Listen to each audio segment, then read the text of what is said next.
Star Odyssey Chapter 1002 to Chapter 1051. When he heard Knight King Jinwu's words, Luyin shrugged. If you can't do it, then forget it. That's the only condition I have. Knight King Jinwu sighed. I originally wanted to resolve our grudge and add a new friend to the 10 arbiters. Since you're not tactful, then you can die. Lu Yin's pupils turned into runes as he stared at Knight King Jinwu. The arrow progenitor's secret technique was making him panic. You think that I'm going to use the arrow progenitor's secret technique? Wrong, I've already used it. From the moment we first fought, you were destined to die. Knight King Jinwu's tone was sinister. His words sent a chill down Lu Yin's spine, and he hurriedly looked down at his body. He saw that there were rune lines in his heart that did not belong to him.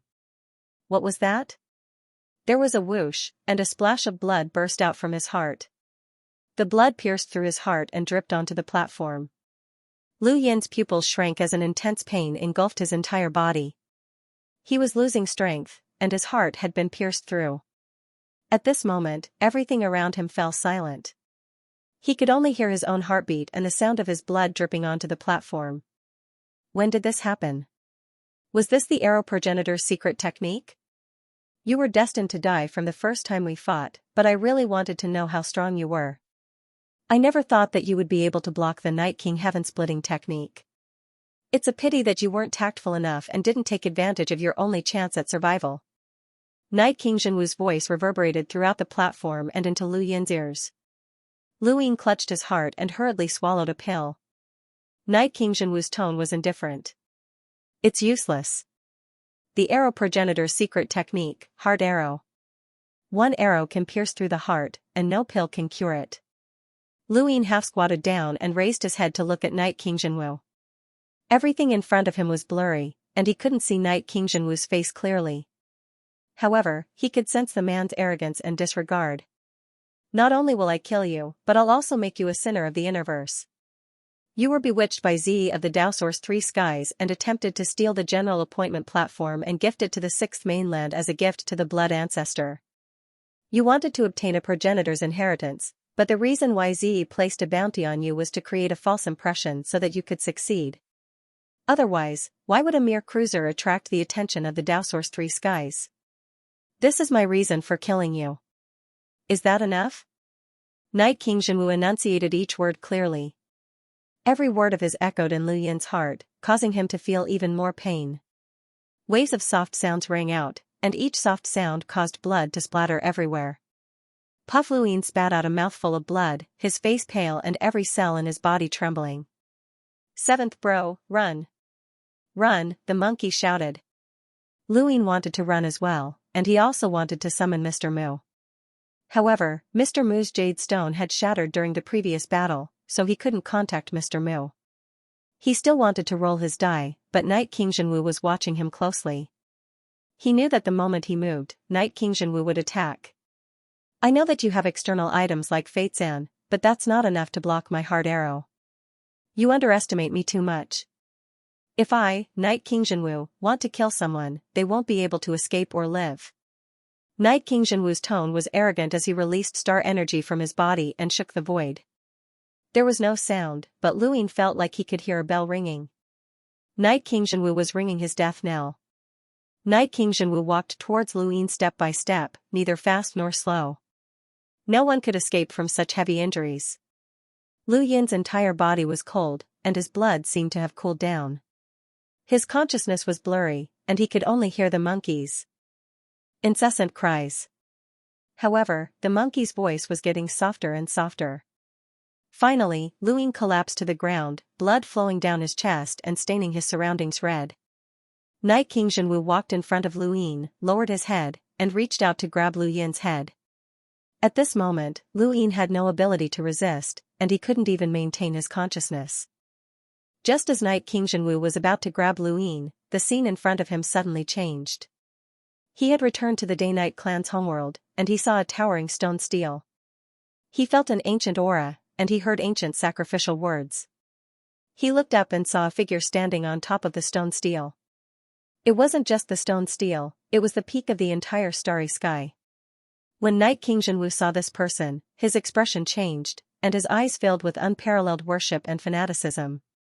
He saw the Night King, the creator of the Night King bloodline, a godlike figure. Ever since Night King Xianwu had started cultivating, this person's name had constantly appeared in his ears. Night King Xianwu had used this person as his goal to embark on the path of cultivation. The Night King lowered his head and met Night King Xianwu's gaze. "You're not bad." Night King Xianwu's eyes burned with passion, and he half knelt. Junior Night King Xianwu greets Elder Night King. The Night King nodded in satisfaction. "Are you willing to inherit my mantle?" Night King Xianwu was delighted. "Thank you, Elder Night King. This junior will definitely fight to the death for the Day-Night clan." The Night King nodded. "Yes." Just as he finished speaking, Night King Xianwu suddenly attacked. His Night King heaven-splitting technique swept through the entire ancestral grounds, and the Night King ancestor was enraged. "How dare you attack in the ancestral grounds?" Night King Xianwu's eyes were sinister, and they contained an unprecedented savagery. This was completely different from his usual self, as he knew that he had been caught in an illusion. However, there was clearly no one around him, so how could he have inexplicably fallen into an illusion? Furthermore, this illusion had actually caused him to sink into oblivion. If not for the fact that he had successfully cultivated the Night King heaven-splitting technique, which had strengthened his spiritual force and allowed him to remain clear-headed, he might have actually sunk into oblivion for a very long time. Oblivion, and illusion. Night King Xianwu suddenly thought of something, and he punched out. The ancestral grounds collapsed, and the Night King ancestor continued to shout from the stone steel, but it was useless. The scene in front of him changed again, and Night King Xianwu's body swayed as he subconsciously defended his surroundings. However, no one attacked him, and Luyin had disappeared. When he turned around, he saw that Zhuo Day-Night had disappeared as well. Night King Xianwu's gaze swept across the sky. "You can't escape." He then leapt up and pushed the general appointment platform in pursuit of the traces of star energy. In the distance, Zhuo Day-Night's face was pale as she carried Luyin on her back. She had just used Night's End, Daybreak, a technique that she had never revealed before, which had caused Night King Xianwu to fall into an illusion. However, she knew that this illusion would not be able to trap Night King Xianwu for long, as the difference between the two of them was too great. If her strength was similar to Night King Xianwu's, then being trapped for decades, centuries, or even longer would not be a problem. Blood continued to flow from Luyin's chest, dyeing half of Zhuo Day-Night's body red. Zhuo Day-Night gritted her teeth, as she had also been heavily injured. The continuous battle and the danger of the source boxes had caused her to die if not for Luyin's intervention. This was the reason why she had saved Luyin. Even if she had to expose Night's End, Daybreak, and even if she had to die with him, she would not have hesitated. She owed Luyin too much. Whether it was at the pirate port, planet Pyrolite, or now, she was unable to repay him, so she had no choice but to do this. The bloodstains paved the way in outer space, and Night King Xianwu did not even need to use star energy to find the two of them. Luyin was heavily injured and on the verge of losing consciousness. Zhuo Day-Night was not in a good state either, but she was still forcefully holding on. The monkey was about to die from anxiety. In the distance, Night King Xianwu approached them with excitement in his eyes as he stared at the sorry figure in front of him. Night's End, it's definitely Night's End. That bitch actually mastered Night's End, Daybreak. The heavens are helping me. Zhuo Day-Night turned around and saw Night King Xianwu's sinister smile. She sighed in despair and looked at Luyin. If you're conscious, then escape on your own. I can buy you some time, but whether or not you can escape is up to you. She then pushed Luyin towards the west while she stood in outer space and calmly looked at Night King Xianwu. That red sword was still tied to her waist, and she looked somewhat miserable. Luyin was unconscious, but he seemed to have instinctively heard Zhuo Day-Night's words. He waved his hand and used the secret art to pull Zhuo Day-Night over, but he knew that he would not be able to pull her over. It was just an instinctive reaction, and he did not even know what he had done. An item appeared in his hand, which he had obtained using the secret art. Zhuo Day-Night was still standing in outer space. Thank goodness I wasn't exposed, or else I would have been finished. Seventh bro, you owe this woman too much this time. Even if she doesn't die, she'll definitely be finished for the rest of her life. She exposed the Night's End, Daybreak, and even exposed herself to the Night King clan. She's finished, sigh. Night King Jinwu appeared in front of Zhude Knight, and he looked past her to see Luin flying towards the west like a corpse. Just as he was about to give chase, Zhude Knight coldly asked, "Don't you want Night's End, Daybreak anymore?" Night King Jinwu paused, and he looked at Zhude Knight in bewilderment. His eyes were filled with excitement and excitement. It really is Night's End, Daybreak. You actually grasped the Dayking's ultimate technique. Zhude Knight calmly replied, "Yes, Night's End, Daybreak. Do you want it?" Night King Jinwu stared at Zhude Knight without saying anything. Zhude Knight's lips curled up. There's no need to try. The sealed cage technique is already gone. Night King Jinwu was not surprised. Night's End, Daybreak was an invincible battle technique, so how could it be controlled by the sealed cage technique? You want me to let him go? What's your relationship with him? Is it worth it? Zhude Knight calmly replied, either I die, or you let him go. I'll go with you. Choose one. Night King Jinwu's eyes narrowed. Is it worth it? You should know that the Day-Night clan cannot marry outsiders. It's a rule that has been passed down since ancient times. Zhude Knight's expression was calm. It has nothing to do with feelings. I owe him too much. Night King Jinwu frowned, as he really did not want to let Luin go. Although he had been hit by the heart arrow and had a 99% chance of dying, Night King Jinwu still did not want to let go of even the slightest chance of survival. Destiny was something that no one could predict, and Night King Jinwu did not want to give Luin any chances. A person who could ignore the Night King Heaven Opening technique was the bane of the entire Night King bloodline. Furthermore, the heart arrow technique was his secret, and no one besides himself knew about it. If Luin survived, then his greatest secret would be exposed. But if Night King Jinwu did not let Luin go, then this woman would become even more troublesome. Night King Jinwu understood this woman, and she knew that she was not joking when she said that she would die. If you die, then I'll make your parents suffer 10,000 times the torture, Night King Jinwu threatened coldly. Zhude Knight's face paled even further, and her eyes were filled with pain. Let him go. Let my family go, and I'll let you use the sealed cage technique on me. Calm. Wonderful bookhouse. Night King Jinwu's eyes widened. Although the sealed cage technique could be dispelled by night and daybreak, it could still be used once in a while. With the sealed cage technique, Night King Jinwu could completely control this woman, which would be very beneficial for him to seize night and daybreak. However, if he wanted to seize night and daybreak, this woman would have to be willing. Night King Jinwu thought about it for a while, but Luin had already disappeared. He sighed. Alright, I won't chase after you, and I'll also release your parents. And relatives. Zhude Knight sighed, but her body felt weak as she slowly collapsed. These were the only two things that had allowed her to negotiate with Night King Jinwu. Now that she had relaxed, her entire body collapsed, and her consciousness quickly blurred. However, she did not close her eyes and continued to stare at Night King Jinwu.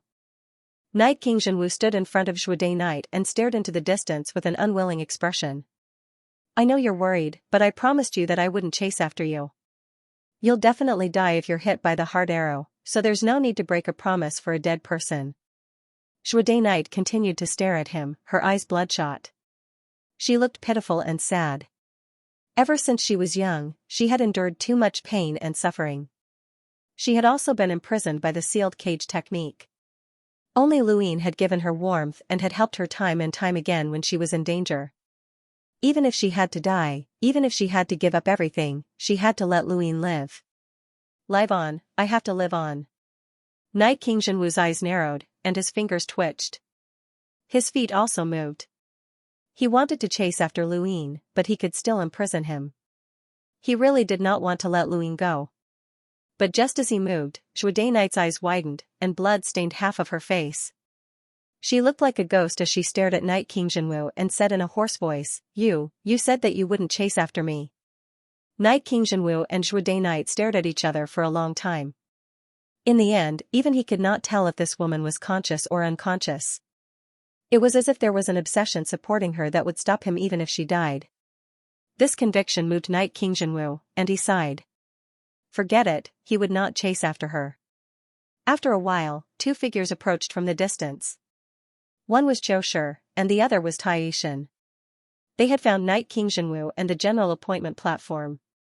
They looked at the platform beneath Knight Qingzhenwu's feet, and the two exchanged glances. Knight Qingzhenwu looked over. Lu Ying colluded with Zi of the 6th Mainland's Dowsource 3 Skies in an attempt to deceive everyone and steal the general appointing platform. I've already killed him, and I, Knight Qingzhenwu, was the one who took back the general appointing platform. Do you have any objections? Tai Yishan raised his eyebrows. What did you say? Lu Ying colluded with Zi? You must be dreaming. Zi has issued a bounty to the entire cosmic sea. Anyone who can capture Lu Ying alive will be able to meet the blood ancestor and receive an inheritance. Now, you're saying that he colluded with Zi? Knight Qingzhenwu raised his head. If I don't do that, then how will he get close to the general appointment platform? He's just a puny cruiser, yet he's able to fight against the Dowsource 3 Skies. Don't you think that's ridiculous? Tai Yixing frowned, as he had a good impression of Lu Ying. Although he was arrogant and called himself a god, Lu Ying had saved him and even fought against Bukong together. Tai Yixing recognized this person. Where's the proof? Do you think you can convict Lu Ying with just one sentence? Knight Qingzhenwu's gaze turned cold. It doesn't matter if I convict him or not. He's already dead, and I killed him with my own hands. Tai Yixing looked at Knight Qingzhenwu. Knight Qingzhenwu was not afraid of anyone. Xiaoshi did not say a word, and she just looked at Zhude Knight, who was beneath Knight Qingzhenwu's feet.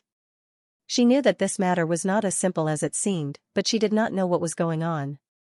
Gradually, more and more people arrived. Sarati, Phoenix, Xing Kai, Lu Tianmu, Xu Jing, and the rest had all arrived. The general appointment platform had been tossed into outer space, as they had no intention of fighting to the death with the cultivators from the 6th Mainland. The older generation of powerhouses from the 6th Mainland were eager to retreat, and Bukong and the rest could not stay behind to fight either, so they could only retreat. Now, the 6th Mainland's invasion of the 5th Mainland had finally ended. As they watched Knight Qingzhenwu step onto the general appointment platform, Xing Kai and the rest felt a myriad of emotions well up in their hearts. Lu Tianmu gripped his sword and looked at Knight Qingzhenwu. Xia Tian could not help but ask, Lu Ying colluded with Zi? That's impossible. Knight Qingzhenwu coldly replied, I will report this matter to the Hall of Honor. Whether or not it's true will be determined by the Hall of Honor. Starsibyl's eyes flickered, and she seemed to be divining something. Her face grew paler, but she did not say anything. There was only a trace of pity and confusion in her eyes. Had she divined wrongly? Just as Knight Qingzhenwu had said, not only did he want to kill Lu Ying, but he also wanted to label Lu Ying as a criminal of the 5th Mainland. This was the consequence of offending the Day-Night clan. Even if Lu Ying died, he would not be able to rest in peace. The Day-Night clan had not established their might for too long, and now, more and more people dared to provoke them. Knight Qingzhenwu wanted to intimidate the entire universe. This was especially true now that he had successfully cultivated the Night King heaven-splitting technique, which allowed him to use the Night King's End, Daybreak, and the Heart Arrow secret technique. He believed that he was invincible among the younger generation, and it was time for him to do something. With his hands behind his back, Knight Qingzhenwu muttered to himself. Suddenly, he felt that something was off, and he touched his waist. His expression changed. Where was the inheritance stone? The Day-Night clan's inheritance stone contained the Day-Night clan's battle techniques, and it could be used to enter the corridor and communicate with the Day-Night clan's ancestral land. It was one of the most important items of the Day-Night clan, and it could not be casually carried around. However, the 6th Mainland had invaded, and the ancestral land had been worried that it would be lost. Furthermore, Knight Qingzhenwu's unique status allowed him to do anything, so he had carried the inheritance stone with him. The inheritance stone had been lost once before, and it had been stolen by Qingyu Day-Night. The Day-Night clan was not worried, as no one in the universe dared to covet the Day-Night clan's belongings. However, the war had just ended, and Knight Qingzhenwu was most afraid that the inheritance stone had been taken away by the 6th Mainland. That would be troublesome. He looked around, but he could not find it. The inheritance stone had really been lost. Lu Ying was carried by the monkey like a corpse. The monkey saw a planet, and just as he was about to bring Luin up, a spacecraft rose up from the planet and flew towards them. The monkey was shocked, and he hurriedly grabbed Luin to escape. The spacecraft belonged to the sixth mainland, and he could recognize it at a glance. The sixth mainland's entire region was connected by soil, and they rarely built spacecraft. However, after the invasion of the fifth mainland, they had begun to build some, and they had a unique style that was completely different from the fifth mainland spacecraft. The sixth mainland's cultivators on this spacecraft were definitely planning to evacuate, but they had unintentionally encountered Luin. The spacecraft shot out a beam of light that swept through the heavens. The monkey cursed under his breath and quickly fled with Luin. However, the spacecraft had no intention of giving up, and it continued to chase after them. It was not that the sixth mainland's cultivators were determined to kill Luin, but rather that the monkey was fleeing in the same direction as them. It did not matter if they killed Luin along the way, as everyone from the fifth mainland was an enemy. Within the spacecraft, one of the sixth mainland's cultivators said, "Pay attention to the front. That's the border of the technocracy. Don't go in, or else you'll be easily entangled by the technocracy's machines." Understood. A beam of light shot out, and the monkey dodged it with great difficulty. Following that, a middle-aged man walked out of the spacecraft and sneered at Luin. He raised his sword and viciously slashed down. The middle-aged man was a cruiser, and Ghost Monkey could not fight against him. Ghost Monkey was shocked, and he charged forward without thinking. Suddenly, everything around him changed, and it was as if he had crossed a line and arrived in an unfamiliar region of space. The middle-aged man's sword slashed down, and a terrifying force swept out. Ghost Monkey did not have time to think, and he hurriedly grabbed Luin and fled. The middle-aged man sneered. "Don't even think about living after entering the technocracy." He then returned to the spacecraft, which turned around and flew off in a different direction. To them, chasing Luin was just a pastime. They were about to return to the sixth mainland anyway, and the spacecraft could not take them away, so they might as well play around. Thus, Ghost Monkey and Luin were sent to the technocracy. Ghost Monkey did not know the way, but he instinctively felt that something was wrong. This was especially so when he saw the metal frame in the distance that connected dozens of planets. He suddenly remembered that this was the intersection between the Innerverse and the technocracy. He hurriedly tried to return, but the giant metal frame moved and swept over, distorting the void. Ghost Monkey grabbed Luin and dodged, but then, countless metal spikes shot out and pierced through the void. Ghost Monkey cursed inwardly. This was clearly the border of the technocracy, but there wasn't even a defense force. Wasn't this just opening the door for others to rob? No matter how much Ghost Monkey cursed, he had already brought Luin into the technocracy. This was a completely unfamiliar region, and he was confused. He knew that if he turned back, he would be attacked again. He also did not know if that spacecraft was waiting outside, and he was especially afraid that Night King Xianxia would chase after him. However, if they continued forward, they would still die, so they might as well turn back. At that moment, a metal spike pierced through the void and pierced Luin's abdomen, leaving behind a trail of blood. Ghost Monkey was also heavily injured by the spike, and it was branded on Luin's right arm. The spike's attack was too powerful, and it had a power level of at least 100,000. This was the defense of the technocracy's border. Just because it could not be seen did not mean that it did not exist. No one knew how many methods were hidden in the void. Any powerhouse who tried to barge into the technocracy would have to charge straight through, regardless of whether they were in outer space or the void. Even if they were in outer space, they would all be swept away. This was the only way to enter the technocracy. Of course, there was another way to easily enter the technocracy, and that was to die. The technocracy blocked the living, but they could not block the dead. The dead did not need to be blocked, as they were just cosmic trash that could not be cared for. Luin was now cosmic trash. The heart arrow had pierced through his heart, and the metal spike had pierced through his abdomen. There was no way for him to survive. No matter how powerful the technocracy's methods were, they could only detect that he was dead. In reality, Luin was indeed dead, but he was not. He was circulating the arcane art of life and death. The arcane art of life and death was for the dead to cultivate, and the conditions for it were extremely harsh. It was widely spread throughout the universe, but no one had ever succeeded in cultivating it. Anyone who had tried to cultivate it had truly died. Luin was the only person known to have successfully cultivated it. On Driftcharge Planet, he had relied on the arcane art of life and death to survive. After the spacecraft had exploded, he had circulated the arcane art of life and death a second time. This was his third time. It seemed that after successfully cultivating the arcane art of life and death once, it would not be that difficult to cultivate it in the future.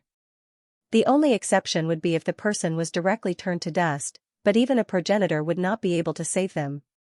Everyone had the ability to heal themselves, and the arcane art of life and death would not stimulate this potential. In fact, it would even suppress a person's ability to heal and worsen their injuries. This potential would then be converted into power. If a person died, everything would be gone, but as long as they were alive, this power would be fed back to the body. This phenomenon of suppressing one's ability to heal was exactly the same as a dead person's. No matter how advanced the technocracy's technology was, they could not detect the arcane art of life and death. Luin would be nothing more than a piece of cosmic trash under the technocracy's detection. The universe was the same, it was filled with unknown variables and strange astronomical phenomena. Because there were too many humans in the human domain, the powerhouses used their own methods to erase many astronomical phenomena, which allowed the human domain to stabilize internally. However, the technocracy was different. Internal astronomical phenomena occurred frequently, and they swept through the entire domain. Luin floated in the technocracy for more than 10 days before he was finally swept up by a current and thrown to the north. The technocracy was not very large, and it was much smaller than the human domain's outerverse. Usually, a single astronomical phenomenon could traverse the entire domain. Luin had been thrown there, and no one knew what the future held. In the innerverse, as the sixth mainland retreated, the various powers from the fifth mainland began to return to their old haunt. Xianxia was very excited. Ever since he had wanted to participate in the battle at the general appointment platform, he had run away and found a place to forge a new one. In any case, the sixth mainland would definitely snatch it away, and no one would be able to take it back from the Dowsource 3 skies. Thus, he might as well forge one and give the Hall of Honor a way out. Xianxia puffed out his chest and stepped on the platform towards the cosmic sea. At the same time, he turned on his gadget to show off, but he found that the signal was still blocked. Forget it, I won't tell them in advance. Those people must be sighing right now. I wonder what kind of expressions they'll have when they see me stepping on the platform. Ha ha ha ha. I went deep into the sixth mainland to snatch it back. Right, how did I do it? I have to make up a story. Xiaoxia's head hurt. At this time, a large spaceship appeared in the distance. Xiaoxia's eyes lit up, and he immediately stopped it. The super-large spacecraft just so happened to be a transport spacecraft. Although the general appointment platform was large, it was still able to carry the cargo. As for the things that were originally being transported, they were rudely thrown away by Xiaoxia. He was the young master of the Neoverse Smokescreen Mountain Range, and he didn't care about the Innerverse people. He didn't even care about the Day-Night Clan or the Sword Sect. The general appointment platform was very famous, but not many people had seen it before. After all, it had always been in Universe Ocean. Xiaoxia felt that it was very tiring for him to forge the general appointment stage. He went to the ship's restaurant and had a very comfortable meal. Many cultivators around him looked at him curiously. These cultivators had been hiding and only dared to come out when they heard that the war had ended. They were doing things like transporting supplies. Xiaoxia disdained to speak to this group of people, as there wasn't even a single cruiser on the spacecraft. Everyone was just a passerby. Have you heard? The Cosmic Ocean's Leon's Armada has officially declared war on the Day-Night Clan, and they've declared that they're going to destroy the Day-Night Clan. Nonsense, of course I've heard. Ever since Arbiter Jinwu exposed Lu Yin's crimes, Leon's Armada has been in an uproar. Who is this Luin? How can he make the four tyrants fight against the Day-Night Clan? He's a very talented young man, and it's said that he was an unequaled Lamiter back in the day. Unequaled Lamiter? That's amazing, but it's a pity that he's actually a traitor. Xiaoxia continued to eat. Suddenly, he blinked. Traitor? Luin? He thought about it, but it didn't seem like it. Also, how did this guy get involved with Leon's armada? Was he a pirate? How confusing. Who knows if he's a traitor or not? Some say that he is, while others say that he isn't. He definitely is. Otherwise, why would the 6th Mainland's Dowsource 3 Skies care about a cruiser? They're just putting on an act to steal the general appointment platform. I don't think so.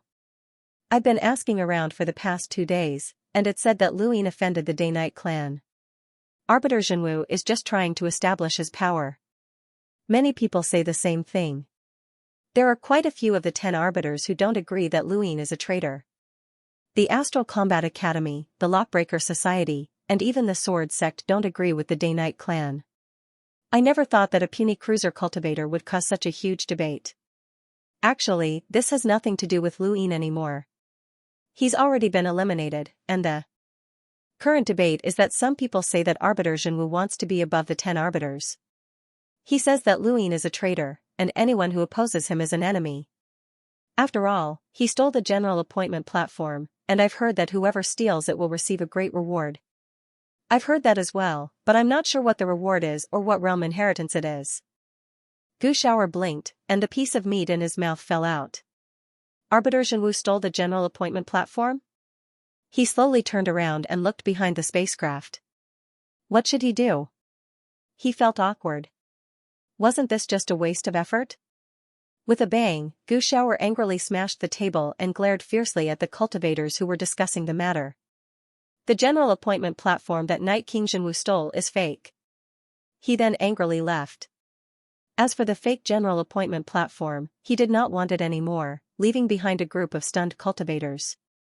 After Night King Zhenwu took back the general appointment platform, the Hall of Honor granted him the highest position and the right to inherit the Star Tower. At the same time, the Night King clan was given the title of Honorable Family, and anyone who wanted to attack the Night King clan would be able to borrow the Hall of Honor's power. Arbiter Zhenwu's name had spread throughout the universe. Although the 10 arbiters' names had long since spread throughout the universe, at this moment, they represented the pinnacle of glory. Even the group from the Neoverse had been suppressed. As for whether or not Luin was a traitor, that had yet to be determined. Night King Zhenwu did not have any concrete evidence, and if he wanted to determine Lu Yin's identity, then neither Leon's Armada nor the Astral Combat Academy would agree.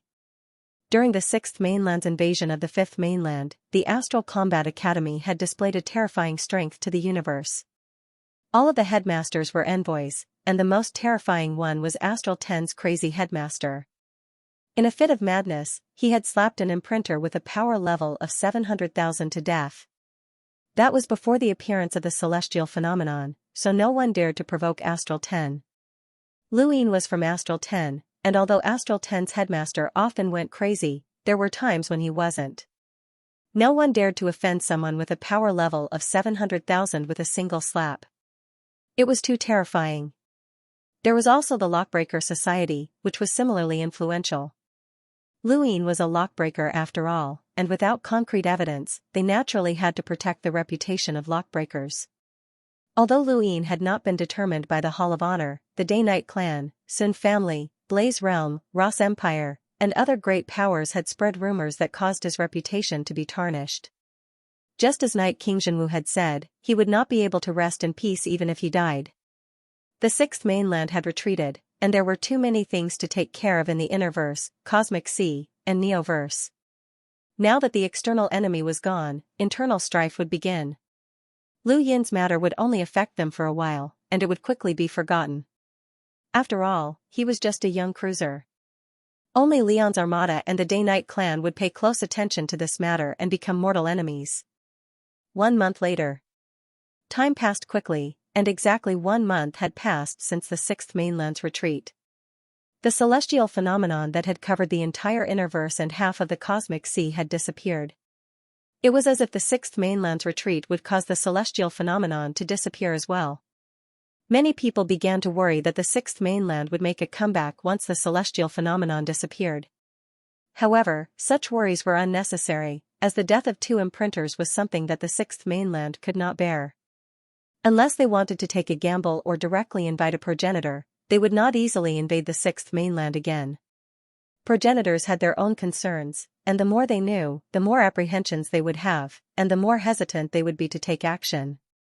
This time, it was the symbol progenitor, but what about the next time? Perhaps it would be progenitor Chen. The human domain's sixth mainland's invading cultivators had retreated, but no one in the astral beast domain knew about it.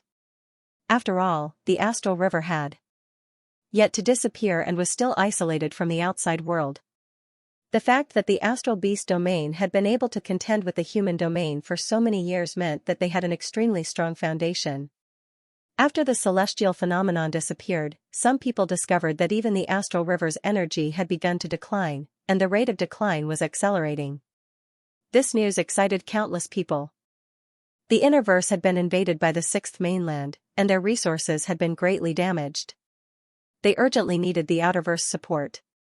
As long as the Innerverse and Outerverse were reconnected, the various great powers of the Innerverse would definitely wreak havoc in the Outerverse like locusts. The technocracy was very quiet, and occasionally, a giant machine would pass by and sweep away the universe's trash. There were many research teams in the technocracy, and each team was equivalent to a great power in the human domain. Unlike the various human powers, the technocracy's research teams rarely went to war. Although the technocracy was the human domain's enemy, that did not mean that there were no humans in the technocracy. Regardless of whether it was humans or astral beasts, both existed here. To ordinary people, it did not matter whether they lived in the technocracy or the human domain. The technocracy itself would not cause too much of a change to the planets that ordinary people lived on. Luin was flown to the north of the technocracy by the celestial phenomenon, and he slowly floated through space until he finally reached the orbit of a planet's satellite. This planet was called Dolan, and it was inhabited by humans. The human civilization on this planet had only just made contact with the universe, and there were only a dozen or so satellites. Due to its small size, there was only one country on the planet.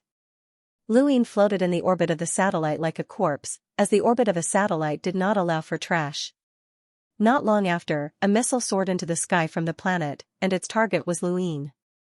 There was a loud boom as the missile exploded, exploding on the surface of Luyin's body. The people on the planet thought that Luin would be reduced to ash, but when they saw him clearly again, they were all stunned. Luin was completely unharmed, and he was still calmly floating in space. The scientists on the planet were shocked when they saw this. Immediately detect any signs of life. Reporting, there are no signs of life. It's a biological corpse. All of the scientists felt their scalps go numb. How could a human be completely unharmed after being bombarded by a missile? Not long after, the planet's top leaders all arrived and looked at Luyin's image on the screen. Could he be wearing some sort of defensive equipment? No, he's only wearing ordinary clothes, and they're in tatters. It looks like he was beaten to death. There's a lot of blood on his chest and abdomen. Even a missile couldn't kill him. How did a human body do it? Immediately drag him down for research. We might have discovered a new direction of human evolution. This person's body can become so tough. Perhaps there are more people like him in the universe. Drag him down immediately. Luyin's existence sent the entire planet into an uproar, but only the highest echelons of the planet knew about him. Ordinary people definitely did not know about him. Luin was still circulating the arcane art of life and death, and his body was no different from a dead person's. He was dragged away, and over the next few days, the planet's smartest scientists tried all sorts of methods to study him, but they could not harm him at all. Not even a strand of his hair could be pulled off. No weapon could harm him at all, and they even tried to remove his cosmic ring, but to no avail. In the end, they could only collect the bloodstains on his clothes for analysis, but before they could even begin, Luin had disappeared. All the armies and organizations on the planet were in an uproar, and the leaders were furious. Luin was more important than any weapon right now, as he might affect the future of humanity's evolution. The entire army was mobilized and wiped out all the organizations. They had to find Luin. At this moment, Luin was lying quietly in a manor at the edge of a city. The manor was very peaceful, and only the occasional chirping of birds could be heard. Through the window, one could see that the manor was planted with fruit trees. A man and a woman were standing under a fruit tree and whispering to each other. 1 day. 2 days. 3 days. A month passed, and Luin was still lying on the bed without any signs of life. The man and woman whispered to each other, "He can't be dead, right? That shouldn't be the case. There's star energy circulating in his body, and although technology can't detect it, any cultivator who's close enough should be able to sense it. I never thought that he would appear here, and in such a state. I never thought that we would run into him again." Luin lay on the bed like a living corpse. In the Innerverse, 2 months had passed, and the various great powers had gradually returned. The disputes between the powers never ceased, and the 10 Arbiters' Council was convened on the day after the Innerverse and Outerverse had been separated for several years. It was convened by Night King Jinwu, and there was only one goal: to elect the head of the 10 Arbiters. The 10 Arbiters were 10 independent entities that had the authority to supervise and judge the younger generation of the universe. They also had the authority to supervise and ban academies, as well as the ultimate authority over education in the universe. They also had the authority to investigate prisons and secret realms, direct law enforcement, and an army directly under the council. The 10 Arbiters might seem like members of the younger generation, but they held a lot of authority, especially during the 6th Mainland's invasion. The 10 Arbiters had played a role in deciding the fate of the 5th Mainland. Without the 10 Arbiters, even if all of the Neoverse younger generation's top experts had come together, they would not have been able to stop the Realmlings and the Dowsource 3 skies. The 10 Arbiters' status had risen once again after this war. At this critical moment, Night King Jinwu had proposed to select the head of the 10 Arbiters, which shocked the Innerverse and even affected the Neoverse. In the past, no matter what the 10 Arbiters did, the Neoverse would not have cared, and the heirs of the major organizations would not have cared either.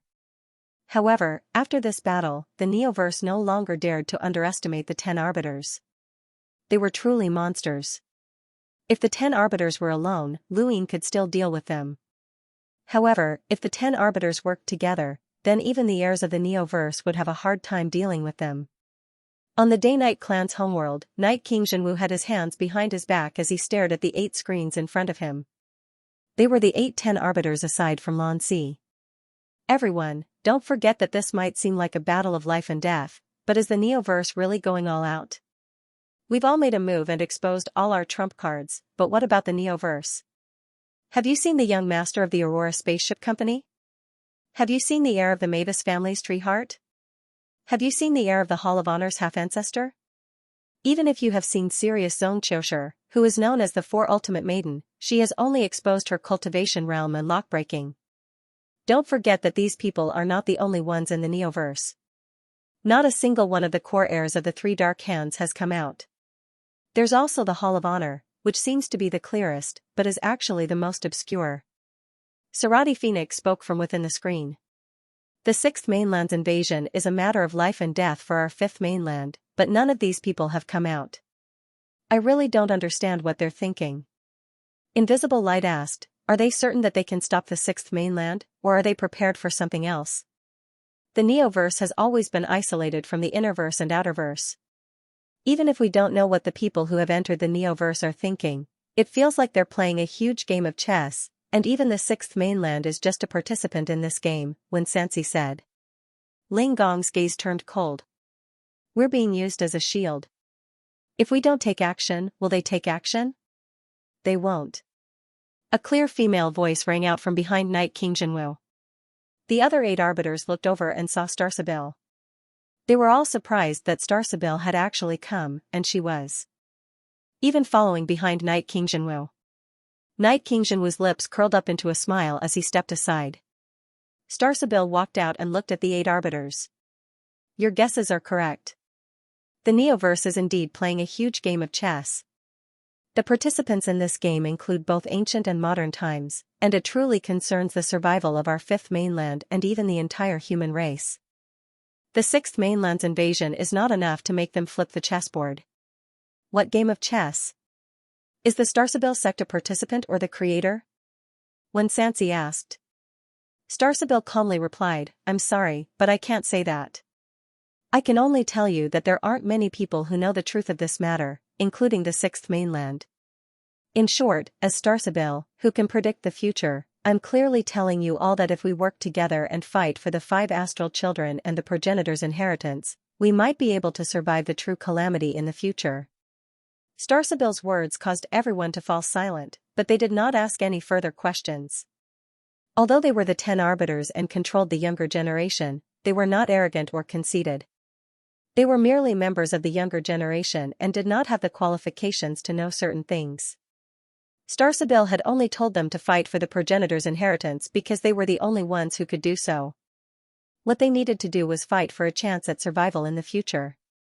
However, they were still the 10 arbiters, and they had tenacious personalities. Their wills could not be controlled by others, and they could not agree to everything that Starsabil said. The selection of the head of the 10 arbiters would bring about too many disputes, as each of the 10 arbiters had the support of a great power behind them. Whoever was the head of the 10 arbiters would not only represent the 10 youths, but also the entire Innerverse. Everyone looked at Night King Jinwu. Did the Day-Night clan want to use this as a starting point to suppress the various great powers of the Innerverse? That was too arrogant. What right did they have? Night King Jinwu's expression was calm, and he closed the screen with a faint smile. The 10 arbiters did not agree, but they did not object either. Night King Jinwu had only raised the issue today, and the final result would require the help of the woman beside him. She had personally guaranteed that he would become the head of the 10 arbiters. The first step is complete. Next, you need to find them one by one, Starsabil said as she looked at Night King Jinwu. Night King Jinwu looked at her strangely. Your Starsabil sect has always supported Xianxia, but why are you supporting me this time? Is it because I snatched back the general appointing platform? Is it because I'm about to become one of the 5 astral children? Starsabil nodded. That's one of the reasons, but there's also another reason. We've divined that one person might appear, and that person's appearance might cause a fundamental change in your Day-Night clan. Who?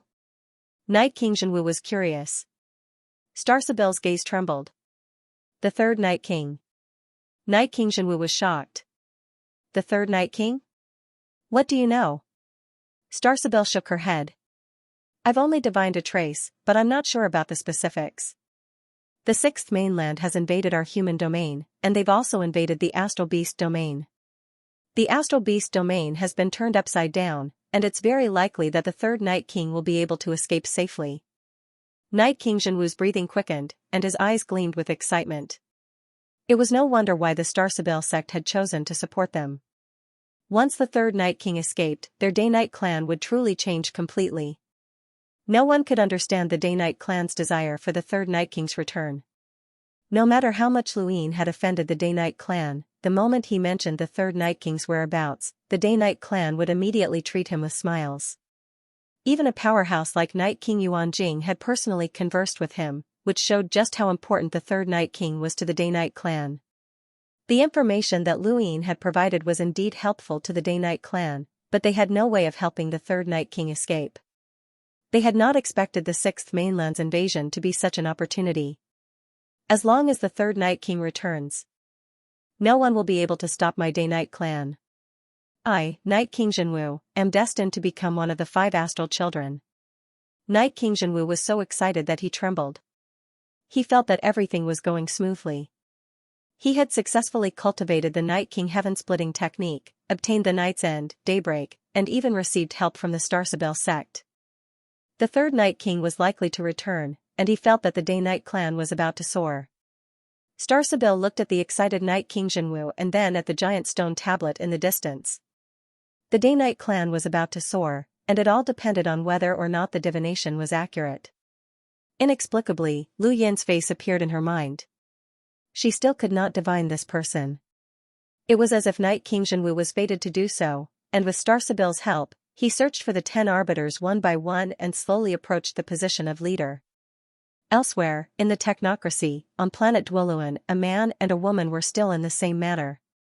It looks like he's really dead. Look, there's no movement at all. But there are signs of star energy circulating. Maybe it's because of his cultivation method. He's dead, but his cultivation method is still circulating, and it'll stop after a while. Then let's just bury him. What a pity. All right. The man then stretched out his hand. The moment he touched Lu Yin's body, a huge force sent the man flying. He smashed a large hole in the house and was flung hundreds of meters away. The woman was shocked, and she hurriedly chased after him. After a while, the man limped back with the help of the woman. He had a miserable expression on his face. He's not dead. He's definitely not dead. Just touching him was enough to cause such a huge force. That power definitely surpassed a cruiser's. It's too terrifying. No matter what, I won't touch him. Just let him lie here. That's strange. When we stole him a month ago, his strength didn't rebound. How did it rebound this time? The woman was puzzled. The man thought about it. Maybe he's about to wake up. That's possible. Then let's wait a little longer. There's nothing we can do about it. The two of us definitely won't be able to touch him. If there's really no other choice, we'll just move to another place and treat this place as his grave. Another month quickly passed. On the Day-Night clan's homeworld, Night King Jinwu appeared with Shui Day-Night following behind him. She had been imprisoned for 2 months, and now that she could finally see the sky again, her face was pale and bloodless. Night King Jinwu looked at Shui Day-Night and said, "I've already released your family." Shui Day-Night's eyes flashed with excitement, but she remained silent. "Look in front of you," Night King Jinwu said. Shui Day-Night looked up and saw a large pit in front of her. Hundreds of Day-Night clan members were inside, or more accurately, hundreds of people from the Day King bloodline. They all had the sealed cage technique imprinted on their foreheads, and there were old people, women, and children among them. There were thousands of people standing around the pit, all of them looking into the pit with sorrowful expressions. They all had family members inside the pit. Shui Day-Night's pupils shrank, and she couldn't help but take a few steps forward. "Do you see this? They're all from the Day King bloodline. I didn't ask you to come here for any other reason than to vent my anger." With that, Night King Jinwu raised his finger and moved it. The Day-Night clan members around the pit trembled, and then they began to bury the people inside. They wanted to bury everyone alive. These people were their family, and they wanted to bury them with their own hands. Even if their family members were wailing and crying, even if their parents, wives, and children were among them, they still wanted to bury them alive. This was the sealed cage technique. Shui Day-Night's face went pale. "Stop, stop." She grabbed Night King Jinwu's collar and shouted with bloodshot eyes, "Stop. What are you doing? What do you want me to do? Tell me, tell me." Night King Jinwu did not move and allowed Shui Day-Night to grab onto him. Not too far away, the cruel burying continued. The people who had been buried were crying, and the people who were burying them were even more sorrowful. However, they had no choice. They had been affected by the sealed cage technique and could not control their bodies. Even if they wanted to die, it would depend on Night King Jinwu's mood. Even further away, Night Queen Yanqing's fingers trembled. No one had told her to come here, and she had come here by accident to witness this terrifying scene. She admitted that she was cruel and heartless, but she was far from being as cruel as Night King Jinwu. At this moment, she felt as if she did not recognize her brother anymore. This brother of hers made her feel fear and dread. She looked at Shui Day-Night, and for the first time, there was pity in her eyes. Tears streamed down from the corners of Shui Day-Night's eyes. She was actually a very kind person, and she had done everything that she could for the sake of her parents and loved ones. Even now, she was still enduring such grief. She knew that those people had died because of her, but she could not bear it. She was begging Night King Jinwu to release them. Night King Jinwu's eyes. Night King Jinwu's descendants, and his eyes, "You are qualified to be my wife." Night Day-Night's descendant.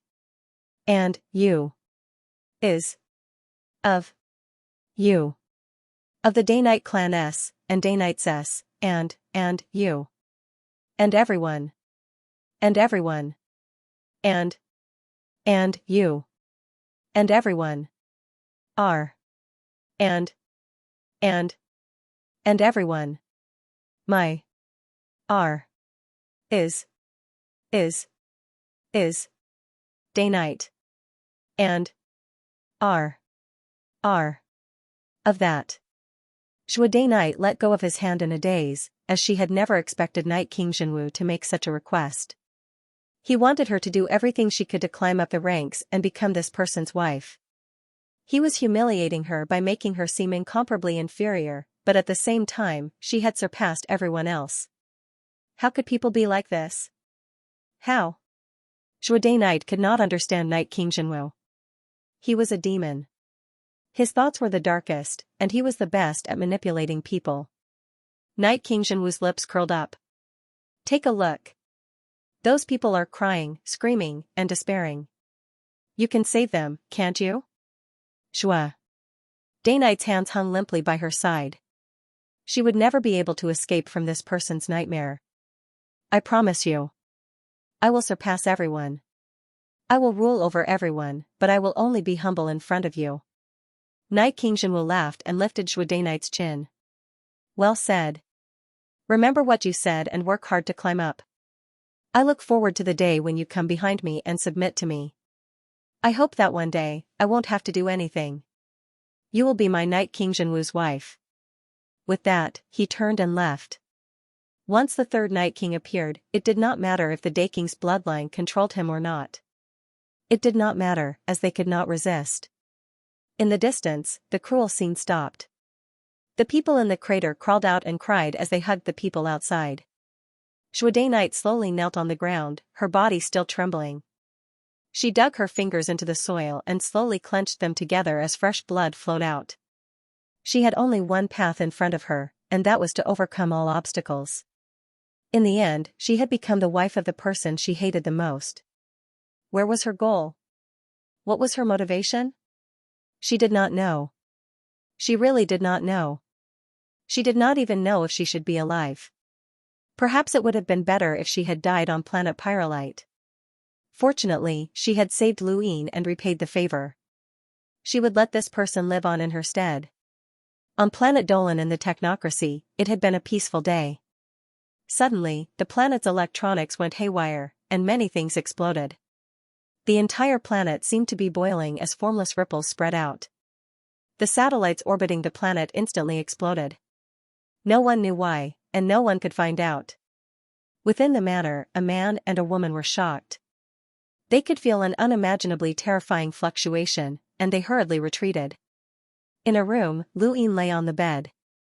He had been unconscious for 3 months before finally waking up. He looked at the unfamiliar room in front of him and was confused for a moment. Then, he suddenly stood up and looked around. "Seventh bro, you're finally awake," the monkey said. Lu Yin's gaze turned cold. "Where are we?" "You were saved by someone. Shuai Knight delayed Night King Jinwu while I escaped with you. Who knew that we'd run into someone from the 6th mainland? You were attacked, and we had no choice but to escape to the technocracy. I fainted as well, and I was sucked into the technocracy's celestial phenomenon. When I woke up, we were already here." "Right, the person who saved you was an old acquaintance." Luin released his domain, and his expression relaxed. He had not expected it to be them. He sat on the bed, raised his hand, and clenched his right fist. Luin was shocked, as his strength had increased dramatically. What was going on? He looked at his heart and saw that the wound from the heart arrow had healed. Why was there so much blood in his abdomen? He took a look, and his expression changed. "Monkey, who did this to my abdomen?" The monkey was helpless. "You were attacked by those strange metals when you entered the technocracy. You were lucky. If you had been slightly off, your head might have exploded."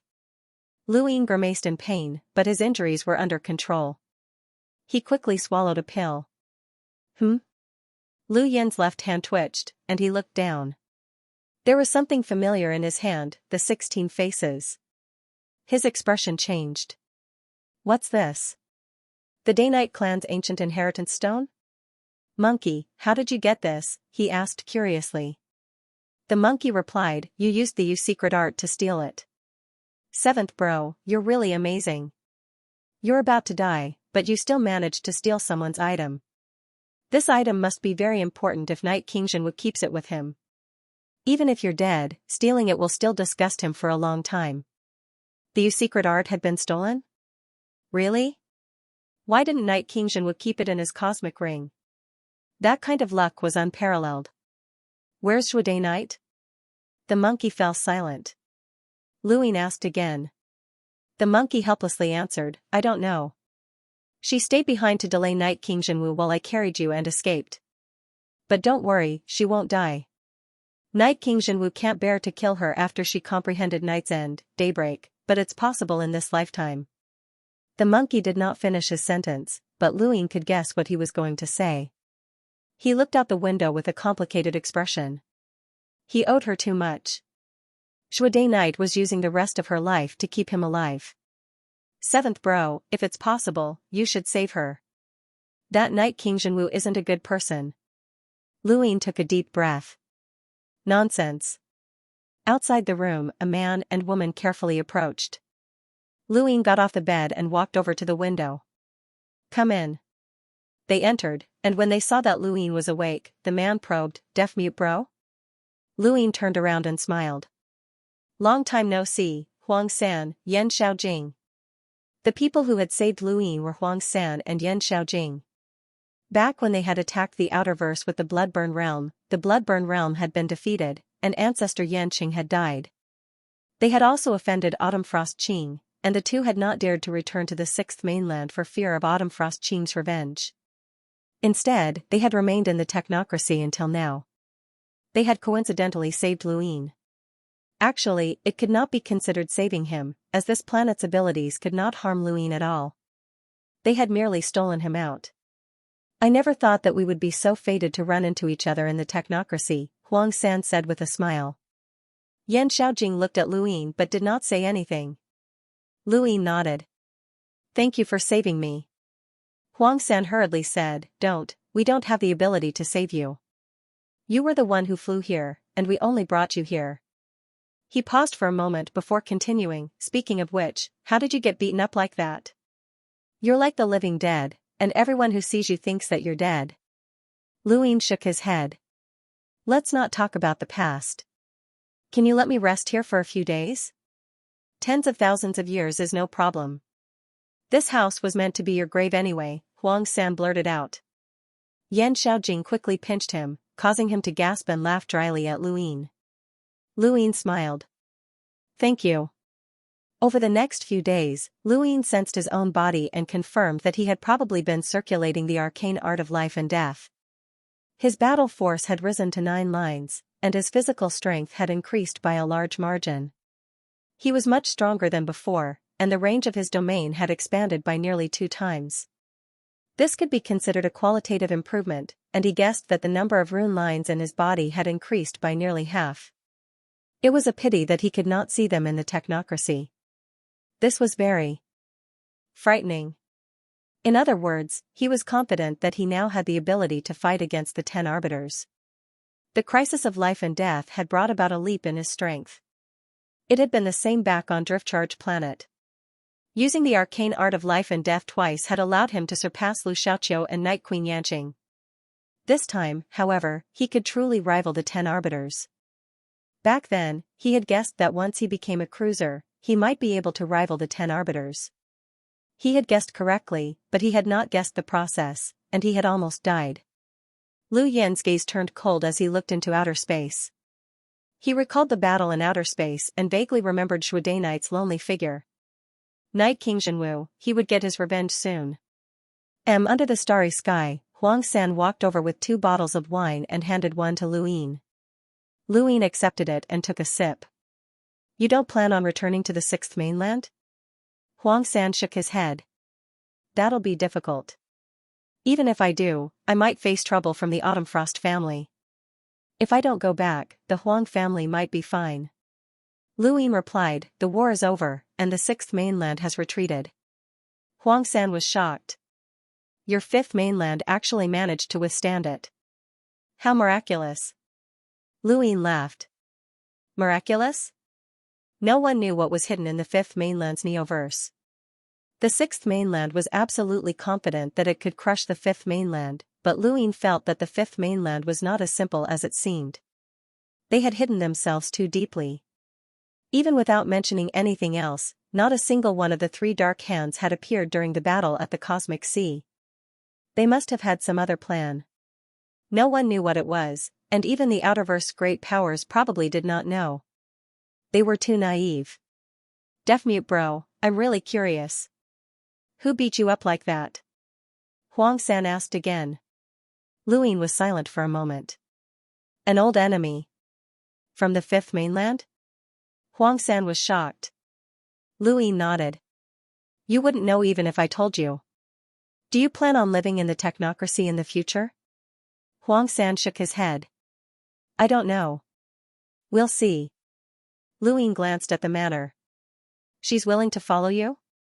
Huang San's expression was gloomy as he shook his head. We're just snuggling up to each other for warmth. Since she's snuggling up to you, it means that she cares. At the very least, you have a special place in her heart. Congratulations. Huang San forced a smile.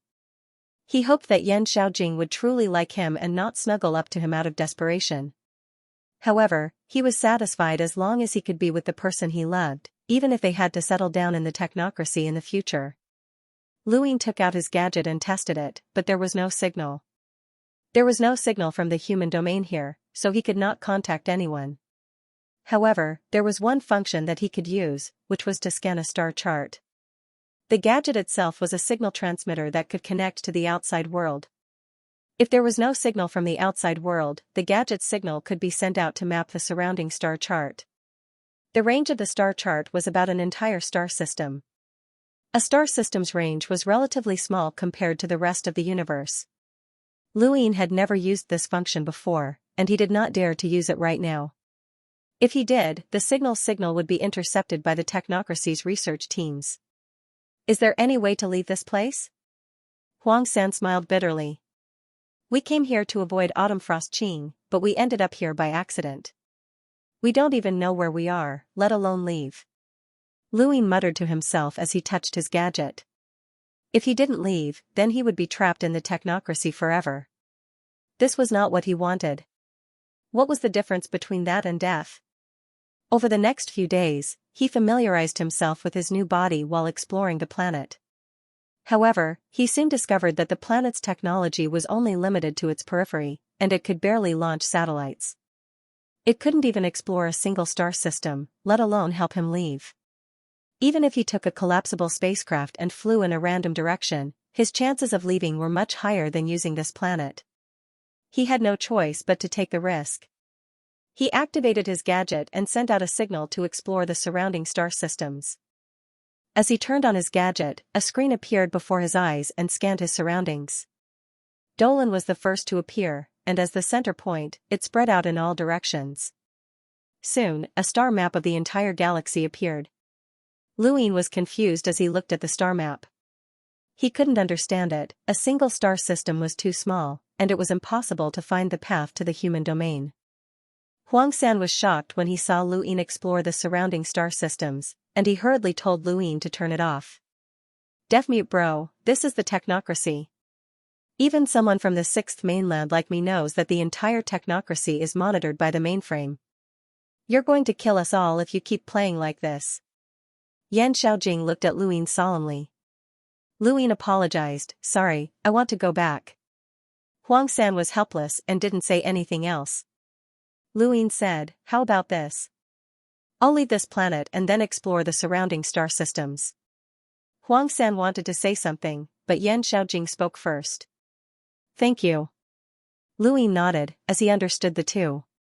They had originally planned to live a peaceful life, and he really couldn't disturb them.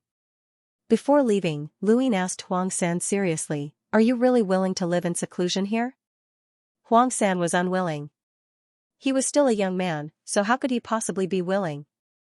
However, asking him to return to the sixth mainland would be suicide. The Autumn Frost family was too powerful for him to resist. If he wanted the Huang and Yan families to be safe, then he would have to live in seclusion. Luin patted Huang San's shoulder and then flew into outer space. This was also very dangerous, as he had heard before that no one could investigate the situation within the technocracy. The only way to find out was to barge in. The entire technocracy was under surveillance, and it was impossible for anyone to sneak in. Fortunately, Lu Yin had already entered, and he had even entered as a dead person. As long as he could enter, the internal surveillance wouldn't be so exaggerated. Huang San watched Lu Yin's departing figure with a complicated expression. Yan Xiaojing walked over to his side. "I'm sorry. I've implicated you." Huang San looked at Yan Xiaojing in confusion. "Wasn't I the one who implicated you? Xiaojing, you dumped Autumn Frost Qing because of me. I've implicated you, but there's no helping it. Being handsome is always troublesome." Yan Xiaojing smiled, as Huang San loved to make her happy and make her feel sweet. "Actually, we can leave. Even if we don't go to the 6th mainland, we can still go to the 5th mainland. It'll be difficult. We can't even cross the border. We'll see. We're not completely secluded, and we still have our futon. Who knows, maybe one day, I'll obtain a progenitor's inheritance, and the entire universe will want to curry favor with me," Huang San said with an inexplicable confidence. Yan Xiaojing grunted and then looked in the direction of the 6th mainland. Who would be willing to live in seclusion here? After leaving Dolan, Lu Yin randomly found a planet to land on. He watched as countless vortexes swept past him. This planet was filled with a strange poisonous gas and powerful storms, and each vortex was powerful enough to tear apart a Lemur's body. It was the perfect place for him to land. If he wanted to leave the technocracy, he would have to find a route, but it was impossible with his gadget's limited range. Lu Yin could only do one thing right now, and that was to raise his die. He wanted to roll possession and merge with someone from the technocracy. With his strength, the person he merged with would definitely not be weak, and there was a high chance that they would learn about the star map. Now, he just had to see if he could roll possession. Rolling possession in the time-stop space would be useless, so he could only rely on luck. Fortunately, it had been a long time since he had rolled his die, so he hoped that he could roll it on the first try. Lu Yin thought about it for a while and then took off his cosmic ring. He placed it to the side and held less than a cube of star essence in his left hand. This amount of star essence should only be enough for him to merge with someone from the technocracy. He hoped that there would be someone from the technocracy who would allow him to merge with them. Lu Yin took a deep breath and tapped out with his finger.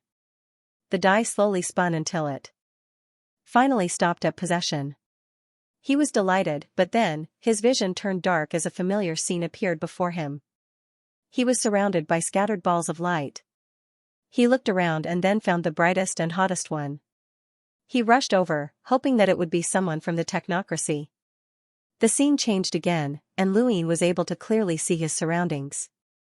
The first thing that entered his vision was a pair of mechanical tentacles. He jumped in fright and hurriedly retreated, only to discover that his body was very strange. He looked down and was shocked to find that he had merged with an ant. An ant? How could this be? How could an ant merge with an ant? He was at a loss. He moved a little and found that he was actually in a mechanical body. Lu Yin had never encountered such a strange thing in his life. Was he now a mechanical ant? He moved his tentacles in a very unaccustomed manner. It was a very strange feeling. He looked up and saw an ant in front of him, but when he turned around, he saw that there were mechanical ants everywhere. What the hell? Lu Yin did not hesitate and jumped onto the mechanical ant in front of him. He looked around and was shocked to find that this entire space was filled with mechanical ants. He had fallen into an ant nest. It would have been fine if these were ordinary ants, but all of the ants here were mechanical. Since he had merged with them, it meant that these mechanical ants were highly intelligent and powerful. With Lu Yin's current strength, the ants that had merged with him were at least at the hunter realm. This place was filled with countless mechanical ants. Could they all be hunters? The more Lu Yin thought about it, the more terrified he became. It couldn't be, right? There were at least tens of millions of mechanical ants here, and this was just what he could see. There might be even more that he could not see. If all of them were hunters, then they could sweep through the outerverse and cause a disaster for the entire human domain. Lu Yin moved his body uneasily and jumped from one ant to the next. He wanted to see just how many there were, but the strange thing was that these mechanical ants were all motionless. There was clearly no way to control them, but they were just motionless. The entire space was rather dim, and Luin continued to jump around. Even after half a day, he still could not see the end. The mechanical ants were still so densely packed that he could not see clearly. He was horrified. Could this be something that the technocracy had specially created to deal with the human domain? If that was the case, then it was too terrifying. There were too many of them, and Luin could not sense the strength of the ants that he had merged with. They were all mechanical and did not have any star energy, domains, or battle force. They could not even speak. This was strange. That was strange. How could something like that be assimilated? Someone had definitely created this many mechanical ants. Right now, Luin just wanted to find the person who had created them. It did not matter even if the person in front of him was an envoy-level powerhouse. He wanted to see just where this place was. Suddenly, the scene in front of him changed. Time was up, and he was dragged back. By the time Luin could see his surroundings again, he had already returned to the planet he had landed on. There were vortexes as far as the eye could see. The shock in Lu Yin's eyes did not fade. The scene that had just occurred was like a dream, but he was sure that it was real. There really were countless powerful mechanical ants here. Who had created these mechanical ants, and what was their purpose? He did not dare to think about it, as there were just too many of them. He kept this matter firmly in his heart, as he would definitely report it to Master Yuan when he returned. Right now, he recovered his die and continued to roll it, hoping that he could get another 6 pips. His luck wasn't as good this time, and he rolled 5 points, borrowing an innate gift. This point was the most useless to him, as he couldn't roll it in front of others. The time limit for borrowing an innate gift was too long, and there were very few people who could touch someone with an innate gift within 10 seconds. He had wasted 1 chance, but he still had 2 more. Luin sighed and continued shaking his head. While Luin was trapped in the technocracy, in the Innerverse, Night King Zhenwu walked out of the sword sect with a faint smile on his face. Star Sibyl was by his side. Congratulations, Lu Tianmu has agreed. Star Sibyl smiled. Night King Zhenwu was in a good mood. Of the 10 arbiters, Lu Tianmu was the most difficult to get along with, but she was also the most powerful. If she had not agreed, it would have been impossible for Night King Zhenwu to become the head of the 10 arbiters. Fortunately, Star Sibyl had helped him and used a special method to get Lu Tianmu to agree. He looked at Star Sibyl. Only Xingkai, Lan Si, Wine Tycoon, and Sihe are left. Star Sibyl confidently replied, there's no need to look for Xingkai. He's already surpassed the age limit of the younger generation, and whoever becomes the leader of the 10 arbiters has nothing to do with him. But he won't back down so easily, Night King Zhenwu replied. Star Sibyl smiled. That's under the premise that the other arbiters don't care. If the other arbiters express their stance, then he will have no choice but to retreat. It's impossible for them to express their stance. Everyone's almost at the critical point, including myself. No one wants to withdraw from the 10 arbiters' council just because of their age. Xingkai is the first person to exceed the age limit as one of the 10 arbiters. Now, we'll have to see how we handle this. If we don't handle it well, then the other 10 arbiters might resent us, Night King Zhenwu said. That has nothing to do with you. Just make sure that Xingkai doesn't oppose you this time, Star Sibyl said. Night King Zhenwu's gaze trembled. Lan Si is in the Outerverse, so there's no need to worry about him. The only ones left are Winespiper and Curly Lotus. Winespiper doesn't matter, but that woman is always drunk and doesn't know anything. She doesn't object to anything either. Only Curly Lotus is more troublesome. When Suhi was mentioned, even Star Sibyl became cautious. That person is very frightening, and it's as if he's hiding himself too deeply. No one knows what he's thinking, but I have a handle on him that can guarantee that he'll agree to you becoming the head of the 10 arbiters. Night King Zhenwu glanced at Star Sibyl, as his heart was filled with dread towards this woman. All of the 10 arbiters had agreed to let Luin become the head of the 10 arbiters, and most of the credit went to this woman. She knew too many things, and since she knew about other people's matters, did she also know about Lu Yin's matters?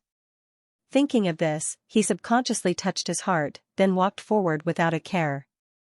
Star Sibyl had a faint smile on her face the entire time, and she followed behind Night King Zhenwu as if she was truly submitting to him. Not long after Luin left the sword sect, he received a message from his personal terminal. He glanced at it, and his face lit up with joy. The Star Tower is about to open, and it'll only take about a year or so. Starsabil looked up. Congratulations, everything is progressing in your favor. If everything goes well, you will become one of the 5 astral children, and one of the other 10 arbiters might become one as well. At that time, we'll welcome the return of the 3rd Night King, and the Day-Night clan will become the greatest power in the entire Innerverse. We'll be able to look down on the Neoverse. Night King Xianwu was ecstatic. Not only that, but he would also obtain the Night's End, Daybreak, which would double his strength. Coupled with the Arrow progenitor's inheritance, no one in the younger generation would be his match. Once he became an Enlighter, he would be able to sweep through the Dowsource 3 skies. Advancing from the Hunter realm to the Enlighter realm was different from cultivating before. The deeper one's foundation as a hunter, the stronger one would be when they became an Enlighter. Night King Xianwu was confident that if everything went well, he would be able to fight against a powerhouse with a power level of 400,000 once he became an Enlighter. Let alone the younger generation, even the older generation would be shocked. That would be the moment when Night King Xianwu would truly reign supreme over the universe. Once Night King Xianwu received the news, the others naturally received it as well. The 10 arbiters, Xia Tian, Tai Yuanjun, and the other kings, as well as Qiu Shi and Gu Shaoer from the Neoverse, received the news as well. The competition for the Star Tower inheritance was one of the greatest events in the Neoverse.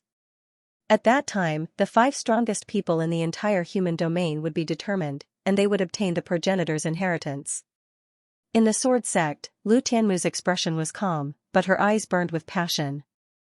She wondered who would be able to withstand the 12th sword in the competition for the Star Tower inheritance, and she was looking forward to it. In the Lingling clan, Ling Ke had already returned, but he had been punished by Ling Gong. He looked sullen. I didn't do anything wrong. Why can't I run when I run into one of the Dowsource 3 skies? Ling Ke was dissatisfied. Ling Gong walked out. Luin didn't run, so why did you run? You disgrace. Ling Ke bared his teeth. How can I compare to him? He's a freak. During the battle at the Cosmic Sea, no one besides him was able to harm Zi. You can't either. It's a pity that he was played to death by Night King Xianwu, and even his reputation has been tarnished. Ling Gong had a complicated look in her eyes. She would never believe that Luin had colluded with Zi, but the universe was cruel. Without any evidence, Night King Xianwu could use the Day-Night clan's influence to smear Lu Yin's reputation. If not for Leon's Armada, the Astral Combat Academy, and the Lockbreaker Society restraining him, Lu Yin's reputation would have been ruined, and he might have gone down in history as an infamous figure. However, things were not much better now. At the very least, the entire Day-Night flow zone was cursing him, as was the Blazing Mist flow zone. However, that was Night King Xianwu's business, and she could not control it. At most, she could prevent the Lingling clan from participating. When she thought about Luin, she felt that it was a pity. That person's innate gift was too high, so high that it was terrifying. If he had continued to grow, he would have definitely been one of the 10 arbiters. In the future, he might have even surpassed them and become the leader of the human domain's younger generation. There was a ding, and Ling Gong looked at her gadget. Her eyes lit up, as the contest for the Star Tower was about to begin. Ling Gong tossed aside all distracting thoughts. She needed to go into seclusion to obtain the Star Tower inheritance and become one of the 5 astral children. As for Ling Ke, she completely ignored him. At a certain pirate port in the Innerverse, following the 6th mainland's retreat, the place became lively again, but it was much less lively than before. Even the pirates lamented the deaths of many of their acquaintances, and they cursed loudly after drinking. Even if they did not understand the 6th mainland or the 5th mainland, they could still curse along. Sooner or later, we'll invade the 6th mainland and slaughter those bastards, someone shouted, and the rest cheered. Among them, a woman cheered the loudest. She raised her glass and said, "Sooner or later, I'll drink all of the 6th mainland's wine." Another round of cheers rang out. The woman's eyes were hazy with drunkenness, but she was very excited. After a while, a few pirates sneakily approached the woman and placed their arms around her shoulders. "Little girl, do you want to drink?" Do you want to follow me to my spacecraft? My spacecraft has plenty of good wine, and I stole it all from the sixth mainland. The woman's eyes lit up, and she exhaled a breath of alcohol that condensed into wine droplets in the air before being swallowed by the woman. Is there really wine from the sixth mainland? The pirates were delighted. Of course. As long as you follow me, you can drink as much as you want. The woman smiled and staggered to her feet. She burped, and her face was flushed red. You said it yourself. If there's no wine, then I'll squeeze you dry. The pirates laughed. Brother likes to be squeezed dry. Let's go and drink. Drink, the rest of the pirates cheered. Many of them felt that it was a pity that they were too late. Not long after, the woman was brought to a dilapidated spacecraft by a few pirates. Her surroundings were in a mess. Where's the wine? The woman staggered as she leaned against the wall and looked at the pirates in a daze. The pirates impatiently took off their clothes. Where the F***ck did you get wine from? Hurry up and play with us. Once you're done, I'll buy more for you. The woman was confused, and her face turned red. No wine? Shut the F***ck up and play with us. The pirate grabbed the woman and was about to force her to the ground. The woman pouted. I thought that you bastards would be lucky enough to get some good wine. Since it's fake, then I'll squeeze you dry. Haha, brother, this woman wants to squeeze you dry. Come on, the surrounding pirates jeered. The woman burped, and her eyes suddenly turned cold. An indescribably strange atmosphere descended, and the bodies of the pirates suddenly froze. Soon after, the leader's body shriveled up. First, it was his hands, then his legs. The process was very slow, but it could not be stopped. He was gradually turning to ash. The leader's face turned pale as he stared in horror at his hands that had turned to ash. Then, his entire body crashed to the ground, and his legs were gone. Help! Help! Help! Help! The surrounding pirates were so frightened that they fell to the ground and looked at the woman in horror. The woman burped again. I said I'd squeeze you dry, hee. Run, one of the pirates shouted and tried to escape, but his legs suddenly turned to ash as well. Half of his body smashed into the wall, and the other pirates did not dare to move. They could only watch as their bodies shriveled up and then disappeared. Not long after, the woman staggered out of the ship, her face still red. Many of the pirates were envious, but no one knew what had happened inside the ship. If they did, they would have fled long ago. A bunch of trash. Leon's armada isn't anything good. Pirates aren't anything good, the woman said drunkenly. No one knew what she said, but she staggered off into the distance. Suddenly, her gadget rang. The woman glanced at it and was shocked. The Star Tower contest is about to begin? There's still about a year left. Hee, I can still drink for a year. In a year. The woman paused for a moment, then cheered loudly, I'm going to the Neoverse to drink. She then disappeared. This scene shook the pirate port, and all the pirates knew that this woman was not simple. As for the pirates who had taken her away, their whereabouts were unknown.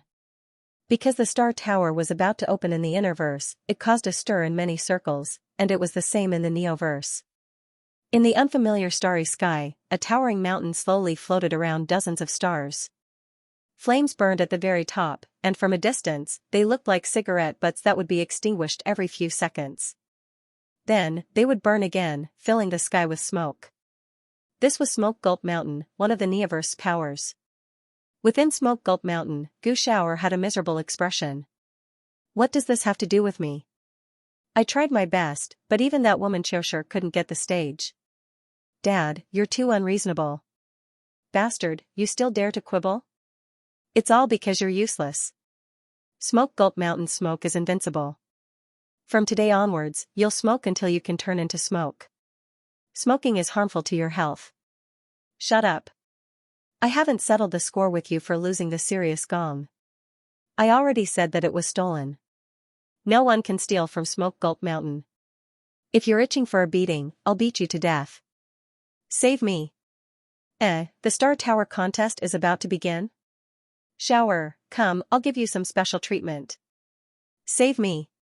In the serious sect, Hua Xiao and Mu Ziying sat across from each other, their expressions downcast. After the Sixth Mainland's invasion, their former pride had been destroyed. It wasn't because of the Sixth Mainland, but because of the Innerverse 10 Arbiters. In their eyes, the Innerverse was a barren land of resources, but those 10 monsters had appeared. Eldest senior sister didn't gain any advantage either. The birth of the 10 Arbiters was a stroke of fate that never happened before and never will happen again. We can only say that we were unlucky to be born in the same era as those monsters, Hua Xiao said helplessly. Mu Ziying looked up. You're underestimating eldest senior sister. She's known as the 4 ultimate beauties, but she's never been serious about anyone. Hua Xiao frowned. Actually, I've always been curious. Who gave her the title of 4 ultimate beauties? You and I have never met before. Mu Ziying shook her head. I don't know. At that moment, there was a ding, and the two looked at their gadgets at the same time. They then looked at each other in shock. The Star Tower contest is about to begin. This time, it's different from the past. The Innerverse 10 Arbiters and titled kings can all participate, especially Knight King Jinwu, who monopolized one of the inheritances. We can only fight for the remaining 4 inheritances. Hua Xiao smiled bitterly. I never thought that there would be a day where we would be trampled on. Knight King Jinwu has hidden himself too well. It's just a pity that Luin is a genius.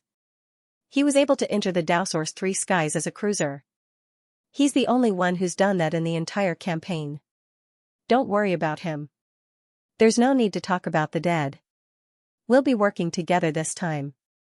Of course. Right, do you want to discuss this with eldest senior sister? Forget it. Eldest senior sister won't join us. In a certain region of the Innerverse, an ancient warship lay in space. This was Astral 10. During the Sixth Mainland's invasion, the Astral Combat Academy had displayed an incomparably terrifying strength. Although Astral 10 had the fewest mentors and students, the crazy headmaster had caused a huge commotion. On this day, a woman arrived at Astral 10 to look for Xiao Luo. At Astral 10 space station, Xiao Luo looked at the woman in front of him. I guessed that you would come looking for me. Standing in front of Xiao Luo was Starsabil, but not the same generation as the 10 Arbiters. Instead, she was the leader of the Astral Academy, who had participated in the Astral Combat Tournament. The contest for the Star Tower is about to begin. You should be going back, right? Starsabil asked.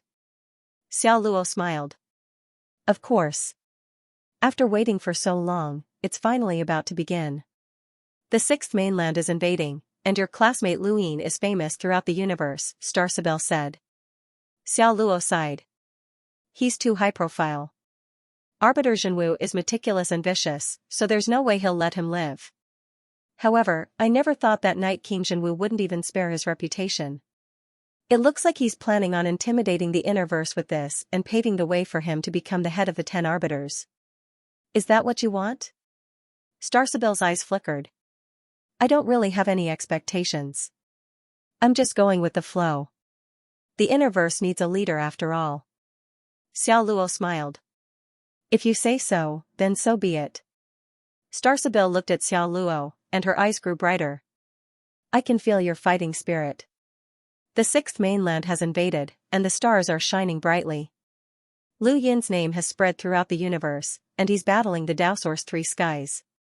It seems like you can't sit still any longer. Xiao Luo stretched his back lazily. That's right. You stopped singing and I went up on stage. It's time for us to make a move. You, me, the 3 Dark Hands, the Hall of Honor on the surface, Mavis, and the others to make a move. Although this war is a farce, the Sea King did one thing right and restored our skies. Otherwise, who knows how long it would have taken for us to truly make a move. Starsabil had a strange look in her eyes. We've already waited for so many years, so it doesn't matter if we wait a little longer. However, now is the time. She then turned to leave, but before she left, she suddenly asked, if it's possible, will you take revenge for Luin? Xiao Luo's eyes trembled. I'll give it a try. Starsabil's eyes flashed, and she left Astral 10. Xiao Luo retracted his gaze and sank into deep thought. This generation was different from the past. The birth of the 10 arbiters had given the Innerverse the ability to compete with the Neoverse. Even Xiao Luo could not say that he could suppress the 10 arbiters. The Neoverse had its own plans for the future, and so did the Innerverse. Otherwise, the 10 arbiters would not have been born. Luin looked out into space, and the future seemed to have changed. Although he did not know too many secrets, he had a feeling that the Innerverse had already broken away from the Neoverse's control. The appearance of the 10 arbiters was the best example, and all of this definitely had something to do with the Starsibel sect. Xiao Luo sighed and looked back at Astral 10. He then lifted his foot and left. This time, he might never return. On the other side, in the technocracy, Luin helplessly put away his die. He had used up all of his uses and could not roll enhance. He could not find his way back to the Outerverse for the time being. The technocracy was strictly monitored, and no one could trespass. This planet was very close to Dolan, so he could walk around for a bit.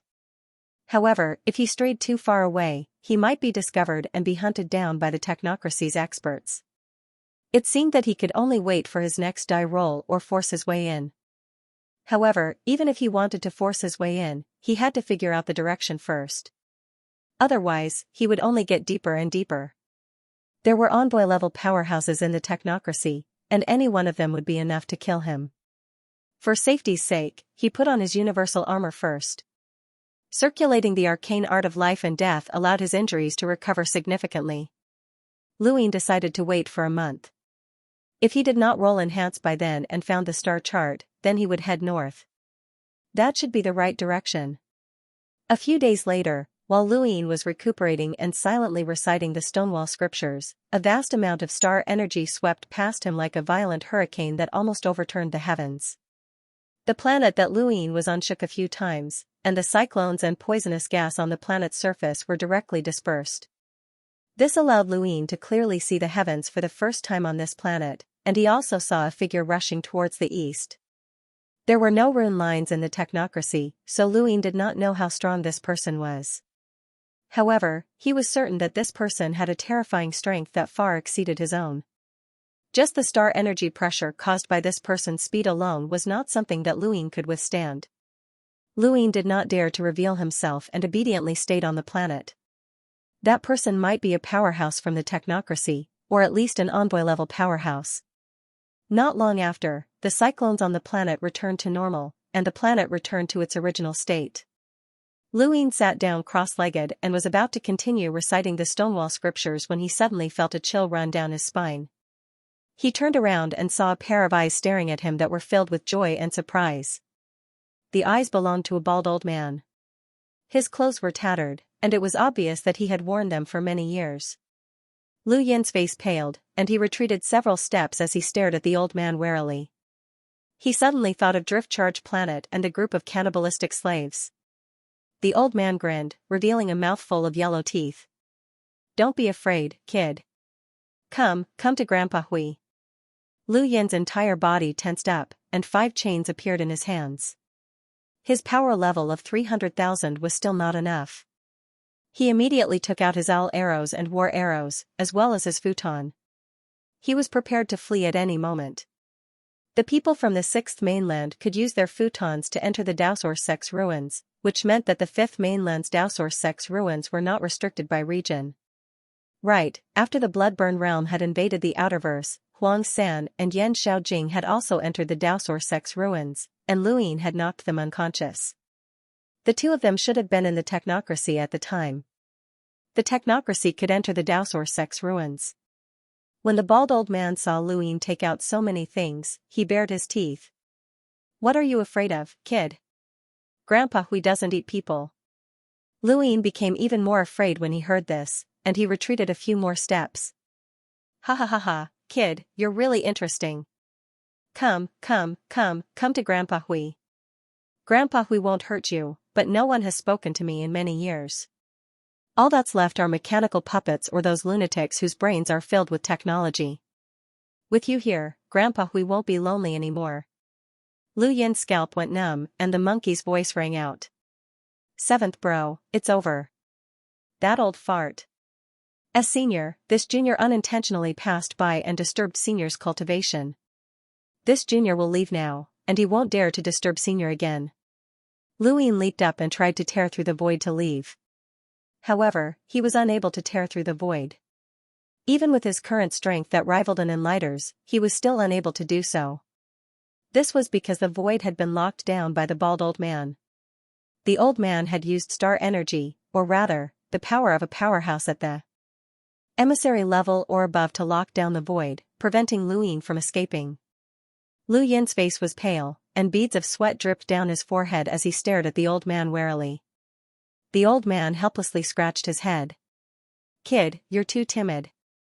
What are you afraid of? Grandpa won't hurt you. Come, talk to Grandpa." He then waved at Luin again, and this time, Lu Yin's body was pulled over uncontrollably.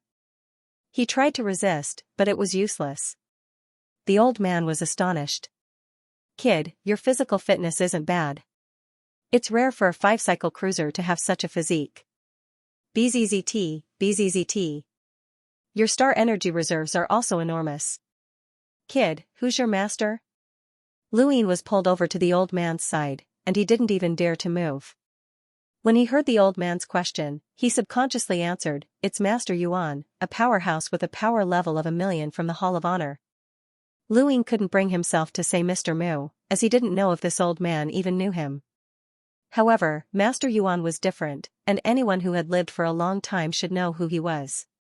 Master Yuan also had a good reputation, and he might have even taught this old man before. Master Yuan's disciples could be found throughout the universe.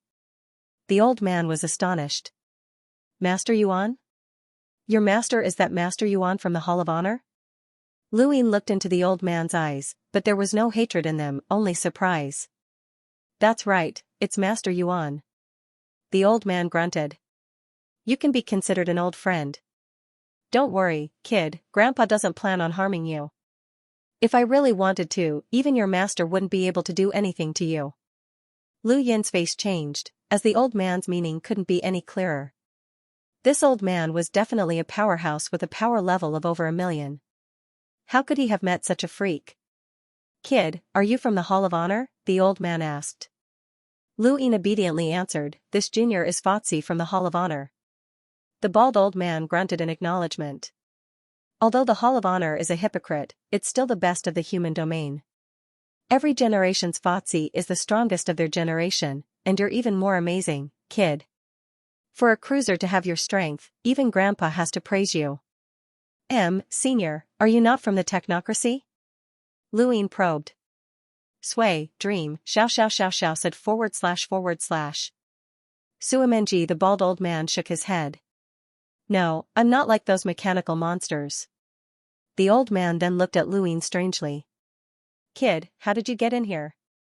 Grandpa has been in the technocracy for countless years, and you're the first human to come in and live to this day.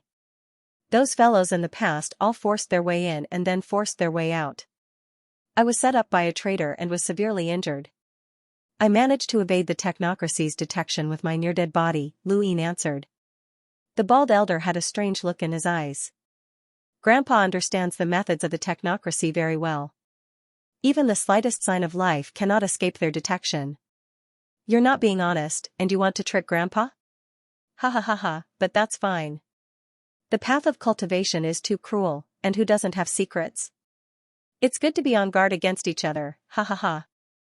The bald old man was very cheerful, as he did not believe Lu Yin's words. However, he was certain that Lu Yin did not belong to the technocracy. He told Lu Yin many things, most of which were about his experiences in the technocracy over the past few years. He said that there was a technological city in the technocracy, and the technology there was incredible. It could do things that many people could not imagine. Unfortunately, he had destroyed it. He had said that there was a research team in the technocracy that was researching immortality, and they had actually managed to discover something about it. It was a pity that he had destroyed their research results and destroyed the research team while he was at it. He said that the technocracy also had their own internal competition. When he was bored, he even forced himself to become a judge. Then, he killed all the participants and was hunted down by the technocracy for over 1,000 years. And so on and so forth. The bald old man said many things. He had not spoken to anyone for many years, or rather, he had not spoken to anyone from his hometown. In the technocracy, anyone from the human domain was considered a native. We've talked for so long, but I still don't know Senior's name. I'm Luine from the human domain's outerverse Frostwave Weave, Luine said respectfully. He had thought things through, and there was no need for him to be on guard. With the old man's strength, Luine would not be able to guard against him. The bald old man was stunned for a moment. He subconsciously touched his bald head. Title? Title? His eyes were filled with confusion. It's been so many years since anyone asked about Grandpa's name. What's Grandpa's name again? What's his name again? Luine pursed his lips. Your surname is Hui? Just now, this old man called himself Grandpa Hui. The bald old man slapped his forehead. Right, Hui. Grandpa's surname is Hui. I almost forgot. Ha ha ha ha. Hui Kong. Grandpa's name is Hui Kong. Luine nodded. Hui. What a strange surname. The bald old man, Hui Kong, was very happy that Luine had appeared. Even though Luine was a junior and they didn't have much in common, he was still happy. He talked to himself, laughing as he spoke, as if he was meeting an old friend. As time passed, Luine gradually relaxed. He didn't care what the old man's cultivation was, but he could feel that the old man had no one to confide in after all these years. Thus, he decided to open up and chat with the old man. They talked about everything from cultivation and battles to interesting anecdotes. Even if it was just a small matter, the two of them were able to chat happily. Luine suddenly thought of something and took out some wine and food from his cosmic ring. This was something he had prepared just in case. Who knew where he would be trapped in the future, but it was now useful. Senior Hui, have a taste of my hometown's wine. Hui Kong's eyes were filled with excitement. He reached out his trembling hand and swallowed his saliva. He carefully picked up the wine bottle and took a big gulp. He let out a long sigh. Awesome, awesome, ha ha ha ha. Luine smiled. Cheers. Ha ha ha ha, cheers. Hui Kong laughed. The two of them drank and chatted on a strange planet, just like Luine, Kai Jianxiang, and Zi Rong had in the past. However, this time, there was an additional sense of uncertainty about the future. Luine had prepared a lot of food and wine in his cosmic ring, but Hui Kong was reluctant to drink and said that he wanted to take it slow. Luine let him be and was willing to talk freely with him. Hui Kong spoke a lot and was very cheerful. He looked at Luine with more and more admiration. After living for so long, one could see things more clearly. Although they hadn't met for long, he had already determined Lu Yin's character. Although Lu Yin had some ambition and his methods were fierce, he had a bottom line. Having a bottom line was good. A bottom line was a shackle that bound oneself, and it could make one a human being. He had seen too many powerful cultivators who couldn't even be considered human. They disregarded human lives and were no different from animals. He himself couldn't be considered kind, but he also had a bottom line. For several days, the two of them didn't stop talking. Hui Kong had endless things to say, and it was as if he wanted to pour out everything that he had said for so many years. Even though Lu Yin was prepared, he still felt dizzy. Little kid Lu, tell Grandpa Hui, how did you get here? Hui Kong asked curiously. He was really just curious, because even he himself had forced his way in. Lu Yin smiled bitterly. I'm telling you the truth. I'm someone who has died once. Hui Kong was astonished and looked into Lu Yin's eyes. After a while, he looked away and muttered to himself, you've died before, but you can still survive? Is there such a thing? Even Grandpa can't do that. Lu Yin shrugged. I was lucky. Then, his heart skipped a beat and he looked at Hui Kong. Senior, have you heard of the arcane art of life and death? Hui Kong's eyes widened as he looked at Lu Yin. You didn't succeed in cultivating it, did you? Lu Yin nodded. It's because of the arcane art of life and death that I survived. Hui Kong sighed. This art is very evil and widespread. Countless people want to cultivate it, but no one has succeeded. You actually survived because of it. That explains it. Lu Yin asked, Does Senior know if there are any drawbacks to the arcane art of life and death? This was why Luin had told him about the art. He trusted the Elder from Drift Charge Planet very much, as the Elder had secretly suppressed Luin and forced him to go to the Neoverse to fulfill his promise. However, the Elder had removed the restriction and even cut off the path for Luin. Luin was grateful to the Elder from the bottom of his heart, but the arcane art of life and death had been cultivated from the very beginning, and it had not been created by the Elder himself. Who knew if there were any drawbacks? Hui Kong shook his head. This art's appearance is very strange. Everyone knew about it overnight, but no one has succeeded in cultivating it. I don't know if there are any drawbacks. Ha ha ha ha, don't think too much about it, little kid. Coming back from the dead is a joyous occasion. To be able to enter the technocracy and live to see Grandpa means that we are fated. How about this? You don't have to call me Senior anymore. Just call me Big Brother Hui, and I'll call you Little Brother Lu. What do you think? Luin was delighted. It's my honor to hear Senior say that. Still calling me Senior? Big Brother Hui. Ha ha ha ha, Little Brother Lu, come, cheers. Cheers. Don't, keep it. Drink slowly. There's still a long way to go. Alright, drink slowly. Luin was drunk. He had already forgotten how many times he had been drunk. If they wanted to, they could drink continuously for a year without getting drunk, but drinking like that was still. What was the point of drinking? Rumble. The earth trembled, and Luin slowly opened his eyes. They were blurry, and then there was another rumble. He rubbed his eyes and looked up, but his pupils shrank when he saw an incomparably large mechanical arm coming down from the planet. His scalp tingled, and he hurriedly got up to flee. Ha ha ha ha, Little Brother Lu, you're awake? Don't be afraid, Big Brother is here. Hui Kong laughed from above, clenched his fist, and punched out. The mechanical arm that was comparable to the size of a planet immediately shattered, and the fragments were swept away by the wind. All of this happened in an instant. It happened so quickly that Luin thought it was a dream. It wasn't until Hui Kong landed and patted him that he woke up. Bro, Big Brother, what was that? Luin asked blankly. Hui Kong grinned. It's just a toy.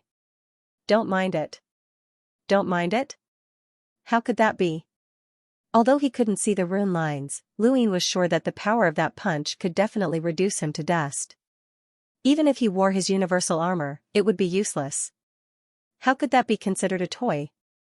Well, to someone like Hui Kong, it was indeed a toy. Big Brother, have we been discovered? Luin asked. Hui Kong sat down cross-legged and patted the dust off his body. Big Brother has implicated you. Big Brother is as obvious as the sun in the darkness, and the entire technocracy is watching Big Brother. Ha ha ha ha, they send that thing to cause trouble every once in a while.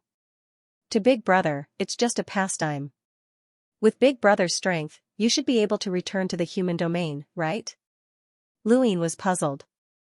Hui Kong looked up with a complicated expression. I'm not going back. If I can't find the answer I want, I definitely won't go. Luin didn't ask any further. Hui Kong patted Lu Yin's shoulder. Big Brother knows that you want to go back. You're young, after all, and you care about many things. If you want to go back, then go back. Big Brother will think of a way to send you off. Luin was delighted. Thank you, Big Brother. Hui Kong laughed. But you have to stay with Big Brother for a few more days. You can't leave after just a few days. Of course, I'll do as Big Brother says, Luin said excitedly, as he saw hope of returning home. Hui Kong smiled. Although we've only known each other for a few days, Big Brother admires you.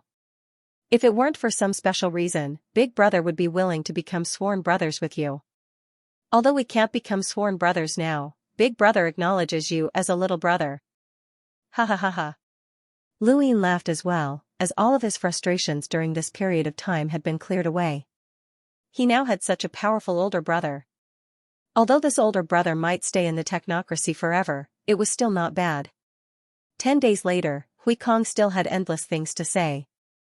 Luin knew that if he didn't let Hui Kong speak his fill, then he wouldn't be able to leave. At that moment, an incomparably large spacecraft appeared on the planet.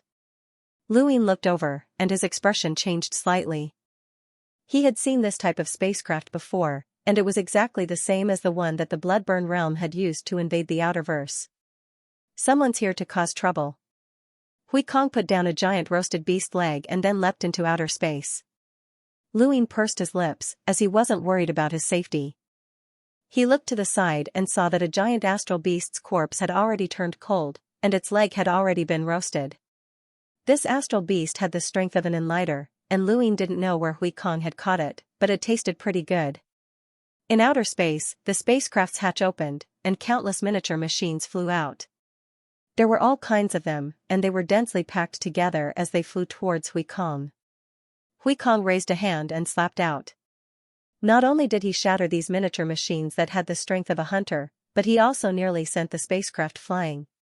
Within the spacecraft, a group of cyborgs clung to the wall and finally managed to stabilize themselves. A woman rushed out of the spacecraft. She looked human and was quite pretty, but her eyes and hair were mechanical. She glared fiercely at Hui Kong. "Damn Baldy, you have to compensate us." Hui Kong was disdainful. "Get lost, kid. Damn Baldy, if you have the ability to suppress your realm, then let's fight. I'll kick your Baldy around like a ball. Kid, go home and drink milk. Damn Baldy, you're pissing me off." Hui Kong laughed. On the planet, Luin had a strange expression.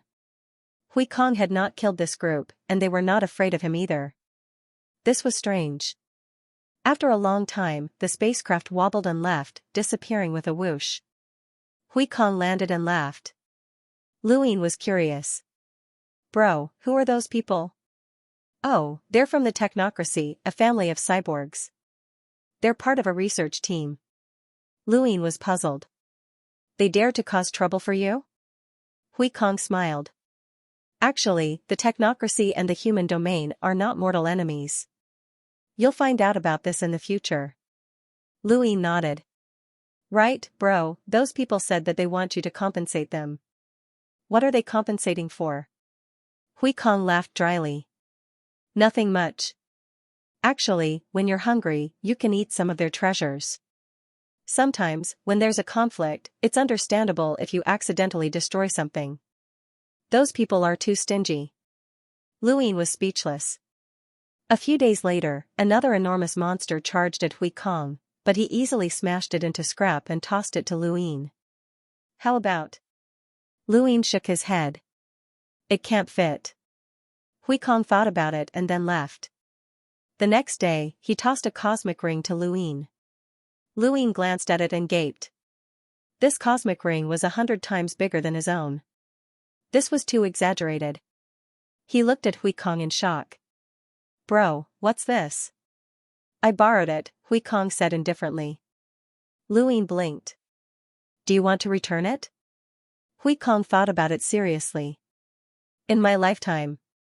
He suddenly understood why that group of people had flown into a rage and risked their lives to demand payment. Hui Kong had definitely not simply broken something. This cosmic ring was extremely valuable, and he guessed that even a powerhouse at the level of an emissary might not be able to possess it. This old bandit was too terrifying, but he liked it. With this gigantic cosmic ring, Luin unceremoniously stored away the mechanical monster that Hui Kong had dismantled. To be able to be used to deal with Hui Kong, even if its combat power did not reach 1,000,000, it was at least at the level of an emissary. To create a mechanical monster of this level, the materials were definitely very rare and super good. He did not mind having more materials. Every once in a while, a mechanical monster would attack Hui Kong. According to Hui Kong, he had previously smashed these mechanical monsters into smithereens, but now, he was holding back and doing his best to preserve materials for Luin. Luin was very grateful and accepted the gifts even more happily. Just like that, more than a month passed. Hui Kong looked up at the starry sky with nostalgia in his eyes. "Brother, are you homesick?" Luin asked. Hui Kong smiled. "No, your immediate family is probably all dead. I don't even know how many generations the survivors have passed down." "Where are you from, brother?" Luin asked. This was the first time he had asked this question. He had not asked in the past because he was afraid of being rude, but now that they had been together for almost 2 months, they were very familiar with each other. Hui Kong did not hide anything. The Neoverse. Brother, you're from the Neoverse? Can you tell me more about it? Luin was very interested. Hui Kong was astonished. You've never been to the Neoverse? Luin shook his head. Okay, I'll tell you about the Neoverse, but what I know is a situation from a very long time ago. I don't know what the current situation is, but I don't think there will be many changes. Hui Kong paused and looked at Luin. When he saw that Luin was listening attentively, he continued, the universe we live in is called the Fifth Mainland. It is divided into 3 major star domains, the human domain, the technocracy, and the astral beast domain. The human domain is also divided into the outerverse, the innerverse, the cosmic sea, and the Neoverse. You're from the outerverse, so there's no need to say more. The innerverse has the most powers, and it's very complicated. I don't know much about it, and I don't need to because the core of the entire human domain is in the Neoverse. The Neoverse is the central region of the human domain. The most elite of the human domain is gathered there, and the Hall of Honor is at the peak. The Hall of Honor rules over the entire human domain and has a half-martial ancestor. They also have several powerhouses with a battle power level of over 1 million. No one knows if there are any stronger powerhouses among them because no one knows the true strength of the Hall of Honor. The Hall of Honor is the most powerful organization, and below it are the Mavis family, the Sirius sect, the Home of the Gods, and the Aurora Company. These organizations have influence throughout the entire human domain, but they are only known to the public. There are also the 3 Dark Hands, which are the Neo-Human Alliance, the 7 Courts, and the Burial Garden. Since you've cultivated to your current level of strength, you should have more or less heard of these situations. Outside of these organizations, there are also some hidden organizations that have never been exposed, such as Eversky Island. Luin was astonished. There were more? Hui Kong's expression turned serious. If you have the chance to go to the Neoverse one day, don't underestimate anyone, even if you're already invincible among your peers. The Fifth Mainland doesn't just contain the power of a single continent, but rather a fusion of 5. The simplest example is one of the 3 Dark Hands, the 7 Courts. They have 7 families that came from the 5 shattered continents, and they all have their own secret techniques. Luin had never underestimated these people. Even if the 6th Mainland had invaded and the 5th Mainland seemed to be in imminent danger, some people still hadn't shown themselves. Bro, what's the purpose of the Neoverse existence? Luin asked. Hui Kong looked deeply at Luin. Do you know something? Luin told him about the 6th Mainland's invasion. Hui Kong was shocked. Something like that actually happened? The sky has been restored. That brat called the Sea King has guts. Ha ha ha, I admire him. Bro, the 6th Mainland is invading, and the 5th Mainland is about to be destroyed, but the 3 Dark Hands still haven't made a move. Also, that everlasting island, the Mavis family, and so on. They don't seem to have done much either. Luin was puzzled. Hui Kong shook his head. You'll find out about this in the future. The 6th Mainland isn't the real enemy, and this war is just a farce. That brat called the Sea King messed up the Neoverse deployment, but he's very brave. It's useless to tell you. The two chatted for a long time, and Hui Kong was very curious about the 6th Mainland's fighting style. In his own words, he had not been born in time for the war between the 2 mainlands, and even now, he had been trapped in the technocracy. When he heard that the 6th Mainland's main cultivation method was imprinted, Hui Kong's face filled with disdain. Idiots. Those idiots have been deceived. Deceived? Luin was puzzled. Hui Kong replied, the older generation once said that the 6th Mainland had been deceived by something. It seems that it's not just in terms of war, but also in terms of their entire cultivation system. Luin suddenly recalled the words he had heard at the rune technology ruins. They had also said that the 6th Mainland had been deceived, and that the ones who had deceived them were monsters. What kind of monsters were these? Luin really wanted to learn some secrets from Hui Kong, as he had a feeling that Hui Kong definitely knew something. However, Hui Kong was very tight-lipped, and no matter what Luin did, it was useless. Hui Kong patted Lu Yin's shoulder and sighed. Alright, brother. Don't try to trick me. There are some things that you'll naturally have the qualifications to know once you reach a certain level. Knowing them in advance might not be beneficial, and you might even collapse. Ha ha ha ha. Lu Yin raised his head. Brother, my willpower is very firm. I can see that brother admires you. Ha ha ha ha. Hui Kong laughed. He was very cheerful. Lu Yin looked at Hui Kong. This old man seemed to be very talkative, but he was really good at hiding his secrets. Brother, there's a question that I've been wanting to know for a long time. Hui Kong grinned. I'm hungry. Wait for me. Brother will go hunt. We'll talk while we eat. He then soared into the sky and disappeared. Not long after, a giant shadow crashed down and cracked the ground with a boom. It was a terrifying astral beast that was completely dead. Lu Yin tried to bombard it with overlaying stacks, but he couldn't break through its defense. Hui Kong laughed. Not bad physical strength. Interesting, but why is it only 100 stacks? With your physical strength, you can at least use 150 stacks. Lu Yin shrugged. I won't be able to do the rest. Hui Kong nodded. Unfortunately, brother doesn't know overlaying stacks, or I could teach you. Lu Yin's eyes lit up. Brother, do you know how to deduce? With brother's strength, it shouldn't be difficult to deduce more than 100 stacks. Hui Kong laughed.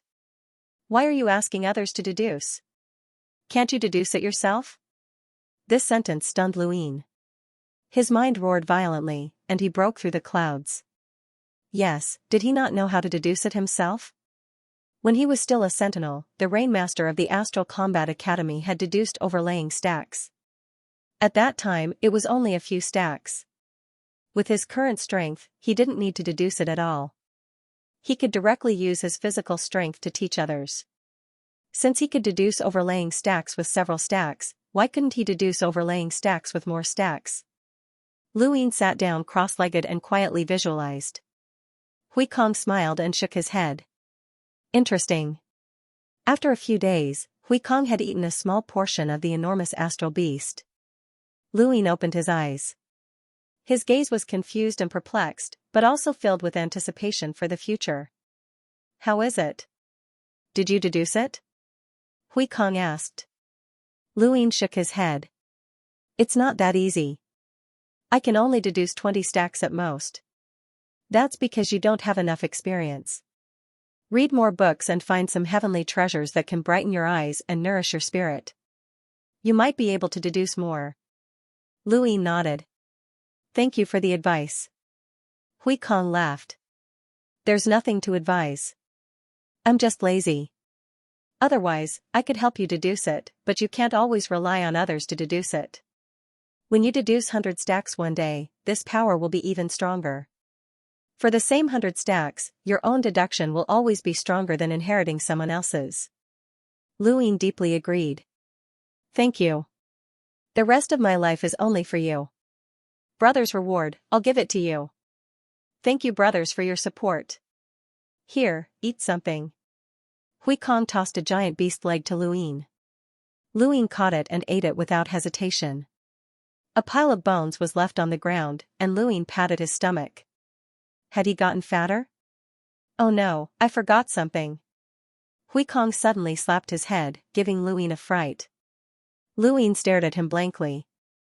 Hui Kong lowered his head and thought for a moment before replying in annoyance, how could I have forgotten about him? What is it, bro? Lu Yin asked. Hui Kong looked bitter and apologetic. I'm sorry, bro, but I might not be able to send you back to the Outerverse. How about you wait another 100 years? Lu Yin blinked. Bro, don't joke around. Hui Kong sighed. I'm not joking. Ever since I barged into this broken place, I've caused a lot of damage. Do you really think that the technocracy only relies on those mechanical monsters to deal with me? That's too naive. To restrain you, the technocracy's mainframe will send an absolute powerhouse to deal with you every once in a while. Usually, they'll fight for 100 years. I had originally planned to send you away, but there might not be enough time. Lu Yin's heart sank, as he did not want to stay in the technocracy for 100 years. After that, it would be too late. Bro, is there no other way? With your strength, crossing the technocracy is only a matter of time. Hui Kong smiled bitterly. In the human domain, crossing the universe is indeed very fast, but the technocracy is different. This place is filled with mechanical defenses, and wherever you go, the defenses will be infinitely strengthened. There's an inescapable net around you, and even the void has been frozen. Let me put it this way, for the next 100 years, you won't be able to leave even if you want to. Lu Yin paled. If he could not leave, then what could he do? After 100 years, the situation in the outerverse would definitely change, let alone the innerverse. The powers that had been forcefully recruited by the Great Eastern Alliance would crumble, and they might even turn against the Great Yu Empire. There were also unstable elements within the Great Eastern Alliance, such as Undying Yushan. No one knew if he was dead or alive, and there were also hidden organizations. Of course, the most important thing was, what about Ming Yin? Should he make her wait for him for 100 years? By the time he returned after 100 years, it would be too late. Bro, when will that powerhouse deal with you arrive? Lu Yin asked. Hui Kong thought. Anytime. Lu Yin muttered to himself. Hui Kong said bitterly, I've let you down. I wanted to keep you here to talk for a while longer, but I didn't expect to delay you. I didn't do it on purpose. Lu Yin hurriedly replied, I know you didn't do it on purpose. Hui Kong sighed helplessly. If you want to stay, then stay. It'll be good for you to watch me fight for 100 years. After 100 years, with your aptitude, you'll definitely become an enlighter. Don't worry, you don't have to worry about resources. I'll snatch them for you even if I have to. Rob? Lu Yin's eyes brightened. Bro, do you know anything about the technocracy? Hui Kong patted his chest. What a joke. How many years have I been fighting here? Lu Yin hurriedly took out the star chart that he had obtained from Endless Borders and handed it over to Hui Kong. Do you know of this place? Hui Kong looked around and was puzzled. This place is not far away. What's wrong? Why do you have the technocracy's star chart? Lu Yin was delighted. Bro, this star chart was discovered by Endless Borders. It can be used to travel from the outerverse to the innerverse. Is that so? There shouldn't be any loopholes in the technocracy's detection system. Hui Kong was puzzled. Lu Yin explained, Endless Borders' exploration team successfully passed through this route. Although the weather was strange and dangerous, they really did reach the innerverse. Hui Kong looked at Lu Yin. Bro, you want me to send you back to the outerverse through this route? Lu Yin nodded. Hui Kong thought about it. If this route is real, then there's no problem. But if there's a problem with the route, then you might die. Think carefully. Lu Yin was helpless. Bro, I really can't wait another 100 years. To be honest, you were framed and fell into the innerverse. Whether or not you can take revenge is a matter of the future. If you don't go back now, then your family's business will be gone. Hui Kong frowned. Your family's business isn't as important as your life. I promise you that I'll let countless generations of the Hui family's descendants help you. You're from the outerverse, and while they might not live up to your expectations, they can still help you seize a few weaves. Lu Yin blinked. You've already unified half of the outerverse. Hui Kong stared at him blankly. How did you do it? The innerverse, neoverse, and Hall of Honor just watched? The weather has changed, and the energy level has skyrocketed. The innerverse and outerverse have been separated, Lu Yin said. Hui Kong understood. This was a once-in-a-lifetime opportunity that had allowed the innerverse and outerverse to be separated. Otherwise, it would have been impossible for anyone to unify half of the outerverse under normal circumstances. Even if the Hall of Honor agreed, the innerverse great powers would not have agreed. I've underestimated you. Alright, I'll send you there. Whether you live or die is up to fate. Tell me who your enemy is. If you die this time, I'll take revenge for you when I get out.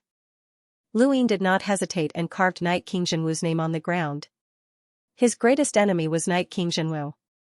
Hui Kong was astonished. Night King? So you offended the Day-Night clan, and you're a descendant of a Night King. He wanted to say something else, but his expression suddenly changed. Not good, the enemy is here. He grabbed Lu Yin and disappeared from the planet. Just as Hui Kong left, a cyborg appeared on the planet. He swept his gaze across the ground and then similarly tore through the void to leave. Lu Yin felt his body being sliced apart, and in the next moment, a cyclone appeared in front of him that swept through the heavens. Hui Kong stood there and grabbed Lu Yin. Bro, I can only send you this far. This is the path you spoke of. I'll send you on your last journey. Lu Yin's entire body tensed up, and he immediately put on his universal armor. Bro, will we ever meet again? Hui Kong laughed heartily, of course there is, no one can kill me. After he finished speaking, he suddenly exerted force and threw Lu Yin out. He just so happened to land on the cyclone and was swept towards the north by the cyclone. Just as Lu Yin was thrown out, the cyborg appeared in outer space and stared at Hui Kong. Hui Kong turned around. Ha ha ha ha, we can have a good fight now. The next moment, the heavens collapsed. Lu Yin was thrown out by Hui Kong's enormous strength, and his breathing stopped. His entire body was under extreme pressure, and when the cyclone swept past him, he felt the world spin. After a while, when he opened his eyes, the cyclone had already disappeared, and he appeared in an unfamiliar space. This was where the flight route had been. Lu Yin did not know how to determine the direction of the flight route, but he could use his gadget. Not long after, he determined the direction and rushed off. This flight route was one of the few loopholes in the technocracy, and it was not within the technocracy's detection range. As long as he could avoid the terrifying celestial phenomenon, he could return to the outerverse. This trip to the innerverse had been like a dream. Lu Yin had never thought that he would be able to make this trip, and he had even become famous again after so many years. However, his deepest impression was naturally his battle with Night King Jinwu. The heart arrow technique was impossible to guard against, and anyone who fought Night King Jinwu could have been hit by the technique. With Night King Jinwu's vigilance, it was impossible for him to have exposed himself in advance. He had also successfully cultivated the Night King heaven-splitting technique and had even captured Shui Day Night. This person had originally possessed the greatest inheritance of the Night King bloodline, and he had also obtained the 6th mainland's arrow progenitor's inheritance. After snatching the general appointment platform, there was a 90% chance that he would become one of the 5 astral children and obtain the 5th mainland's progenitor's inheritance. If everything went smoothly, he might actually become invincible among his peers, and even the 6th mainland's Dowsource 3 skies might not be a match for him. Night King Jinwu was like a proud son of the heavens. The bright moon hung high in the sky, and he had been blessed by the heavens. However, the only thing that he had not accomplished was to kill Lu Yin. Lu Yin clenched his fists, and his gaze turned cold. The number of the Dian was 50, and 49 of them were used. Only the evasive one was used. Lu Yin was the evasive one, and he had been blessed by the heavens. However, there would always be a chance for others to survive. It would not be long before they met again with Night King Jinwu. Suddenly, Lu Yin remembered that he had forgotten to ask Hui Kong about something, but he had been interrupted by Hui Kong. He had wanted to ask about the primeval surnames, and with Hui Kong's age, he might know, but he had actually forgotten. 7th bro, are we returning to the outerverse now? The monkey asked. Lu Yin grunted in acknowledgement.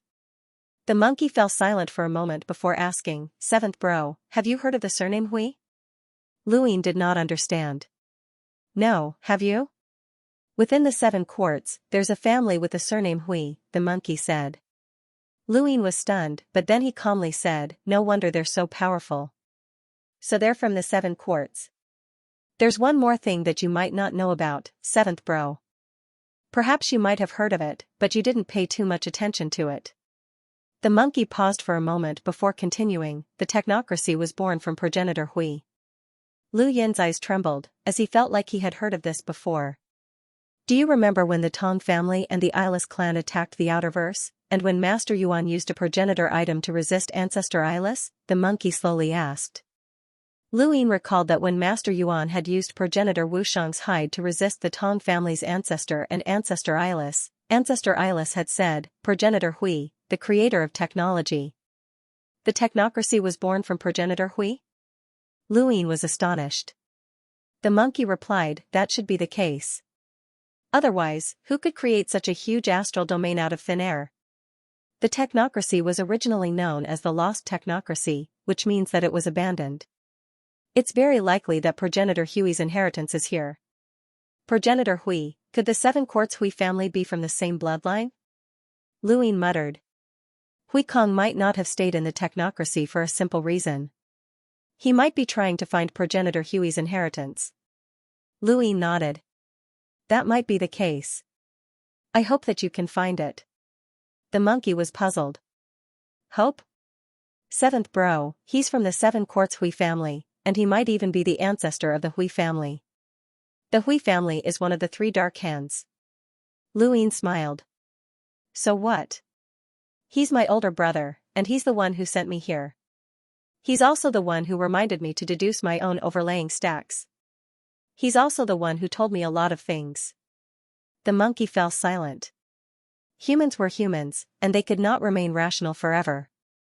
Hui Kong had treated Luin quite well, as he had not done anything to Luin, nor had he tried to pry information from Luin. He had not taken the initiative to ask any questions, and everything seemed very natural. Regardless of whether it was the 3 dark hands or the Hall of Honor, Luin could not make an enemy out of Hui Kong. Luin could feel Hui Kong's sincerity towards him, and he naturally reciprocated. This was completely different from his interactions with Night King Yuanjing.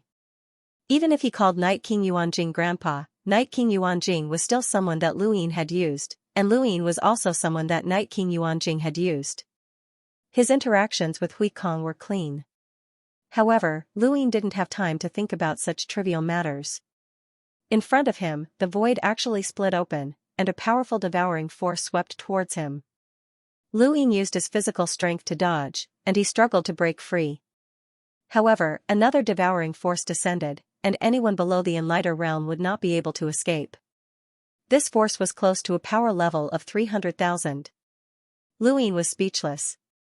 Who had said that as long as one reached the Enlighter realm, they would not need to fear this route's astronomical phenomena?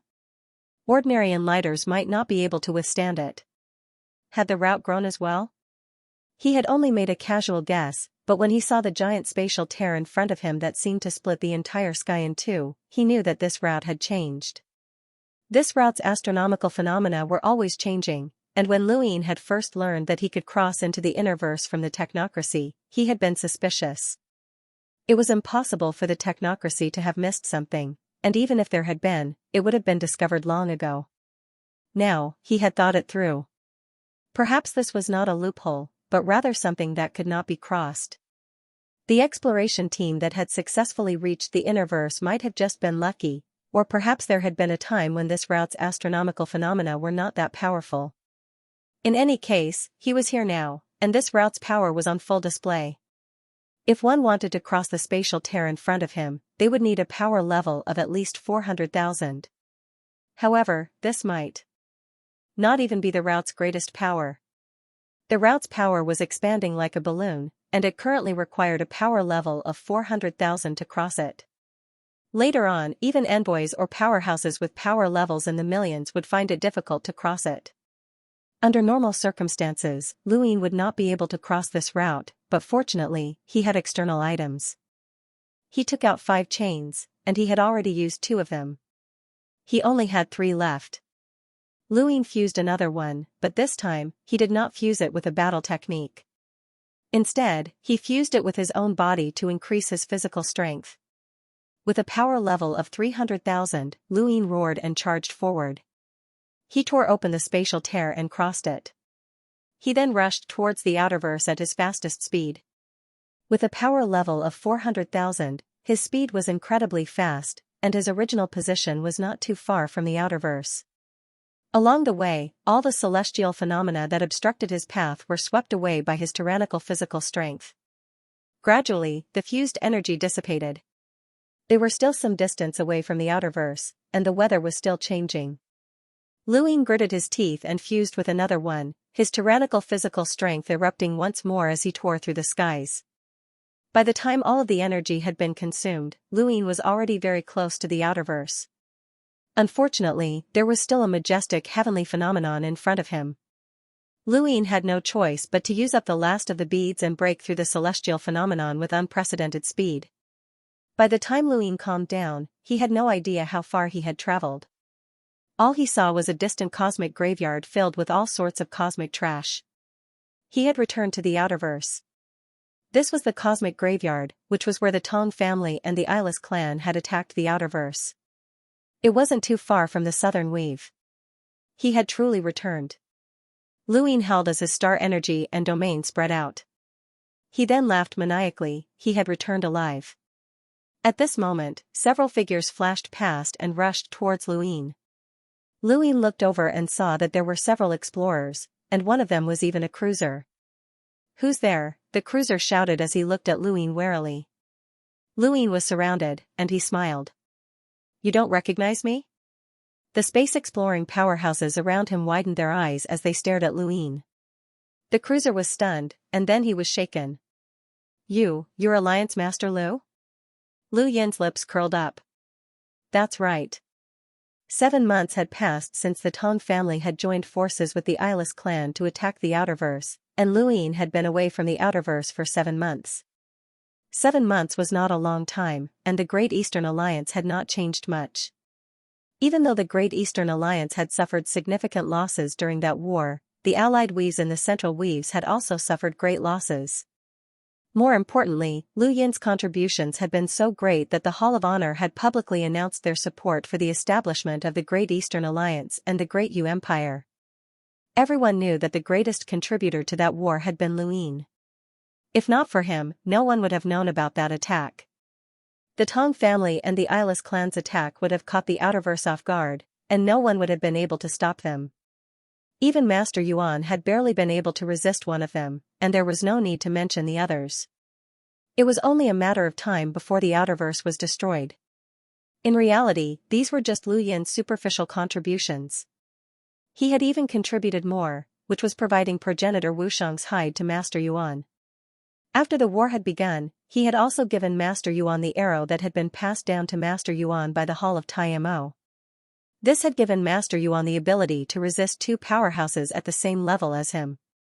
These were still not his greatest contributions, as the Tong family's ancestors' heavy injuries were directly related to Luin.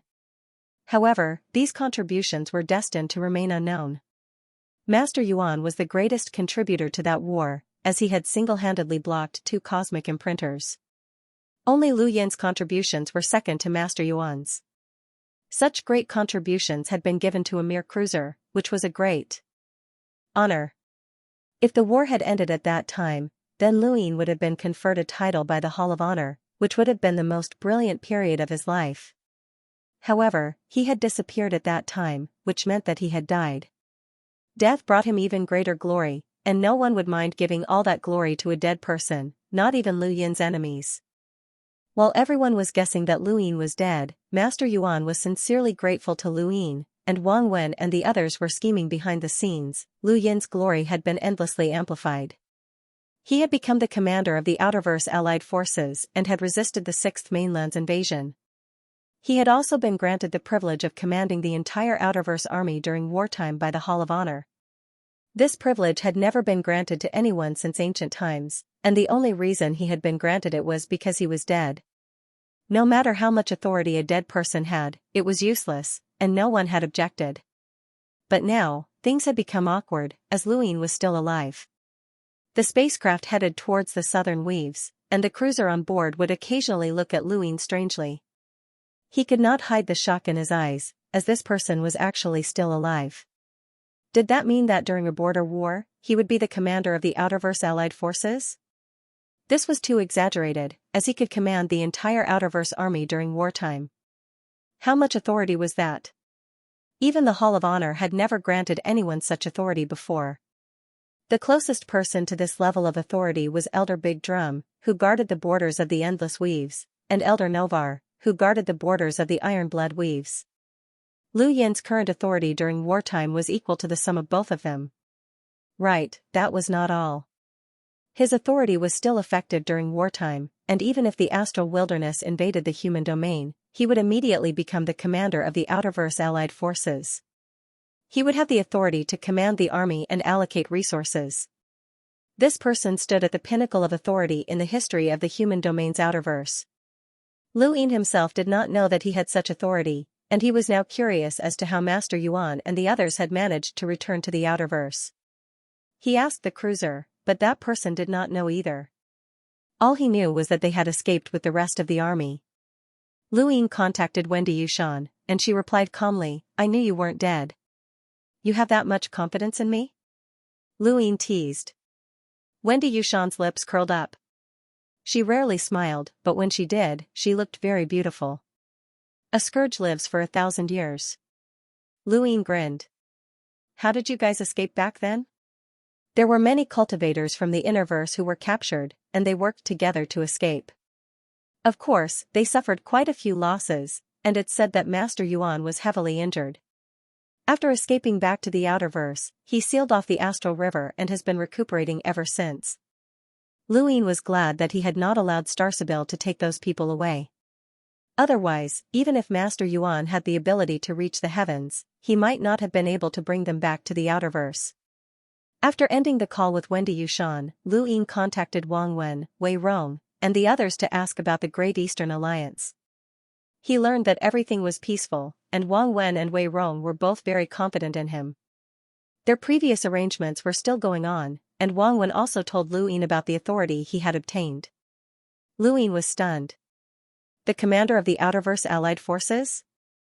Wang Wen smiled. "That's right. Congratulations, you've officially reached the pinnacle of authority in the history of the Outerverse. Aside from the Hall of Honor, which controls the human domain, you can be considered to have stepped into the pinnacle of the universe." Lu Yin had never dreamed that he would obtain such authority. "How did you do it?" Lu Yin asked. Wang Wen smiled. "It's very simple. You were the one who mobilized the Outerverse Allied Forces, and you performed very well during the war. The Hall of Honor has a good impression of you, especially Master Yuan. I don't know what you did, but that old senior was very enthusiastic about your matters. With a few more tricks, you should have been able to accomplish this." Lu Yin suddenly had a flash of inspiration. "You were the one who spread the news of my death, right?" "That wasn't me, but Wei Rong. I was in charge of negotiating with the Hall of Honor, and Wei Rong was in charge of public opinion. Now that you're dead, no one will say anything even if I give you more authority. As long as Master Yuan supports you, everything will go smoothly," Wang Wen explained. Lu Yin was glad that he had subdued these two.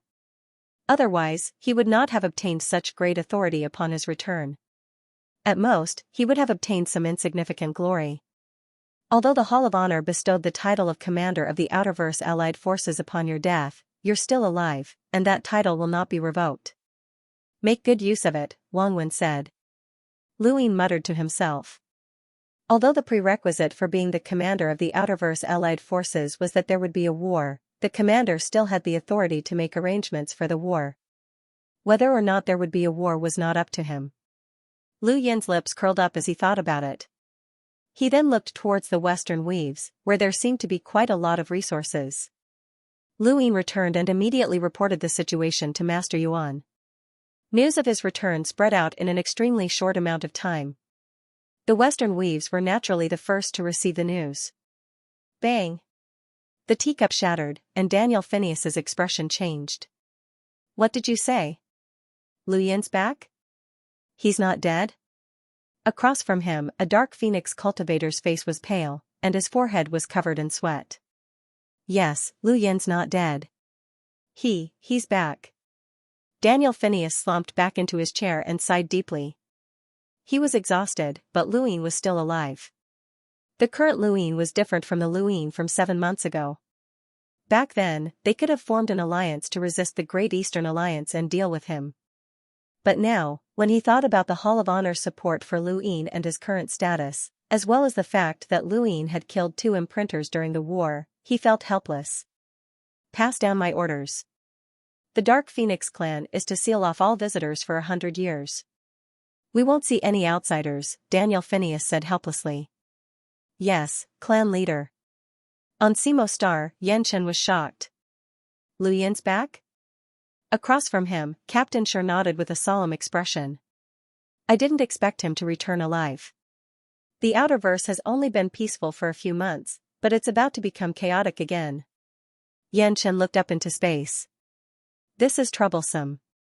He's now the commander of the Outerverse allied forces, and with his fearless personality, who knows what kind of trouble he'll cause. Most importantly, the Hall of Honor's support for him is too great. Master Yuan personally ordered the Great Eastern Alliance to be protected, and no one is allowed to attack his friends and family. This shows how important this person is to Master Yuan, Captain Shi said. Xianxia sighed deeply. Forget it. This has nothing to do with us. It's not like we're enemies with him. On Calm Orchid Planet, Elder Tong stared at his gadget with a strange expression. Lu Yin had actually returned alive, and he immediately notified Elder He. Perhaps he could obtain some information about the Sea King from Lu Yin. On Wan Xianqing, Xianxia was speechless. This guy had actually returned alive? More importantly, the Innerverse and Outerverse had not been connected yet, so where had he come from? It was truly miraculous. However, since this guy had returned, the Outerverse was about to undergo a huge change. The commander of the Outerverse allied forces had great authority that was enough to be recorded in the annals of history. Sheer, what's our stance? Xianxia could not help but ask. Lu Yin had disappeared for 7 months, and during that time, the Hall of Honor, or rather, Master Yuan, had shown the entire Outerverse how protective he was of his own people. No one was allowed to make a move against Lu Yin's friends and family, and no one was allowed to make a move against the Great Eastern Alliance. This was blatant favoritism, but no one could say anything about it. Lu Yin's contributions were too great, and Master Yuan's fondness for him was too great. At one point, people even suspected that he was Master Yuan's illegitimate son. Now that this person had returned alive, it was impossible for his honor to be stripped away. In fact, it might even be increased. With the Hall of Honor's favoritism, the Great Eastern Alliance's strength, and Lu Yin's ability to eliminate two imprinter, who in the Outerverse could stop him? Stand? What position? Xianxia was puzzled. Jasper Mountain Sea asked, are you going to treat him as an enemy or as a friend? Xianxia helplessly said, Father, isn't that obvious? With the Hall of Honor protecting him, who would dare to do anything to him? He was now the commander of the allied armies, and a single word from him could cause an entire territory to tilt its resources. Who would dare to disobey him? Right now, he's the only one who can beat others up. Don't even think about beating him up. Making an enemy out of him is just looking for trouble. Then what if he really wants to unify the Outerverse? Jasper Mountain Sea asked. Xianxia shook her head. Don't forget that he'll always be a cultivator. No matter how much power a cultivator has, he still needs resources. How many times can he use this power? Besides, the alliance isn't unified yet, so just let him play. Whether or not he'll leave his name in history or die will depend on himself. As for us, we'll just go with the flow. Jasper Mountain Sea looked at Xianxia. Although she had spoken casually, her thoughts were completely different from 7 months ago. Back then, she had been the one to support the Central Weave's allied armies, but now, she didn't even have any thoughts of resisting. Jasper Mountain Sea was well aware of how smart his daughter was, but she didn't even have any thoughts of resisting. This proved that there was nothing they could do. Lu Yin's unification of the Outerverse was inevitable, and he was the general trend. Who would have thought that such a drastic change would lead to such a peerless genius, who would then lead to Lu Yin's name? Those in the Innerverse would never be able to imagine what the Outerverse had experienced during the years of isolation. Once the Innerverse and Outerverse were reconnected, what would their expressions be? Speaking of which, the Astral River's energy had greatly declined, and it wouldn't be long before the Innerverse and Outerverse were reconnected. In the Central Weaves, when news of Lu Yin's return reached them, the Central Weave's allied armies, which had already relaxed, erupted into an uproar. Everyone was dumbfounded as they stared blankly towards the east. What should they do? In contrast, the Great Eastern Alliance's allied armies were cheering. All of the planets in Frostwave Weave that had been incorporated into the Great Yu Empire were cheering as well. Countless people were shouting Lu Yin's name, as he had brought them to the peak of the Outerverse. Frostwave Weave, which had once been ignored by others and which even the endless shipping route could not easily reach, had now become one of the most prosperous weaves in the Outerverse. All of this had been brought about by Luin, who had turned Frostwave Weave into the center of the Outerverse. He had also made the Great Yu Empire famous throughout the Outerverse. Who didn't want to join the Great Yu Empire now? However, very few succeeded, as joining the Great Yu Empire was too difficult. This was all thanks to Luin. Statues of him were erected on countless planets, and countless people worshipped and revered him. There were statues of him in every city on Earth. On Shenwu continent, Ming Yan looked haggard. Luin had been missing for 7 months, and she had long since known that Shenwu continent was not sealed off from the outside world. She knew many things, and some people had even joined the Outerverse allied armies. She had not had a good time over the past 7 months, and she had lost a lot of weight. Suddenly, a maid barged in and excitedly said, "Your Majesty, Alliance head Lu has returned safely." Ming Yan excitedly stood up. "What did you say?" The maid excitedly replied, "The Alliance head has returned alive." Ming Yan closed her eyes as 2 streams of tears flowed down her cheeks. She slumped back into her chair. "It's good that he's back, it's good that he's back." The pressure that had been building up over this period of time had finally been released. She fell into a deep sleep as she thought about this. Not long after Ming Yan fell asleep, her hair turned white. The white-haired Ming Yan opened her eyes. Although her gaze was cold, it hid her excitement. "Humph, consider yourself lucky. Since you dare to die, I'll bury you." She closed her eyes again and fell into a deep sleep. Very few people would be able to influence the entire Outerverse upon their return, but Luin had done so. His influence was simply too great. His name resounded in the ears of countless people in the Outerverse, and even in their dreams. The spacecraft stopped, and Luin walked out of outer space. He looked ahead, took a deep breath, and then vanished. Junior Luin greets Master Yuan. Lu Yin's voice echoed through the heavens. Up ahead, Master Yuan walked out with a rare look of excitement in his eyes. He had lived for so long that he was no longer affected by emotions, but Lu Yin's return still made him excited. "It's good that you're back." Luin could feel Master Yuan's sincere concern, and he bowed deeply. Junior Luin asks for Master Yuan's help. Master Yuan was puzzled. "What's the matter?" Luin recounted everything that had happened in the Innerverse, focusing on Night King Jinwu. He had not forgotten that Night King Jinwu had tried to smear his reputation. With Night King Jinwu's abilities, it would not have been difficult for him to do so. The only forces in the Innerverse that could help him were Leon's Armada, Astral 10, and a few other powers. Their influence could not compare to the Day-Night clans.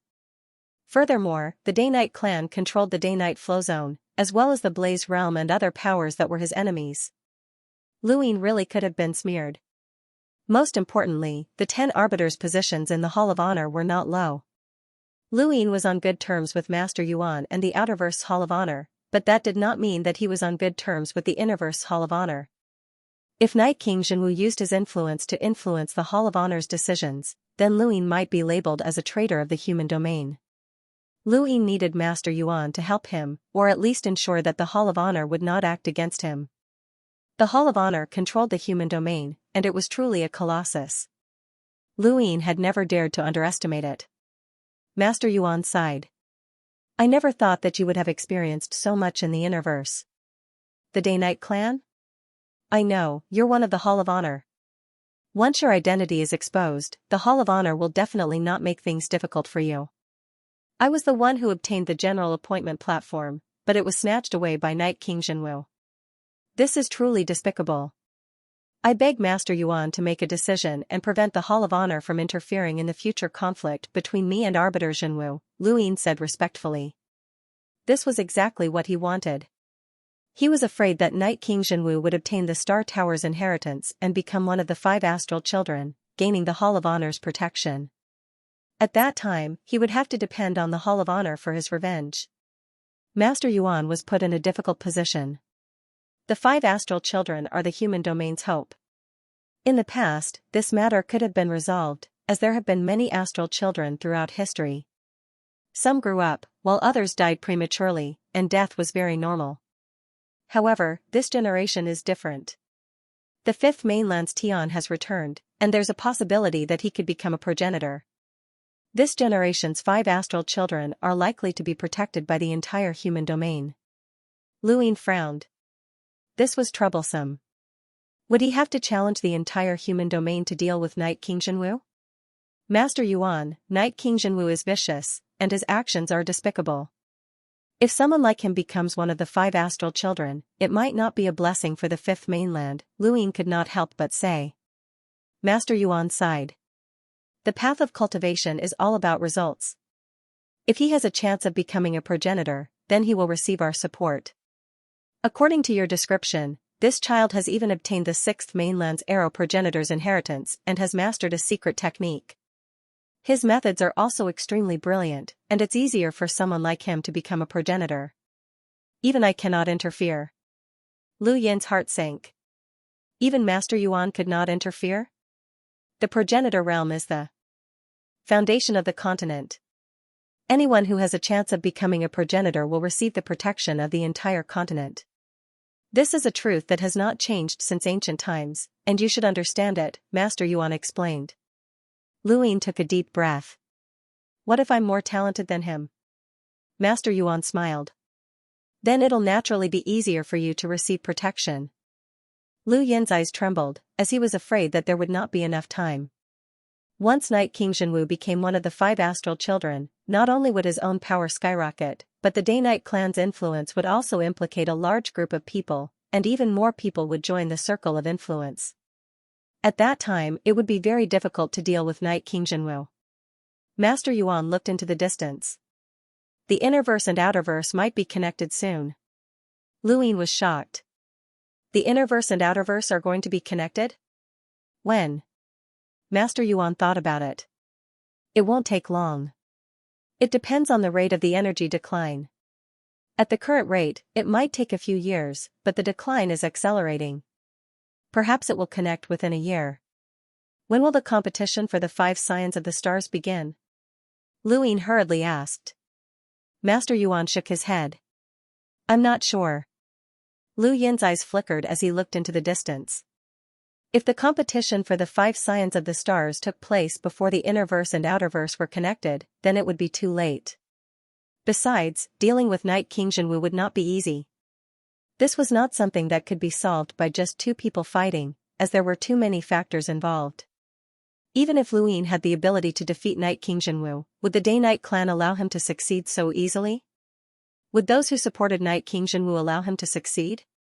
This was not even considering the fact that Knight Qingzhenwu was about to become one of the 5 signs of the stars, which meant that there were new powers that supported him. At that time, half of the innerverse might be affected, and it might even affect the Cosmic Sea and the Neoverse. Dealing with Knight Qingzhenwu would require time to plan, but would there be enough time? If there was enough time, then Luyin would naturally be able to deal with Knight Qingzhenwu. If there was not enough time, then he would have to think of a way to prevent Knight Qingzhenwu from dealing with him and use Master Yuan to redeem his image. He believed that Knight Qingzhenwu would do what he said. Perhaps at this moment, many people in the innerverse viewed Luyin as a traitor to the human domain. Master Yuan took out an item and handed it to Luyin. Luyin looked at it and was stunned. He only regained his senses after Master Yuan's reminder. This was progenitor Wushang's hide, which he had lent to Master Yuan to deal with the Tong family's ancestor and ancestor Eyeless. Now, Master Yuan had returned it. Progenitor Wushang's hide was the first progenitor item that Luyin had obtained, and it was so large that it had been of great use. Without this hide, the outcome of the battle in the astral graveyard would have been uncertain. It's a pity that the arrow was destroyed, Master Yuan lamented. Luyin replied, it's good that it's useful. It's all thanks to Master Yuan that the outerverse was able to survive. Master Yuan sighed. An item from the progenitor realm is enough to change the course of a war. You and the progenitor realm are fated to meet, so treasure it well. He paused for a moment before continuing. During the battle in the astral graveyard, your contributions were illustrious, and in addition to your own contributions to the Alliance, the Hall of Honor will not treat you unfairly. Luyin was excited. Could it be that he was going to give Walnut and the 5 stocks again? However, these 2 super useful items were already gone. Perhaps Master Yuan had guessed what Luyin was thinking, and he shook his head bitterly. I originally wanted to compensate you with some power vessels, but my body was injured during the battle in the astral graveyard, and I still haven't recovered. It won't be easy for me to create powerful power vessels, so I'll have to wait for a while. I heard that you're in need of resources, so I've already instructed Big Drum to allocate some resources for your cultivation. At the same time, I've also increased your honor points to 20. You've managed this war well, and the Hall of Honor has officially bestowed upon you the position of Commander of the Outerverse Allied Forces. I hope that you will cherish it. Although it was a pity that he hadn't been able to obtain a life-saving item, he believed that Master Xianxia would give it to him once he recovered. The other rewards were quite good as well. Not to mention the Outerverse Allied Forces commander, his honor points had been raised to 20. If he remembered correctly, with 20 honor points, he wouldn't be killed even if he betrayed the human race. At most, he would be imprisoned, just like Shui Chuanxiao. As for the allocation of resources, the word allocation was a bit interesting, and he was looking forward to it. Master Yuanxi's body was severely injured, and Luin did not chat much with him. He had just left when he bumped into Elder Daegu. Elder Daegu looked at Luin in admiration. How did you come back?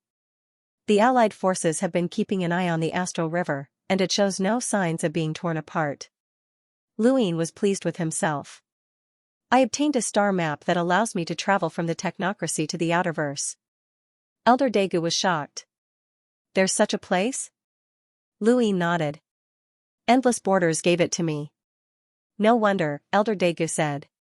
Luin continued, it's a pity that the route has evolved, and anyone below a power level of 400,000 won't be able to pass through it. Furthermore, the further you go, the more difficult it becomes. Then how did you pass through it? Elder Daegu did not believe Luin, as he felt that Luin was just bragging. Luin raised his head. I killed 2 imprinter. Elder Daegu was stunned, but then he recalled that during the battle in the astral graveyard, this person had indeed killed 2 imprinter and turned the tide of the battle. Elder Daegu looked at Luin with an even stranger gaze. Throughout history, there had never been a cruiser who had been able to do what Luin had done. Luin admired Elder Daegu's gaze. It seemed that his current status had surpassed this person's. Ahem, Elder Daegu, how's the southern border defense line? Should I go and take a look? Luin asked, feeling that he had a responsibility to do so. Elder Daegu was stunned, but then he remembered that this person was now the commander of the Outerverse Allied Forces.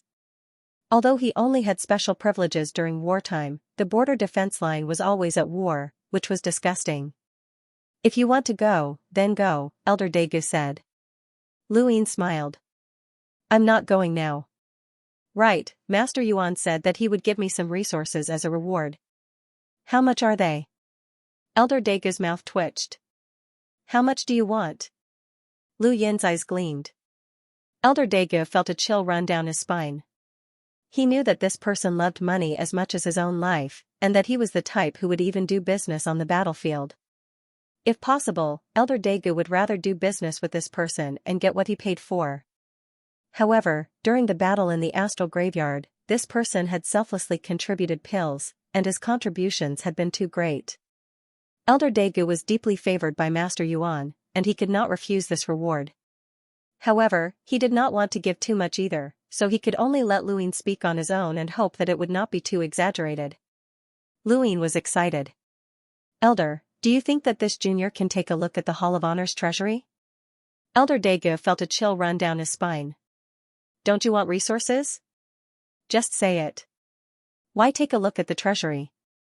Luin blinked. It's Master Yuan's orders. Elder Daegu gulped. Actually, after several wars, the Hall of Honor isn't that rich. I didn't say that I wanted money. Of course, I still have to give them what they deserve. I remember that Elder Daegu said that the end of a war would not only reward a large amount of star essence, but there would also be a large amount of military contributions. Luin smiled. Elder Daegu pursed his lips. Your military contributions are great enough. Your status has already surpassed mine. Luin clapped. That's even better. As the commander of the Allied armies, don't I have the right to take a look at our treasury? Our treasury? These words caused Elder Daegu's hair to stand on end, but there was nothing he could do. Please.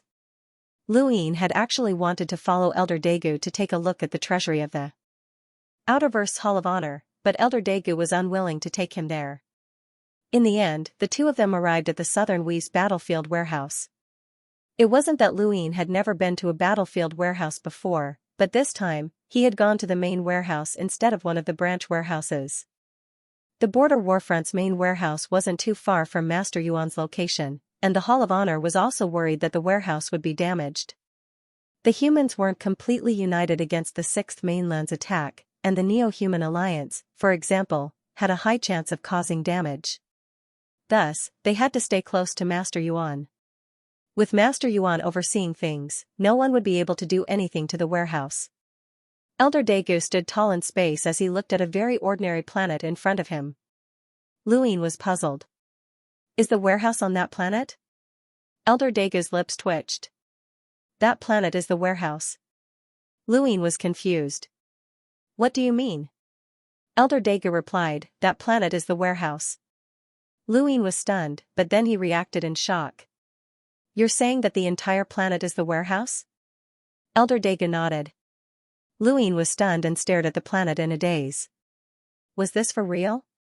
Although this planet wasn't very large and was much smaller than Earth and roughly the size of the Moon, it was still too exaggerated. How many resources could an entire planet contain? There are billions of cultivators at the border warfront, and that doesn't include the forced conscription of the entire Outerverse during wartime. This is the main warehouse, and there are branch warehouses everywhere. Even so, the resources are still a little insufficient.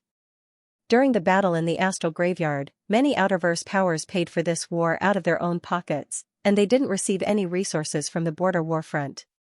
Luin sighed in admiration. Only the Hall of Honor can use an entire planet as a warehouse. By the way, Elder, how many star essence are there? Elder Daegu muttered to himself, not wanting to say anything. However, when he glanced at Luin and saw the stubborn look in his eyes, he helplessly replied, it's hard to say the exact amount since it's all mixed up. However, there should be a few 100 million star crystals. Lu Yin's mouth fell open, and he suddenly felt like he was a poor person, a true poor person. Not too long ago, he had been excited about his meager wealth and had thought that he had escaped poverty. But now, he finally understood what it meant to be rich. The Hall of Honor was the rich one, and they were offering a few 100 million star crystals. Luin suddenly recalled the mountain ranges of star essence he had seen on the transportation continent. There had to be a few billion star essence there. Only by comparing would Luin realize the difference. He was too embarrassed to tell Elder Daegu that he had so little savings. It was no wonder why Elder Daegu never haggled when buying things. Elder Daegu coughed, and his eyes flickered. Let's go down. Seventh bro, that old guy isn't telling the truth. Look at how wretched he is. His little eyes are rolling around. There's definitely more than a few 100 million star essence, the monkey shouted. Luin looked over. Elder Daegu guiltily took a step forward and disappeared. Luin pursed his lips. More than a few 100 million? Could it be more than a billion? A single mountain range was worth at least 100 million star essence, which meant that the planet below them could contain far too many mountain ranges. However, it was impossible for all of them to be star essence. Most of them were definitely minerals, food, and star crystals. After all, the Outerverse's most commonly used currency was star crystals, not star essence. Even cultivators who had reached the cruiser realm might not be qualified to be allocated star essence. Most of them were definitely star crystals, which made sense. Even if 100 million star essence could be exchanged for star crystals, it would still be a considerable amount. A difference of 100,000 times was equivalent to 100,000 mountain ranges.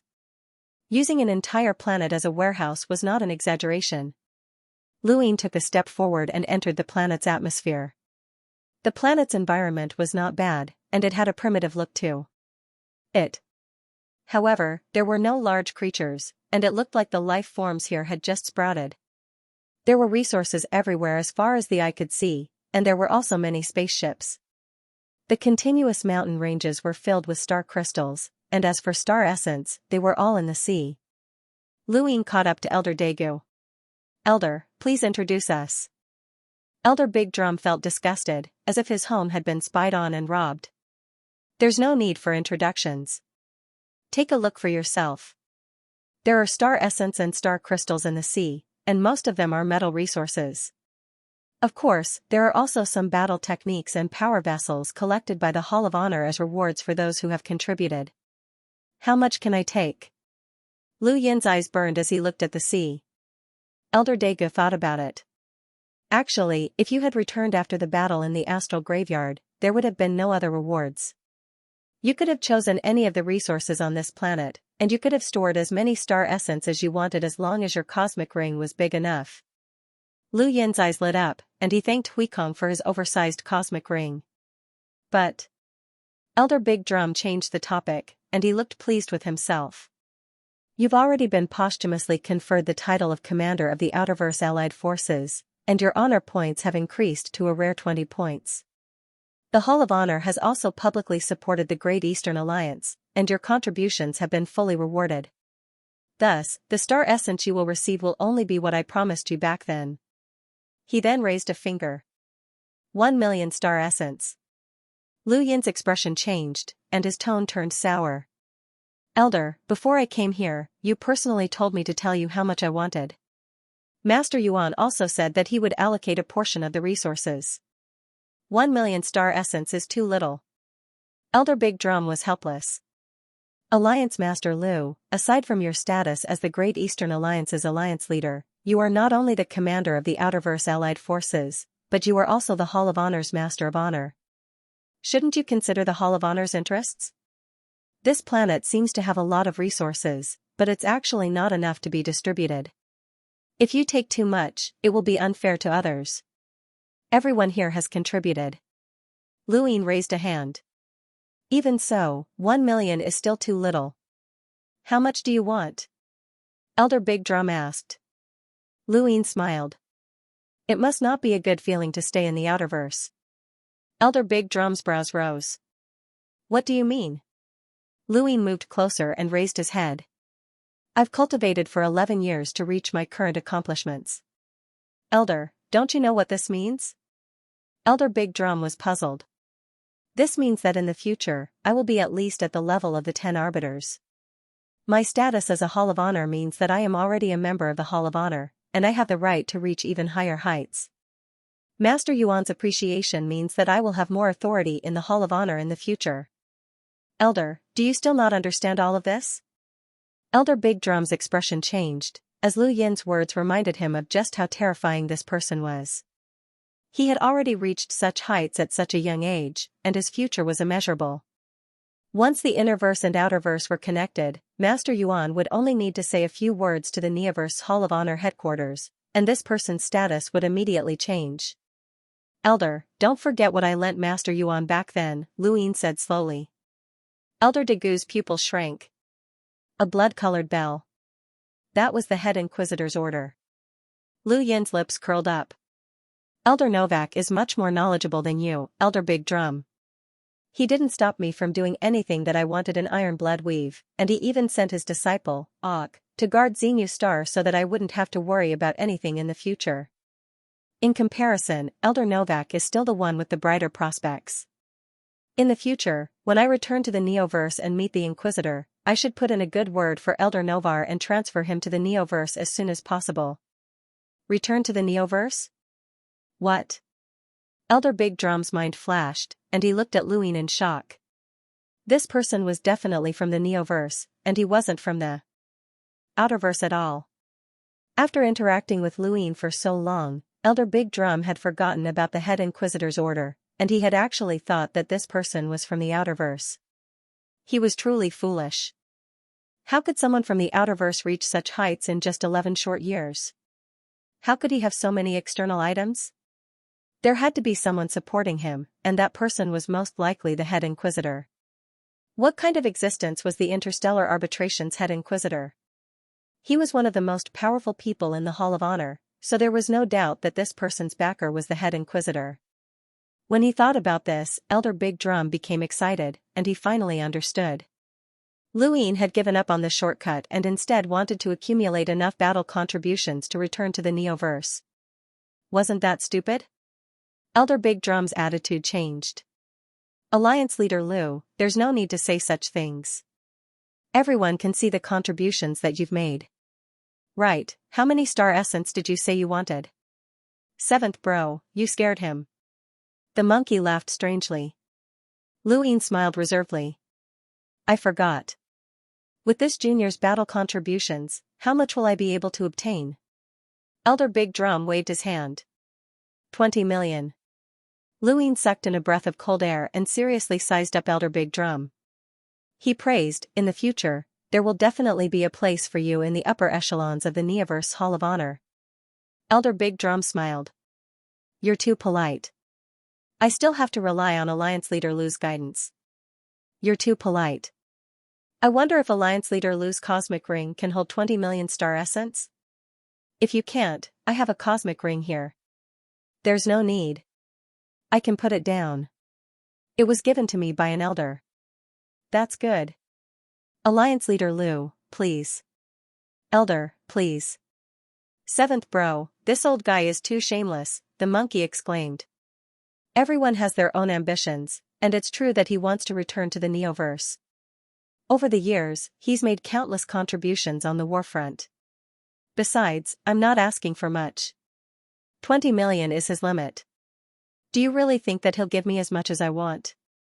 Anyone who can become the commander of the warfront is definitely not someone with a weak will. Raising it from 1 million to 20 million? That's too much. Luin looked at Elder Big Drum's back. Was 20 million too much for people like him? It wasn't at all, it was just a limit of authority. The planet's ocean churned as countless star essence were collected into Lu Yin's cosmic ring.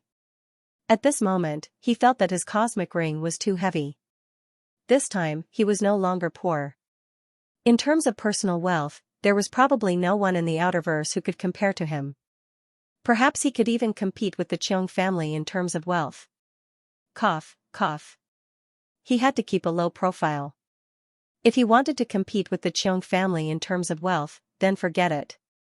The wealth that Xianxia had accumulated over countless years was quite exaggerated. Everything else aside, a single cannon blast from the Qiong family could produce countless star essence. If he used money to fight a war, then he would be a little arrogant. Alliance Leader Lu, it's getting late. Why don't we leave first? Elder Big Drum asked politely. Luin smiled.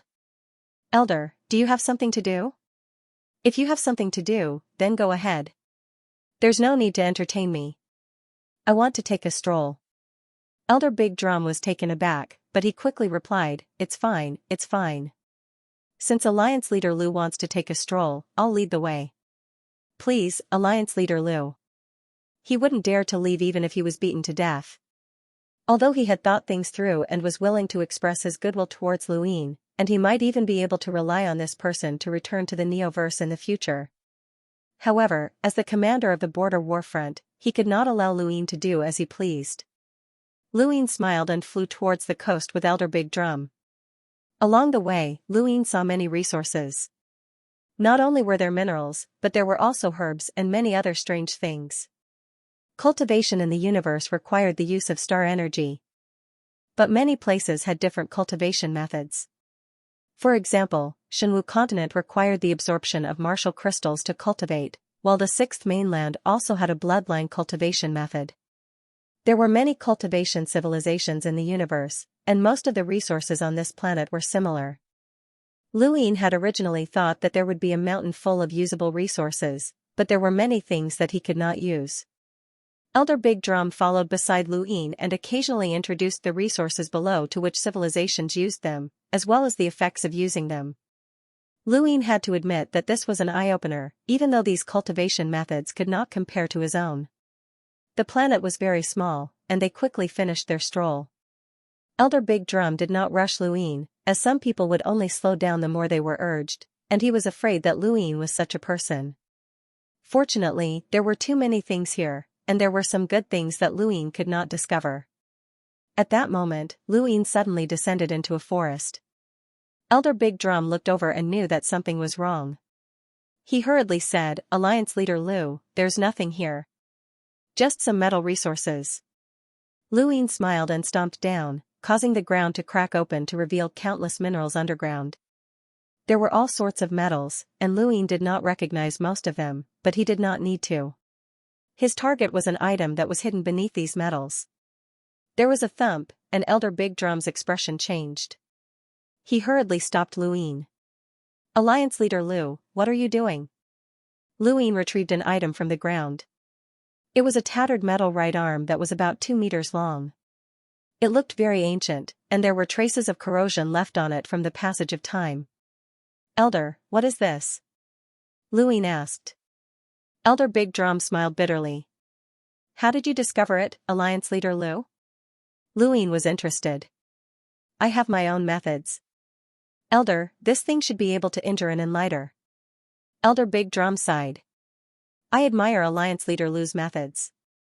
Not bad, this item originated from an extinct race from ancient times. That race was skilled in technology, and this metal arm was created by them. It's a pity that it's just a part, and it's being placed here as a reward for those who have contributed greatly." Luin waved the arm around. It was very heavy, but he had discovered it because the arm was emitting rune lines with a power level of over 200,000. It was very interesting. Luin used a bit of strength and was surprised that he could not break it. "Elder, I can use this thing as well." Elder Big Drum's expression changed, and he dryly said, "Alliance Leader Lu, please don't joke around. This thing is so big. Will it be inconvenient for you to use it?" Lu Yin's lips curled up. "It's convenient. Take a look." He then put the metal arm on his right arm and used his star energy as a fulcrum to connect it to. This allowed him to freely control his arm, and he could clench his fist and swing his palm. Elder Big Drum smiled bitterly. "Alliance Leader Lu, I've already given you 20 million star crystals within the limits of my authority. I can't transfer anything else to you." Luin replied, "I can ask for less star essence." Luin then tossed down 100,000 star essence. "That should be enough." Elder Big Drum sighed, as he knew that Luin was determined to obtain this item. Luin glanced at Elder Big Drum. "Things are dead, but people are alive." Elder Big Drum sighed inwardly. "Alright, if Alliance Leader Lu likes it, then I'll make the decision to give it to you. You can also take the star essences back." Luin smiled. "There's no rush. Let's wait and see." When he heard Lu Yin's words, Elder Big Drum hurriedly stopped him. "Alliance Leader Lu, you're making things difficult for me." Luin replied, "I'm just taking a look. If Elder Big Drum isn't willing to hand it over, then I won't force you. How about it?" Elder Big Drum was helpless. "Alright, since Alliance Master Lu insists, then please." Luin nodded. "Thank you." He then put the metal arm back into his cosmic ring and continued his tour. Not long after, he took a fancy to a very ordinary one-sided mirror. It looked like a normal mirror, but this one-sided mirror had a combat power of 50,000 rune lines, and it was a rare treasure. Elder Biga did not care too much about this mirror, as it did not have much use. It could only forcibly absorb star energy from a certain area, and if used well, it could even break through an enemy's battle techniques. However, it could only affect explorers, and it was not very useful in a border war. Luin had taken it away, but Elder Big Drum did not mind. It was a very thin paper bomb about the size of a fingernail. Its power was close to 50,000, and its rune lines weren't too far away from the mirror. Elder Daegu was a little concerned about this. This is called the silent cannon, and it's quite useful on the battlefield. It's very secretive, and it can be used to bombard an area of effect. Unfortunately, there are only about 20 of them left, so I don't mind giving them to you. Who made this? Luin was curious. To be able to compress the explosive power of a cruiser's attack onto a piece of paper the size of a fingernail showed that this person was very talented. Elder Daegu shook his head. It originated from ancient technology. When we first discovered it, there were hundreds of thousands of them, and they helped us destroy many of the technocracy's small machines. But now, there are only 20 or so left, and they aren't very useful. You've never thought of replicating it? I've been trying to copy it, but there hasn't been any results yet. If Alliance Master Lu likes it, then take it, Elder Big Drum said. In any case, it wasn't anything useful, and cruiser-level items weren't even worth his attention. Luin did not stand on ceremony and took it away. However, as soon as he was done, he looked in a certain direction with a profound expression. Elder Big Drum was now afraid, as Luin was continuously taking things away. Although they weren't that important, it wouldn't be good if there were too many of them. He hurriedly urged Luin to leave. "Seventh bro, there's something here that I can use," the monkey suddenly said. Lu Yin's eyes flashed. "What is it?" The monkey hesitated for a moment before slowly saying, "Blood. The blood of a half-martial ancestor." Luin took a deep breath and stopped where he was. He then looked at Elder Big Drum. "Elder, is there any half-progenitor blood here?" Elder Degu's pupil shrank. "Alliance Master Lu, the half-progenitor blood was provided by Master Yuan. You can't give it to anyone else." Lu Yin's eyes narrowed. "Is there really half-progenitor blood?" Elder Big Drum hesitated for a moment before nodding solemnly. "That's right." Luin muttered to himself. The monkey grew anxious. "Seventh bro, as long as you give me some half-progenitor blood, I'll be able to become a hunter, which will be of great help to you. We astral beasts don't rely on slowly absorbing star energy to increase our strength, but rather on our innate gifts. As long as my ghost monkey bloodline can absorb some half-progenitor blood, our strength will immediately soar." With the monkey's status as the Spiritual Academy's Academy Master, increasing his strength to the hunter realm would be enough to threaten the 10 arbiters, which would indeed be of great help. However, Luin did not believe the monkey's words. What kind of level was a half-progenitor? Even if they could not reach the progenitor realm, they had already surpassed the heavenly imprint and might even be on the same level as the heavenly imprint. Luin was not sure, but he was certain that no matter how powerful the ghost monkey bloodline was, it was impossible for them to rely on half-progenitor blood to cultivate. Where would they get half-progenitor blood for their bloodline to cultivate? "Seventh bro, trust me. As long as I can become a hunter, I can definitely bring you to progenitor Wushang's tomb and let you obtain his inheritance," the monkey said anxiously. Luin ignored him, as he had never felt at ease with the monkey. Back then, the monkey had not been as strong as Luin, but it knew many secrets, including the secrets of the 7 courts. That damned monkey must have hidden many things from him. The monkey felt helpless. "Seventh bro, you and I are one, so how can I harm you? Besides, I won't be able to threaten you even if I become a hunter." Luin paused and then looked at Elder Big Drum. "Elder, can you really not give me the half-progenitor blood?" Elder Big Drum smiled bitterly. "You'll have to request it from Master Yuan. The blood of a half-progenitor isn't something from the progenitor realm." "Is it that important?" Luin did not believe him. Elder Big Drum replied, "At our level, we won't be able to come into contact with the specifics, but there's one thing that's clear: the word progenitor itself has undergone a change." Lu Yin's eyes suddenly trembled, and he said to the monkey, "I'll find you some emissary blood." "No, it must be the blood of a half-progenitor," the monkey said firmly. "Then it'll be a powerhouse with a power level of 1,000,000, or even at the level of a celestial imprint." "Seventh bro, it must be the blood of a half-progenitor." Luin frowned. Half-progenitor was related to the word progenitor. Was the damned monkey's cultivation related to that word? The word progenitor represented a qualitative change, and the damned monkey was only an explorer. How could he be related to the word progenitor? Luin could not figure it out. Luin would definitely not be able to obtain the blood of a half-progenitor, so under Elder Big Drum's guidance, the two left the planet. The monkey could only sigh. After leaving the planet, Elder Big Drum finally relaxed. When he looked back, he realized that Lu Yin's harvest had been quite bountiful. Aside from the 20 million star essence, he had also obtained the metal right arm, the one-sided mirror, and the smothered cannon. If he had allowed Luin to stay for a while longer, who knew what he would have taken away? Luin was very grateful to Elder Big Drum, and he even mentioned that he wanted to take a look at the warehouse. This gave Elder Big Drum a fright, and the two quickly parted ways.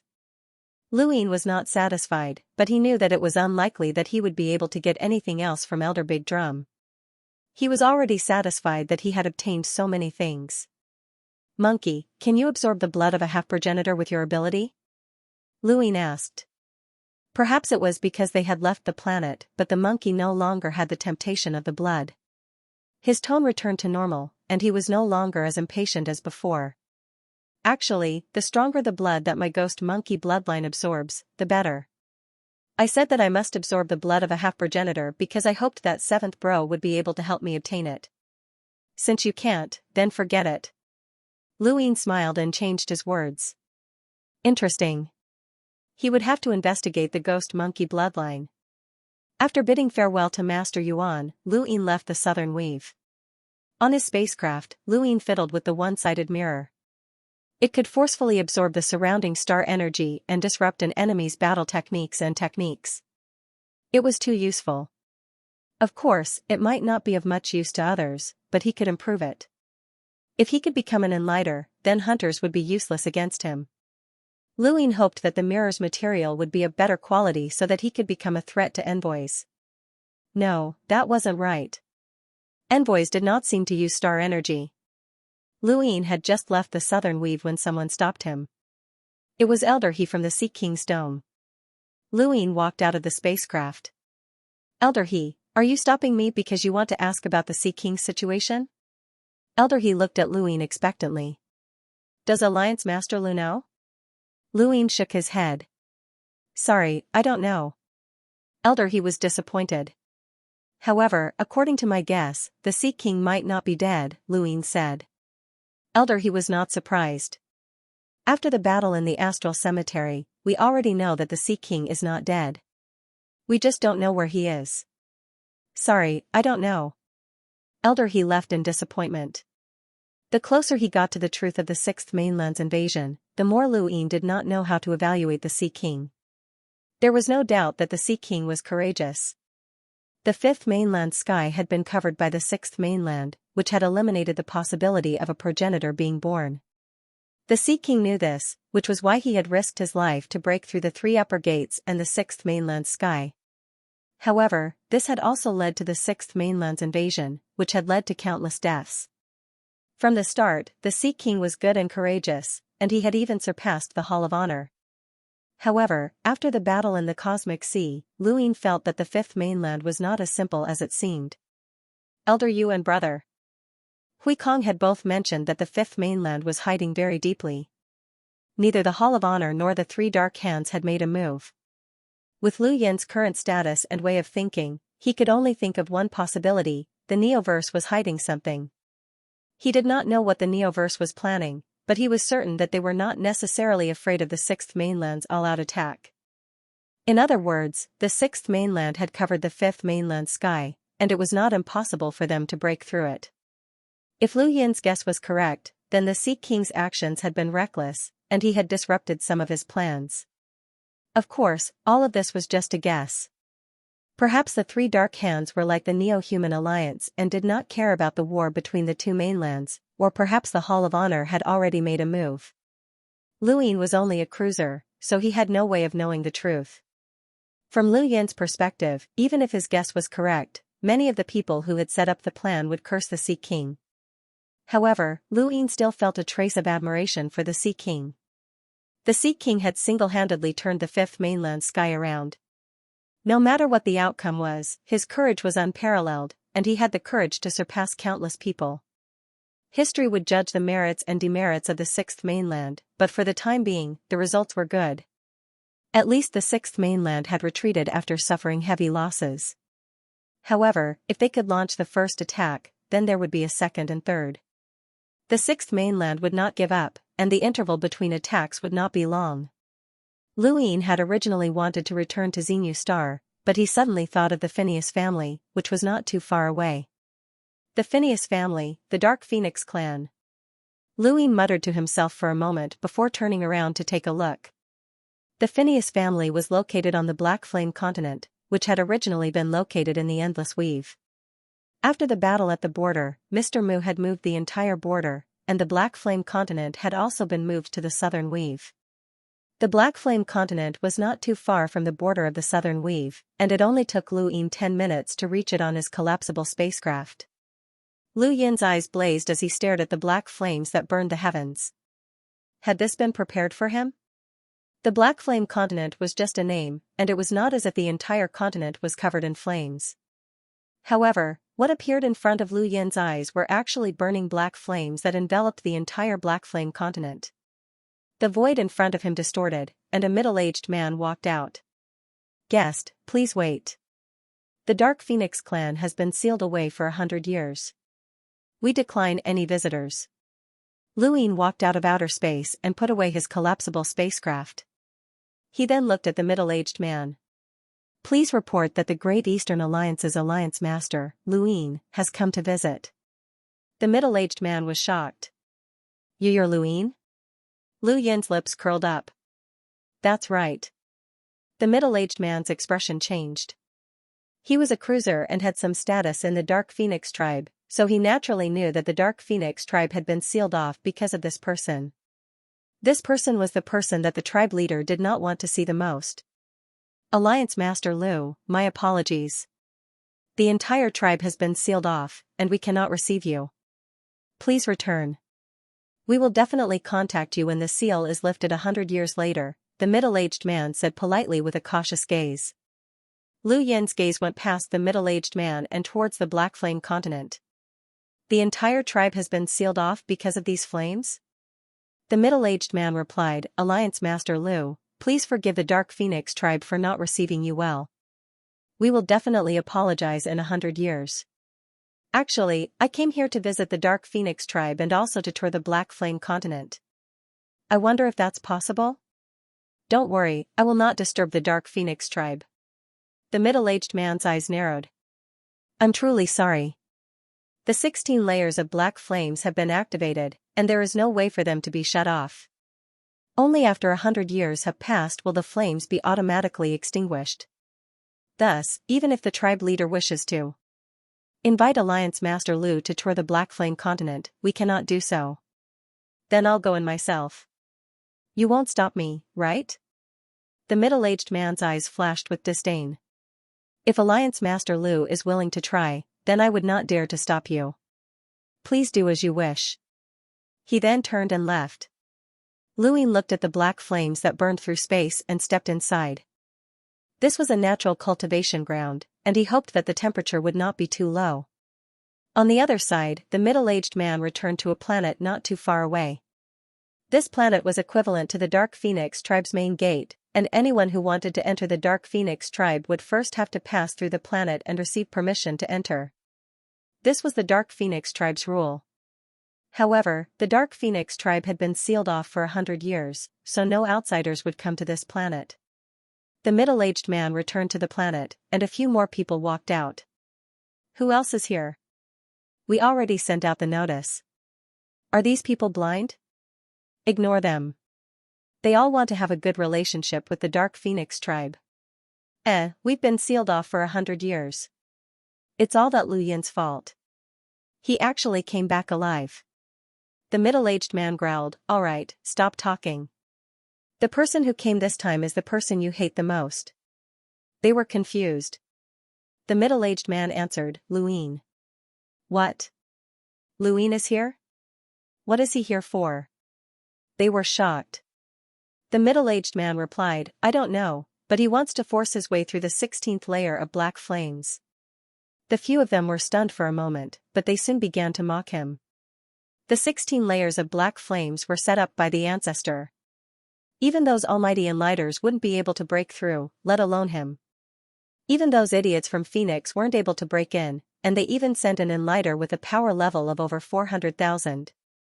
This Lu Yin really overestimates himself. The middle-aged man was thinking the same thing. The Phineas family had been afraid of Lu Yin and had been forced to seal their clan for 100 years due to the death of their ancestor.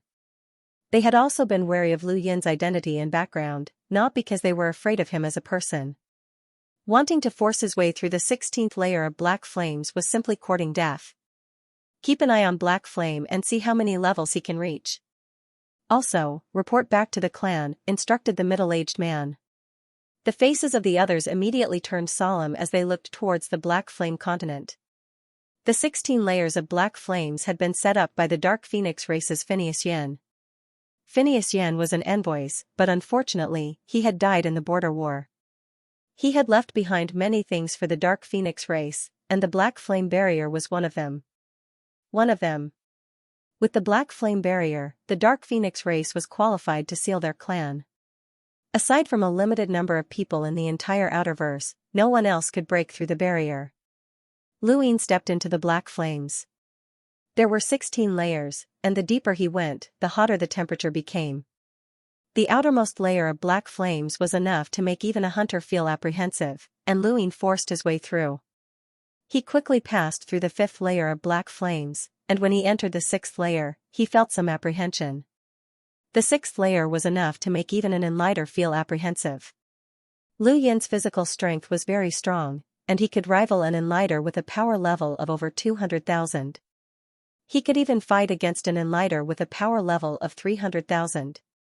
Even with such a powerful physical body, he could only reach the 8th layer. On the planet outside the Black Flame continent, the middle-aged man and the others were stunned. They had guessed that Luin would be able to reach a few more levels, but they had never expected him to reach the 8th layer. Even an enlighter might not be able to reach the 8th layer. The middle-aged man's cultivation was the same as Lu Yin's. No, it was even higher. He was a 7-cycle cruiser and a member of the Dark Phoenix race, but he had only reached the 1st layer at most. The gap between them was too great. Fortunately, this person had used all of his external items to reach the 8th layer, which was still within an acceptable range. Within the 16 layers of black flames, Lu Yin's star energy was burning as he sat cross-legged in outer space, panting heavily. He had relied on his own strength to reach this point, and it was impossible for him to go any further. The Dark Phoenix race relied on these black flames to seal the race, and whether it was the outerverse or the innerverse, they had a certain level of confidence. The innermost layer of black flames could probably make even a peak enlighter feel apprehensive, and it could even make an emissary look askance. It was no wonder that the Dark Phoenix race was one of the top 3 powers in the outerverse that could not be provoked. Luin exhaled and looked up. Others might not have been able to enter, but it was a pity that he had run into this person. As he thought about it, Luin took out the Heaven Flame Stone. The Heaven Flame Stone could absorb flames, and it was the source of the Fire Dragon's power. Although he did not know how powerful that Fire Dragon was, it was probably close to an emissary's power at the very least. Otherwise, it would not have been able to help Tian Yanzi fight against the 6th mainland's powerhouses. It should be able to absorb the flames here. When the Heaven Flame Stone was taken out, the surrounding black flames twisted and then surged towards the stone like a storm, where they were directly absorbed. Lu Yin's eyes lit up. This was it. At the same time, within the Black Flame continent, the Dark Phoenix race's leader, Daniel Phineas, was looking up at the sky. Although the outside was isolated by the 16 layers of black flames, the continent itself did not have high temperatures. The race has been sealed for 100 years. I hope that the innerverse and outerverse will be connected in 100 years. This kid will definitely be pressured by the innerverse's great powers, Daniel Phineas said. Standing behind Daniel Phineas was Lu Phineas, a person who had once been unknown. However, after awakening his innate gift, he had become the #1 genius of the Dark Phoenix race's younger generation. He had been the one who had brought Alan to the Dark Phoenix cliffs and had been evaluated as someone who could challenge the top 10 of the top 100 rankings. Lu Phineas had a complicated expression. The dignified Dark Phoenix race had fought their way out of the innerverse and was known as one of the 3 great powers of the outerverse that could not be provoked. Yet, they had been sealed for 100 years because of a single youth. How laughable was that? However, this was what had happened, and he could not change it. That youth's strength, methods, and background were all too unusual, and he could understand the clan leader's actions. If the innerverse and outerverse are connected in 5 years, Lu, I hope that you can challenge the top 3 of the top 100 rankings, Daniel Phineas said. If the innerverse and outerverse were connected, he would no longer need to fear Luin, and he would be able to unseal the entire race ahead of time. At that time, Luin would not have the energy to cause trouble for them. Lu Phineas's gaze was resolute. I want to challenge the 10 arbiters. Daniel Phineas's eyes narrowed. If you can become a hunter by then, you can try. Lu Phineas nodded. The hunter realm was not difficult to reach. For many, breaking through to the hunter realm was a cultivation bottleneck, but for a genius like him who had enjoyed the benefits of the entire Dark Phoenix race's resources, it was simple. The difficult part was accumulating a foundation as a cruiser. The deeper one's foundation was, the stronger one would be after breaking through. The current top 3 of the top 100 rankings could all break through to the Hunter realm, but they had not done so because even if they did, they would not be able to reach the level of the 10 arbiters. The 10 arbiters were a threshold that had nothing to do with one's cultivation realm. It was the dividing line of supreme strength, and with his current strength, even if he broke through to the Hunter realm, he would not have the qualifications to become one of the 10 arbiters. 5 years? Clan leader, if the innerverse and outerverse are connected, should we unseal the entire race ahead of time? Lou Phineas asked. Daniel Phineas was about to answer, but his expression suddenly changed, and he turned to leave. At the same time, many of the Dark Phoenix race's experts noticed the abnormality in the black flames, and they all rushed towards the periphery of the continent.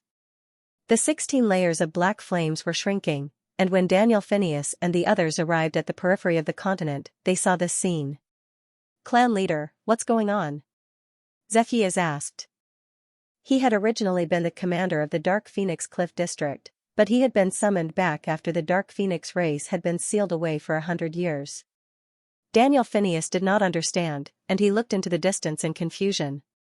No one could explain it, but Daniel Phineas ordered the entire race to look through ancient texts. At the same time, he gave authority to Lou Phineas and allowed him to look through Daniel Phineas's logs. He wanted to know what had caused the 16 layers of black flames to change. While the Dark Phoenix race was investigating the cause, Luin was very excited within the 16 layers of black flames. The Heaven Fire Stones were constantly replenishing his energy, and he could use them to speed up his cultivation. The Dark Phoenix race had been too timely. If they had not been sealed away, he would not have known that there were such boundless black flames here. As time passed, the 16 layers of black flames grew smaller and smaller, and Luin could gradually see the terror of the innermost layer of black flames. The number of rune lines there was almost comparable to an envoy's, and it was indeed a defensive power that even envoys feared. On the planet outside the Black Flame continent, the middle-aged man and the others were already stunned. They stared blankly at the changes in the black flames, not knowing what to do. In front of Lu Yin's eyes, the Heaven Fire Stone's temperature grew higher and higher, and a faint roar could be heard. Lu Yin frowned. It couldn't be that a fire dragon would be born, right? He could not control it, and he did not wish for it to be born. He still wanted to use the Heaven Fire Stone to cultivate. The roar grew louder and louder, and Lu Yin grew anxious. He simply put it away and stopped absorbing to prevent a fire dragon from appearing. As for the 16 layers of black flames, there were not many left. The innermost layer of black flames with the highest temperature was still there, which was considered to be saving some face for the Dark Phoenix race. There were 16 layers of black flames in total, and 15 had been absorbed by the Heaven Fire Stone. Daniel Phineas and the others saw Lu Yin through the layer of black flames. Lu Yin also saw them and waved before turning to leave. Daniel Phineas and the others were stunned. Lu Yin? Why was he here? The situation was clear. Lu Yin was here, and the changes in the 16 layers of black flames were definitely related to him. Daniel stared blankly at Lu Yin's departing figure, not knowing what to do. Force this person to stay? Putting aside whether or not he could stay, Master Yuan wasn't far away and could arrive in the blink of an eye. But if this person was allowed to leave, who would compensate the Dark Phoenix tribe for their losses? While Daniel was pondering this, Lu Yin was already nowhere to be seen. Someone couldn't help but remind him, "Chief, he's running away." "Shut up." Daniel Phineas barked, startling the person. Zephyrus smiled bitterly. In this situation, it was better for Lu Yin to leave than to stay. As for the tribe's losses, he would have to bear them himself. What they did not know was that if not for the possibility of a fire dragon emerging from the Heaven Fire Stone, Lu Yin would have already absorbed all 16 layers of black flames. At that time, they would have to meet even if they did not want to. Although Lu Yin had not absorbed all of the black flames, it did not matter. The black flames would not be able to escape, and once the heat from the Heaven Fire Stone was depleted, he could come back again. The Dark Phoenix tribe's black flames reminded him of the Phoenix family. If the Dark Phoenix tribe had such terrifying flames, then the Phoenix family and the Blaze realm would only be stronger. They were all treasures. Absorbing the Dark Phoenix tribe's black flames was a pleasant surprise, and Luin left the Dark Phoenix tribe's territory with a sense of exhilaration. He looked back and saw that no one was chasing him, so he sped up and left. His trip this time was exceptionally smooth, and Luin used his special privileges to return to Frostwave Weave via the military express route. The entire trip took less than 10 days. When he saw Xinyu Star, he felt a sense of familiarity. Although they had only been apart for half a year, the near-death experience felt like an eternity. News of Lu Yin's return quickly spread, and the entire Frostwave Weave was in an uproar once again. The various weaves of the Great Eastern Alliance sent their congratulations, and many people wanted to inquire about the situation in the Innerverse, but Luin rejected them all with the excuse that he was recovering from his injuries. After returning to Xinyu Star, the first thing Luin did was toss the remains of the giant mechanical monster that had attacked Hui Kong from the technocracy to the 12th Imperial Squadron so that they could study the materials. The 12th Imperial Squadron also gave Luin a pleasant surprise: 3,000 androids. These androids were created from blueprints that Luin had obtained from his die. Each android had the power of an explorer, and they had played a huge role during the war. However, there had only been a few hundred of them back then, and each one only had the power level of an explorer. Now, there were 3,000 enhanced androids in front of Luin. Although their power levels were still at the explorer realm, they were already very close to that of a cruiser. As for their defensive capabilities, they were already comparable to a cruiser's. 3,000 cruiser-level androids were enough to shock the Outerverse. Back then, more than half of the captains of the Great Yu Empire's 13 Imperial squadrons had only been cruisers, which showed just how shocking 3,000 androids were to the outside world. That was not all. Banjiu had found quite a number of rare materials within the Great Eastern Alliance and was thinking of ways to synthesize them. Once he succeeded, the androids would be upgraded once again. The benefits of unifying half of the Outerverse were apparent, as there were all sorts of materials available. Lu Yin's King Zishan Palace had also been remodeled, and all of the secret rooms had been constructed with the toughest materials that could withstand a hunter's attack. There was even a lock-breaking room that had been specially prepared, and it had been constructed with spiritual thread. As the leading power of the Great Eastern Alliance, the Great Yu Empire was the leading power in both its economy and military. In the past, the Great Yu Empire had still needed the support of the Nalan family and the other major corporations to support its economy, but now, Xinyu Star alone was enough to support the Great Yu Empire's economy. There was also the street where the mainland's auction house was located. Every inch of land had been worth thousands of times, or even tens of thousands of times, and many financial groups had been squeezed out. Now, all of them were large financial groups that could move unhindered through weaves, and almost all of them were large financial groups that could move unhindered through dozens of weaves. Even some of the financial groups that had crossed weaves could not support the auction house, as they were not qualified to enter. Although the mainland's auction house had not been able to provide Luin with any high-quality goods over the past half a year, with its current reputation, it had received many rare treasures that were enough to support the tri-monthly auction of high-quality goods. This had also brought Luin quite a bit of money, but Luin did not care about this money as he had invested it all into the newly established mainland charity. The outside world has been saying that I've died, but there hasn't been any chaos in the Empire? Luin asked curiously. Across from him were Wei Rong, Enya, Huan Sha, Gavin, Hilana, and the others. Hilana was the Foreign Affairs Minister, and he was also a member of the cabinet. He was the first to speak. The Hall of Honor guaranteed that regardless of whether or not anything happened to Your Highness, the Great Yu Empire would be guaranteed 1,000 years of peace. Luin understood. 1,000 years of peace was enough to make many corporations green with envy. This meant that this was another myriad city, and it was even an enhanced version of it. Your Highness, there's something that I feel should be put on the agenda, Gavin said with a solemn expression. The Great Yu Empire cannot only have a royal regent. When he said this, the crowd was moved, but they were not surprised. In reality, Lu Yin's status had already been discussed by countless people in the Empire. If the Great Yu Empire had still been the Great Yu Empire of the past, then there would have been no problem. However, Luyin was now the Great Eastern Alliance leader and the commander of the Outerverse allied armies. Any one of these statuses surpassed that of the Great Yu Empire's emperor.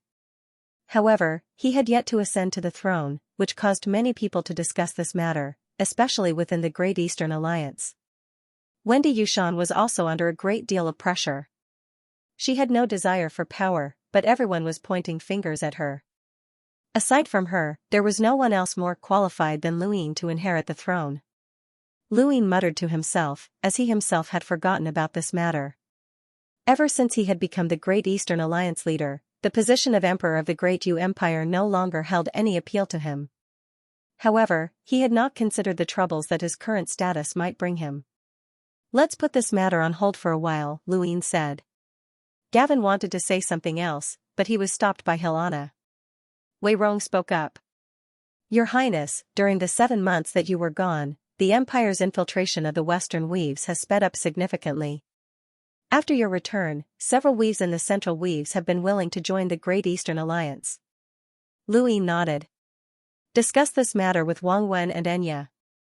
You know what to do with those who refuse to join the alliance. The title of commander of the Outerverse allied armies cannot go to waste." Wei Rong smiled. "Understood. Your Highness, the Nayland family sent news yesterday.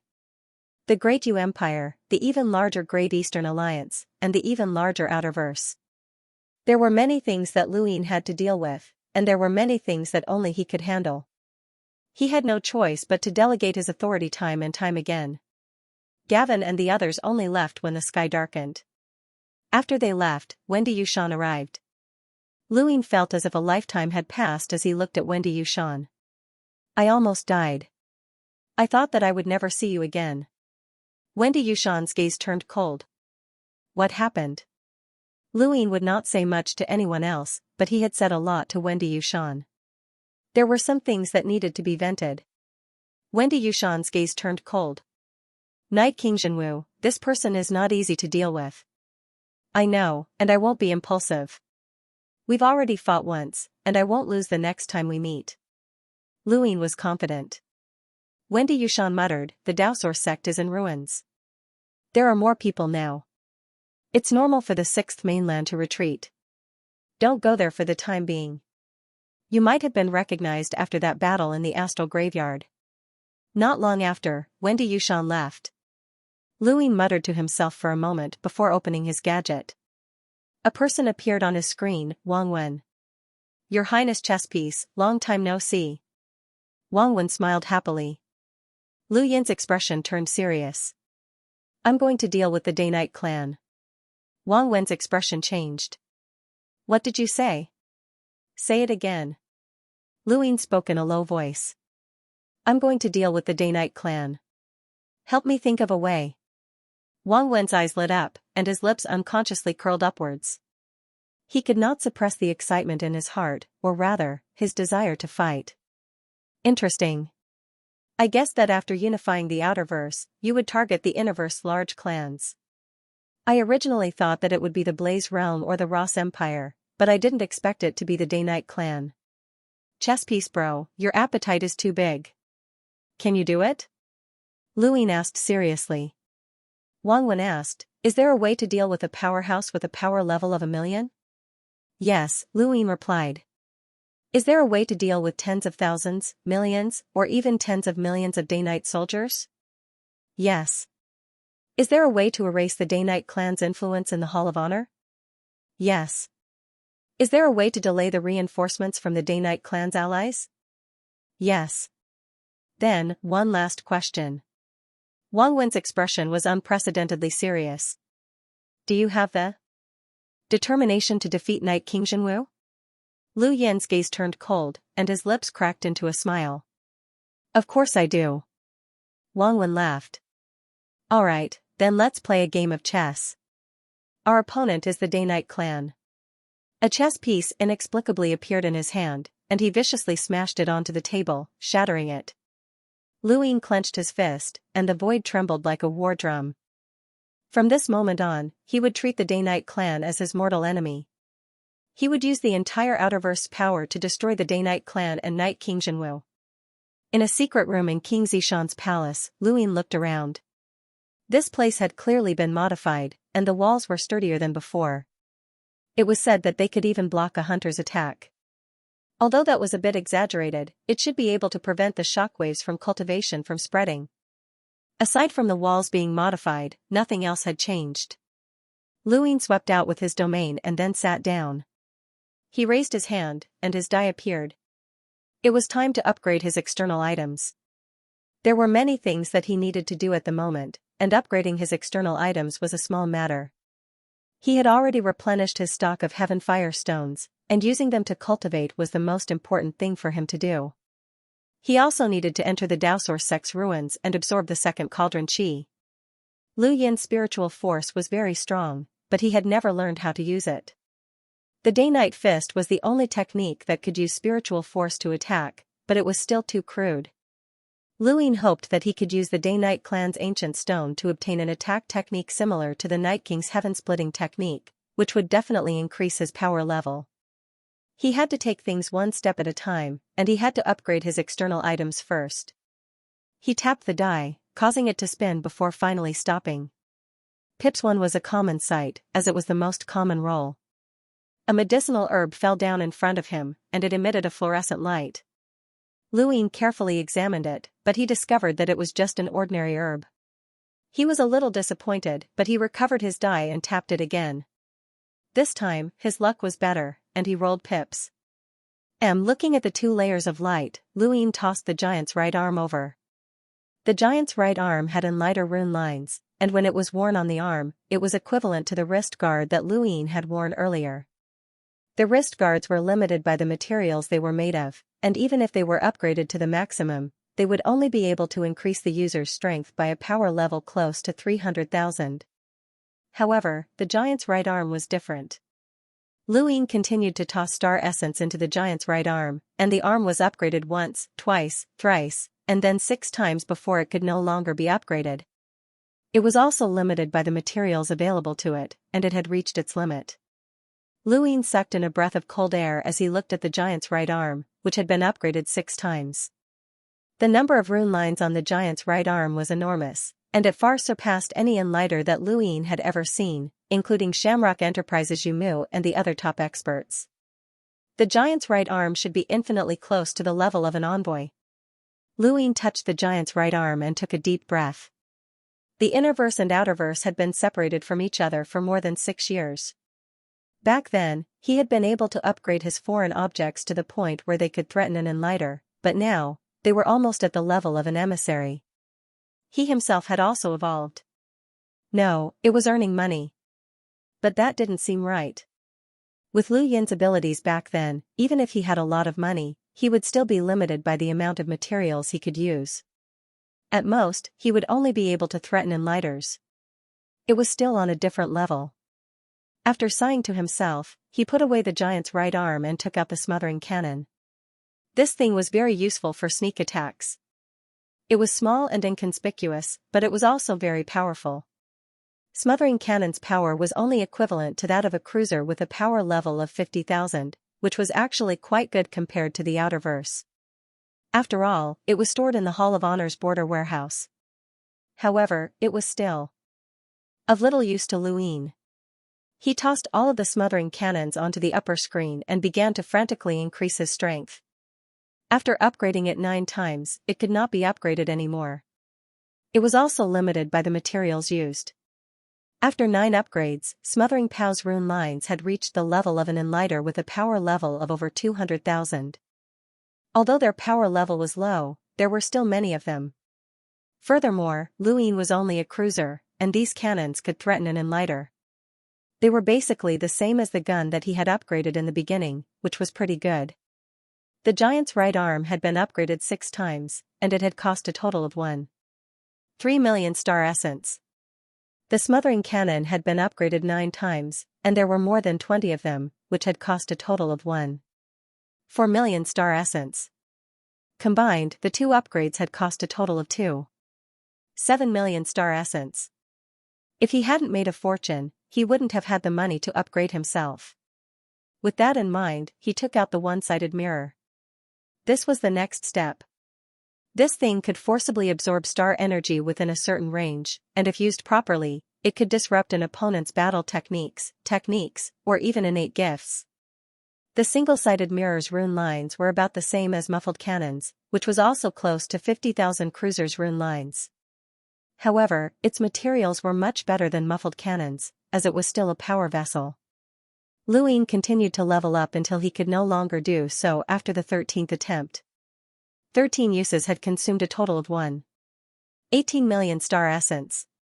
By now, the number of rune lines on the single-sided mirror was enormous, and it should have surpassed the level of Yumu. Maybe it was more than 400,000 combat power.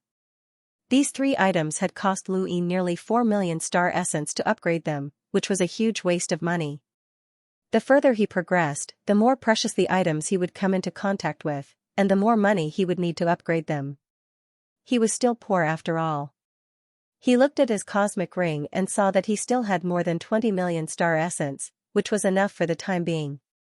Actually, to Luin, the most important thing was still his universal armor, or rather, a piece of equipment that could protect him from all directions. The giant's arm could barely be considered an option since it was huge, and if used properly, it could protect his entire body. However, he still needed something similar to the universal armor. His new set of universal armor could at most withstand an attack from an enlighter with a power level of around 200,000, which was enough in the outer verse. However, in the inner verse, especially when facing the Day-Night clan, it definitely wouldn't be enough. He hoped that Banjo would be able to integrate some powerful materials. Luin suddenly slapped his head, as he had forgotten that he had given the mechanical monsters that had attacked Huikong to Banjo. Even if Banjo could identify the materials of the mechanical monsters, he didn't have the ability to separate them. Those monsters seemed weak and had been easily destroyed by Huikong, but that was Huikong, an existence with a power level of at least 1 million. No matter how weak those mechanical monsters were, they should still be stronger than envoys. Luin walked out of the secret room and headed towards the research facility. At this moment, within the 12th Squadron's underground research facility, Banjo was vexed. His vice-captain, Xianxia, was standing behind him, looking at the remains of the mechanical monsters that had occupied the entire underground. "Captain, was this sent by His Highness?" Xianxia asked. Banjo nodded. Xianxia was helpless. "With our current technology, it's impossible to move these things. We can't even break down a single part. I don't know where His Highness got these things from." Banjo looked at the broken pieces of the mechanical monsters and touched the mechanical parts. These came from the technocracy. The rest of the people were shocked. The technocracy was a civilization that humans could never come into contact with. Although they were constantly at war, not many people truly understood the technocracy, and no one had ever ventured deep into it.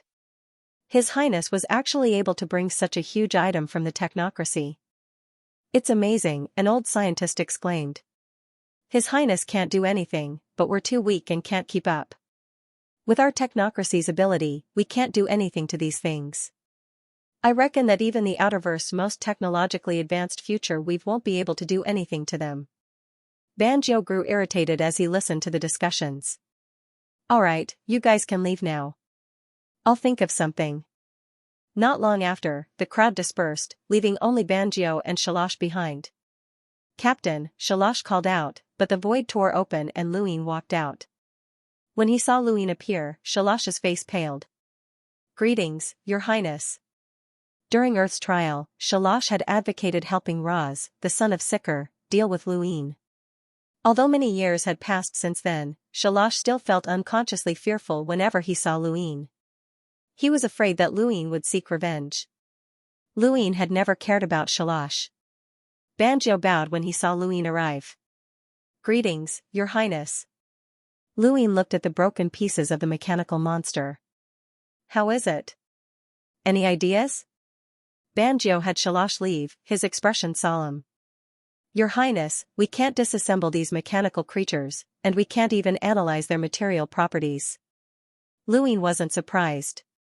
"If I can disassemble these machines, can you use the materials?" Banjo's eyes lit up. "We can use some of them, but most of them need to be melted, and we don't have enough high-temperature flames." Luin replied, I have high-temperature flames, but I need a brand new set of armor with the best materials. I'll be your assistant. Whatever metal you need to melt, just leave it to me. Banjiao nodded. Understood, I'll definitely make the best armor. Luin left with the broken pieces of the mechanical monster and went straight to the barren planet. He looked up and saw his die appear. He tapped it, and it was one again. There was no rush, let's try again. The die slowly stopped spinning, and in the end, it showed 4 pips, time stop. There was no rush once he entered the time stop space. Pips 1, 5, and 6 were useless here, but pips 2 and 3 were still useful. Perhaps he had used up all his luck from rolling 3 pips, but he had only rolled 2 pips after a month and a half in the time stop space. Pips 2 allowed him to disassemble things. The disassembly vortex could only exist for 5 minutes, but he could use star crystals to increase its duration. He dragged the broken pieces of the mechanical monster and tossed them into the vortex. All sorts of strange metals fell out of the vortex, and Luin picked them up and continued disassembling them. He knew that these metals were probably synthesized, and even Banjiao and the others couldn't do it with their current technology. The scene in front of him changed, and he returned to the barren planet. With a single step, he returned to Xenu Star's underground technology institute. He tossed the countless strange materials he had disassembled to Banjiao and then left under the latter's shocked and confused gaze. Banjiao wanted to create new equipment, so he needed to research these metals. This required time, but Luin could use this time to cultivate and explore the Day-Night clan's inheritance stones. In a secret room in King Zishan's palace, Luin took out the 16 Day-Night clan's ancient inheritance stones with a complicated expression. During Earth's trial, he, Xiao Luo, and Lulu had all obtained battle techniques from the ancient stones. Logically speaking, only people from the Day-Night clan should have been able to obtain them, but he hadn't thought too much about it. Now that he thought about it, Lulu was from the Mavis family, so it wasn't surprising that she had some mysterious methods. But who was Xiao Luo? Primeval surnames weren't simple, and those who dared to use them were even more so. Also, as a Mavis, why had Lulu come to Earth? He had once thought that it was for the Undying Manual, but now that he thought about it, that might not be the case. Was Earth hiding some unknown secret related to the Hidden Earth Society? He still had to visit Jupiter once he broke through to the Hunter realm. Luin held the ancient inheritance stone in his hand and felt the vicissitudes of time. He raised his hand, and the stone floated into the air. He then cut his finger and dripped a drop of blood onto the stone. In an instant, a dark sky appeared before his eyes. Black and white suddenly intersected to form a giant fist that descended. It was exactly the same as the first time he had entered the ancient inheritance stone. Zhou Shan, Wu Xing, Jenny Anna, and the rest had all failed at that moment and had been unable to enter the inheritance corridor. At that time, Luin had needed to rely on the serious art to enter. Now, his body trembled slightly, and the Day-Night fist disappeared as his body appeared outside the corridor. At the same time, in the Day-Night clan's ancestral grounds, countless Day-Night clan members looked up at the stone tablet that pierced through the sky. Some were excited, some were expectant, and some were disdainful. The stone tablet represented the level of comprehension that everyone in the Day-Night clan had gained from the inheritance stone. The higher one's comprehension, the higher their image would appear on the tablet. The highest image was undoubtedly Night King Jinwu, and second only to him was Zhanlong Day-Night. The image displayed by the stone tablet didn't depend on one's cultivation base. Instead, it only looked at one's comprehension of battle techniques and the level of inheritance one had received. At this moment, many Day-Night clan members were competing on the stone tablet, including Tiankong Day-Night, Qilian Day-Night, and Ro Day-Night who had studied in the Astral Combat Academy. There were also Hui Day-Night, Shui Day-Night, Night Queen Yanqing, Night King Gu, and many others who had studied in Astral 10. Night King Jinwu had decreed that anyone who could surpass Zhanlong Day-Night and become an inheritor who was second only to him would be able to follow him to the Neoverse and witness the moment he became one of the 5 astral children. The 5 astral children were the titles of the top youths in the Neoverse. It had been passed down since ancient times, and no one from the Innerverse or Outerverse had ever obtained it.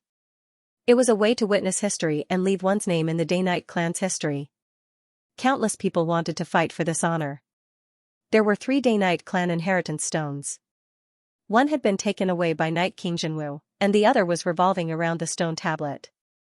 Shuade Knight and the others were all around the stone tablet, accepting the inheritance and vying for the position of honor that was second only to Night King Jinwu. Below the stone tablet, there were several almost petrified figures. They were the Day-Night clan's elders who were in charge of guarding the ancestral land. Is Night King Jinwu still unwilling to return the inheritance stones? One of the figures asked. As he spoke, the air trembled, and dust fell from his body. No one knew how many years he had been sitting here. Even though the sixth mainland had swept through the inner verse and invaded the day-night flow zone, these ancient figures had not left. They would rather die than leave the ancestral land. Fortunately, the sixth mainland had not found the day-night clan's ancestral land. The sixth mainland invaded, and the 3 inheritance stones were taken away separately. 2 have already been returned, and only Night King Jinwu's stone remains. Do we need to hurry him? Another figure asked. The figure in the middle closed his eyes. There's no need to rush him.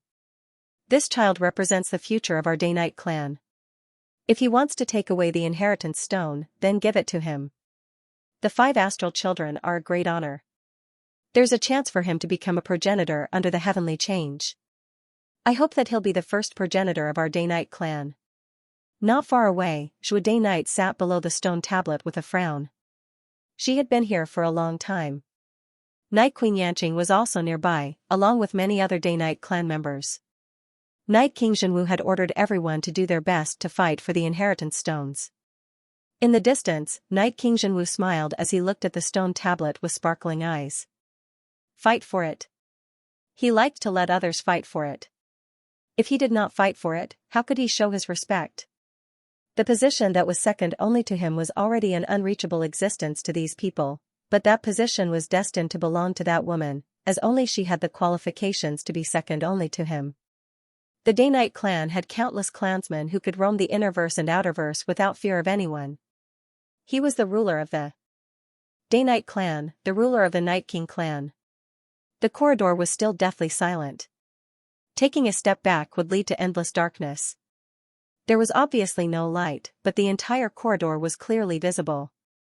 Luin looked to the side and saw that there were many names carved into the stone slab. Night King Jinwu's name was at the very top.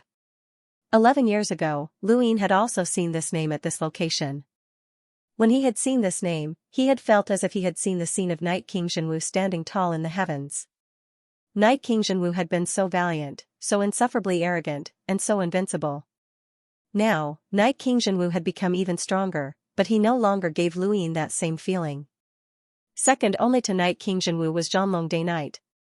The Day-Night restoration technique was one of the Day-Night clan's unique techniques. Although it was not at the level of being able to intimidate an entire era, it was not too far off. Throughout the entire history of the Day-Night clan, there were very few people who had cultivated this technique. After successfully cultivating it, Zhanlong Day-Night could easily crush countless people, and he was second only to Night King Jinwu. Luin didn't look any further and stepped into the corridor. When he had first stepped into the corridor, he had only taken a single step before he had been kicked out. At that time, he had felt an indescribable pressure, and his entire body had been suppressed. At the time, he had not known that it was a spiritual force suppression. The Day-Night clan's battle techniques contained spiritual force attacks, and his spiritual force was not enough to enter the corridor. Thus, he had only been able to take a single step. But now, the spiritual force suppression was like a gentle breeze, and it did not affect him at all. Luin directly entered the corridor and walked forward step by step.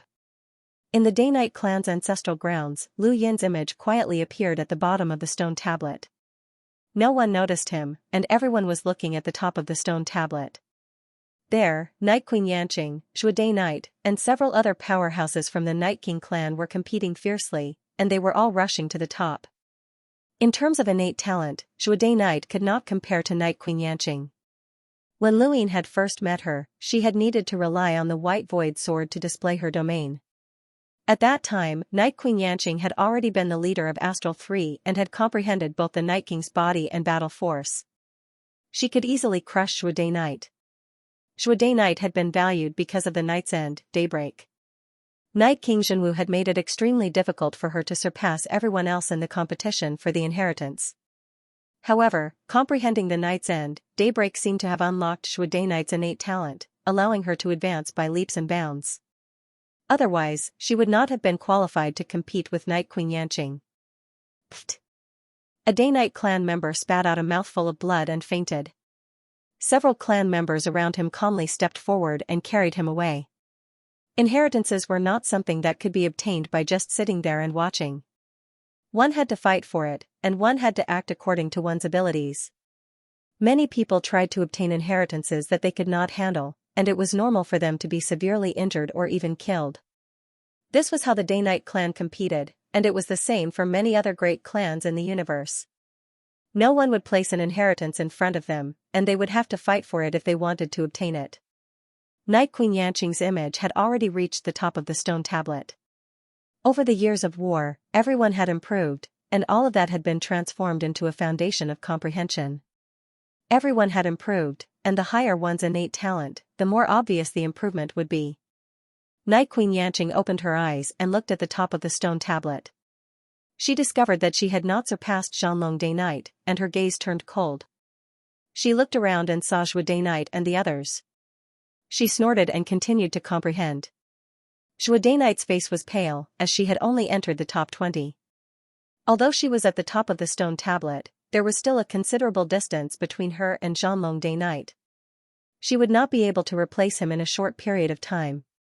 As she thought about it, a trace of blood seeped out from the corner of her mouth. She had long since reached her limit, but she had persevered. For the sake of her clan, for the sake of that person, and for the sake of becoming that person's wife. Many members of the Day Knight clan were anxious, and they urged Xianxia Day Knight to return in order to prevent his position from being replaced. A Day Knight clan member dared to brazenly insult the Night King clan because of their status on the stone tablet. Status represented potential, and many of the older generation members of the Day Knight clan valued Xianxia Day Knight. If Xianxia Day Knight's status was replaced, then Lu Yin would be in deep trouble. There were many in the Night King clan who wanted him dead. Far away, Night King Zhenwu stood quietly as Star Sibyl appeared beside him. She looked at the stone tablet and said, "The Day Knight clan truly has an ancient heritage. No one in the Innerverse can compare to their foundation." Night King Zhenwu smiled. "The Sword Sect is the true #1 power in the Innerverse." Star Sibyl smiled. "Once you become one of the 5 astral children, they won't be." Night King Zhenwu's lips curled up. Indeed, as long as he became one of the 5 astral children and obtained a progenitor's inheritance, he would no longer have to worry about the Day Knight clan not becoming the strongest in the Neoverse. No, he wanted to lead the Day Knight clan into the Neoverse and truly rival the Sirius sect and the Mavis sect. There were murals on both sides of the corridor that looked very lifelike, and one could even hear howls from long ago. Lu Yin looked at the murals seriously, but he did not know what they depicted. It could be a battle technique, a war, or even something related to the Day Knight clan itself. The corridor changed, and Lu Yin walked step by step into its depths. Suddenly, a spear pierced through the void, whistling through the air as it pierced towards Lu Yin's forehead. Lu Yin tilted his head, and the spear whistled past him before disappearing. In that instant, he received information about the spear, the Day Knight spear, a spear-style battle technique from the Day Knight clan.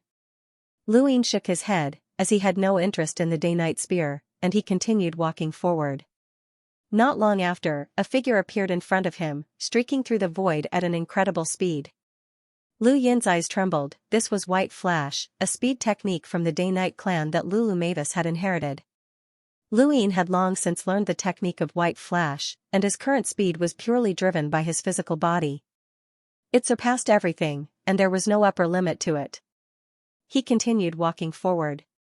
Along the way, he saw the Day Knight Staff, Day Knight Palm, and Night Flash, all of which were battle techniques that Qingyu had once used. He also saw the Luminous Finger, which was a battle technique that Hui Day Knight had once used. He also saw the White Void Sword, which was a battle technique that Shui Day Knight had once used. The deeper he went, the stronger the battle techniques he encountered became. Back in the Day Knight clan's ancestral land, Lu Yin's image continued to rise from the bottom, and he had already reached the middle of the lower reaches. If not for the fact that everyone was focused on the competition at the very top, someone would have noticed Luin a long time ago, but no one had noticed him yet. Gradually, Luin reached the halfway point of the corridor, and his spiritual force almost materialized as it whizzed past him. It was enough to suppress an ordinary hunter, but it was still useless against him. In front of him, an angry roar shook the void, and it almost scared Luin out of his wits.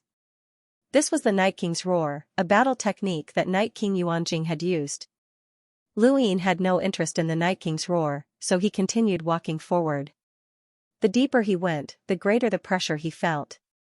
However, this pressure did not have much effect on Luin. He was getting closer and closer to the end of the corridor, and it really was the end. However, Luin was certain that very few people would be able to reach it. Suddenly, his body tensed up, and he felt an indescribable pressure. What is this? The Night King's body? There were not many powerhouses in the Day-Night clan who could use the Night King's body. Night Queen Yanqing was one of them, the deceased Night King Chongfeng was another.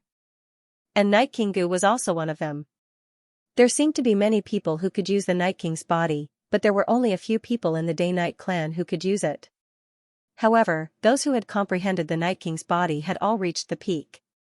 Night Queen Yanqing had relied on the Night King's body to close the gap between their battle force levels and engage in a peak battle with Luin. The Night King's body was still very useful, but unfortunately, it was not very attractive to Luin. His physical strength was enough to suppress the Night King's body. The moment Luin accepted the Night King's body's inheritance, someone finally noticed him in the Day-Night clan's ancestral grounds. The first to notice him were the ancient guardian figures. This kid is climbing so quickly. He was at the bottom before, but now he's almost at the top. He surpassed quite a few people. Strange, why doesn't this kid have black and white hair? The figure in the middle suddenly opened his eyes and looked up at the top of the stone tablet. His expression changed. An outsider is accepting the inheritance. Immediately summon Night King Jinwu. It was not just them, many other Day-Night clan members also saw Lu Yin's image. He was climbing too quickly. Look, that person doesn't seem to be from our Day-Night clan, someone exclaimed. Many people looked over. That's strange. This person looks familiar. Where have I seen him before?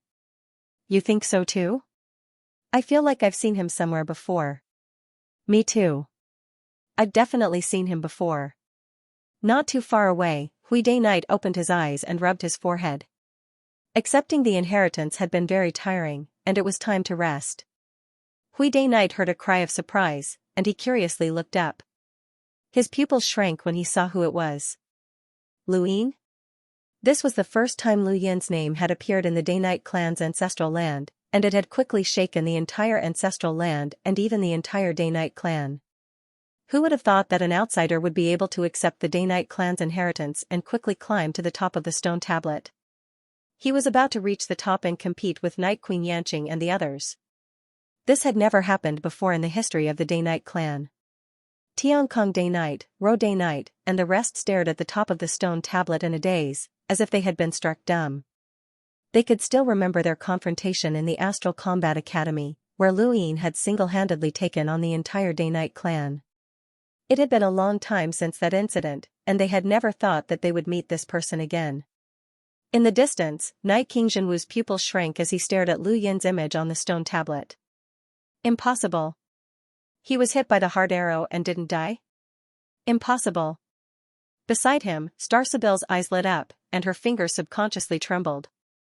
She was divining, heading towards an unknown direction. This person could never be divined.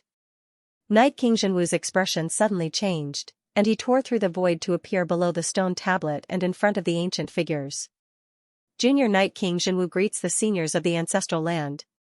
The central figure's eyes were turbid, but they contained a supreme dignity. He calmly looked at Night King Jinwu.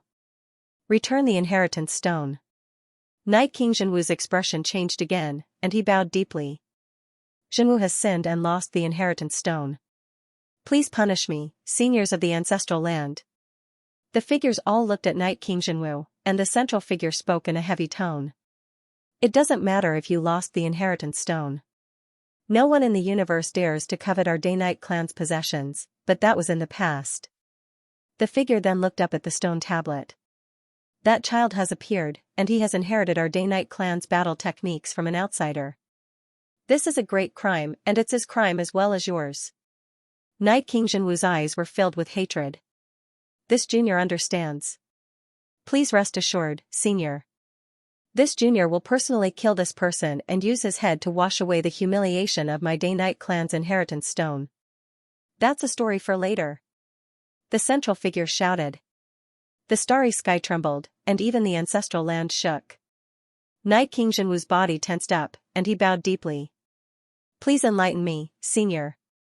No matter what happens in the future, at this moment, my ancestral land stone tablet will not be allowed to be trampled upon by outsiders. Do you understand? The figure in the center shouted as he stared at Night King Jinwu with a powerful pressure. Night King Jinwu was indeed very important to the Day-Night clan, as he was one of the people who had the highest chance of becoming a progenitor. However, Night King Jinwu was still a member of the younger generation, and it would be a long time before he could reach the level that these ancient figures feared. At this moment, Night King Jinwu had to endure the pressure from his elders. Junior understands, and I definitely won't let such a thing happen. Senior, please rest assured. Night King Jinwu bowed deeply. Frostwave weaves Xinyu star, in a secret room in King Zishan's palace. Luyin did not know that he had caused trouble for Night King Jinwu and had shaken the entire Day-Night clan. He did not know that once he entered the inheritance, his image would appear on the stone tablet in the Day-Night clan's ancestral grounds. At this moment, he had already dispersed the Night King's body, so he did not need to accept this inheritance. He lifted his foot and continued walking forward. The murals in the corridor were very lifelike, but Luyin could not understand them. Furthermore, after entering the inheritance, the ghost monkey did not make any movements. When he thought about it, it was likely that only his spiritual force would enter while his physical body would remain outside. Luyin raised his finger, but unfortunately, he did not have his cosmic ring. Otherwise, he would have thought of a way to copy the murals in the corridor. At that moment, a strange force appeared above his finger, attempting to break it. Lu Yin's eyes trembled. It was another battle technique. The Day-Night clan had many battle techniques, and they were indeed terrifying. This battle technique was called Yin Wind Finger, and it was even more powerful than the Night King's body. The name did not sound like much, but it was very powerful. It cultivated star energy into a Yin Wind that corroded the enemy's body and could destroy it from the inside. Luyin did not like this battle technique. With his physical strength, if he still needed to rely on this battle technique to fight, then his chances of winning would be very low. Up until now, none of the Day-Night clan experts that he had encountered had used Yin Wind Finger. At this moment, he was not far from the end of the corridor. The further in he went, the more terrifying the battle technique inheritance became. After taking a few more steps, Lu Yin's spiritual force trembled, and he subconsciously stopped. The spiritual force suppression here was already putting pressure on him, and it would not be easy to pass through. However, he could still pass through it if he took a break. Black and white alternated in front of his eyes as the Day-Night fist appeared once more, attempting to blast Luyin away.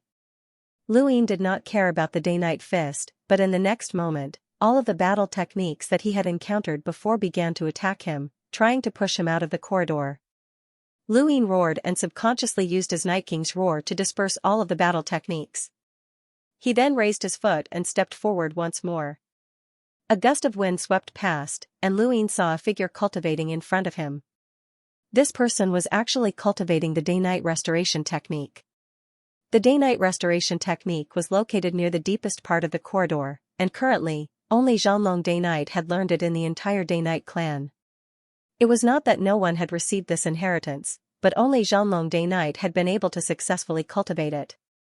Night Queen Yanqing had received the Day-Night restoration technique's inheritance based on her innate gift, but unfortunately, she had not been able to learn it. Night King Jinwu had also received the Day-Night restoration technique's inheritance, but it was unknown whether he had learned it or not. Luyin was one of the few people in the history of the Day-Night clan who had received the Day-Night restoration technique's inheritance, and he was also confident that he could learn it. This was because the arcane art of life and death that he had successfully cultivated was able to suppress the Day-Night restoration technique. The Day-Night restoration technique increased a person's recovery ability, and once successfully cultivated, they would possess a recovery ability that far surpassed that of a normal person. However, the arcane art of life and death suppressed a person's recovery ability and stimulated one's potential at the cost of one's recovery ability. Once successfully cultivated, one's potential would explode, and one's strength would skyrocket. The arcane art of life and death was the natural nemesis of the day-night restoration technique. Luin continued forward. He could not cultivate the day-night restoration technique, as it was like poison to him. In the day-night clan's ancestral grounds, Lu Yin's image on the stone tablet surpassed Shui Day-Night, Night Queen Yanqing, and the others. He was now second only to Xianlong Day-Night. Shui Day-Night opened her eyes and looked at the image on the stone tablet. She was excited. "You're not dead." Night Queen Yanqing bit her lip. Why? Why was he everywhere? She had been defeated in the Astral Combat Academy, she had lost the battle on planet Pyrolite, and she had been nothing more than a passerby in the Cosmic Sea Continent War. But this person had shone through the heavens, and even her elder brother had gone out of his way to hunt him down. Now, this person had actually appeared in the Day-Night clan's ancestral grounds. Why? A trace of blood trickled down the corner of Night Queen Yanqing's mouth, but she did not feel anything. The battle for the ancestral ground stone tablets had attracted countless geniuses from the Day-Night clan, but at this moment, all of them could only raise their heads and stare blankly at Lu Yin's image. There were only two people above him, Xianlong Day-Night and Night King Jinwu. Everyone knew that Xianlong Day-Night would be surpassed sooner or later. Night King Jinwu's face was gloomy. He did not believe that Lu Yin could surpass him, but it was also a humiliation for Lu Yin to surpass all the other members of the Day-Night clan. At this moment, Xianlong Day-Night returned. He glanced at the stone tablet and then tossed a drop of blood into the inheritance stone in the sky. He was about to begin accepting the inheritance as well. Inheritance was different from battle. He admitted that he was far from being Lu Yin's opponent and had been left far behind. However, this was the Day-Night clan's inheritance ground, and outsiders had to pay a higher price to receive the inheritance. Xianlong Day-Night, on the other hand, had it much easier than Lu Yin. He did not believe that he would lose to Lu Yin here. Lu Yin's thoughts were the same as Xianlong Day-Night's. He felt that it was strange, as the Day-Night restoration technique's spiritual force suppressed even Lu Yin's spiritual force. Xianlong Day-Night had learned this technique long ago, and he might have learned it when he was a Lemeter. No, he might have learned it when he was a Melder. Lu Yin did not believe it. The only explanation was that the Day-Night clan's inheritance was different from Lu Yin's. Lu Yin had to take one step at a time, while the Day-Night clan's situation was different.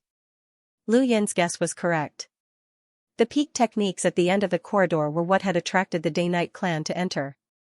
In fact, if not for this, the Day-Night clan would not have needed to enter the corridor at all. The corridor contained many battle techniques, and as long as any Day-Night clan member stepped into the corridor, a matching battle technique would appear. Xianlong Day-Night had comprehended the Day-Night restoration technique. If the others had not been able to accept the inheritance at the beginning, they could still walk further in and receive the inheritance once they reached the end of the corridor. Lu Yin did not accept the Day-Night restoration technique, so he continued walking deeper. He wanted to see what other techniques there were. 1 step, 2 steps, 3 steps.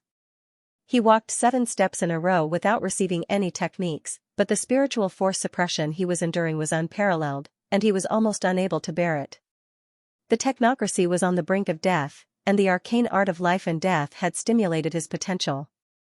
Lu Yin's spiritual force had grown once again, and he was confident that he would not lose out to the 10 arbiters.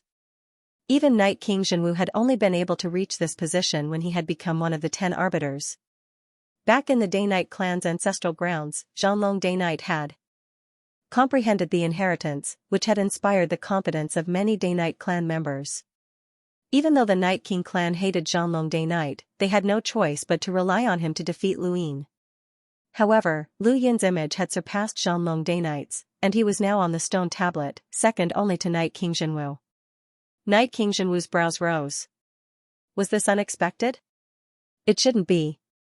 This person had only cultivated for less than 10 years, but he was already strong enough to fight Night King Jinwu. Every time they met, Lu Yin's strength would increase by leaps and bounds. During the battle for the general appointment platform, Lu Yin had even used the Night King heaven-splitting technique and the Heart Arrow secret technique. Even the Day-Night clan members who were second only to Night King Jinwu would not be able to do such a thing, let alone Zhanlong Day-Night. Even Xia Tian, who was ranked first on the top 100 rankings, could not force Lu Yin to such an extent. Lu Yin was still alive, and if he made a comeback, his strength would definitely increase. The next time they fought, it would not be easy to use the Heart Arrow secret technique to launch a sneak attack. It was normal for Zhanlong Day-Night to be surpassed, but it was a pity that Lu Yin would never be able to surpass Zhanlong Day-Night's position. Lu Yin did not even know where Zhanlong Day-Night was, as few people in the history of the Day-Night clan had ever reached that position. When Lu Yin surpassed Zhanlong Day-Night was no longer able to catch up. Countless members of the Day-Night clan sighed, as they had actually been suppressed by an outsider. Lu Yin could not advance any further in the corridor. His vision darkened, and everything became blurry. The moment he took a step forward, the spiritual force suppression suddenly underwent a qualitative change, and it even seemed to solidify. He knew that this was a battle technique, and its name was Nightfall. With his current position, he could either accept the inheritance and learn Nightfall or leave the corridor. Lu Yin did not want to leave, and he did not need to advance any further. With his current spiritual force, he could not advance any further. He needed to learn Nightfall, which would allow him to perfectly utilize his spiritual force, which far surpassed the Day-Night Fist. A day passed, and in the Day-Night clan's ancestral grounds, Zhanlong Day-Night opened his eyes and looked at the stone tablet. He discovered that Lu Yin's image had already surpassed his own. Zhanlong Day-Night was helpless, but he did not want to admit defeat. He would continue to comprehend the inheritance until he surpassed this person. Night King Jinwu was once again summoned by the people guarding the stone tablet. The person in charge told him to find someone to suppress Lu Yin, but if that was possible, Zhanlong Day-Night would have already been suppressed by the Night King clan. If even Zhanlong Day-Night could not suppress Lu Yin, then Night King Jinwu could not do anything about it. He had been reprimanded and punished by the clan. This was what Lu Yin had done to him, and he needed to vent. For this reason, he had slaughtered the entire Day-Night clan in front of Zhuo Day-Night. You should hate him since you let him go. If it weren't for him, you wouldn't have had to expose Night's End, Daybreak. You still had a chance to regain your freedom for the Day-Night clan, but it was destroyed because of him. If it weren't for him, these people wouldn't have had to die. Hate him since it's all because of him, Night King Jinwu said before turning to leave. Zhuo Day-Night was left behind in grief as she looked at the corpses of the Day-Night clan members. On Xinyu Star, in a secret room in King Zishan's palace, Lu Yin suddenly opened his eyes. His face was deathly pale, and he fell into a deep sleep. The Day-Night clan's inheritance stone fell to the ground with a crisp sound. How dare you? Lu Yin roared as he opened his eyes and stood up. He had dreamt of a finger descending and trying to crush him. His uncontrollable rage woke him up. He slept for 10 days. In order to comprehend Nightfall in the corridor, he had nearly overdrawn his spiritual force, and he had only barely woken up after 10 days of sleep. When he woke up, he felt a splitting headache. It was the same feeling he had when he had shaken the die, and he had also dreamt of that finger. Even at his current level, he could not understand where that finger had come from. If not for the jade that Mr. Mu had given him during the battle in the astral graveyard, he would have died. That finger had come from a sage, and that person's power was unfathomable. Moreover, he couldn't help but shout out the word audacious. Beads of sweat dripped down from his forehead as he put the stone away. He closed his eyes and exhaled. Nightfall had learned it. Lu Yin's weakness in spiritual force attacks had been fixed, and he no longer needed the Day-Night Punch. The Day-Night Punch was too obvious, and anyone with a bit of knowledge would know that it was a battle technique from the Day-Night clan. However, Nightfall was different. Lu Yin wondered who was the first person to try out this battle technique. Perhaps it was Lan Si. They still had a battle agreement. He'd originally planned on using the Heaven Fire Stones to cultivate, but his head hurt so badly that he wanted to rest for a while. Walking out of the secret room, he was greeted by Zhao Ran. Your Highness, you're out? Do you want a cup of flower tea? Zhao Ran asked happily. Lu Yin nodded. All right. Within the garden, Luyin was enjoying a rare moment of peace, but the Western weaves were in an uproar. A few days ago, Luyin had allowed Wang and the others to use their authority as commanders of the Outerverse allied forces to cause trouble for the weaves that were hostile to the Great Eastern Alliance. It was not wartime, and there would not be a war that would require the mobilization of the entire Outerverse in the near future. However, it was always better to prepare for a rainy day. Wang, Weirong, Enya, and the others used their authority as commanders to mobilize the various large powers in the Western weaves to transfer resources, construct military express routes, establish joint research centers, and so on. There were dozens of such requests, which shocked the various weaves. This was clearly a prank, but it could not be said that it was a complete prank.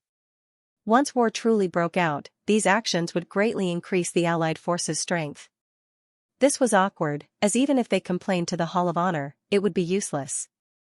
The commander of the Allied forces had the authority to do so, and he had not made them work for free. In fact, the Great Eastern Alliance was even willing to pay a fee.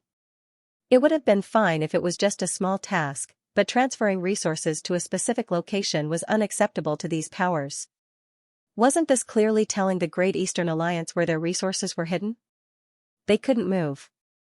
This was a common feeling among the various large powers in the Western weaves. They felt as if their intelligence had been beaten to a pulp, and they could not even resist. Fortunately, this was just the beginning, and Wang and the others had controlled their strength and did not go overboard. The next step was to mobilize the troops and familiarize themselves with the Allied forces' battle techniques. At that time, there was a real possibility that they would shed all pretense of cordiality. If they still had not shed all pretense of cordiality by then they could start from economic cooperation. This was the commander of the Allied forces' special authority. He was clearly trying to prank them, but they were not in the right. These actions were indeed beneficial to the Outerverse Allied forces' unification. The various large powers in the Western weaves could reluctantly accept Wang and the others' orders, but Shamrock Enterprises could not. When the Outerverse Allied forces mobilized for war, everyone had to listen to orders. The commander of the Outerverse Allied forces had the authority to issue orders to behemoths like Shamrock Enterprises and Mace Bank. Enya had not forgotten the humiliation she had suffered in the past, so she immediately issued an order to Shamrock Enterprises, ordering them to prepare commonly used medicines and store them in designated locations in case of emergency. This order had just been issued, but it was rejected by Shamrock Enterprises. Luyin only found out about this matter a few days later. During these few days, Luyin rested well and even found some time to go to a tavern for a drink. "Your Highness, please punish me." Enya bowed respectfully and stood in front of Luyin. Luyin drank a cup of flower tea and said, "It's not a big deal. We have the authority to issue orders to Shamrock Enterprises." Enya lowered her voice. "I used my authority for personal gain." Luyin smiled and looked at Enya. "I told you that I would take revenge for you one day. That day has been delayed for quite some time and it's time." Enya was moved. "Thank you, Your Highness." It was not that she cared about herself, but rather that she wanted to take revenge on Shamrock Enterprises because Yumu had insulted Shui Chuanxiao. Shui Chuanxiao was the person she respected the most, and she would not allow anyone to insult him. Luyin looked at Enya. "Do you still remember the first time we met?" Enya nodded. "As a student of the Astral Combat Academy, Your Highness participated in the border training and made great contributions.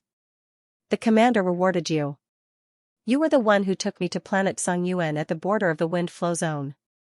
Every planet was guarded by explorers, and the battles there were not that intense." Enya replied, "The border battles in the wind flow zone were indeed not that intense, which is why the Astral Combat Academy students were able to participate in the training. Otherwise, if the Innerverse and Outerverse had just been separated, such as the battles in Ironblood Weave or the border of Endless Weave or the Sixth Mainland's invasion, the students would not have been able to participate." Luyin understood. Ironblood Weave and Endless Weave were both terrifying battlefields, and even a hunter would have to rely on luck to survive. No, even an enlighter would need some luck to survive.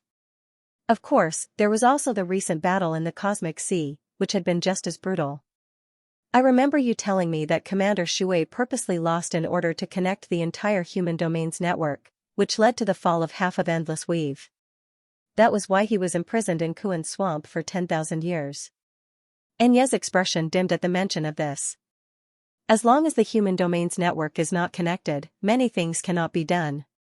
Even the Hall of Honor's orders cannot be transmitted in time. Your Highness should know that if the network was not connected, then the reinforcements during the battle in Ironblood Weave might not have been able to arrive in time. Luin had experienced this firsthand, as he himself had been forcibly conscripted, and the border battles in Endless Weave were the same. The network had not been connected, and the Hall of Honor had not been able to forcibly conscript anyone. Shui Chuanxiao's boldness was not inferior to the Sea King's. The Sea King had gambled the entire Fifth Mainland, while Shui Chuanxiao had gambled on himself. It was unknown whether these two people were still alive or not. Enya suddenly half-knelt. Your Highness, I beg you to seek justice for Commander Shui. Luin hurriedly helped her up.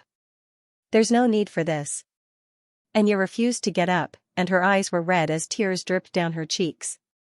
Your Highness, Commander Shui has done me a great favor. If possible, Enya would rather serve his sentence. In the entire Innerverse and Outerverse, aside from Your Highness, there's no one else who can help Commander Shui. Luin fell silent. Although Shui Chuanxiao had made a great contribution in order to connect the network, it was a fact that he had caused the human domain's defeat, and he had also destroyed half of Endless Weave. This was a great crime. The Hall of Honor's actions were not wrong, and Shui Chuanxiao had not been wronged. Enya sobbed. Your Highness, Commander Shui has made great contributions, but he has also made great mistakes.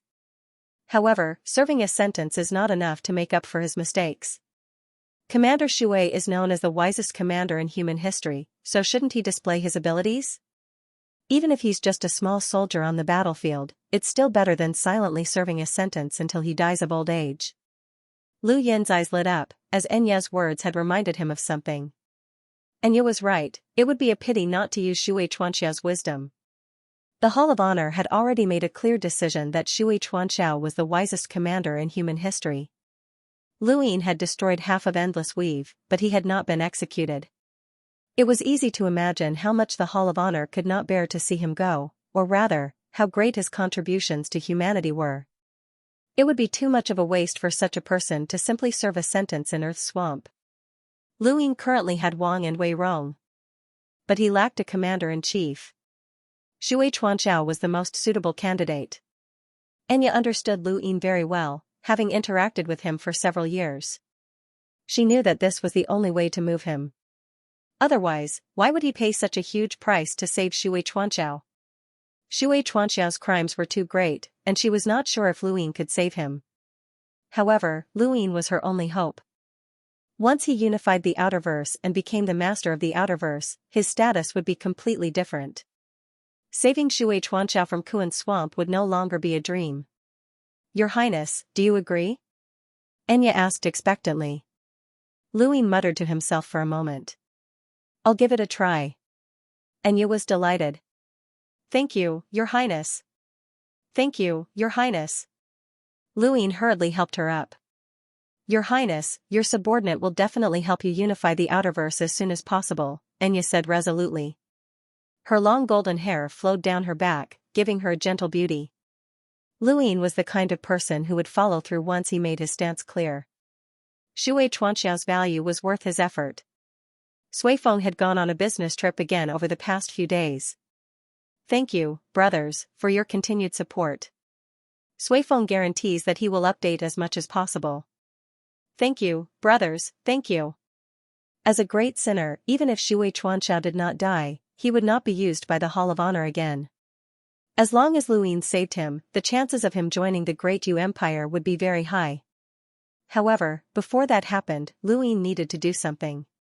Continue to issue conscription orders to Shamrock Enterprises, Luin said. Enya hurriedly acknowledged and immediately issued the order. Luin sipped his tea and looked at the distant sky. Whether it was for Shui Chuanxiao or himself, there were some things that needed to be done. He had kept the cosmic ring that Yumu had thrown at him, and it was time to return it. Not long after, Enya replied, Your Highness, Shamrock Enterprises refuses to accept the order. Send it again, Luin said. Enya's eyes lit up. Yes. At the same time, on the Green Planet, Shamrock Enterprises' Eastern Frontier president, Xianfu, was no longer as calm. He had always been calm, and even when Western Frontier's president, Offman, had died, he had remained calm. He had been reclining in his wooden chair the entire time, and he had only joined the battlefield when the Sixth Mainland had invaded and the Hall of Honor had forcefully conscripted him. After the war ended, he had returned and continued rocking in his chair, which was very comfortable. But now, he was a little anxious. President Yu really doesn't care about Luin. He's already refused twice. Behind him, Xiaoqin frowned.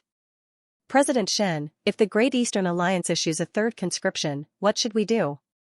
Shenfu was vexed. Just send it to President Yu. What if President Yu still refuses?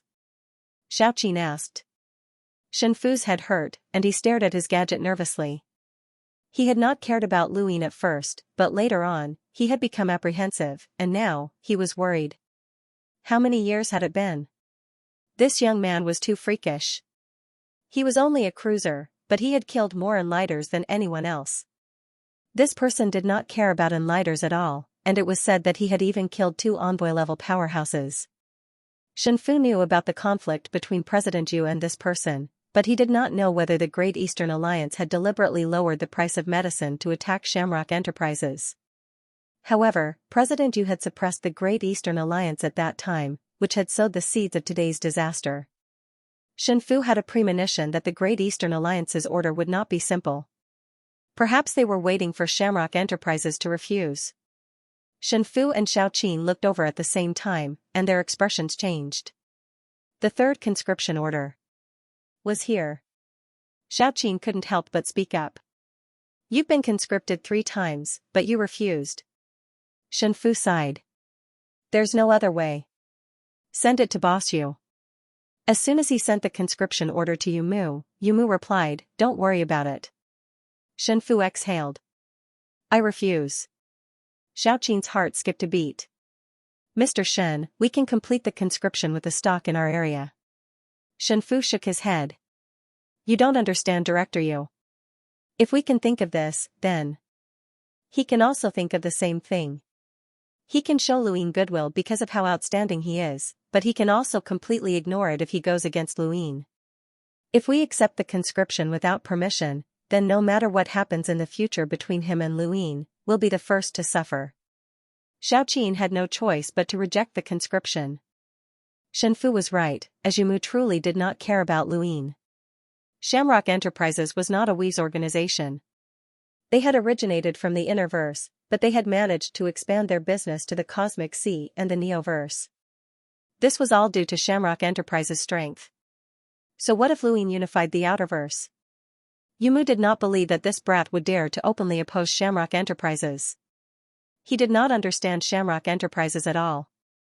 Even the Hall of Honor would not casually offend Shamrock Enterprises. Luin had the Hall of Honor's backing, and Shamrock Enterprises was not bad either. Shamrock Enterprises handed over countless medicines to the Hall of Honor every year, which was a huge contribution. The Hall of Honor would not make things difficult for Luin. Without the Hall of Honor's backing, Yumu did not believe that Luin could do anything to him. As for the battle in the astral graveyard where he had killed an emissary, he had relied on an external item. As long as Yumu had not betrayed the human race, Luin would not dare to use such an external item against him. Furthermore, such an external item could only be used once, and Yumu did not believe that this brat would pay such a huge price over such a small matter. What made Yumu fearless of the Great Eastern Alliance was that the Astral River's decline was accelerating, and it would probably recover soon. At that time, it would be good enough if Shamrock Enterprises did not deal with the Great Eastern Alliance. Xinyu Star, King Zishan's palace. Enya's voice was low. Your Highness, Shamrock Enterprises has rejected the conscription for the 3rd time. Luin stood up. Let's go and meet our Director Yu. Enya had issued the conscription order to Shamrock Enterprises through the public network, so it was not considered a secret. Many people had seen it, and at this moment, Shamrock Enterprises had rejected Lu Yin's conscription 3 times in a row, which had attracted quite a bit of attention. Many people brought up the matter of Yumu suppressing the Great Eastern Alliance, and those who knew about this understood why the Great Eastern Alliance had only issued the order to Shamrock Enterprises. They also understood why Shamrock Enterprises had directly rejected the conscription without any room for negotiation. In the southern weaves, Elder Big Drum felt a headache coming on. Luin had stirred up trouble again, and this time, he had provoked Shamrock Enterprises. This Luin had always been smart, so why had he suddenly provoked Shamrock Enterprises? How troublesome. Most people did not know Yumu's location, but at Lu Yin's level, there were no secrets in the outerverse. With the speed of a collapsible spacecraft, it took less than 8 days to travel from Xenu Star to Yumu's planet. The moment Luin left Xenu Star, someone immediately spread the news of his departure. Luin did not block the news, or else no one would have known that he had left. He wanted to let others know that he had left, and his goal was obvious. When Yumu had captured Xianxia and brought her to Xenu Star, many people had seen it as well. That was an insult to Xianxia, and it was also an insult to Luin. Yumu's insufferably arrogant behavior was something that Luin wanted to return in kind. Wei Rong also learned that Luin had left, and he looked up at the sky. Lu Yin's cosmic ring was going to be returned to Yumu, so what about Wei Rong? He did not want to borrow Lu Yin's strength, even if he had already submitted to Luin. More and more people in the outerverse knew that Luin had left Xenu Star. A few days later, Luin was not too far away from Yumu's planet. Elder Novar contacted him. Alliance leader Lu, you've already unified half of the outerverse, and your status is unparalleled. There's no need to offend Shamrock Enterprises over some past misunderstanding. Shamrock Enterprises is not that simple. Luin solemnly replied, Elder, there's no need to say anything else. I know that Shamrock Enterprises is very powerful. And even the Hall of Honor would not easily offend them. However, there are some things that cannot be forgotten so easily. Elder, don't worry, I will not go overboard. Elder Novar understood Luin, and he knew that he could not stop Luin when he saw Lu Yin's expression. It was impossible to threaten Luin by revealing Shamrock Enterprises' strength. Luin was not even afraid of the Day-Night clan or the Sword Sect, so Shamrock Enterprises was even less of a threat. Ever since Luin had stepped onto the path of cultivation, he had offended too many people. His innate gift was a sin in itself, but so what? This was cultivation, and this was fighting for one's life. He could not back down on the path of cultivation, and he had been able to stand at the top because of his own hard work. He had even sought out a background to protect himself, and it had all been done by himself. It had not been a favor from anyone. If he did not even dare to offend Shamrock Enterprises' Outerverse president, then how could he resist the Day-Night clan? How could he compete with the geniuses of the Neoverse? In front of those people, Yumu was just a passerby, even if his power level was very high.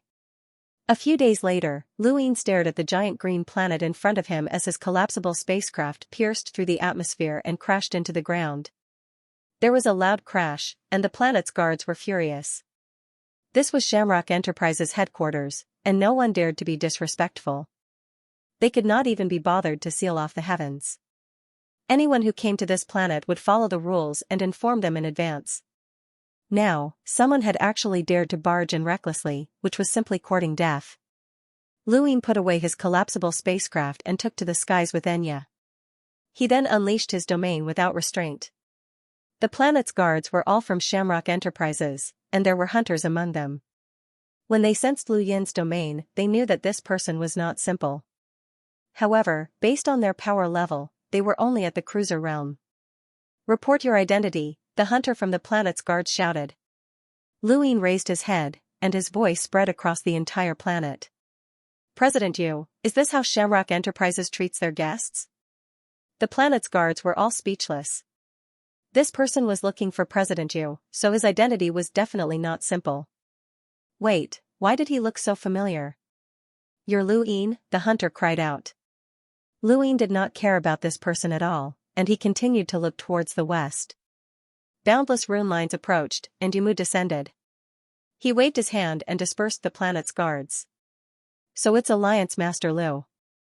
What brings you to Shamrock Enterprises? Yumu asked calmly. Luin smiled. It's nothing major. The Outerverse is constantly being invaded by foreign enemies, and as the commander of the Alliance army, I want to make some preparations. Unfortunately, Shamrock Enterprises refuses to accept my orders. Does President Yu have any explanation for this? Yumu replied, Shamrock Enterprises sends large amounts of medicine to the border every year, so they don't need to accept your forceful conscription. President Yu, it seems like you don't understand my words. I said forcefully conscripted. Lu Yin's tone sank, and he sounded rather unfriendly. Yumu's eyes narrowed as he stared at Lu Yin. Alliance Master Lu, I respect your achievements at such a young age, so I'll pretend that I never heard your words. Shamrock Enterprises is not an outerverse weave, so you'd better consider your next words carefully. Lu Yin clasped his hands behind his back. It seems like President Yu is threatening me, the commander of the Outerverse Alliance. Does this mean that I'm betraying the alliance? Yumu was enraged. Lu Yin, you're too impudent. Even the Hall of Honor's elder Big Drum wouldn't dare speak to me like that. Lu Yin arrogantly replied, threatening the commander of the alliance army is betraying the alliance. President Yu, I respect you as a senior, so I'll give you a chance to take back what you just said, and I won't pursue the matter. Many people from the Outerverse had already arrived at this planet and were watching from afar. They had thought that the two of them would at least try to sound each other out, but they had not expected that a few words would ignite a conflict that could no longer be resolved. Many people were excited, as they came from the media. The media loved to watch a good show, and the bigger the situation, the better. It would be best if the Great Eastern Alliance and Shamrock Enterprises went to war. The people from the Western Weaves were even more excited than the media, as they hoped that the Great Eastern Alliance would go to war with Shamrock Enterprises. That way, Shamrock Enterprises would become their ally. Yumu's eyes were filled with rage. How many years had it been since he had been provoked by a junior like this? What Outerverse Allied Forces commander? If it weren't for the rumors that this person was dead, then he would not have been given such great honor. It seems like you don't understand Shamrock Enterprises' strength, Yumu said slowly. Lu Yin's eyes flashed, and a cosmic ring appeared in his hand. Do you still remember this, Mr. Yu? Yumu looked over and hesitated, the one from back then? Lu Yin nodded, yes, the one you gave me as an apology. I threw it on the ground. He then let go, and the cosmic ring slowly fell to the ground under everyone's watchful eyes. Yumu's gaze turned cold. Mr. Yu, can I trouble you to pick it up for me? Lu Yin asked. Yumu was completely enraged, and even Enya was shocked. Yumu was still a super powerhouse, and it was already difficult enough to force him to apologize. Now, Yumu was actually trying to force him to pick up the cosmic ring. This was no longer justice, but humiliation. Yumu was so angry that he laughed. Lu Yin, do you really think that you can control the entire Outerverse with one hand? What makes you think you can do that? The Hall of Honor's background? Or the external item that you used to kill the emissaries? Lu Yin looked up, I'm not relying on my background or external items. Mr. Yu, you are very confident in your own strength. Then, I'll allow you to suppress your power level to 200,000 and have a fair battle. If you defeat me, all our past grievances will be written off. If you lose, pick up the cosmic ring and apologize to us. Yumu was shocked and looked at Lu Yin in confusion. Lu Yin's lips curled up, so? You don't dare? I'm only a cruiser. Yumu stared at Lu Yin and recalled all of Lu Yin's past battles. Suddenly, he recalled that Lu Yin had disappeared after the battle in the astral graveyard, and he should be in the inner verse. The inner verse was suppressed by the astral phenomenon, and everyone's power level had to be suppressed to 200,000. If this kid dared to challenge him like this, then he definitely had something to rely on. Yumu wasn't so sure. Lu Yin laughed, it seems like you don't dare. Then, I'll give you a second option. I won't use the external item that killed the emissaries, and you can use your full strength. If you lose, the same conditions apply. Yumu frowned. Lu Yin's challenge had been heard by many people, and he couldn't back down. Boss, you still doesn't dare? Lu Yin raised his brows. Don't tell me that you think that I shouldn't rely on external items to fight you, President Yu. If I can use external items, then so can President Yu. Yumu took a deep breath as Lu Yin continued to press him down.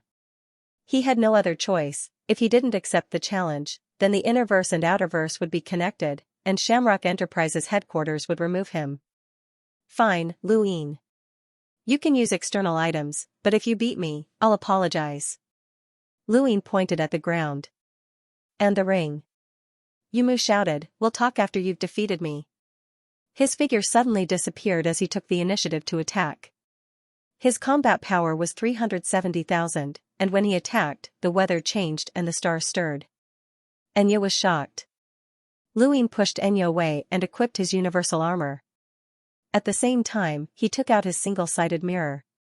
In an instant, the void distorted, and the screen of fish unwittingly appeared. Lu Yin's expression changed greatly, as his star energy had been uncontrollably absorbed into the single-sided mirror. The mirror had been upgraded 13 times, and it could now absorb the star energy of a powerhouse with a power level of around 400,000.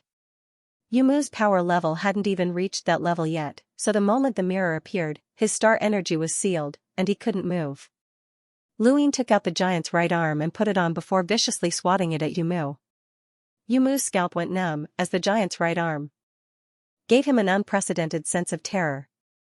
It felt like the sky was collapsing, and he subconsciously dodged. Although he wasn't proficient in physical strength, he was still a powerhouse with a power level of 300,000, so his physical body wouldn't be weak either. With his physical strength, he could easily tear through the void and escape. The void was torn apart by the giant's right arm, and a powerful gale swept across the planet. It then turned into a shockwave that tore through the atmosphere and blasted into outer space. If one looked at it from outer space, they would see a huge shockwave sweeping out. Yumu's face paled, and he stared at the giant's right arm in disbelief. He then looked at the single-sided mirror. What the hell? One could absorb his star energy, while the other was so terrifying that he couldn't even think of resisting. Luin put on his universal armor and held the single-sided mirror in his left hand while he put on the giant's right arm. At this moment, he could even fight a powerhouse with a power level of 400,000, let alone Yumu. Yumu's expression turned ugly. Where had Luin gotten so many external items from? Even the Hall of Honor couldn't possibly have so many, unless he had the support of the Hall of Honor's headquarters in the Neoverse. The Hall of Honor alone wouldn't be able to support him with so many external items. Just what kind of background did this person have in the Hall of Honor? Public opinion was a powerful weapon. If one person said that Lu Yin's background was the Hall of Honor, no one would believe it.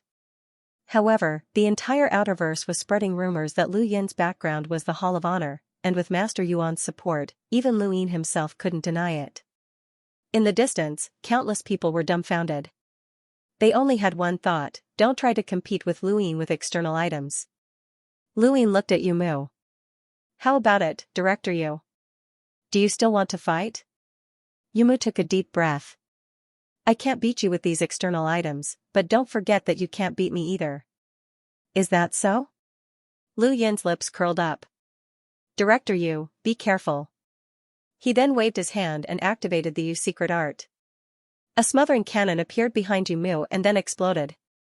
A terrifying shockwave tore through the void and sent Yumu flying towards the ground. Each smothering cannon had the power of 220,000 enlighters attacking at full power. Although the fish screen far surpassed an enlighter with a power level of 220,000, Lu Yin still had more than one smothering cannon. Following the smothering cannon's attack was a super flash. Yumu had never thought that he would one day be attacked by a teardrop bomb. He couldn't help but take out a power vessel to retaliate. As the president of Shamrock Enterprises in the Outerverse, he naturally had a power vessel of his own, but before he could take it out, it was transferred by the Yu's secret art. Lu Yin then detonated 3 smothering cannons and sent Yumu flying. He then appeared above Yumu's head and swatted out with his right arm. Yumu gritted his teeth and tried to dodge, but Lu Yin's single-sided mirror was always on him, and his star energy wasn't as nimble as before. Under the influence of the teardrop bomb, Yumu's speed was slightly slower, and Lu Yin's attack landed on his shoulder. His left arm was completely crippled and twisted at an irregular angle. Lu Yin took the opportunity to use his left palm against Yumu's chest and used his 9-lined battle force for the first time. 100 stacks, 100-fold, shockwave palm. There was a thump as Yumu crashed into the ground, piercing through the earth and into the center of the planet where he fell into the lava. Countless people were stunned. The president of Shamrock Enterprises in the Outerverse had been defeated just like that? Enya was shocked as well. She had known that Lu Yin would win since he could even destroy an emissary with a single attack. How could he lose? However, she hadn't expected Luin to win so easily, and he hadn't even used an external item to kill an emissary. Luin. He clenched his right fist as his giant right arm wasn't as nimble. Fortunately, it was paired with the single-sided mirror. Under a power level of 400,000, it was very difficult to use any battle techniques with star energy, and any attacks that used star energy would be affected. Luin specialized in physical strength, and even Yumu's physical strength couldn't compare to his own. Lu Yin's greatest weakness was his defense. His universal armor could only defend against attacks with a power level of 260,000. If Yumu had been able to attack him even once, Luin would have been in trouble. However, the existence of the Yu secret art was enough to prevent Yumu from doing anything. Unless he met someone who specialized in physical strength like Luin and could engage in close combat without being affected by the single-sided mirror, Lu Yin's chances of victory would be very low. No matter what, it was impossible for Yumu to defeat Luin. Within the lava, Yumu opened his eyes, and they were filled with rage. He leapt up, and his left arm healed at a visible rate. Lu Yin's heart sank. He had forgotten that this guy was the president of Shamrock Enterprises, and he had too many special medicines. Unless Luin could heavily injure him in one attack, it would be difficult for him to defeat Yumu. How could he have forgotten about that? Yumu panted heavily and stared at Luin vigilantly. He was trying to think of a way to attack Luin, as he did not believe that this kid's attacks would be so fierce and his defenses would be so powerful as well. In the sky, the two faced each other and stared at each other. Luin was trying to think of a way to heavily injure Yumu in one attack and prevent him from taking his medicine. Yumu was trying to think of a way to close in and avoid the star energy interference. At that moment, Luin looked up to see a figure tear through the void and walk out. It was Elder Big Drum. When he saw Elder Big Drum appear, Yumu's eyes flashed, and his originally sharp gaze grew even colder. Luin frowned. Elder Big Drum looked around and smiled bitterly. He then raised his hand, revealing the cosmic ring that Luin had tossed onto the ground. Alliance Master Lu, can you let this matter go for the sake of the Hall of Honor? Lu Yin's eyes narrowed, but he did not reply. Elder Big Drum looked at Yumu. Director Yu, Alliance Master Lu is the commander of the Outerverse Allied Forces, and he has the right to issue reasonable orders. If you refuse to accept them, then it is indeed unreasonable. Merit may not make up for it. What do you mean? Yumu's tone turned cold. Elder Big Drum explained, Shamrock Enterprises is a business, and I believe that you do not wish to lose such a large market in the Outerverse. When the Innerverse and Outerverse reconnect, how will you answer if Director Yi asks? If you lose the entire Outerverse market because of a single misunderstanding, is it worth it? When he saw Yumu fall into deep thought, Elder Big Drum turned to Luin and gestured for him to leave. Alliance Master Lu, may I have a word with you? Luin knew that Elder Big Drum wanted to mediate this matter, and he muttered to himself for a moment. He had to give face to an elder from the Hall of Honor. Although Elder Big Drum wanted to rely on Luin to return to the Hall of Honor's headquarters in the Neoverse, this was not something that Luin could threaten him with. Anyone who could cultivate to Elder Big Drum's level had to have a firm will, just like how Luin had not been willing to give anything more than what he had been given in the warehouse. He had only given Elder Big Drum what was within his authority, and anything more was impossible. Furthermore, Luin was clear about his own situation, and he did not have any backing from the Hall of Honor. Master Yuan admired him, but he was not someone that Luin could rely on, so he could not be too arrogant. Elder Big Drum avoided Yumu and spoke in a grave tone, Alliance Master Lu, the Astral River's energy is rapidly declining, and the Innerverse and Outerverse are about to connect. It is not wise to make an enemy out of Shamrock Enterprises at this time. Calm. Wonderful bookhouse. Luin was curious. Is it related to the president you mentioned? Elder Big Drum replied, Yi Wang, the founder of Shamrock Enterprises. The Day-Night Clan? Lu Yin's gaze turned cold. Elder Big Drum shook his head. Yi as in leaves. Oh. Luin understood. If it really was the Day-Night Clan, then he would destroy Shamrock Enterprises in the Outerverse. Alliance leader Lu, Yi Wang is not a simple person. He founded Shamrock Enterprises and expanded his business from the Innerverse to the Outerverse, then to the Cosmic. C, and finally to the Neoverse. There are very few people in the history of the universe who have been able to reach this stage. He has lived for a very long time and has always been in a deep slumber. No one dares to disturb him, but he will wake up every once in a while. Even the Hall of Honor does not want to offend him. It would be unwise to make an enemy out of him, Elder Big Drum advised. Luin replied, I don't want to make an enemy out of Shamrock Enterprises. I just want Yumu to apologize. Elder Big Drum replied, I can help you fight for that, but I hope that this matter will end here. This is for your own good. You've offended many people in the Innerverse, and you are the Hall of Honor's solution. We don't want you to suffer any losses. Lu Yin's anger had mostly dissipated after the battle, and he was not a petty person. How about this? Let him apologize to Xianxia, and we'll let this matter rest. Elder Big Drum nodded. I'll talk to him. When Elder Big Drum appeared, Xianxia was the most indignant. It was not because Elder Big Drum could mediate between her and Yumu, but because she would not be able to get Yumu to apologize for insulting Shui Chuanxiao. Shui Chuanxiao had intentionally lost the battle and caused half of the Endless Weave to fall into the hands of the technocracy. This was the judgment of the Hall of Honor. If they forced Yumu to apologize for insulting Shui Chuanxiao in front of Elder Big Drum, then it would be equivalent to slapping the Hall of Honor in the face. Luin walked over to Xianxia, and she hurriedly said, Your Highness, we can't bring up Commander Shui's matter. Luin nodded. I know. We'll talk about this later. Yumu was not someone who would willingly accept such humiliation. Perhaps he would apologize under Elder Bigu's coercion, but he would definitely harbor a grudge against Yumu. Luin could already imagine the friction between him and Yumu in the future, but he was not in a hurry. He could deal with this matter in the future. He could be rational enough to give up some benefits for the sake of the big picture, but he could not be rational enough to give up his dignity for the sake of the big picture. He had to pay back the humiliation that Yumu had given him, even if it meant having another enemy in the future. No one knew what Elder Big Drum said, but not long after, Yumu glared at Luin and Xianxia. He gritted his teeth and said, I apologize for what happened before. Xianxia clenched her fists and slowly loosened them. President Yu, we'll meet again if fate wills it. He then nodded at Elder Big Drum and left with Xianxia in his collapsible spacecraft. Yumu took a few deep breaths as he watched the spaceship disappear into the sky. His eyes were filled with unwillingness. Elder Daegu came to his side.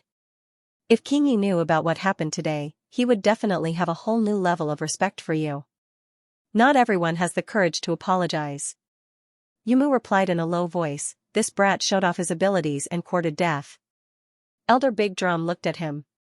Even if he courted death, it shouldn't have come from you, and it definitely shouldn't have come from Shamrock Enterprises. King Yi has always been on good terms with my Hall of Honor, and Luin is our Hall of Honor's solution. You should know what that means, and his background involves the adjudicator. Yumu closed his eyes. Elder Big Drum's last sentence was the true reason for his apology. This Luin was related to the adjudicator, and the adjudicator was a peak existence in the human domain. Yumu did not dare to provoke him. I'll take my leave as well. I hope that today's matter will end here, and that both sides will not pursue the matter further, Elder Big Drum said tiredly. Yumu turned around and left without even saying goodbye. Elder Big Drum frowned. If not for King Yi, then this Yumu would not have been qualified for Elder Big Drum to mediate. Luin was completely capable of eliminating this person. Elder Big Drum felt a headache coming on when he thought about Luin. He had a premonition that he would have to mediate even more matters for this person in the future. This time it was Shamrock Enterprises. Hopefully, the next time, it would not be in existence like the Mavis Bank. That was a colossus in the Neoverse, and it was not something that Elder Big Drum could mediate. After leaving Shamrock Enterprises headquarters, Luin and Xianxia boarded a collapsible spacecraft and headed towards Shenwu continent. He felt a deep sense of guilt towards Ming Yan, as they only met once in a while. However, this was the norm for cultivators. They did not care about life or death, and any random seclusion could last for years or even decades. Luin had already done a very good job. Among the younger generation, whether it was the 10 arbiters, the Realmlings, or the experts on the top 100 rankings, very few people dated, and even fewer married. One reason was that the higher one's cultivation grew, the higher the bloodline innate gift. Another reason was that cultivators were different from ordinary people. They enjoyed status that ordinary people could not reach, but they also had to endure loneliness that ordinary people could not understand. It was nighttime on Shenwu continent, and Lu Ying tore through the void and walked out of Mingdu's imperial palace.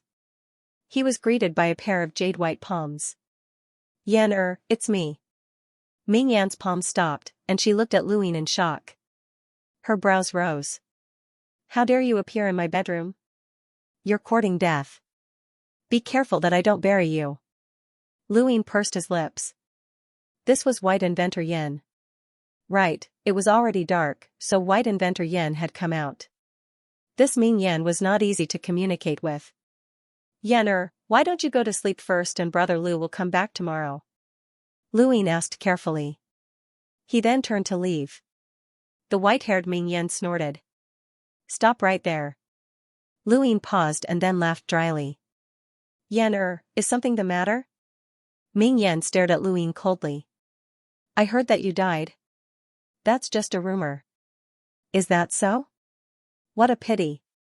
Lu Ying was speechless. What happened? Tell me, the white-haired Ming Yan said coldly, and there was a bone-chilling look in her eyes.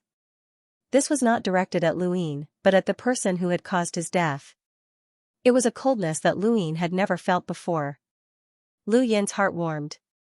Regardless of whether it was the white-haired Ming Yan or the black-haired Ming Yan, they were both Ming Yan and the people he loved. Although the white-haired Ming Yan had a cold appearance and bore the burden of Ming Yan's loneliness and sadness, her feelings had not changed. She was just not good at expressing herself and preferred to hide her feelings. The night quickly passed, and Lu Ying told the white-haired Ming Yan about the war in the Innerverse as well as the fight for the general appointment platform. However, he did not mention anything about Night King Zhenwu, as Ming Yan did not need to worry about him. The white-haired Ming Yan still wanted to know the reason behind Lu Yin's death, and Lu Ying had no choice but to tell her that it was a rumor created by Wang Wen. The white-haired Ming Yan's gaze was cold as she muttered Wang Wen's name. Lu Ying pursed his lips and secretly apologized to Wang Wen. Wang Wen might have to suffer because of this matter in the future. They chatted for the entire night, and Lu Ying tried his best to take advantage of her. Surprisingly, the white-haired Ming Yan did not reject him, and she kept saying that she would bury him, but she did not do anything extreme. This made Lu Ying excited, and he felt that the future was filled with light and passion. The white-haired Ming Yan and the black-haired Ming Yan seemed very interesting. The night passed, and Lu Ying watched as Ming Yan's white hair turned black. He hugged her, startling her, and she turned back to her white hair as she glared at him. Lu Ying laughed dryly and retreated a few steps. How impudent. I'll really bury you, the white-haired Ming Yan shouted. Lu Ying did not move. The white-haired Ming Yan snorted and slowly turned back to her black-haired self. When the black-haired Ming Yan completely appeared, Lu Ying could not help but hug her again. The black-haired Ming Yan hugged him back, her eyes red. Brother Lu, Yan thought that you were really dead. Lu Ying hurriedly apologized. The black-haired Ming Yan's emotions fluctuated greatly, and she kept complaining about how much she missed him. Lu Ying kept comforting her. Brother Lu, you should marry Yan Ming Yan whispered bashfully, burying her head in Lu Yin's chest. Lu Yin's heart swayed, and he gazed at her beautiful face before lowering his head to kiss her. After a long while, Ming Yan looked up and met Lu Yin's eyes. Her gaze suddenly turned gloomy and bitter. Brother Lu, you're not willing? Lu Yin sighed. Yan I really did almost die this time. Ming Yan's heart trembled, and her face turned pale. Lu Yin told her the entire story of the struggle, with the main focus being Night King Zhenwu. He did not want Ming Yan to be worried, but he also did not want to marry her at this time. Even if he wanted to marry her, he would have to deal with the hidden danger that was the Day-Night clan and completely stabilize his position in the universe. He loved Ming Yan, and he did not want her to suffer another blow. Ming Zhaoshu's death had made Ming Yan want to die. She was afraid that the same thing would happen again and that there would not be a third Ming Yan. Ming Yan's fists turned white as she listened to Lu Yin's story, and her entire body trembled. She had almost lost her most important family. The more she thought about it, the angrier she became, and her hair turned from black to white. Luine hurriedly hugged her. Yenner, don't think too much. I'm fine. I have someone protecting me, so nothing will happen. I promise you that I'll marry you once I deal with the Day-Night clan, okay? Ming Yan's trembling gradually calmed down, and she curled up in Lu Yin's embrace. It took a while for her to calm down, but her gaze had changed, as if she had made some sort of decision. Lu Yin did not see Ming Yan's gaze, and he only thought that she was worried and angry for him. I'm fine, brother Lu, Ming Yan said gently as she caressed Lu Yin's face. Lu Yin heaved a sigh of relief and hugged her tightly. Yenner, I promise you that nothing will happen again, okay? Ming Yan grunted in acknowledgement and smiled sweetly. Brother Lu, accompany me for a stroll in the garden. Lu Yin nodded. Shenwu continent was sealed off by the 5 sealing planets, and Lu Yin had guessed that the 5 sealing planets were a sourcebox array. He had no idea what was hidden within such a huge sourcebox. The only other person who knew of this secret was Ming Yan. Lu Yin had told her not to tell anyone about Guyu, as even he would not be able to prevent Shenwu continent from being destroyed. Just the lockbreakers alone would be enough to tear apart Shenwu continent for research purposes. Lu Yin had only planned to stay on Shenwu continent for a few days to accompany Ming Yan, but Ming Yan had insisted that he stay for 10 more days. 10 days later, he left Shenwu continent. Ming Yan looked at the empty garden and raised her head. Brother Lu, I can't let you experience life and death alone. Shenwu continent is too small, and I can't help you. Her gaze was resolute as she spoke. After leaving Shenwu continent, Lu Yin had Enya contact the Great Eastern Alliance to send a Radiant-grade spacecraft to Broken Blade Fort in Ironblood Weave. He wanted to make a trip to Ironblood Weave. Before the Innerverse and Outerverse were reconnected, Lu Yin needed to unify the Outerverse. This was no longer something that he could decide, as it was something that was bound to happen. When the time came, the various great powers of the Innerverse would definitely not agree, and conflicts would erupt. Lu Yin had not thought of a way to resolve this conflict, but dealing with the Day-Night clan could not be delayed. The contest for the Star Tower was about to begin, and if possible, Lu Yin wanted to deal with Night King Zhenwu before he became one of the 5 astral children. Otherwise, taking revenge would be as difficult as ascending to the heavens. There was still a group of Day-Night clansmen left in the Outerverse, and Lu Yin was going to take them away. These people had made great contributions in protecting Ironblood Weave, so Lu Yin would not do anything to them. However, he could not leave them alone in the Outerverse either. Against a colossus like the Day-Night clan, even the slightest mistake could be fatal. A few days later, Lu Yin sighed with emotion as he gazed at the enormous Broken Blade Fort in the distance. Who would have thought that after so many years, he would no longer be an insignificant person who had been randomly assigned to his post? Even Elder Nuahua of Ironblood We've had to treat him with respect. The traces of the battle still remained, but it had only been a few years. The overall commander of Broken Blade Fort was Han Fei, an enlighter. Lu Yin's arrival shook Broken Blade Fort, but only a portion of the people were shocked. The majority of the people did not pay much attention to his arrival. After all, this was Ironblood Weave, and although Broken Blade Fort had joined the Great Eastern Alliance in name, that was only in name. Ironblood Weave and the current Southern Weave were unique in the Outerverse, and no one dared to act impudently here. Night Queen Xiuyu was at Ironblood Fort, so Lu Yin headed there directly. Elder Nuha had not expected Lu Yin's sudden arrival, and he immediately contacted Lu Yin. When he found out that Lu Yin's goal was to take Night Queen Xiuyu and the others away, his expression changed. Alliance Master Lu, no matter what enmity you have with the Day-Night clan, Night Queen Xiuyu and the others have contributed greatly to Ironblood Weave. We cannot allow you to take them away as you wish. Lu Yin replied, Don't worry, Elder. I don't plan on doing anything to them, but I will restrict their freedom. Impossible. Elder Nua's tone was stern. Ever since he had seen the blood-red bell, he had been very respectful towards Lu Yin, but what Lu Yin was about to do now had crossed his bottom line. Lu Yin frowned. He had known that it would be a little troublesome to take Night Queen Xiuyu and the others away, but he had not expected Elder Nuahua to be so resolute. Alliance Master Lu, you should be clear about the rules of Ironblood Weave. All grudges and grudges from the outside world cannot be brought in here. Anyone who attacks a comrade here will be considered a traitor to humanity, and I'm sure you don't want to bear such a crime, Elder Novar said in a deep voice.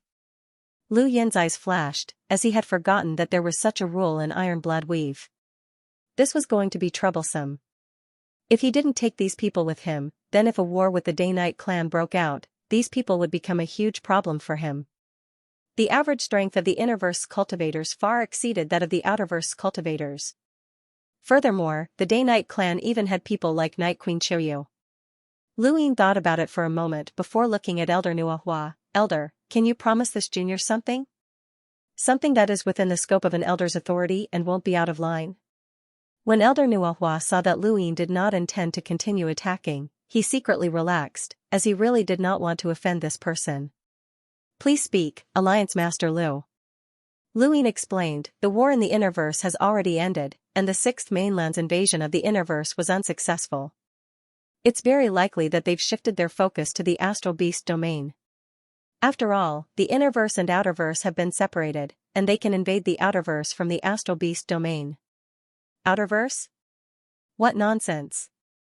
Elder Nuohua really wanted to say this. If the 6th Mainland wanted to invade the Outerverse, why would they need to go through the Astral Beast domain? They could just go through the technocracy and save time and effort.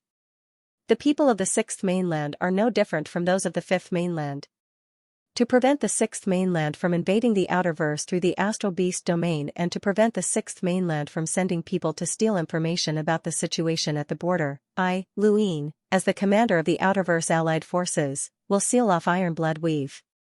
Only people are allowed to enter and not leave, and no information is allowed to be sent out. They will only be able to transmit information about the situation at the border. Elder, this request is not too much, right? Lu Yin asked. Elder Nuohua nodded. It's fine. After all, the border's security is of utmost importance. Thank you, Elder. Lu Yin smiled. His goal was to seal off the movements of Night Queen Xianxia and the others, and now, he could seal off the entire Iron Blood Weave as well. Elder Nuohua knew Lu Yin's goal, but it did not matter to him. Whether or not Iron Blood Weave was sealed off did not affect him in any way. Besides, Lu Yin was the commander of the Outerverse Allied Forces, so he had the authority to issue such an order. Elder Nuohua did not need to bear the consequences. However, why did Lu Yin want to seal off the movements of Night Queen Xianxia and the others? Could it be? Elder Nuohua's expression changed, as this was too bold. Was Lu Yin even qualified? Had he truly seen through the Day-Night clan? Not long after Lu Yin left Ironblood Fort, Elder Nuohua issued an order to seal off the entire Ironblood Weave. This order caused quite a commotion within Ironblood Weave, especially Night Queen Xianxia and the others. The Innerverse and Outerverse were about to be reconnected, so wouldn't sealing off Ironblood Weave be the same as cutting off their path back home? Night Queen Xianxia immediately contacted Elder Nuohua, but she received a firm answer. The 6th Mainland's invasion concerns the survival of the entire human domain. Once the Innerverse and Outerverse are reconnected, the Innerverse will continue to send reinforcements to Ironblood Weave. You should all remain in Ironblood Weave for the time being, Elder Nuohua calmly stated. Night Queen Xianxia was dissatisfied. We've already been guarding Ironblood Weave for several years. It's time for a new group of people. No matter what Night Queen Xianxia said, Elder Nuohua did not agree. Night Queen Xianxia was helpless. Elder, you can seal off Ironblood Weave, but why are you sealing off the transmission of information? Elder Nuohua was dissatisfied. There are still survivors from the 6th Mainland in the Outerverse. If they steal information, how do you expect me to answer to the Hall of Honor? Alright, I don't need to explain myself to you. If you're still dissatisfied, you can send a request to the Hall of Honor. He then hung up. Night Queen Xianxia was furious, but there was nothing she could do. The same thing happened in the various major forts of Ironblood Weave. Duke Blackhawk from the Ross Empire, Poison Flame from the Blaze Realm, Sun Chong from the Sun family, Featherwing Grace from the Graceful Mercenary Group, and so on were all forcefully held back. When they would be released depended on when the seal on Ironblood Weave would be lifted. Night Queen Xianxia and the others would never have dreamed that they would be forced to stay because of a single sentence from Lu Yin. This insignificant person, who they had once looked down on and could crush at any time, was now someone who could influence them with just a single sentence. Aside from these major figures, there were also many others who were implicated, such as Long Yun, Sharon, and the others. Some had originally planned to take advantage of the fact that there was no war in Iron Blood Weave to gain some military merits, but they were forcefully held back. Luin could not touch the people of Iron Blood Weave, so he could only think of a way to seal them off. However, he had ordered the Alliance's army to capture all of the Innerverse cultivators who had been mining pyrolite in the Astral Wilderness. As for the pyrolite mining, it would be taken over by the Great Yu Empire. Luin left Iron Blood Weave and boarded a Radiant-grade spacecraft. Enya was waiting on board. Not long after the spacecraft left Iron Blood Weave, someone contacted Luin. It was Amu. Ever since Umbral Butterfly Weave had joined the Great Eastern Alliance, Luin and Amu had not contacted each other. Greetings, Alliance Master Lu. Amu's attitude was respectful, and his expression was reserved. Luin smiled. You're welcome. Amu, what's the matter? Amu hesitated and then slowly said, Seventh bro, no, Alliance Master Lu, do you still remember what you promised me? Luin thought about it. Are you talking about obtaining Angie? Amu's eyes lit up. Yes. Luin had a strange expression. Do you really like her? Amu did not hesitate. Yes, I really do. Luin laughed. Amu, how many times have you interacted with Wei Rong? Amu was stunned, as he did not understand why Luin had suddenly brought up Wei Rong. Young matriarch Angie's interactions with Wei Rong almost always involve me. Then, do you think that he wouldn't be able to tell if you liked Angie? Luin slowly asked. Amu's expression changed. Seventh bro, it's because I hid it well. If Wei Rong knew that I liked Angie, he would definitely destroy me. Luin looked at Amu with interest. He would be an idiot if he believed Amu. Amu had allowed Wei Rong to obtain Angie. If he truly liked her, then it would be impossible for any man to not have any emotional fluctuations. Wei Rong would have been able to sense any emotional fluctuations, and the fact that Amu hadn't been able to sense them only meant one thing: Amu had never liked Angie. However, Luin did not intend to expose Amu. The Umbral Butterfly Weave is an unstable factor.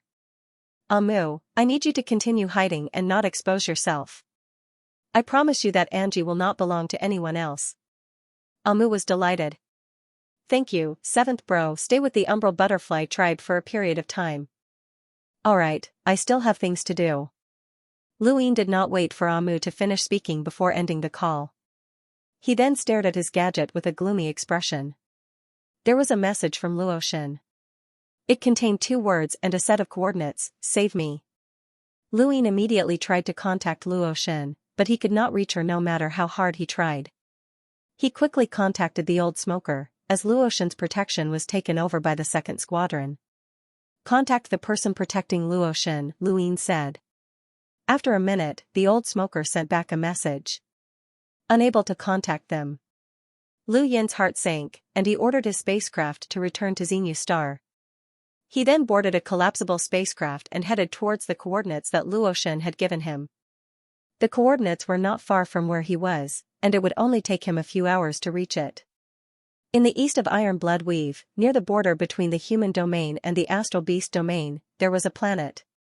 From outer space, it looked as if the entire planet had been split in half, and an unknown white substance was spreading out from both sides. On the planet, Luoshin panted heavily as she struggled to escape. Blades would occasionally slash her, and her pure white feet were drenched in blood. The star energy around her body was unstable.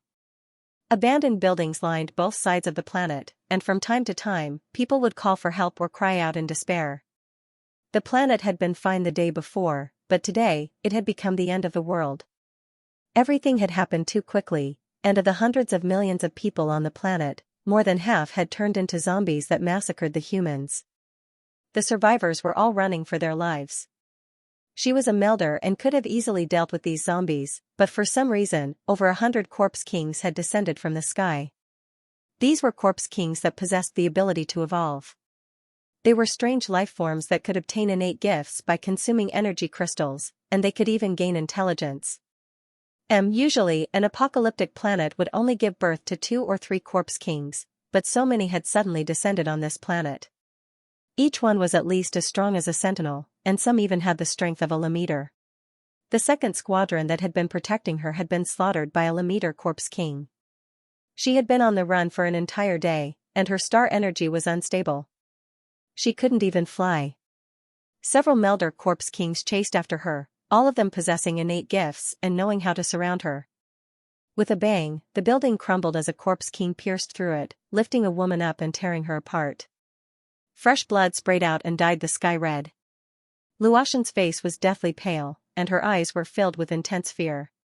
She had seen this scene too many times in the past 10 hours, but every time she saw it, she felt a deep sense of despair. She would soon be torn apart like that woman. A foul stench filled the air, and Luotian was alarmed. She instinctively dodged, but a corpse king swept past her. This corpse king's innate gift was speed, and only it could catch up to her. Luotian dodged, but she crashed into a wall and fell through it into the room. A few corpse kings rushed in and slammed down with their rotting claws. Luotian's eyes narrowed. She was done for. The ground suddenly split open, and an intense white heat wave surged out and swallowed the corpse kings. Luotian almost fell down, but fortunately, she managed to land on a rock and jump back up. The planet was on the verge of collapse, and it split open from the middle. Luotian walked out of the building and looked into the distance. She saw that the city had been split in half, and there was a huge hole in the middle that was hundreds of meters long. White lava was gushing out from the ground, and it was hotter than red lava. It was so hot that even an explorer would not be able to withstand it. She closed her eyes and recalled Lu Yin's appearance. It was over. Even if she didn't die at the hands of the corpse kings, she would be swallowed by the planet and turned to dust. But that was fine as well, as being turned to dust was better than being eaten by the corpse kings. Luotian tossed her gadget aside. A few hours ago, she had been lucky enough to send a signal to Luin, but it was clearly too late. The entire city was collapsing, and she would soon be burned to ashes along with it. She regretted sending a message to Luin. Dying like this would be one more thing to worry about. Perhaps he had never remembered her. The city fell, and many people held in despair at the top of the buildings. The zombies' roars and the corpse kings' chewing sounds filled the scene with a hellish scene. A Lameter Luotian, and Luotian's body's body. Luotian, Luotian, and a bloodthirsty look to tear her head. Luotian's body's Luotian's to die. Just as she was about to fall, her body was embraced by a pair of strong arms. Her entire body was lifted into the air, and she heard the voice she had been waiting for a long time. You would have turned into ashes if I was a step late. I didn't expect you to have such a strong personality. Luotian excitedly opened her eyes and saw Luin hugging her. She muttered to herself, Am I dead? It's because I'm dead that I can see you. If you were alive, I wouldn't have been able to see you, Luotian whispered. Luotian, Luotian, Luotian. To Luotian. Earth, Luotian. The Lameter corpse king leaped up and swiped at Luin with its claws. Lu Yin's gaze turned cold, and he flicked his finger. His strength transformed into a gale that tore through the void. The void not only crushed the Lameter corpse king, but it also pierced through the city and destroyed a large wave of zombies along the way. Luotian looked down and saw that the entire city was about to sink into white lava. Your Highness, please save the city. There are still many people alive. Luin nodded and pressed down with one hand. His star energy transformed into a giant palm that lifted up the entire city. Even a Lameter could lift up an entire city, let alone Luin. Saving these people would be as easy as lifting a finger. His domain whizzed past and spread throughout the city. All of the zombies and corpse kings were killed. Luin sighed. Only a few tens of thousands of people had survived in this huge city. This scene was all too familiar. Earth had seen similar scenes at the beginning of Armageddon, but it had been much better and far less cruel. Only zombies and corpse kings that had evolved normally had appeared during Earth's apocalypse. However, there were even Lameter corpse kings here, and all of them had come from the same direction. As he thought about it, Luin turned to look towards the east, where a majestic amount of rune lines soared into the sky. These rune lines belong to Enlighters, and there was an Enlighter Corpse King here. Luin put Luotian down, and his expression turned serious. Be careful. I need to take care of something. Luotian was worried. Is there trouble? Luin put on his universal armor. It's a small matter. He then tore through the void and disappeared. The next moment, he reappeared at the peak of a burning mountain tens of thousands of kilometers away. In front of him was an Enlighter Corpse King. You're courting death. Lu Yin's gaze turned cold as he put on the giant's right arm and punched out. I've been looking for you for a long time, Neo-Human Alliance. There was a loud bang as a shockwave exploded and shattered the mountain range. The shockwaves tore through space and spread out into the universe. The Enlighter Corpse King was sent flying, and the right half of its body was shattered. It stared at Luin in disbelief. No, impossible. Luin was cold and arrogant. Even Yumu did not dare to take his giant's right arm head-on. It had been upgraded to the point where it could threaten a powerhouse with a power level of over 400,000. How could an Enlighter Corpse King with a power level of over 200,000 withstand it? Even if the Corpse King's physical body was extremely powerful, it could not possibly reach the power level of 400,000. Luin suddenly charged forward and reached out with his right arm. He wanted to grab the Corpse King. The Corpse King's scarlet eyes were savage, and it leapt into outer space to escape. Luin snorted. In terms of speed, with his physical body's strength, he was definitely not any slower than the Corpse King. The Corpse King crossed its arms, and strange patterns appeared in the void as it tried to push Luin away. This was an innate gift, but Luin simply waved his right arm and used his absolute strength to disperse the patterns before reaching out again. Just as Luin was about to grab the Corpse King roared, Luin, there will be a day when you will pay the price for offending the Neo-Human Alliance. Its abdomen swelled up and then exploded.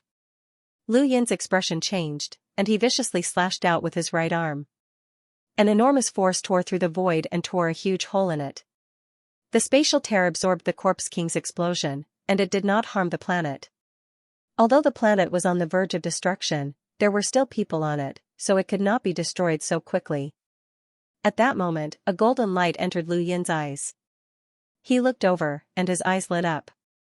Was that true insight?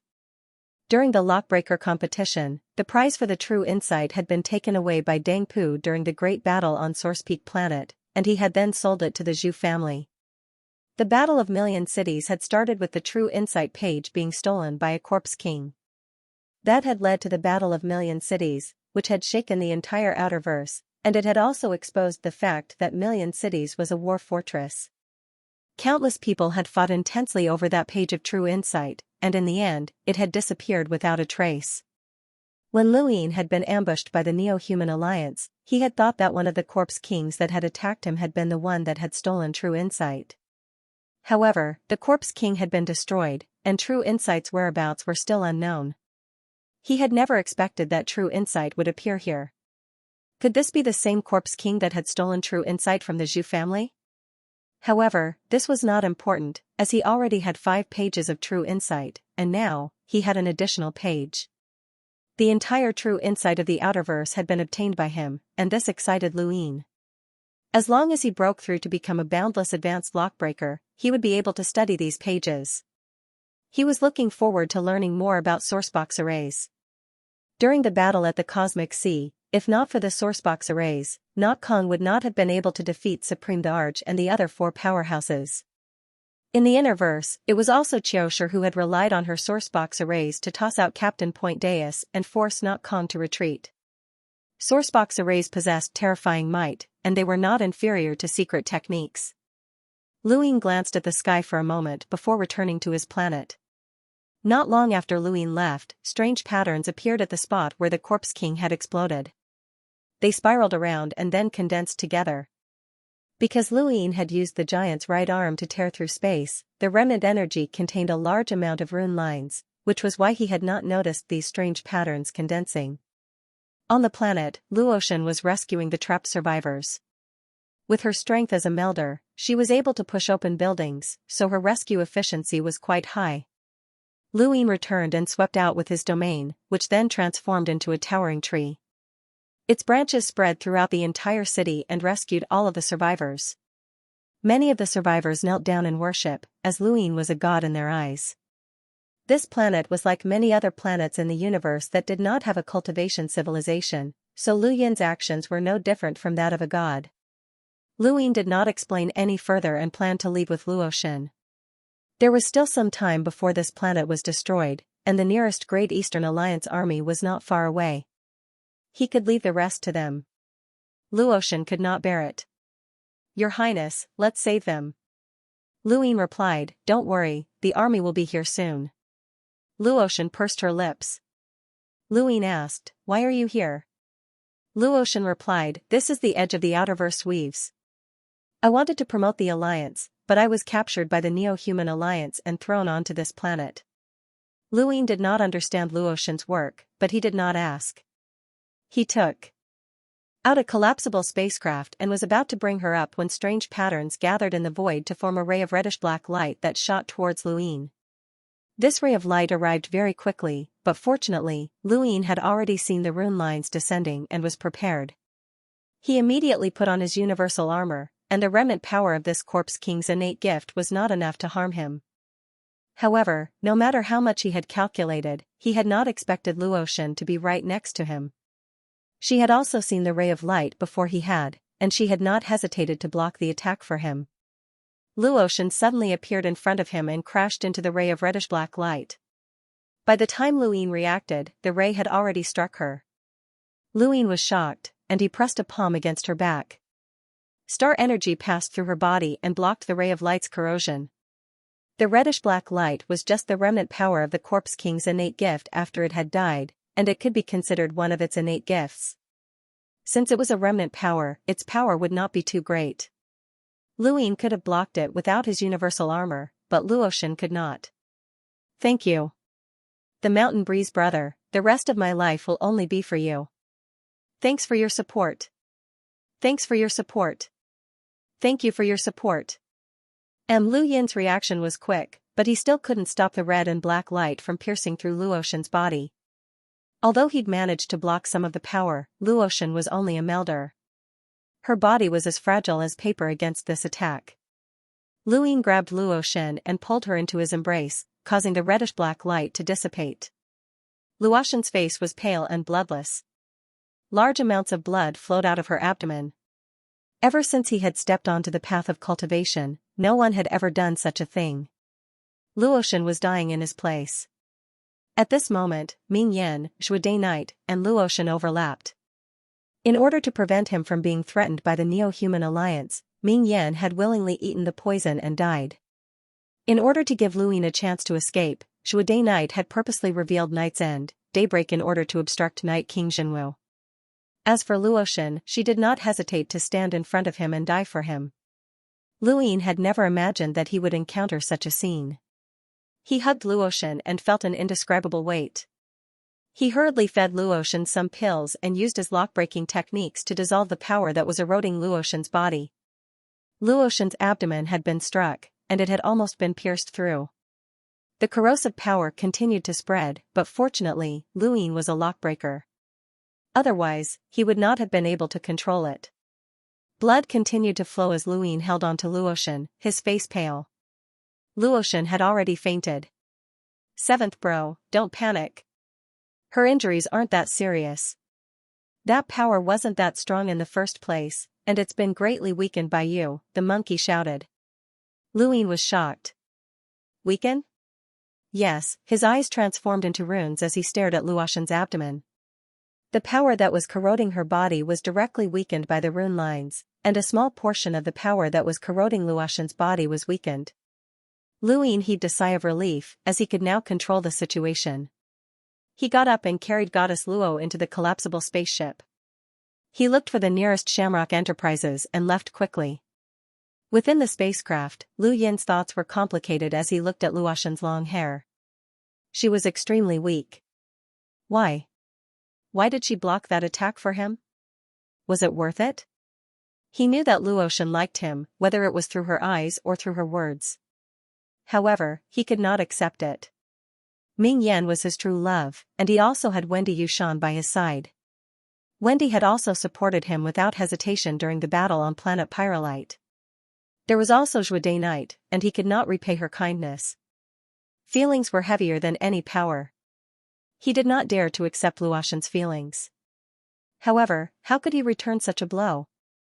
It was also a life and death debt, but this debt was too heavy. And Luotian was in pain. Her lips were dry and cracked as she muttered to herself. Luoyin approached. Your Highness, don't come. Your Highness, leave quickly. Big brother Lu. Lu Yin's gaze was complicated as he looked at Luotian's helpless expression. He couldn't help but reach out and grab her pure white hand. It was soft and boneless, and it was very comfortable. For some reason, the moment Luoyin held her hand, Luotian calmed down. Although she was in pain, she did not make another sound. There was a clear look of relief on her face. No matter how much pain she was in, she was happy at this moment. Luoyin fell silent. The pill that Luoyin had fed Luotian was something that had been upgraded by Luoyin, and it was enough to heal even an enlighter's injuries. However, Luotian was only a melder, and he was worried that the Corpse King's power might have side effects. He had to bring her to Shamrock Enterprises for treatment. Although Shamrock Enterprises sold drugs, they were also very capable in terms of treatment. They had many talents in the medical industry. Unfortunately, he didn't know where Windrift Hall was, otherwise, Windrift Hall would definitely be a better choice. He had just offended Shamrock Enterprises, and now he was bringing Luotian to their doorstep. He felt a little embarrassed. But he didn't have time to think so much. Yumu couldn't refuse, and he wouldn't fall out with Luoyin over such a small matter. The nearest branch of Shamrock Enterprises was a few hours away, and it wasn't far from Frostwave Weave. Luoyin tyrannically stopped Shamrock Enterprises' research and development of drugs and gathered all of the medical professionals to treat Luotian.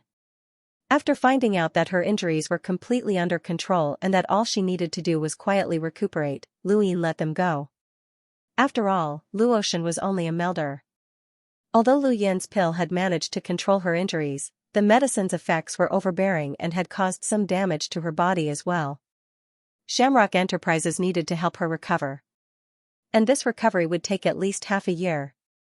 A few days later, Luotian woke up. She still held onto Lu Yin's hand, and he didn't let go of her either. When she opened her eyes and saw that she was holding onto Lu Yin's hand, she blushed, but she didn't let go immediately and pretended not to notice. Luoyin asked with concern, "Are you thirsty?" Luotian was very thirsty, but she still shook her head. She was afraid that Luoyin would let go if he poured her some water. She would rather stay thirsty. Luoyin was puzzled. "You're not thirsty? Your lips are chapped." "No," she said stubbornly, her voice a little hoarse. Luoyin grunted and lowered his head. Their hands were still clasped, and he subconsciously let go. "Sorry, you were unconscious and I didn't want to disturb you." Luotian was disappointed and whispered, "I'm thirsty." Luoyin pursed his lips, speechless. What did she mean? He poured her a cup of water, and she drank it all before handing it back to him with an expectant gaze. Luoyin poured her another cup, but she still drank it all. He poured her another cup, and she drank half of it this time. Her complexion clearly improved. "And you're still saying you're not thirsty?" Luotian rolled her eyes slightly, but her face was still red. "Right, thank you," Luoyin said with a heavy tone. Luotian shook her head. "If it wasn't for your highness, I would have definitely been punished by the Amethyst Trading Company. This is my way of repaying you." Repaying? Although Luoyin didn't know much about relationships, he still understood her intentions. "Your highness, where are we?" she asked. "A branch of Shamrock Enterprises." "My injuries?" Luotian was confused. Luoyin replied, "It's fine, I'll be fine after half a year of rest. Don't do such things again." Luotian nodded and muttered to herself, "As long as you're not in danger." Luoyin didn't hear her clearly. "What did you say?" "Nothing," she hurriedly replied. Luoyin stood up. "I'll go ask how that planet is doing." Luotian grunted and watched Luoyin leave. She looked down at her abdomen, it hurt, but her heart felt warm. "Your Highness, the decline of the Astral River's energy is accelerating, and the surrounding star energy is surging. Many people have gone to cultivate, Xianxia reported. Luin looked towards the south. Got it. Take the people from Yu Academy to cultivate. Yes, Your Highness, Xianxia replied. Luin put down his gadget. It seemed that the innerverse and outerverse would be reconnected soon.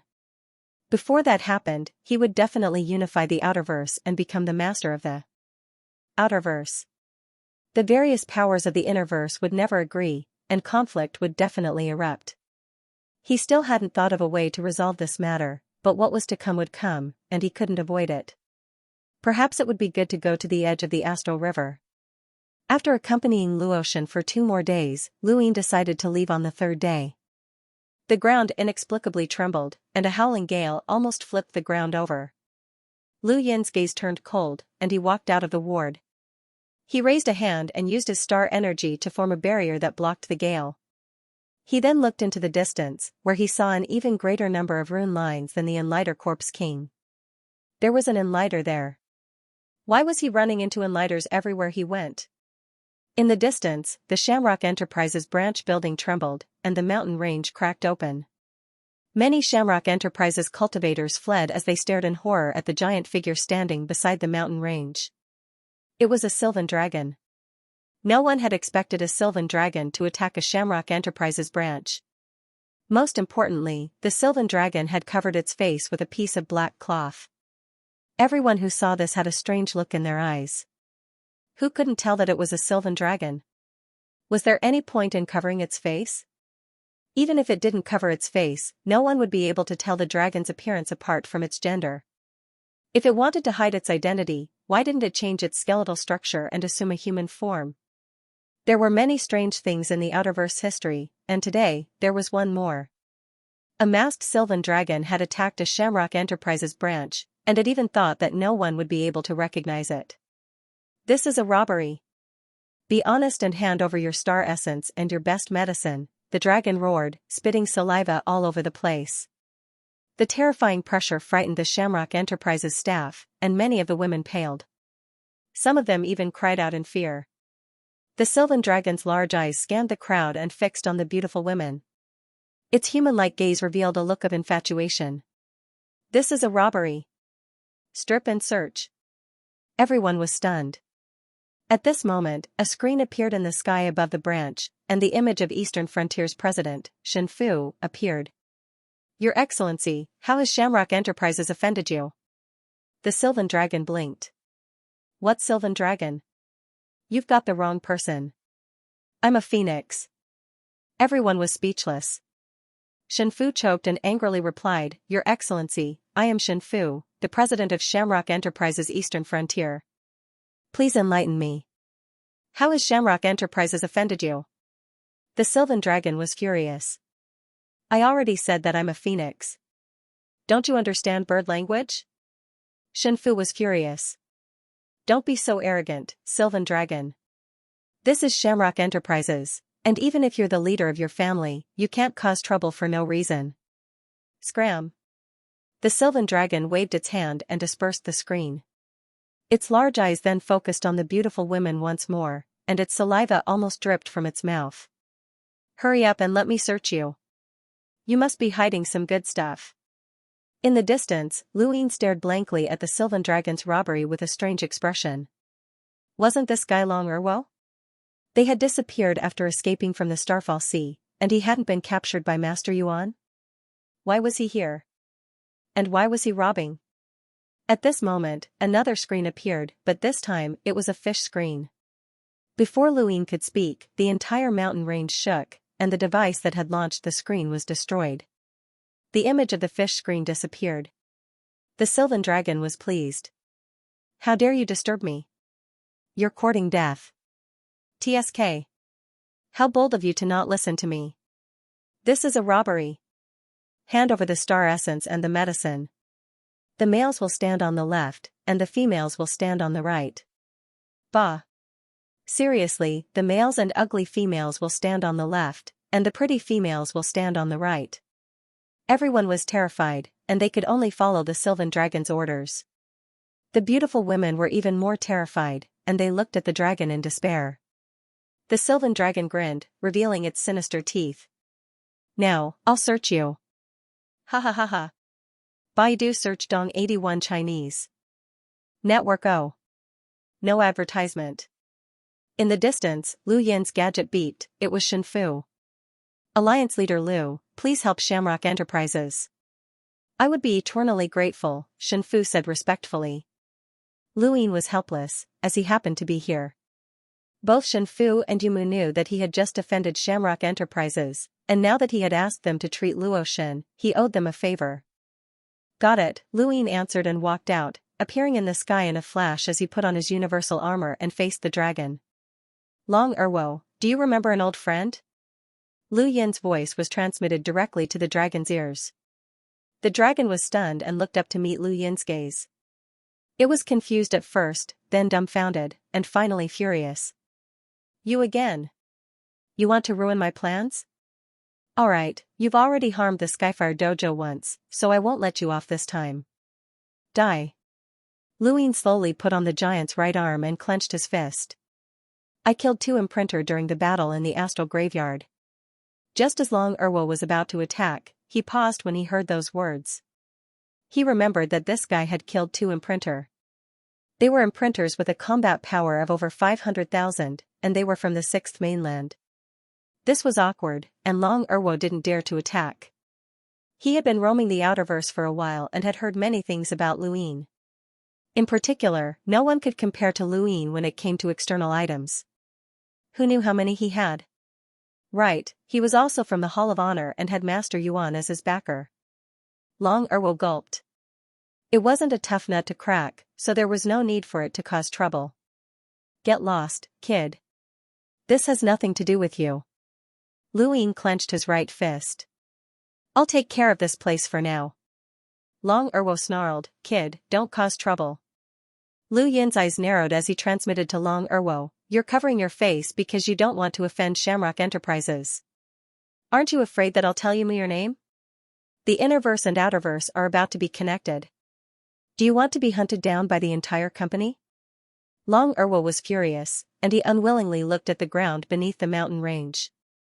He then looked at the beautiful women and muttered, I'm a human body researcher, and I can tell that these women are sick. I want to treat them. Long. Lu Yin shouted, giving Erwo a fright. He thought that Lu Yin was about to reveal his name, so he quickly slipped away with his tail between his legs. Kid, I'll remember you. Lu Yin sighed. This Sylvan dragon had no moral integrity at all. Back in the Skyfire dojo, the fire dragon had burned all of the cultivator's clothes, and it was rumored that this dragon had instigated the fire dragon to do so. This was a scum of a dragon, but it was very powerful, and its power level was close to 300,000. This was troublesome. With this dragon in the Outerverse, there was no lack of trouble. Long Erwo had been chased away by Lu Yin, and the people of Shamrock Enterprises were very grateful. Lu Yin told them to take good care of Luoshin before leaving. It had already been a month since Lu Yin had personally gone to Ironblood Weave. During this time, the biggest news in the Outerverse was that a Central Weave had joined the Great Eastern Alliance. This news was shocking but not unexpected. The Great Eastern Alliance's unification of the Outerverse was inevitable, but in reality, it could not be considered unification. This was just an alliance, and it did not mean that the various great powers would be dissolved. True unification would mean that the various great powers would be dissolved. This was a long process, and it was not something that could be accomplished so easily. Even if Lu Yin could live for a long time, he was not interested in such a thing.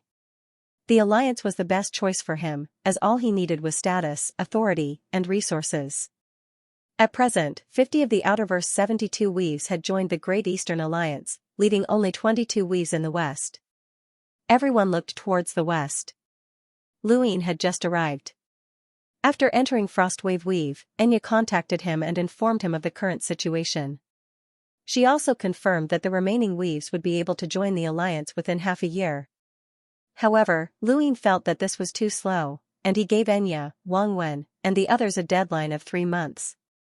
They had to join the alliance within 3 months, because based on the rate at which the Astral River's energy was declining, the Innerverse and Outerverse would be connected in less than half a year.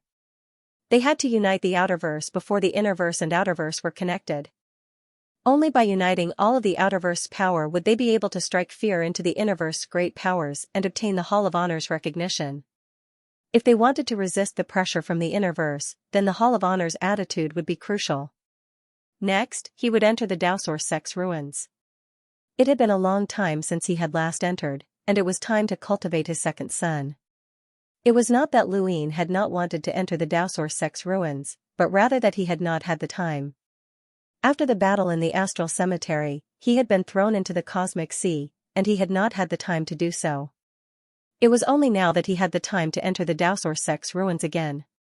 He took out his futon and sat on it.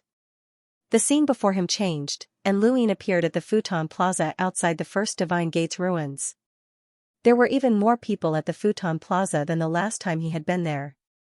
The Sixth Mainland had given up on attacking the innerverse, and the younger generation had all returned, so there were naturally more people here. Several cultivators from the Sixth Mainland had teamed up to challenge the First Divine Gate. Luin scanned his surroundings, but he did not find anyone familiar. His footsteps were light, and he quickly passed through the gate and headed towards the budding terrace.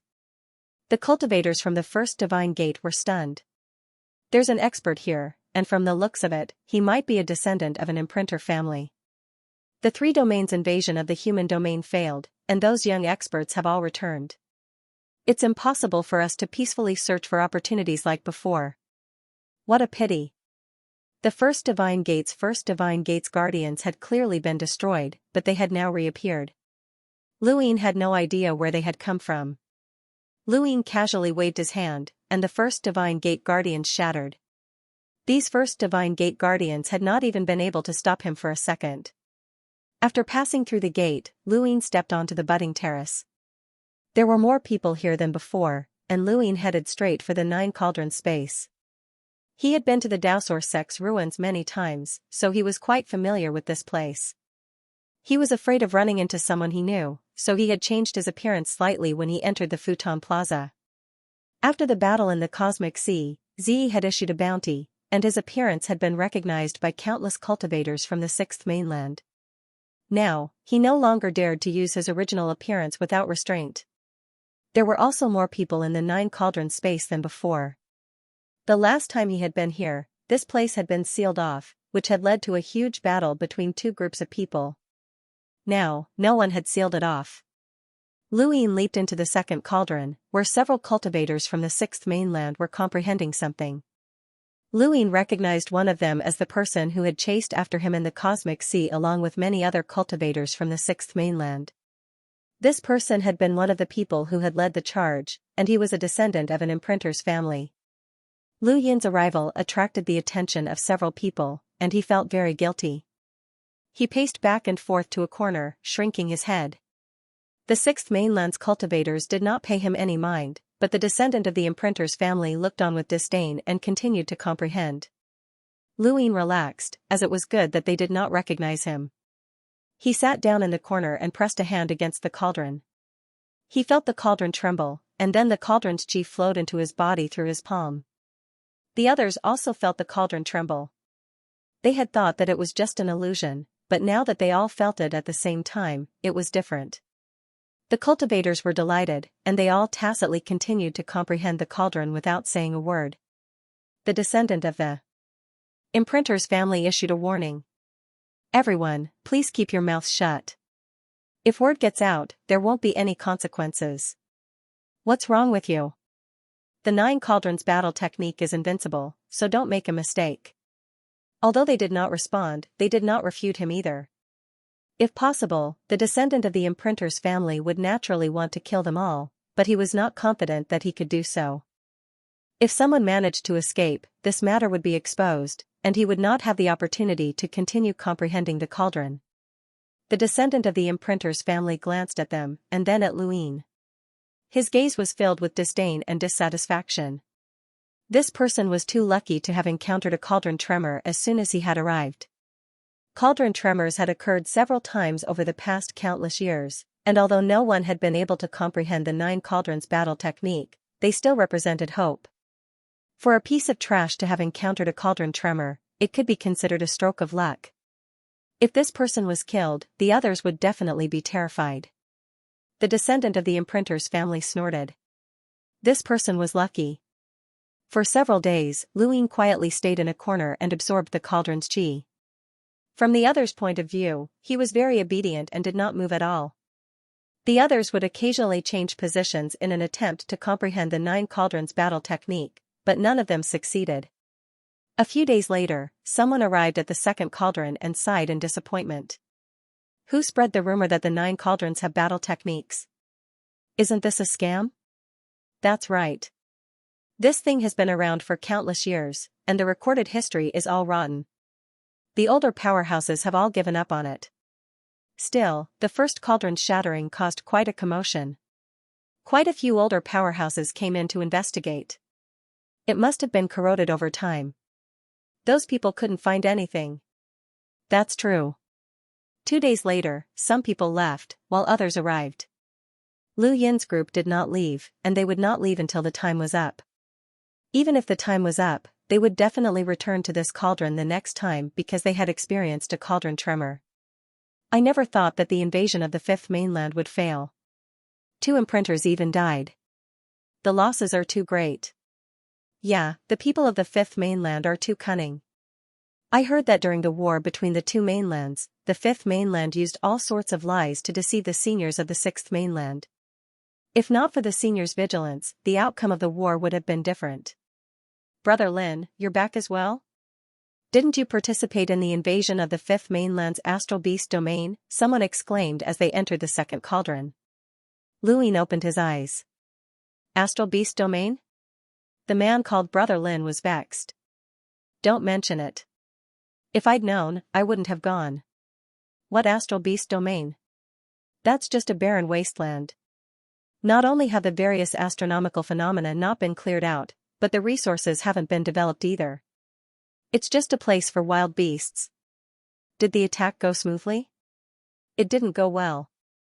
The resistance we encountered was very tenacious. Those beasts each had their own innate abilities, but they were still able to band together and form a powerful army for the Celestial Beast Empire. Furthermore, they were forced into a passive position in several major battles. I heard that it was because they were divined by something called Skymender. What the hell? What kind of divination is that? The resources they snatched were also very little. Those resources were never exploited by anyone. I heard that it was very tragic. You're quite lucky.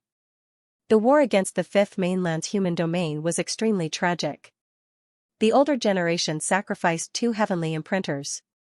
Let's not even talk about the universal imprinters, world imprinters, and imprinters.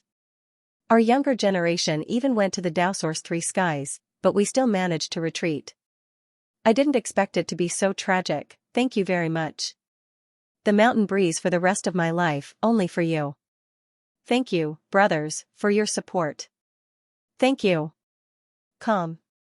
Wonderful bookhouse. It seemed that the 6th mainland's invasion of the astral beast domain was not going as smoothly as they had thought. The astral beast domain and the human domain had been at war for countless years, and the Celestial Beast Empire was unfathomable. They had all sorts of powerful astral beasts, academies, and various astral beast alliances. It would be strange if they were so easy to conquer. It could be said that conquering the astral beast domain was even more difficult than conquering the human domain. The astronomical phenomena and resources alone were enough to give the 6th mainland a headache. To be able to give birth to progenitor Wushang, the astral beast domain's foundation was quite terrifying. The descendant of the imprinter family disappeared. His time was up. Before he left, he even gave the others a warning look. In the blink of an eye, Luin had already been inside the second cauldron for half a month. During this time, he had absorbed quite a bit of cauldron qi, and he guessed that he should be able to condense a second sun. However, this was not the right place to experiment. There was still half a month left. After absorbing the cauldron aura for a full month, he was certain that he would be able to condense the second sun. With 2 suns, his battle prowess would soar. Luin was a little excited, and he couldn't help but smile. But his smile quickly disappeared. Several disciples of a world imprinter family had chased everyone away, wanting to monopolize this cauldron. Everyone was angry, but they didn't dare say anything. The world imprinter's family was huge, and there were many disciples within it. Perhaps these people were waiting for their family's successor. Any successor of a world imprinter family wasn't to be trifled with. Even if they were at the peak of the younger generation in a region, they weren't someone they could fight against. Everyone could only go to the third cauldron. After all, there were 8 cauldrons in total. Luin felt aggrieved. He really wanted to deal with these fellows, but he didn't want to draw attention to himself. Thus, he had no choice but to leave the 9 cauldron space. He didn't dare to absorb the cauldron chi from the third cauldron. Who knew if there would be any problems? He was still a very calm person. He looked back at the 9 cauldron space and sighed. It was time for him to develop a few underlings who would specifically help him clean up the trash. Otherwise, he would be disgusted to death if he encountered such a situation every time he came here. There was no need for him to stay in the 9 cauldron space. He thought for a moment and continued to head to the initiation enlightenment platform. It was time for him to comprehend more lockbreaking knowledge and become a boundless advanced lockbreaker as soon as possible. Then, he would be able to comprehend the pages of true insight and comprehend the sourcebox array. A lockbreaker who had comprehended a sourcebox array was terrifying. Luin headed towards the beginning enlightenment platform, as he wanted to see if he could encounter Maiden Xian. If it had not been for Xian Nu, the outcome of the cosmic ocean battlefield would have been uncertain. Xian Nu had helped him block Zi and the sword in the stone, so he owed her a debt of gratitude. Just as he was about to enter the enlightenment platform, a figure appeared in front of him from another direction and calmly entered the mist. Luin was startled, and he hurriedly turned around to leave. How unlucky! This fellow was a boundless advanced lockbreaker, so it was not surprising that he had come here to dissect. If the Innerverse battlefield wasn't empty, Luin would have dared to fight, but here, he decided against it. Kong was an enlighter, and he was also from the Dao Source 3 skies. He even had control over sourcebox arrays. In a fair fight, Luin had to admit that he was no match for Kong. Fortunately, Bukong did not notice him. Otherwise, it would not have been so easy to escape. Luin was at a loss as he started to dissect the stage. He didn't know where to go. Going to the mountain sea for a spin? The chances of encountering a realmling in such a place were extremely high. When he thought about the realmlings, Lu Yin's eyes brimmed with fighting spirit. Perhaps it would not be a bad choice to challenge a realmling to a duel. A realmling was comparable to one of the 10 arbiters, and fighting a realmling would allow one to experience the gap between them and the 10 arbiters. Xing the Death Mystic Art had greatly increased his strength, and he guessed that he could rival the 10 arbiters now. However, he still needed to test his strength. Luin decided to take a stroll in the mountain sea, but he did not know the way. After circling around a few times, he still did not reach the mountain sea. Instead, he ended up outside Heaven's Pit. There was a palm imprint in Heaven's Pit that was said to have been left behind by progenitor Chen. Luin had tried to comprehend it, but unfortunately, he had not been able to comprehend anything. Luin was not interested in the Heaven's Pit palm imprint, so he turned to leave. Suddenly, he felt a gust of wind behind him, and he dodged it. He looked up and was surprised. Miss Qing? The person who had appeared behind Luin was Miss Qing, whom he had met in the cosmic ocean while exploring the Dao Source Sect's ruins. Miss Qing looked at Luin and smiled brilliantly. You've got guts to come here again. Luin blinked. You know who I am? Miss Qing chuckled. Obviously. Don't you know that Jitian has issued a bounty for the 6th mainland's younger generation? As long as you're captured in the Dao Source Sect's ruins, the reward will still be valid. Luin was speechless. That can't be. I didn't do anything to her. That's up to you. In any case, she cares a lot about you, and she's also very clear about the fact that you were able to enter the Dao Source Sect's ruins. You have quite a few enemies, hee. Miss Qing laughed. He did not need to guess to know that Luin had been able to enter the Dao Source Sect's ruins because of Autumn Frost Qing. That meant that the Tong family might also know that he had crippled Tong Zhan. Putting aside the hatred between the 2 mainlands, Lu Yin's enemies were spread throughout the Dao Source Sect's ruins. When had he offended so many people? Does Miss Qing also want to capture me in exchange for Ziyi's reward? Luine asked, looking at her warily. Miss Qing shrugged. Not interested. Luine relaxed, as this woman was not as simple as she appeared to be. During the battle in the cosmic ocean, he had sensed Miss Qing's strength. Although she had been concealing her strength and had not completely revealed her rune lines, Luine was certain that she would not be any easier to deal with than the Realmlings.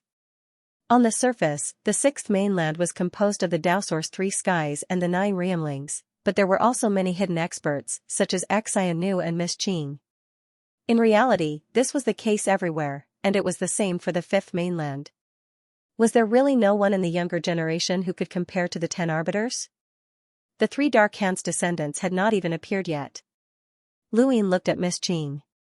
Since Miss Qing isn't interested in me, then I'll be leaving. Hold on, you don't want to explore the Dowsource 6 ruins with me? Miss Qing teased. Luine smiled bitterly. I wouldn't dare. Miss Qing smiled happily. Are you afraid that I'll betray you? Luine thought about it and then shook his head. No, I'm afraid of running into Mr. Bai. Miss Qing rolled her eyes. What are you afraid of? That guy probably won't do anything to you. Haven't you heard? Wu Tai Bai, one of the Dowsource 3 skies, isn't interested in fighting. He only likes to explore and travel, and he especially likes the Dowsource 6 ruins. No, I don't want to take the risk, Luine said, as he did not like leaving his fate in the hands of others. Miss Qing's mouth twitched. Coward. Luine was about to leave. Miss Qing suddenly thought of something. Right, your fifth mainland isn't simple. Don't think that you're so powerful. Luine paused and turned around in surprise. What do you mean? Miss Qing thought about it. I'm not sure if what I sensed was real or not, but in any case, during the invasion of your fifth mainland, I met 2 people whose auras came from the same source. Guess what I thought of? What? Progenitor Chen's 9 clones technique, Miss Qing said solemnly. Luine was stunned. That can't be. Someone from the fifth mainland knows the 9 clones technique? Miss Qing hesitated. I'm not sure, but I felt that their auras were exactly the same. I'm very sensitive to other people's auras. Your disguise is actually pretty good, and you might even be able to fool a realmling, but you can't fool me. Those 2 people gave me the same aura, and it was only when I arrived here that I remembered the 9 clones technique. Who? Luine asked. Miss Qing turned around. Go find them yourself. She then entered Heaven's Pit. Luine blinked. Find them? How was he supposed to find them? It couldn't be one of the 10 arbiters, right? Luine continued to search for the mountain sea. Regardless of whether Miss Qing was telling the truth or not, it had nothing to do with him. There was less than half a month left, and it didn't take long for Luine to find the entrance to the mountain sea. Instead, he found the scripture pavilion. The ancient characters within the scripture pavilion were very attractive to him. Arbiter Xianxia was proficient in the literary prison, so these characters were definitely ancient characters. Luine entered the scripture pavilion. Many ancient characters floated in the air, and many cultivators were sitting on top of them, trying to comprehend something. Luine kept a low profile as he walked past one ancient character after another until he arrived at a corner. He sat down on an ancient character and tried to comprehend it as well. Below the ancient characters was a mountain range and a waterfall. The scenery was pretty good, but many places had been destroyed. Very few people fought here, as they were afraid of being trapped by the ancient characters. If that happened, they would only be able to leave when their time was up. Also, these ancient characters might contain the power of their predecessors, and they might not even know how they died. 7th Bro, we're here at the scripture pavilion again. It would be great if you could learn the ancient characters, the monkey sighed. He had also sighed the same way the first time he had been here. Of course, Luine also hoped to learn the ancient characters. The Wen family had a literary prison, and there was more than that here. However, Xianxia had also been able to enter the Dowsource 6 ruins, so it was impossible that he had never been to the scripture pavilion.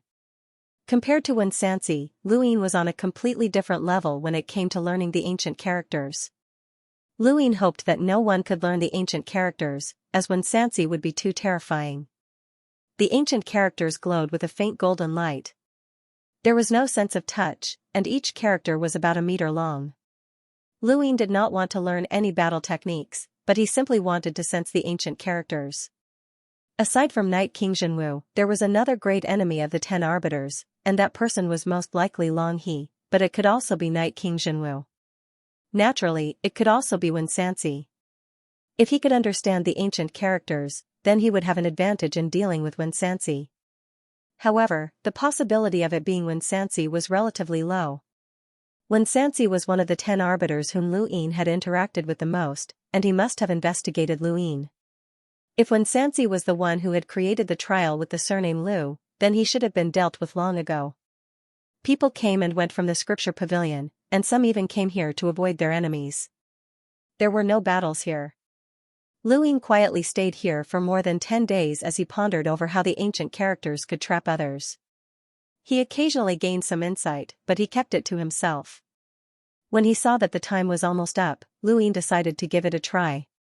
The ancient characters contained an ancient power, and it was possible that each one of them was hiding something. For example, the cauldron chi within the cauldron. Luin wondered if it could be dispelled through lockbreaking.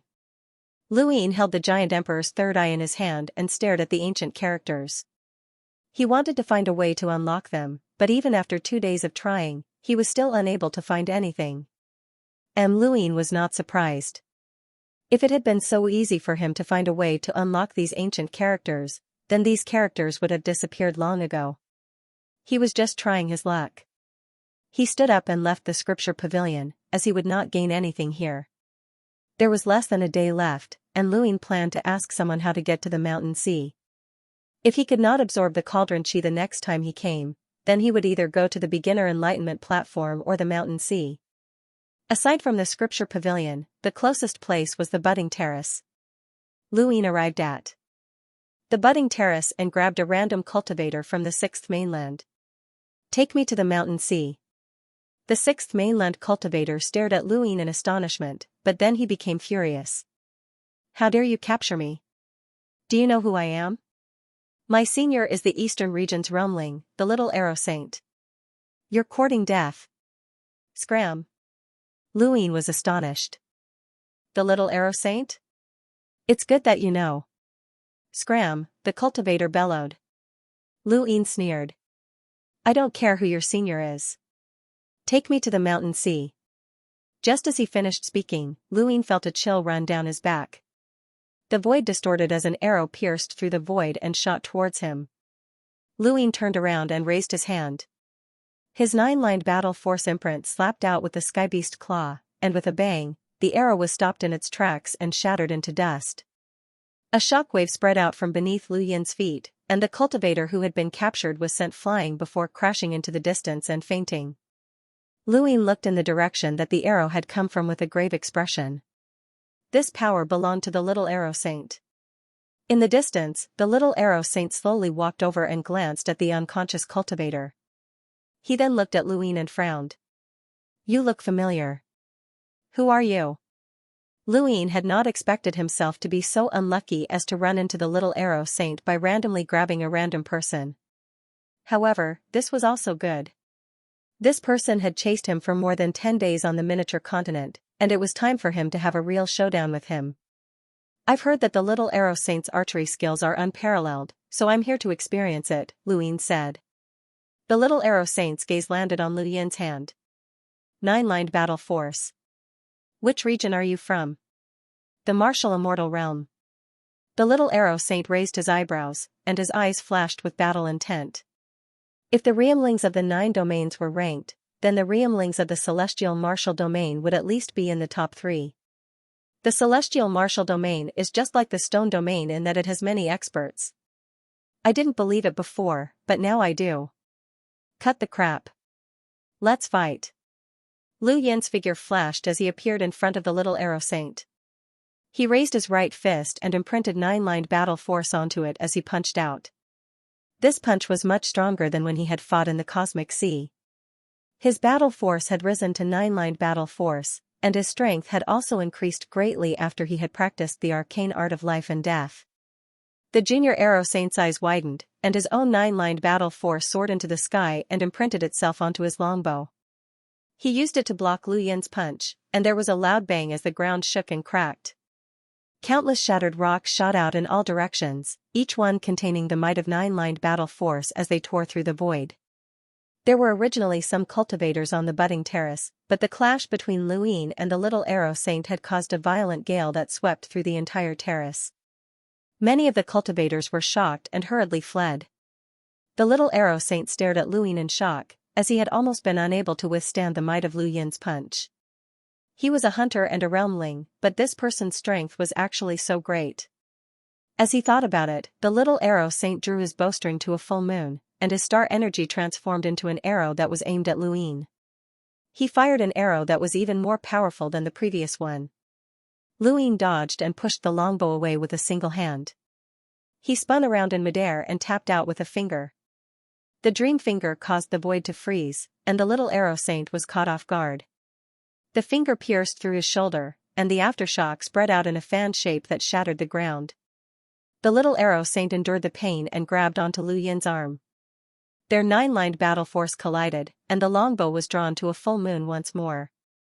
This time, it was not just one arrow, but dozens of arrows. The power of each arrow overlapped, and the void was unable to withstand the pressure. Lu Yin's pupils shrank, but it was too late for him to retract his right hand. His eyes suddenly changed, and his pupils became deep and dark. The Day-Night Clan's battle technique, Nightfall. Lu Yin's spiritual force transformed into a curtain of night that covered everything that the little arrow saint could see. The Sixth Mainland's cultivators were already powerful to begin with, and Lu Yin's spiritual force was also extremely powerful. Coupled with the Day-Night Clan's battle technique's perfect eruption, the little arrow saint was unable to withstand Nightfall's attack for a moment. The arrows that he shot flew out in all directions uncontrollably, and only a few managed to strike Lu Yin and injure him. Lu Yin retreated dozens of meters, and his chest felt heavy as a trace of blood flowed out of the corner of his mouth. Every single arrow that the little arrow saint had shot could be overlapped, and their power had increased exponentially. They also contained 9-lined battle force. No matter how tough Lu Yin's body was, his internal organs were still under great pressure, and he was slightly injured. The little arrow saint did not have it easy either. Lu Yin's finger had pierced through his shoulder, and Nightfall had caused him to feel dizzy, and he almost lost his footing. The two were separated by 100 meters and looked at each other. They could see the seriousness in each other's eyes. "What's your name?" the little arrow saint asked. He had never thought that a cruiser from the martial immortal realm would be able to fight him to such an extent. Lu Yin's strength was not much weaker than the Riemling's Jianru.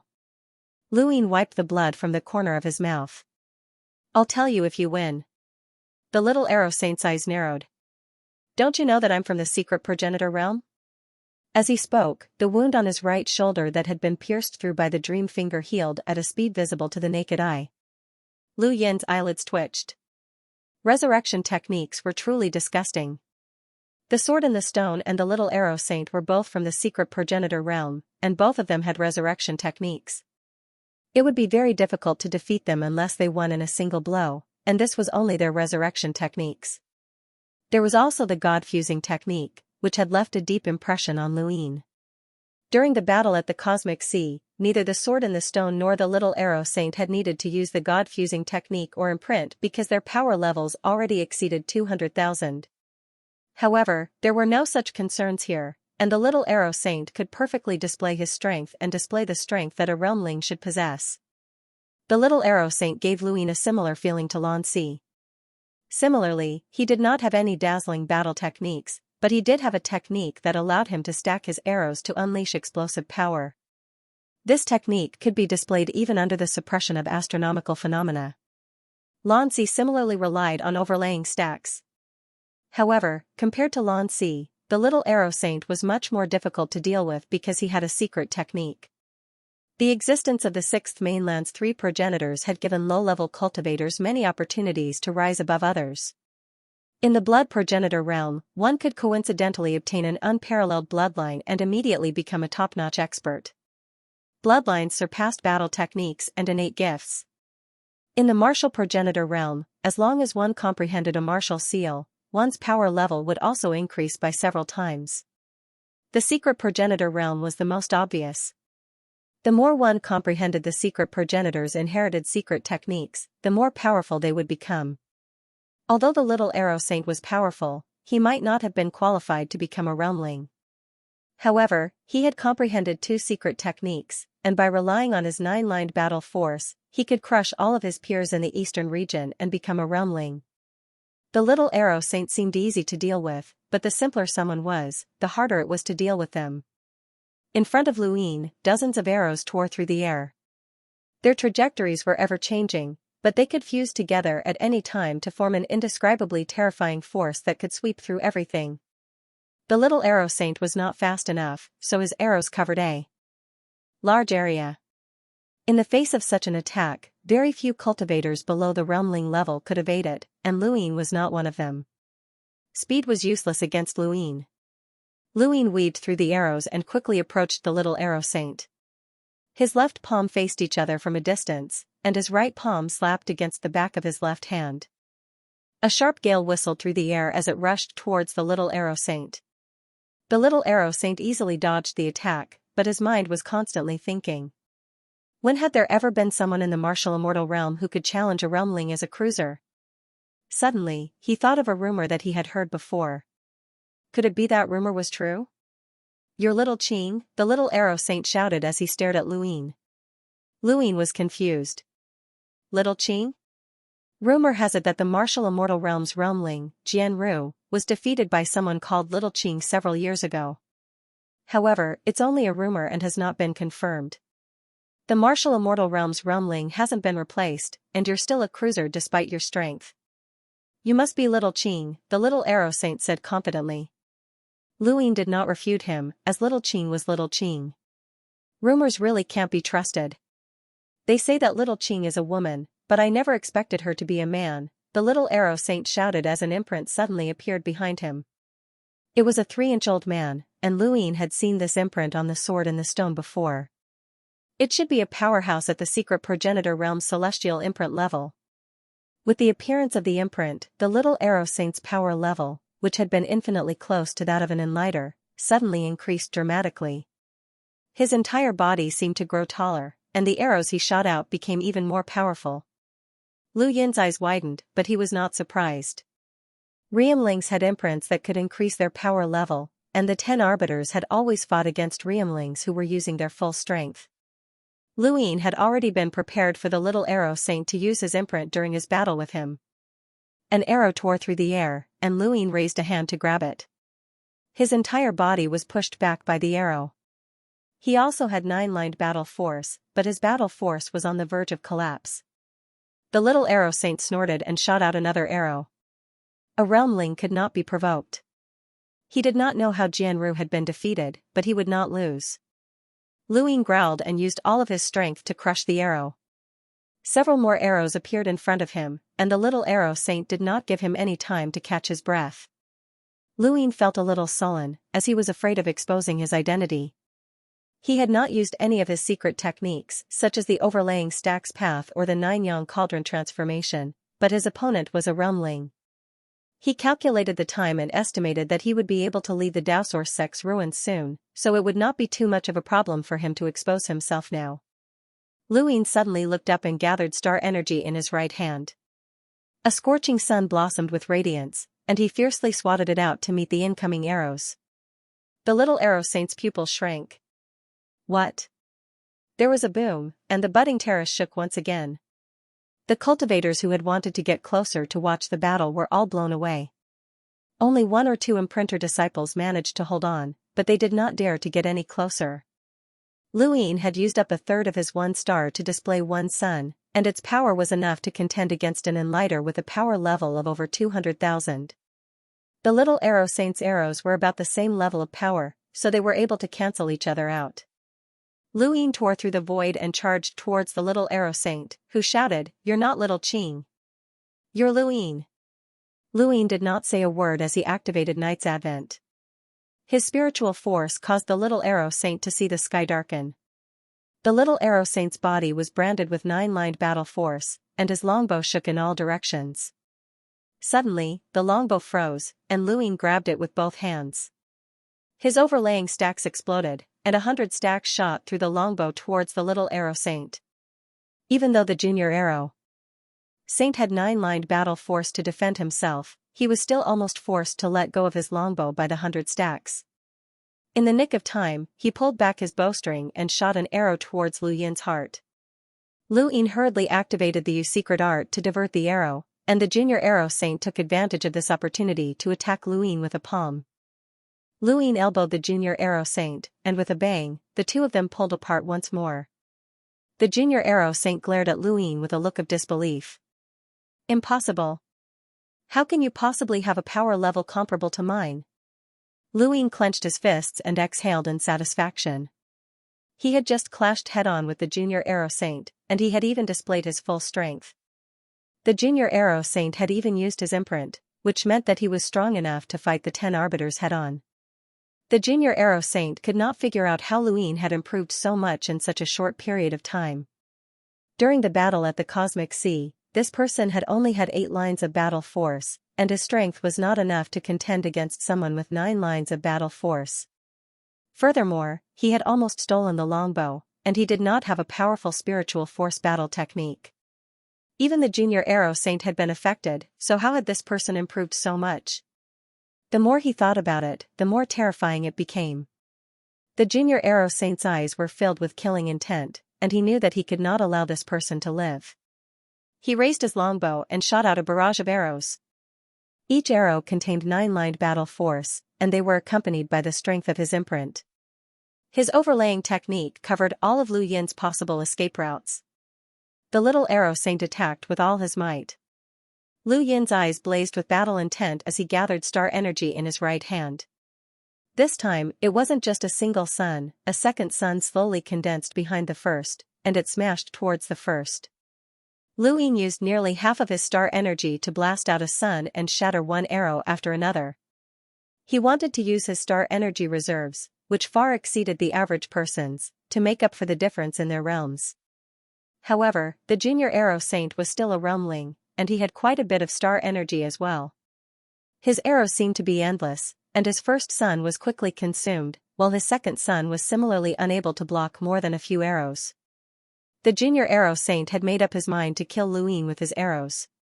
He had not hesitated to consume his star energy and expand the range of his attacks to prevent Lu Yin from escaping with his speed.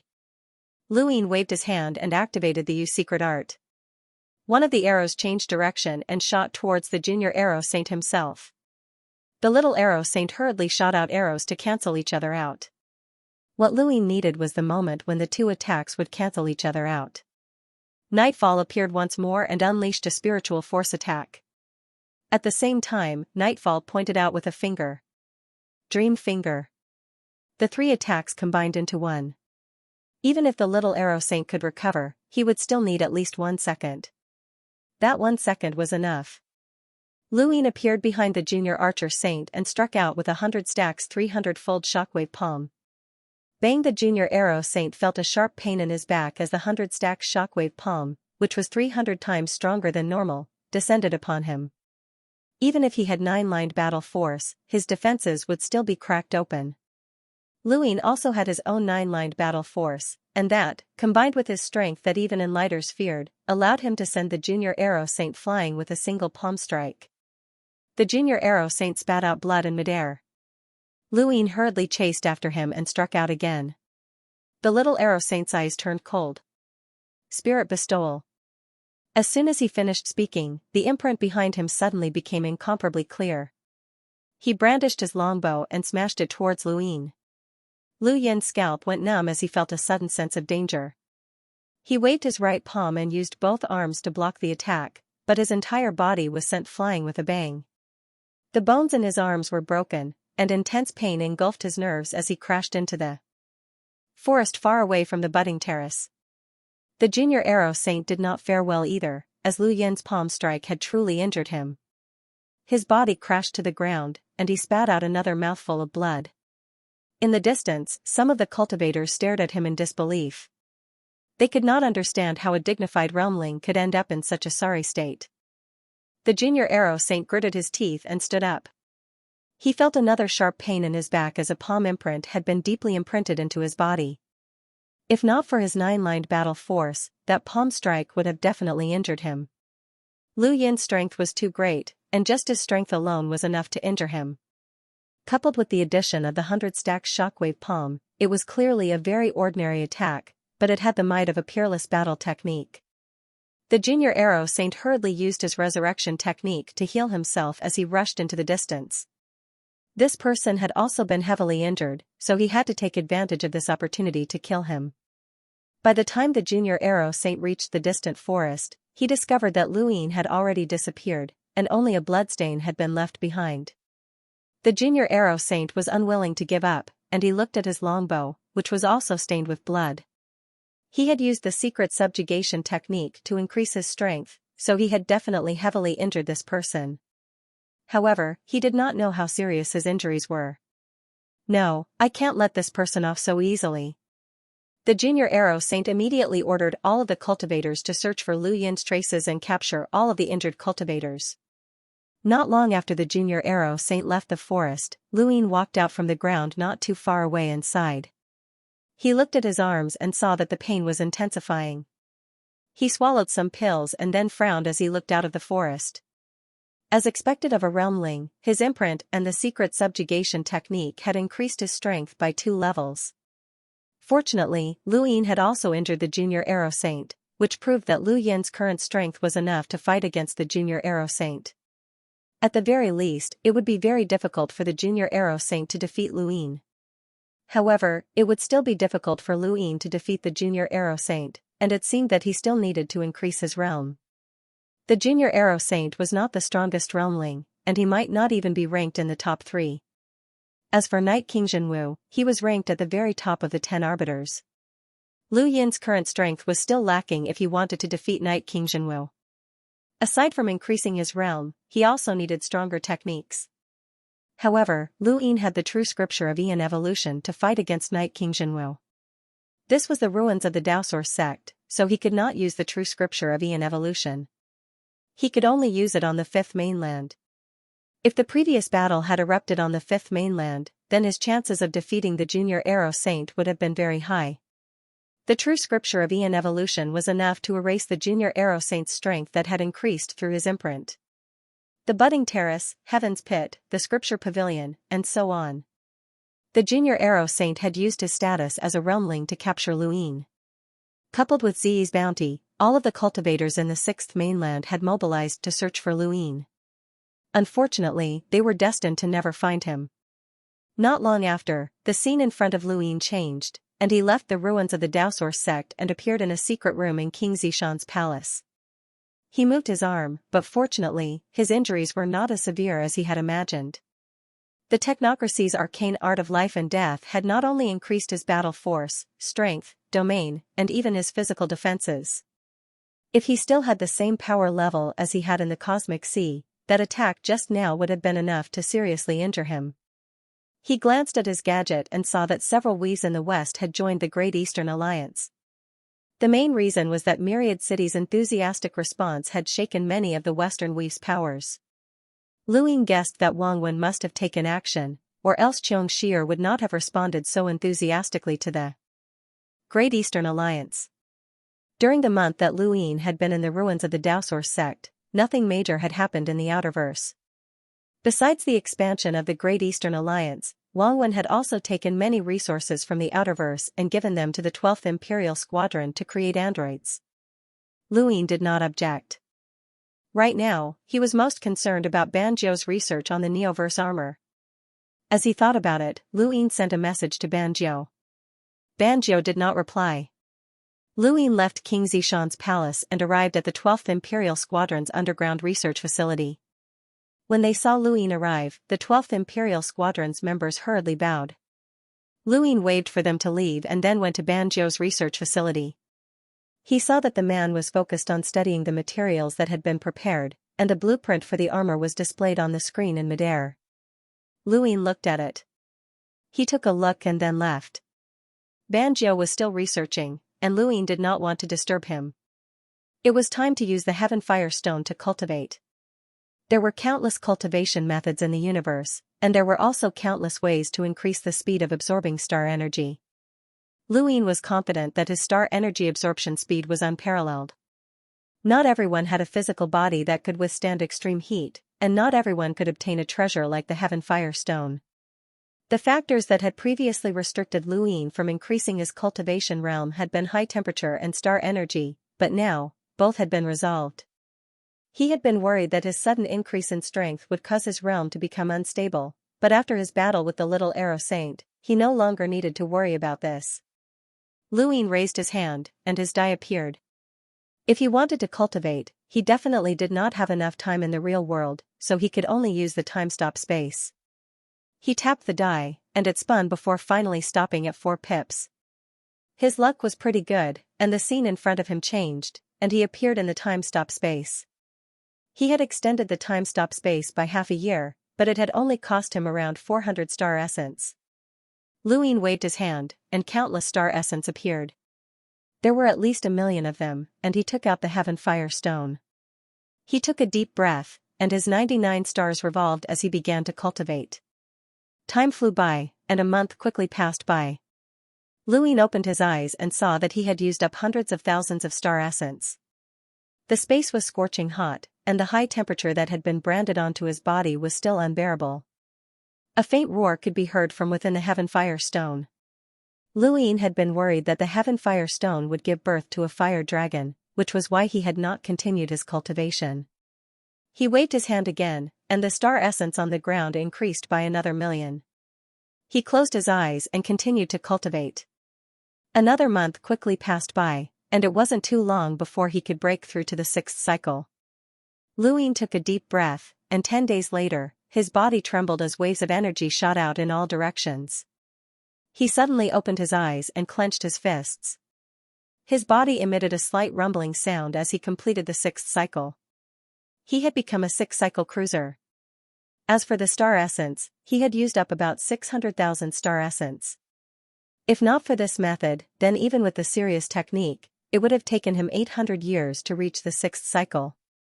The amount of star energy in his body was too ridiculous, and even the 10 arbiters did not have that much star energy. The more star energy one had, the more one could ignore the suppression of realms. Now, Luin could ignore the suppression of an enlighter with a power level of over 200,000. He looked at his hands, which had recovered from the battle with the junior arrow saint. It had been more than 6 years since the innerverse and outerverse had been separated. 6 years ago, Luin had needed to rely on external items to deal with enlighters, and the first person he had killed had been Karthika. Now, he could kill Karthika without any external items, and it had only taken him 6 years. Luin himself felt that his cultivation speed was too fast, but he needed it to be even faster. The Heaven Fire Stone's high temperature was still much higher, and after absorbing the flames that the Dark Phoenix clan had used to seal off their entire clan, Luin estimated that these flames would allow him to reach the 7th cycle. He closed his eyes and continued to cultivate. The scenery changed, and when Luin opened his eyes, he was back in King Xianxia's palace.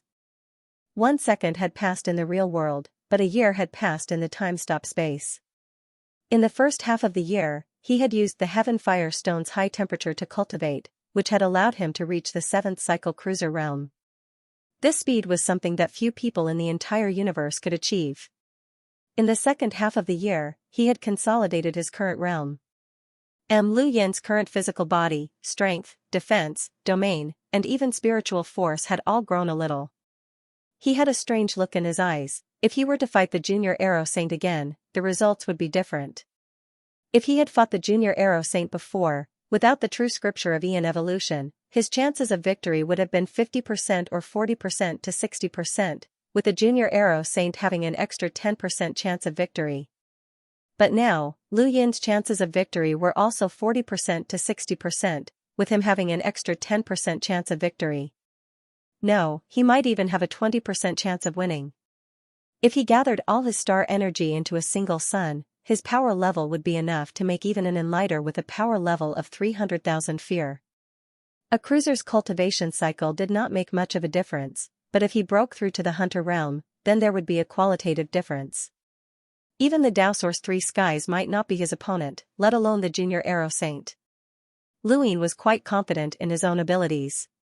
He had guessed that he would be able to fight the 10 Arbiters once he became a cruiser, and he had done just that. Now, he was certain that once he broke through to the Hunter realm, he would be able to fight the 3 Enlighters from the Dao Source 3 Skies. Although only a second had passed in the real world, Luin had been cultivating in the time-stop space for an entire year, and he was exhausted. He walked out of King Zishan's palace as the sun set in the west. High up in the sky, the 3 rings of land blocked out much of the light, but there was still a trace of afterglow that fell onto the palace. The palace was second only to the Imperial Palace, and Luin looked at the setting sun. He suddenly remembered that he had never seen a sunrise in the palace before, and he looked forward to it. Although his identity as King Zishan's descendant was fake, he had used it for so many years that he had developed feelings for this place. It was his home. He stood at the edge of the palace and looked at the setting sun until it was dark. Then, he retracted his gaze and stepped out, tearing through the void to appear outside the tavern. He liked to relax outside of Cultivation, and this place was a good place to do so. Tonight, the tavern was especially lively, and all the tables were occupied. Luin disguised himself and quietly waited for the other customers to finish eating and leave. "Brother, why don't you come home? There's still an empty table," the owner kindly offered. Luin smiled. "There's no need. I like to drink outside." The owner nodded and did not say anything else. He simply gave Luin a chair and told him to wait. Not long after, a table was emptied out, and as usual, there was wine and food. Luin drank and exhaled in a carefree manner. After a year of cultivation, it felt good to occasionally take a break. At this moment, someone at the next table exclaimed, "Red, female ghost? What? Where's the ghost? Look, there's Red." Luin turned to look into the distance when he heard this, and what he saw was a smear of red and a beautiful face slowly approaching.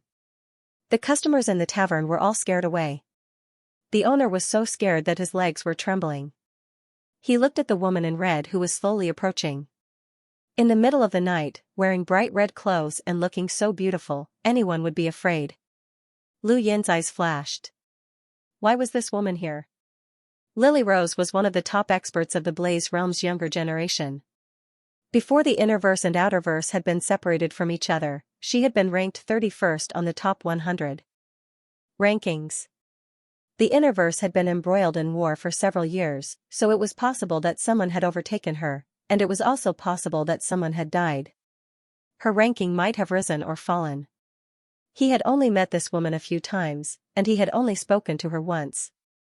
It had been back in Iron Blood Weave when she had tried to seduce him, but he had rejected her. Looking at the boss's fearful eyes, Lily Rose chuckled. "Don't be afraid. Not a ghost." The boss gulped. Really? Lily Rose laughed coquettishly and seductively. "Take a guess." The boss blinked and mustered his courage.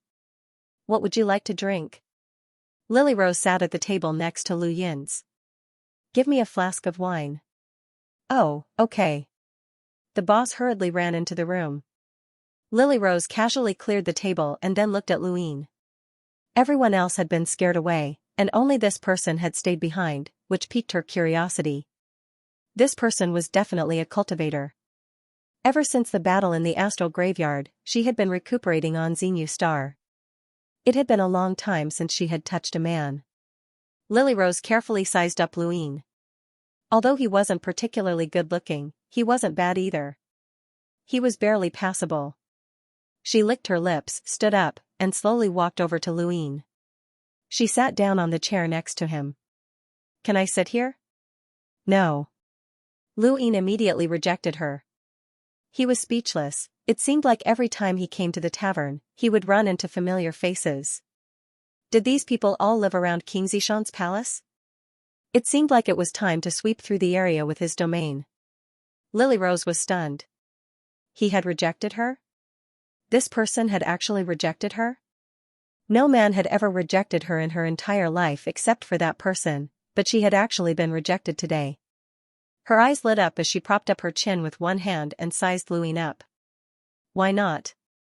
Am I not pretty?" Luwine looked at her helplessly. I'm a little annoying. Lily Rose blinked and pointed at herself in disbelief. Annoying? Me? Luwine nodded seriously. Lily Rose was stunned, but at that moment, the boss's wine arrived. She curiously sat down at another table and brought it over. Sir, your wine. She took it and pushed it to Luwine. Are you saying that I'm annoying? Luwine pressed down on the flask and slowly pushed it back to her. Sit aside. Lily Rose frowned and tried to push the flask back, but it wouldn't budge no matter how hard she tried. Her eyes flashed, and the air became scorching hot. Red lilies bloomed in the void, and the electrical appliances in the room exploded. The boss was so frightened that he hurriedly extinguished the fire. Lu Yin's gaze turned cold as he stared at Lily Rose. Back off.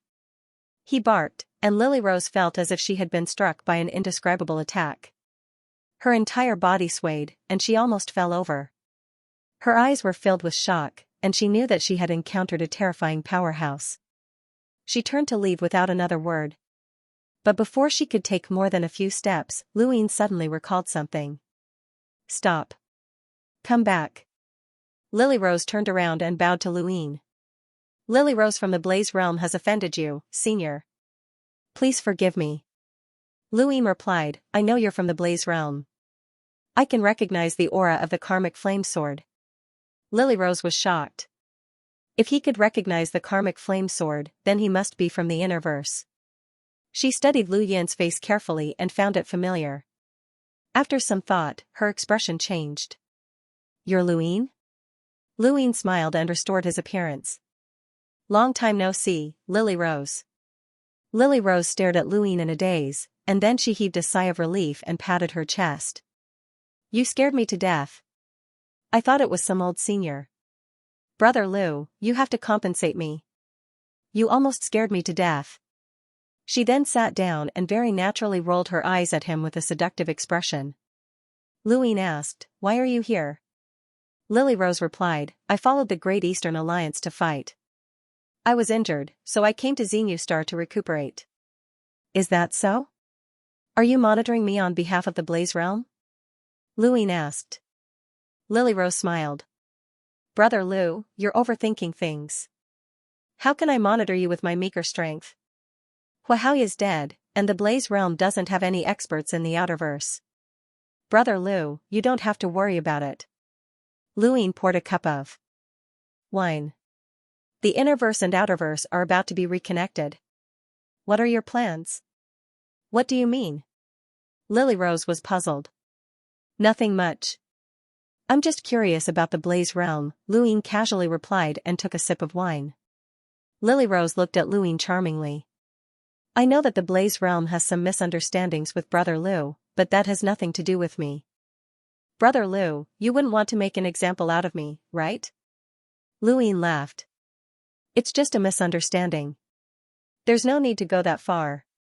Lily Rose giggled and personally poured some wine for Luwine. Her fair wrist brushed against the back of his hand, and it felt very smooth and comfortable. Back in Iron Blood Weave, this woman had tried to seduce him, and she had not given up even now. She liked to play, and she especially liked to play with powerhouses. I remember that time in Iron Blood Weave, I invited Brother Lu for a drink, but you rejected me. I never thought that we would actually have the chance to drink together after so many years, Lily Rose said softly as she licked her lips. Luwine nodded. Yes, a few years have passed in the blink of an eye. Lily Rose drank some wine, and her face flushed red. She looked at Luwine with drunken eyes. Brother Lu, I can't hold my liquor well, so I might not be able to go home tonight.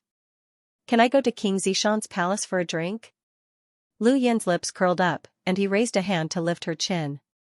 Lily Rose cooperatively lifted her head, and her body leaned towards him.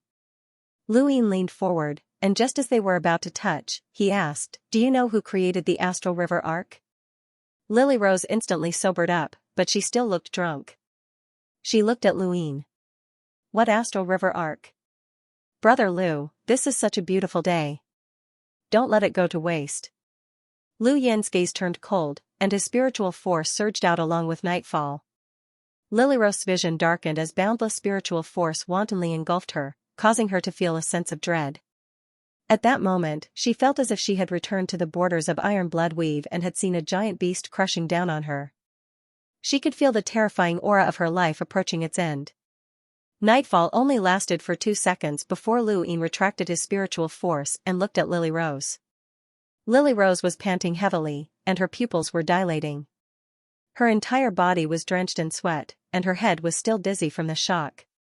With her spiritual force, she would not have been able to withstand even touching Nightfall. She had only fainted because Lu Ying had been merciful. Although Lu Ying was also a cruiser, the difference between them was like heaven and earth. Have you figured it out now? I want to know who created the Astral River Arc and who can repair it, Lu Ying said calmly as he released Lily Rose. Lily Rose propped herself up on the table as beads of sweat dripped down her face. Her breathing gradually calmed down, and her vision gradually became clearer. She could not believe it, as Lu Yin's terrifying strength was beyond her imagination. The difference between them had not been that great in the past, and during the battle on planet Pyrolite, this man had not even been able to defeat Zhangbing Day Night, who was ranked 55th. But now, he was able to crush her.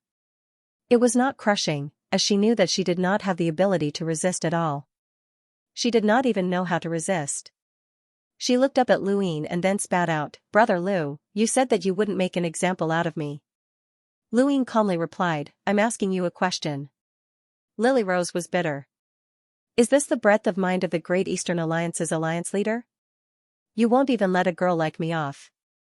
Lu Ying activated his gadget, and a screen appeared. Lily Rose looked at it, and her expression changed. The screen recorded the men that she had tortured during this period of time. There were a total of 13 of them, and all of them were handsome men. Although they had not died, their bodies had practically been crippled. Lu Ying took a sip of wine. No one cares about your private life, but the people you tortured were all civilians of the Great Eastern Alliance. You're guilty. Lily Rose immediately denied it. I didn't do it. Don't accuse me. Lu Yin's lips curled up. Don't you know that I'm a major shareholder of the Amethyst Trading Company and also the highest level of management in Aegis? I also have access to information that you don't know about. As long as I want to know, you can't hide anything from me. Lily Rose gritted her teeth. At that moment, she suddenly understood why he was the leader of the Great Eastern Alliance and why he was the king of the Outerverse. This man would be the first to know anything that happened in the 72 weaves of the Outerverse. Lu Ying looked at her. I know why you did all of this. It's because of your mother. Lily Rose's face paled, and her gaze turned sinister. Nonsense. Lu Ying laughed. I don't want to discuss your family matters. Are you loyal to the Blaze Realm? Do you really recognize your status? Or are you unable to resist? Lily Rose lowered her head and stared blankly at her wine glass. She stared at her reflection, which was exactly the same as that woman's face. She felt disgusted every time she looked at that woman, and she wanted to tear her face apart. Lu Ying had revealed her deepest secret, one that she could not face, and she was even more ashamed to face it. Lu Ying had only just found out, and just as he had said, he wanted to know more about Lily Rose's situation. Thus, all of the major intelligence organizations had gathered information, and the entire process had taken less than a minute. Neither Aegis nor Xianxia knew about Lily Rose's background. This information had come from the Amethyst Trading Company. Lu Ying had never thought that Lily Rose would have such a background, and to be honest, she was very pitiful. He could understand everything that this woman had done, but understanding was one thing. It was not an excuse for her crimes, and it could not be used as an excuse. I can help you, Lu Ying said calmly. Lily Rose's body trembled, and a trace of madness, anger, and hatred for her past appeared in her eyes. Help me? You're just using me. Lu Ying looked at her. Then, are you willing to be used against the Blaze Realm? Lily Rose laughed. Blaze Realm? What makes you think I'll help you? It's up to you whether you want to help me or not. I just want to know more about the Astral River Arkansas. Lily Rose stared into his eyes. What if I don't tell you? Lu Ying deactivated the screen and swirled his wine glass. Capture them and punish them until they pay for their crimes. Lily Rose clenched her fists and downed a jug of wine. She then stood up and coldly said, I don't know who built the Astral River Arc, nor do I know who can repair it. However, I do know that there are more than 2 arcs in the Astral River. There's a spare one in the blazing mist flow zone. Lu Yin's brows rose. As expected, the Astral River was unfathomable. How could there only be 2 Astral River arcs that connected the innerverse and outerverse? It was normal for there to be a backup in case the Astral River was destroyed by the terrifying monsters in the Astral River. Do you know where it is? Lily Rose replied in a low voice, I don't know. The Astral River Arc doesn't belong to the Blaze Realm, but it belongs to the Hall of Honor. However, it's kept in the blazing mist flow zone. Many people in the Blaze Realm know about this, but not many know its exact location. Lu Yin fell silent. Lily Rose left. Tonight had not been a good night for her. Her greatest and most humiliating secret had been exposed. Although many people in the Blaze Realm knew about this secret, this was the first time she had been humiliated in public. She could not do anything to Lu Yin, so she looked into the distance and saw a bar. She wanted to find a man to vent her anger, but after some thought, she decided to leave. She could not stay in this place, as Lu Yin could do anything to her at any time. She had not walked far when Lu Yin's voice rang out again. Stay where you were before. Don't run around.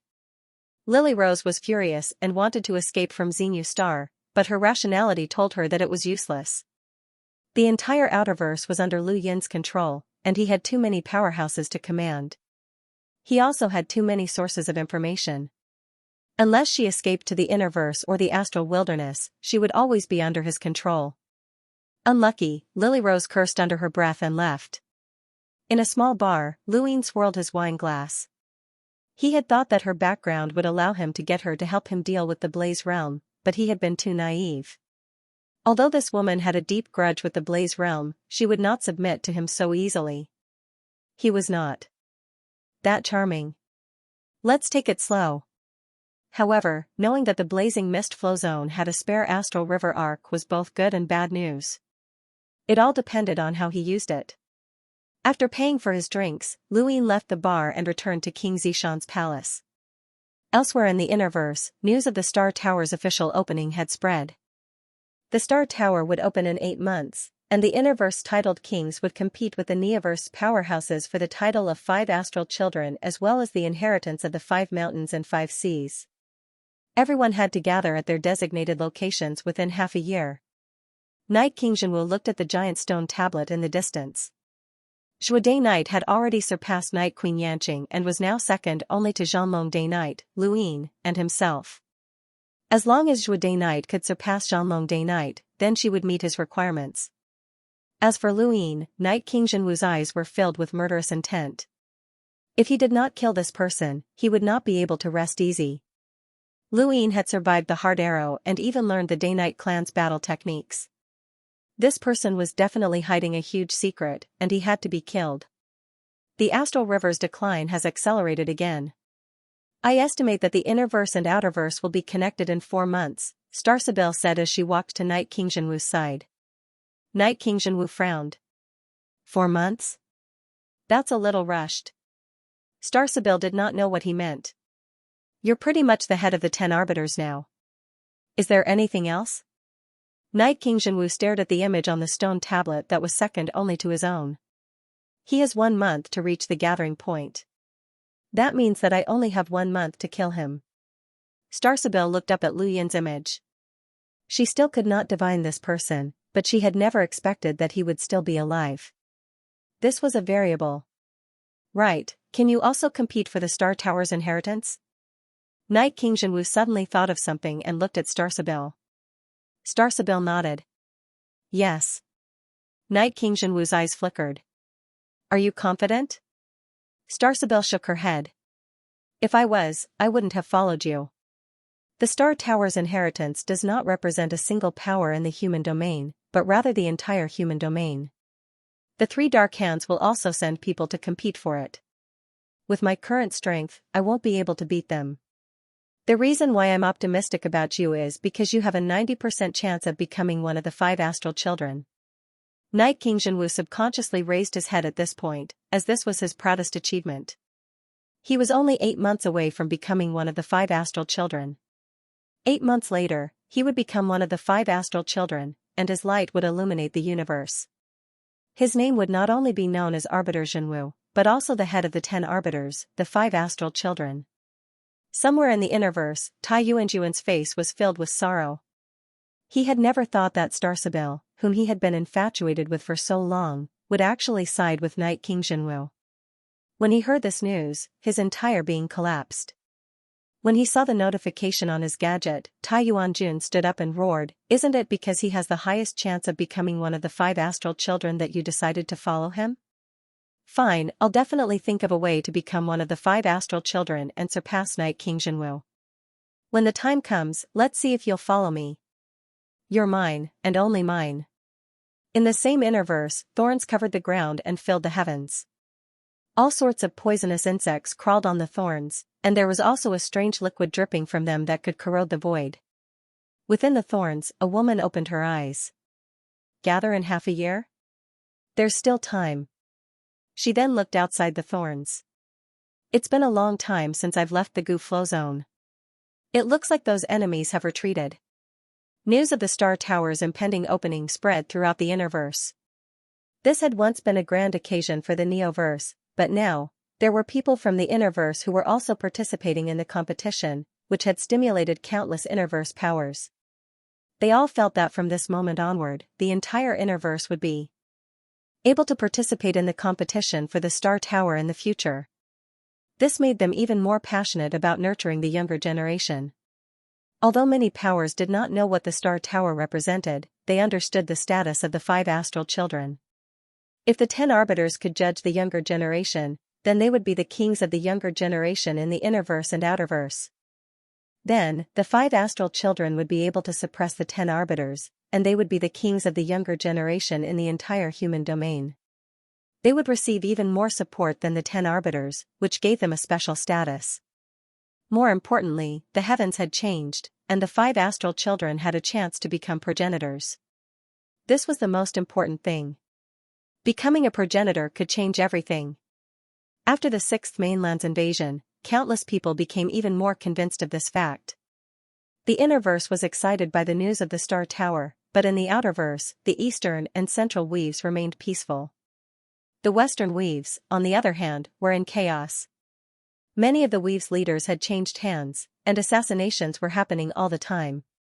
Luin was putting a lot of pressure on Enya and the others, and he was forcing them to do everything they could to bring the Western Weaves into the Great Eastern Alliance. The frequency of assassinations was unprecedented, but fortunately, it did not cause any major upheavals. Many powers in the Western Weaves contacted the Hall of Honor, hoping that the Hall of Honor would intervene. After all, the war had just ended, and it was still considered wartime. However, the Hall of Honor did not intend to interfere this time. Elder Big Drum had thought things through clearly. Rather than allowing the Outerverse to remain in chaos, it would be better to settle things once and for all and allow the Great Eastern Alliance to unify the Outerverse. This way, Luin would have both the title of commander of the Outerverse Allied forces and the reality of it. Sometimes, Elder Big Drum wondered if Lu Yin's mission in the Outerverse was to unify the Outerverse. The more he thought about it, the more likely it seemed. Elder Big Drum did not care, and no one in the Western Weaves dared to speak up. Gradually, more and more Weaves announced their intention to join the Great Eastern Alliance. A little more than a month later, the Innerverse and Outerverse underwent great changes. After a full 80 months, the Great Eastern Alliance had unified 65 Weaves, and more than half of the Outerverse had joined the Great Eastern Alliance. Aside from endless Weaves, there were still 6 other Weaves that resisted the Great Eastern Alliance fiercely, as if they would rather die than submit. However, anyone with a discerning eye knew that they would not be able to resist for much longer. Even Myriad City announced that it was willing to join the Great Eastern Alliance. On this day, the cultivators who were observing the Astral River were shocked to discover that the decline of star energy had accelerated, and the star energy around the Astral River had surged once again. Signals could now pass through the Astral River and establish contact with those in the Innerverse. This news shocked the Outerverse, and Luin was the first to find out. What's coming is coming. The Innerverse also discovered that signals could be transmitted, and they immediately contacted the Outerverse network. Not long after, the inner verse was shaken, not because signals could now be transmitted or because the astral river was about to recover, but because Luin was about to become the king of the outer verse. The human domain had experienced countless changes over the years, but the 72 weaves had never been unified before. Not even half of them had been unified. This was because no one had the ability to do so, but also because the innerverse's great powers had not allowed it. The outerverse was a huge resource field for the innerverse. A scattered outerverse posed no pressure to the innerverse, but a unified outerverse would be different, as it would be a colossus. On average, each outerverse weave did not have a single enlighter, but even so, there were still 40 to 50 of them. Which power in the innerverse could have 40 to 50 enlighters? Impossible. Perhaps the outerverse could not compare to the innerverse in terms of absolute power, but they had an absolute advantage in terms of numbers. Furthermore, the outerverse could occasionally produce powerhouses, and the Hall of Honor had people from the outerverse. A unified outerverse was not in the interest of the innerverse's great powers, and the person who had unified the outerverse was someone like Luin. The innerverse's impression of Luin was that he was still a member of the younger generation. Perhaps he could barely compete with the 10 arbiters, but that was still the case. Who would have thought that this youth would unify the outerverse? It was simply inconceivable. Countless people thought that this was just a rumor, but it was quickly verified. Luin had founded the Great Eastern Alliance and had nearly unified the outerverse. He had even become the commander of the outerverse allied forces with the support of the Hall of Honor's Master Yuan. The Blaze realm was in an uproar, as they were the closest to the outerverse and were the first to receive the news. Craner stared at the news on his gadget in a daze. Luin had nearly unified the outerverse? Who was joking with him? Craner's confirmation that Luin had nearly unified the outerverse. He felt like he was dreaming. Luin had left a deep impression on him. Back then, because of the incident with Shiyu, Luin had purposely tried to cause trouble for Luin. However, Luin had been defeated in the Sand Sea of Astral 10, which was why Jared had become Lu Yin's enemy. Craner's the outerverse. Who would have thought that someone from the same generation as him would actually reach such a high position? How did he do it? Did those enlighters in the outerverse grow up eating shit? The Blaze realm was disgusted, and so was the Ross Empire. They were still enemies with the Great Yu Empire, and they would have sent troops to suppress the Great Yu Empire if it weren't for the condemnation from the various powers. Duke Blackhawk was still in the outerverse, and the Ross Empire had tried all sorts of methods to contact him, but they had been unable to do so. Either Blackhawk's location had been sealed, or he was dead. In the Spirit Seal flow zone, Linggong was stunned. Luin had unified the outerverse? Dream on. No one would believe it. But the facts were right there, and the Spirit Palace had to believe it. She thought back to the ruins of the Daosaur sect, where this person had almost been slaughtered. If not for her, then he would have definitely died during the struggle for the Jade Stones. How had such a person managed to unify the outerverse? Even she couldn't do it. If Linggong didn't believe it, then Ling Ke was even less likely to believe it. He stared at his gadget in a daze, feeling as if his worldview had been turned upside down.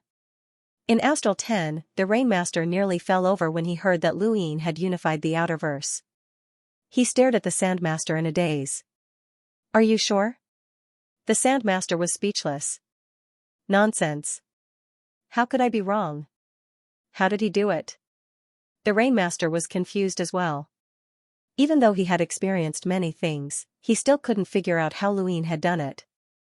No matter how weak the outerverse was, there were still dozens of enlighters. Furthermore, there was the Hall of Honor by his side, and the innerverse's various powers had left many experts in the outerverse. The powers that controlled the 72 weaves weren't weak, and there were also 3 great powers that couldn't be provoked. Just thinking about it gave the Rainmaster a headache. Luin had actually unified the outerverse? The Sandmaster couldn't figure it out either. No one could figure it out. In the treasury, Old Kai swallowed his saliva and tried his best to recall how he had interacted with Luin. He still considered friendly. Right, friendly. Now that he's rich, he probably won't refuse to support the Academy's construction. He definitely won't refuse. He. In the cosmic sea, the sea churned as a giant warship swayed along with the surface. Strange objects occasionally crashed down from the sky. Loud laughter rang out, causing the seawater to boil. As expected of someone from Leon's armada, ha ha ha ha. His voice transformed into visible ripples that pushed through the void, causing space to become unstable. On the warship, many pirates covered their ears.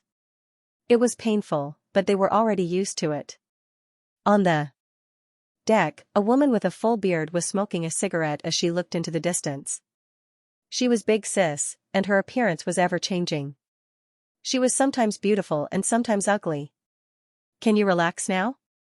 Little Seven is more powerful than we thought.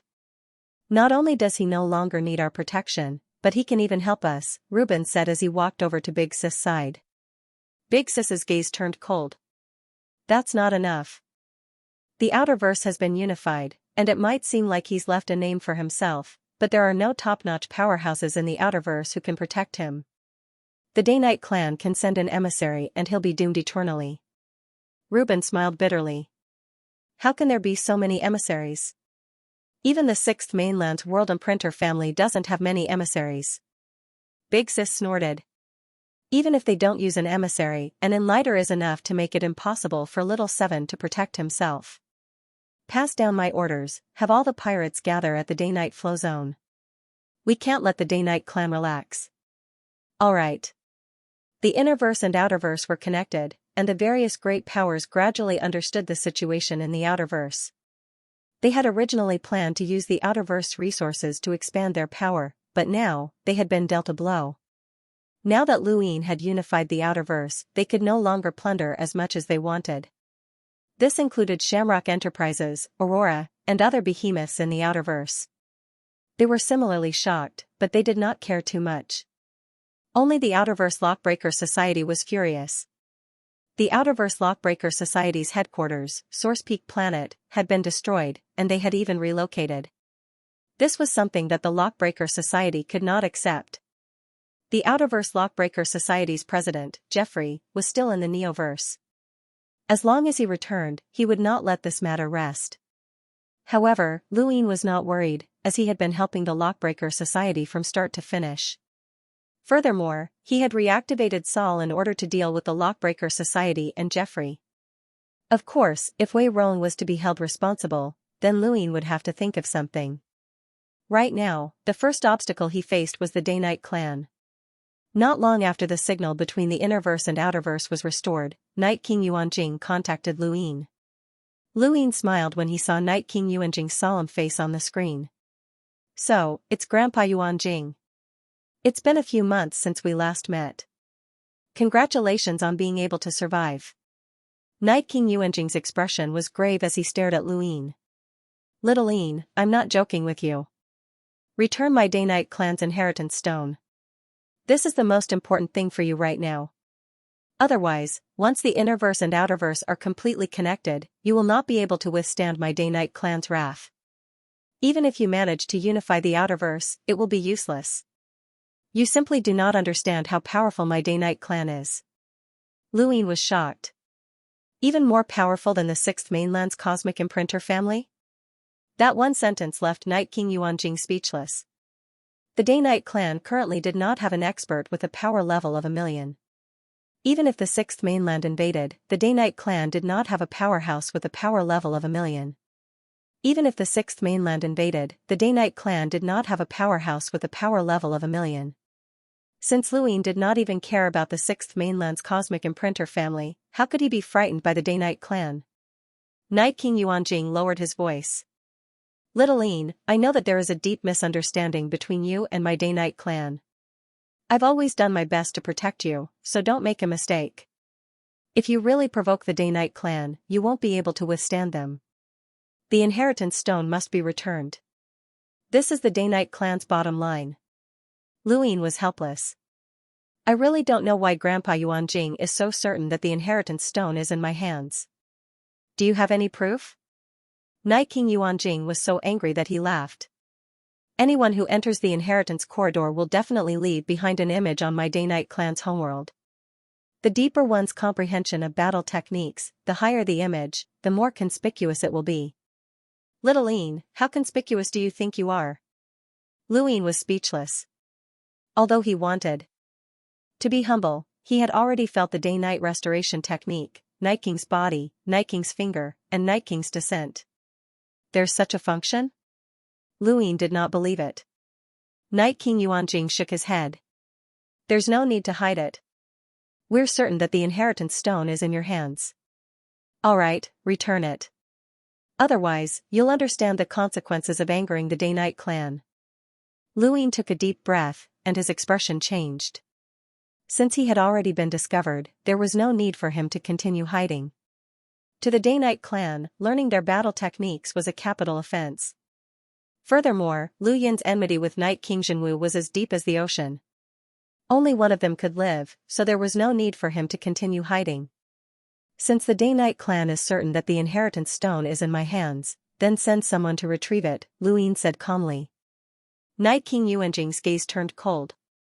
Little Yin, Grandpa Yuanjing does not wish for you to walk down this path. Throughout the universe's history, those who offend my Day-Night clan have never had a good ending. You can check. Luin raised a hand and clenched his fist. Throughout the universe's history, no one has ever unified the Outerverse. Night King Yuanjing looked at Luin, and after a while, he sighed. Do we really have to go that far? Luin did not answer. Actually, you can become friends with my Day-Night clan. Night King Yuanjing sighed, as he truly felt that it was a pity. Luin was someone who had received Master Yuan's support and had unified the Outerverse. If he could become friends with the Day-Night clan, then the Day-Night clan would benefit greatly. If Luin was willing to submit to the Day-Night clan, then they would be willing to pay an unimaginable price. Night King Jinwu had become one of the 5 astral children, and Luin had unified the Outerverse. With both sides working together, the Day-Night clan would have influence over more than half of the human domain, and their status would not be any lower than the colossi of the Neoverse. What a pity. Since you insist, then Grandpa Yuanjing has nothing else to say. I wish you good luck. Night King Yuanjing sighed as he looked at Luin. He did not ask about Zhui Day-Night's situation. She was Night King Yuanjing's disciple, but she had continued to follow Night King Jinwu. It was obvious that Night King Yuanjing had abandoned her. Perhaps Night King Yuanjing did not know that Zhui Day-Night had comprehended Night's End, daybreak, but none of this was important. With Night King Jinwu's current status in the Day-Night clan, he would not be able to touch Night King Yuanjing. He never thought that the fact that he had obtained an inheritance stone would be exposed. These ancient great clans had too deep of a foundation, and the things they possessed were also inconceivable. With the Day-Night clan threatening him, Luin activated his gadget and contacted Wang Wen. He spoke with Wang Wen for more than 2 hours. After ending the call with Wang Wen, he directly contacted Elder Big Drum. Alliance Master Lu, don't worry. Master Yuan has already contacted the Hall of Honor, and they are well aware of your contributions to the Outerverse. Night King Jinwu's accusation that you are a traitor from the 5th mainland has already been dismissed. At the same time, your status in the Hall of Honor has also been confirmed, Elder Big Drum said. Luin relaxed. Thank you, Elder. Thank you, Master Yuan. Elder Big Drum had a strange look in his eyes. I never thought that Alliance Master Lu would encounter something like that in the Innerverse. Luin smiled bitterly. This is what happens when you offend the Day-Night clan. Night King Jinwu once said that anyone who offends the Day-Night clan will not have a good ending. Humph, what arrogance. Elder Big Drum was dissatisfied. No matter what kind of impression he had of Luin had still made great contributions to the Outerverse, and the commander of the Outerverse allied forces had actually been accused of being a spy from the 5th mainland.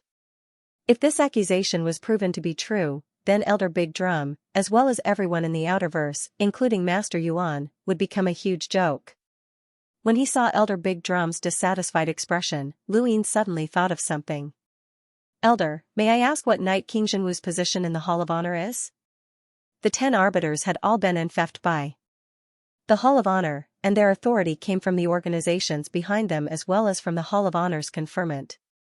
Otherwise, how could they have the authority to influence the younger generation of the Innerverse and Outerverse? Elder Big Drum shook his head. I'm not sure. I've always been in the Endless Weaves, so I don't know much about the Innerverse. However, I do know that there are members of the Day-Night clan in the upper echelons of the Hall of Honor. Lu Yin's expression changed. How does his status compare to Master Yuan's? Elder Big Drum laughed. Of course it can't be compared. That's good. Lu Yin relaxed, as he now had Master Yuan as his backer. As long as the person behind Night King Zhenwu did not have a higher status than Master Yuan, then Lu Yin was not afraid of the Hall of Honor. After ending his conversation with Elder Big Drum, Lu Yin chatted with Xianxia and Xiaohua for a long time before contacting Shiyu. Half a day later, he contacted Madame Nailin. He hadn't spoken to Madame Nailin for a long time. Within the screen, Madame Nailin was still as alluring as ever. Out of all the women that Lu Yin had ever met, her incorporeal charm was the greatest, and she was the most alluring to him. What a rare guest. I wonder what instructions Alliance Master Lu of the Great Eastern Alliance has for my daughter. Madame Nailin smiled as she looked at Lu Yin with sparkling eyes. Lu Yin felt awkward. That's not a good word. Ahem, madam, long time no see, Lu Yin said. Madame Nailin chuckled. Yes, long time no see. Ever since Alliance Master Lu's meteoric rise and you took control of the Outerverse, old friends like us no longer dare to contact Alliance Master Lu. We're afraid that others will misunderstand and think that we're trying to curry favor with Alliance Master Lu. Lu Yin smiled bitterly. Madam, don't make fun of me. What Outerverse authority? That was given to me by someone else. Madam, you should know that without the Hall of Honor, I wouldn't have been able to reach my current level no matter how capable I am. Madame Nailin sat on the sofa and crossed one leg, revealing her snow-white skin that dazzled Lu Yin. Alliance Master Lu, that's not right. Before the 6th mainland invaded, the Great Eastern Alliance had already made a move on one of the central weaves. Now, not only have you unified the Outerverse, but 2 of the 4 major corporations have also submitted to you. One of them doesn't dare to offend Alliance Master Lu, and the other one is me. It seems like Alliance Master Lu has designs on my Nailin family. Lu Yin was helpless. Madam, can't you speak properly? You and I are friends, and you're my savior. No matter what, I won't do anything to you. Madame Nailin smiled and raised her wine cup. Then I'll thank Alliance Head Lu here. Cheers. She downed the wine in her cup in one gulp. She licked her red lips and then set down her cup. Alliance Master Lu, are you looking for me for something? Lu Yin's expression was solemn. Nothing important. I just wanted to ask about the relationship between the Sword Sect and the Day-Night Clan. Madame Nailin was astonished. Why are you asking about this? Lu Yin shrugged. I received news that someone is planning to attack the Day-Night Clan. Madame Nailin's eyes flashed. Who is it? The news isn't confirmed, so I can't tell you. Madame Nailin blinked. The first flow zone where the Sword Sect is located is adjacent to the Day-Night Clan's Day-Night flow zone. Even though there's a Astral River tributary arc in between, the 2 sides rarely come into contact. There are also other smaller flow zones where the 2 flow zones intersect, and the competition for resources is more intense. Lu Yin nodded. I understand. If the Day-Night Clan is in trouble, what will the Sword Sect's stance be? Madame Nailin smiled as she approached the screen and met Lu Yin's gaze. What does Alliance Master Lu hope for the Sword Sect's stance? Lu Yin laughed. I have a grudge with the Day-Night Clan, so I naturally hope that the Sword Sect will kick us while we're down. Madame Nailin sighed. Then I'll have to disappoint Alliance Master Lu. Lu Yin raised his brows. What do you mean? Firstly, I don't have the ability to influence the Sword Sect. Secondly, both sides are great powers that can influence the Innerverse, so they can't casually use force. Even if there are conflicts, they'll be under control.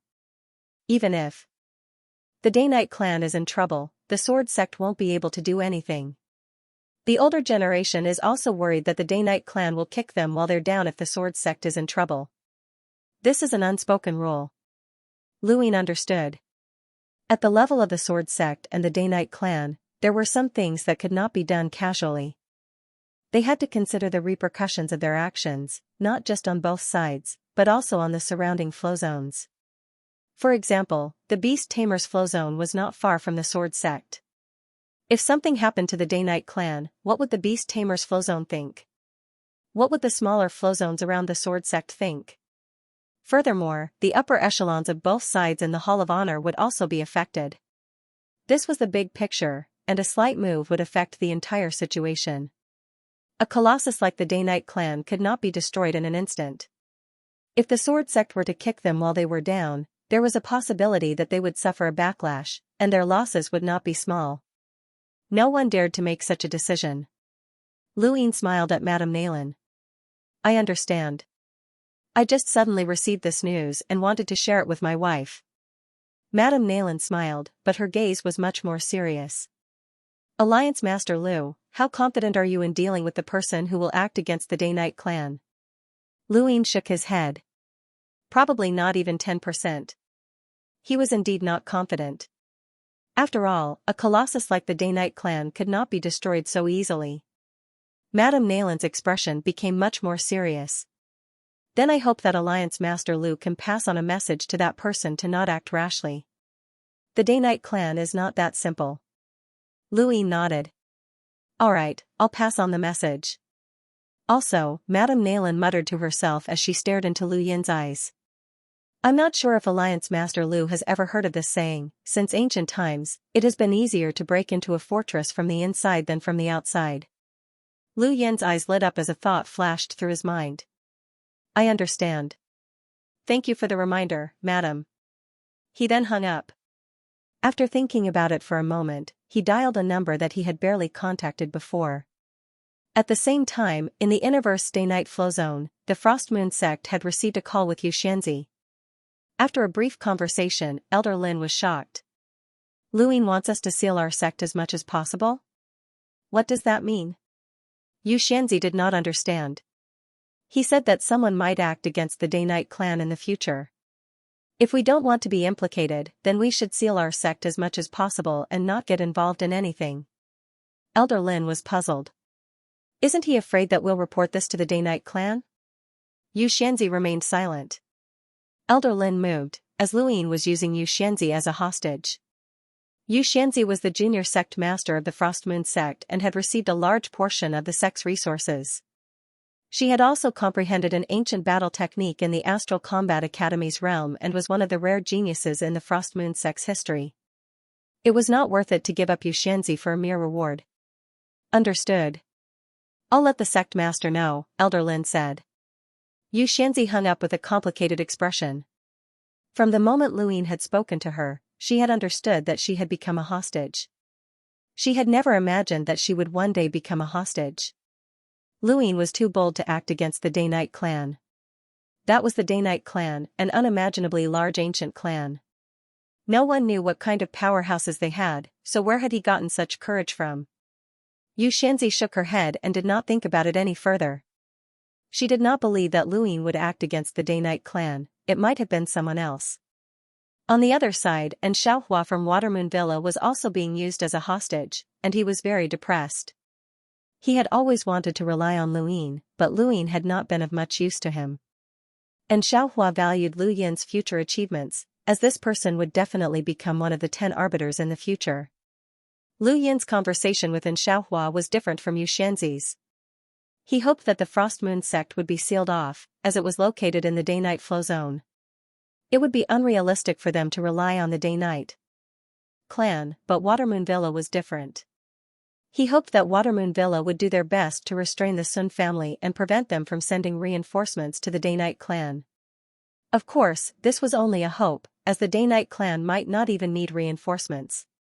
Luine was not worried that these people would inform the Day-Night clan, as the result would be the same. The Day-Night clan was there, and their defenses were as such. Luine had not only approached Watermoon Villa, but also Myriad Swords Peak and the Soul-Dream tribe. Wendy Yushan was at Myriad Swords Peak, and as for the Soul-Dream tribe, Luine had shown them great kindness. If not for him, the Soul-Dream tribe would have been sent to the 6th mainland as slaves. Originally, Luine had not expected that he would be able to destroy the Day-Night clan with his current strength. All he wanted to do was create an opportunity for him to have a fair battle with Night King Jinwu without being disturbed by the Day-Night clan's experts. However, Madame Naylan's words had allowed Luine to see the situation clearly. He wanted to give it a try, regardless of whether he succeeded or not. In the Day-Night clan's ancestral grounds, one of the figures guarding the stone tablet opened his eyes and looked in a certain direction. There, Hui Day-Night was bowing deeply at the waist. The figure was shocked, stood up, and left. The person in the middle did not seem to mind, and his eyes remained closed. On Xinyu Star, Luin put down his gadget. He had already done everything he could, and he could not predict the future. 2 days later, Banjiao requested an audience with Luin and gave him a list of metals to melt. Some of the metals on the list could not be melted even by the remaining flames of the Heaven Flame Stone. Luin spent a few days melting the remaining metals and handing them over to Banjiao, who could only think of ways to replace them with other metals. He also assured Luin that he would be able to create a new set of universal armor within a month. Lu Yin's star energy decline accelerated once again. On this day, Lan Si left seclusion. During the battle at the Astral River graveyard, Lan Si had been injured while transporting goods, and he had been in seclusion ever since. As soon as he left, he received news that Luin had returned and that the Innerverse and Outerverse were about to be reconnected. Young Master, it's rumored that Luin fought with Night King Jinwu in the Innerverse and almost died. Night King Jinwu labeled him as a traitor of the Fifth Mainland, but after the Innerverse and Outerverse reconnected, Master Yuan appeared and the Hall of Honor rejected Night King Jinwu's accusations. Lu Yin's reputation was restored, and he's about to unify the entire Outerverse, Elder Iron said to Lan Si. Lan Si was shocked. Luin fought with Night King Jinwu? Elder Iron nodded. Apparently, he was beaten up badly by Night King Jinwu. According to the rumors, Night King Jinwu was certain that Luin would die, but no one knows how he managed to survive. Lan Si looked up into space. How long until the Innerverse and Outerverse reconnect?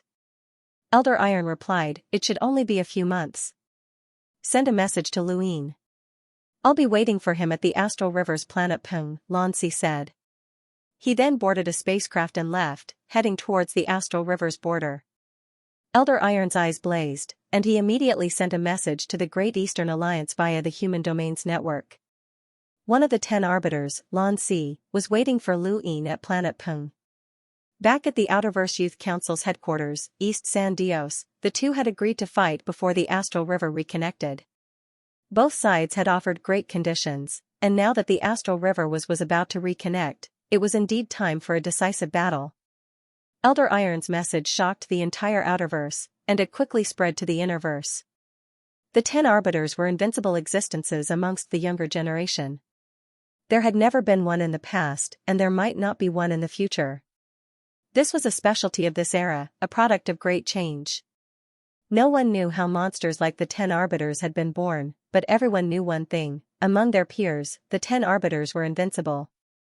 No one could shake the 10 arbiters' position. Even if the Neoverse had gathered the Fifth Mainland's most elite existences and the strongest sects, it would still be difficult for them to shake the 10 arbiters' position. The battle between Arbiter Lan Si and Luin had shaken the entire Outerverse. Now, more than 2 years had passed, and the day of the battle had finally arrived. When the Great Eastern Alliance received the news, countless people felt conflicted. If Luin won his battle with the 10 arbiters, his reputation would rise to a whole new level. But if he lost, his legend would be shattered. For a long time, everyone had known that Luin relied on external items to fight, but no one had publicized this fact. After all, he was still a young man, and most of his enemies were enlighters or even envoys. There was no comparison, so even if he used external items, no one would say anything. However, Lan Si and Luin were of the same generation, and losing to someone of the same generation would be a huge blow to Lu Yin's reputation. Elder Iron did not deliberately target Luin, but rather he wanted everyone to know. In his opinion, after the battle with the 10 arbiters, everyone should know. No matter who Luin was, he wanted everyone to know that young Master Lan Si was invincible among his peers and was an undefeatable existence.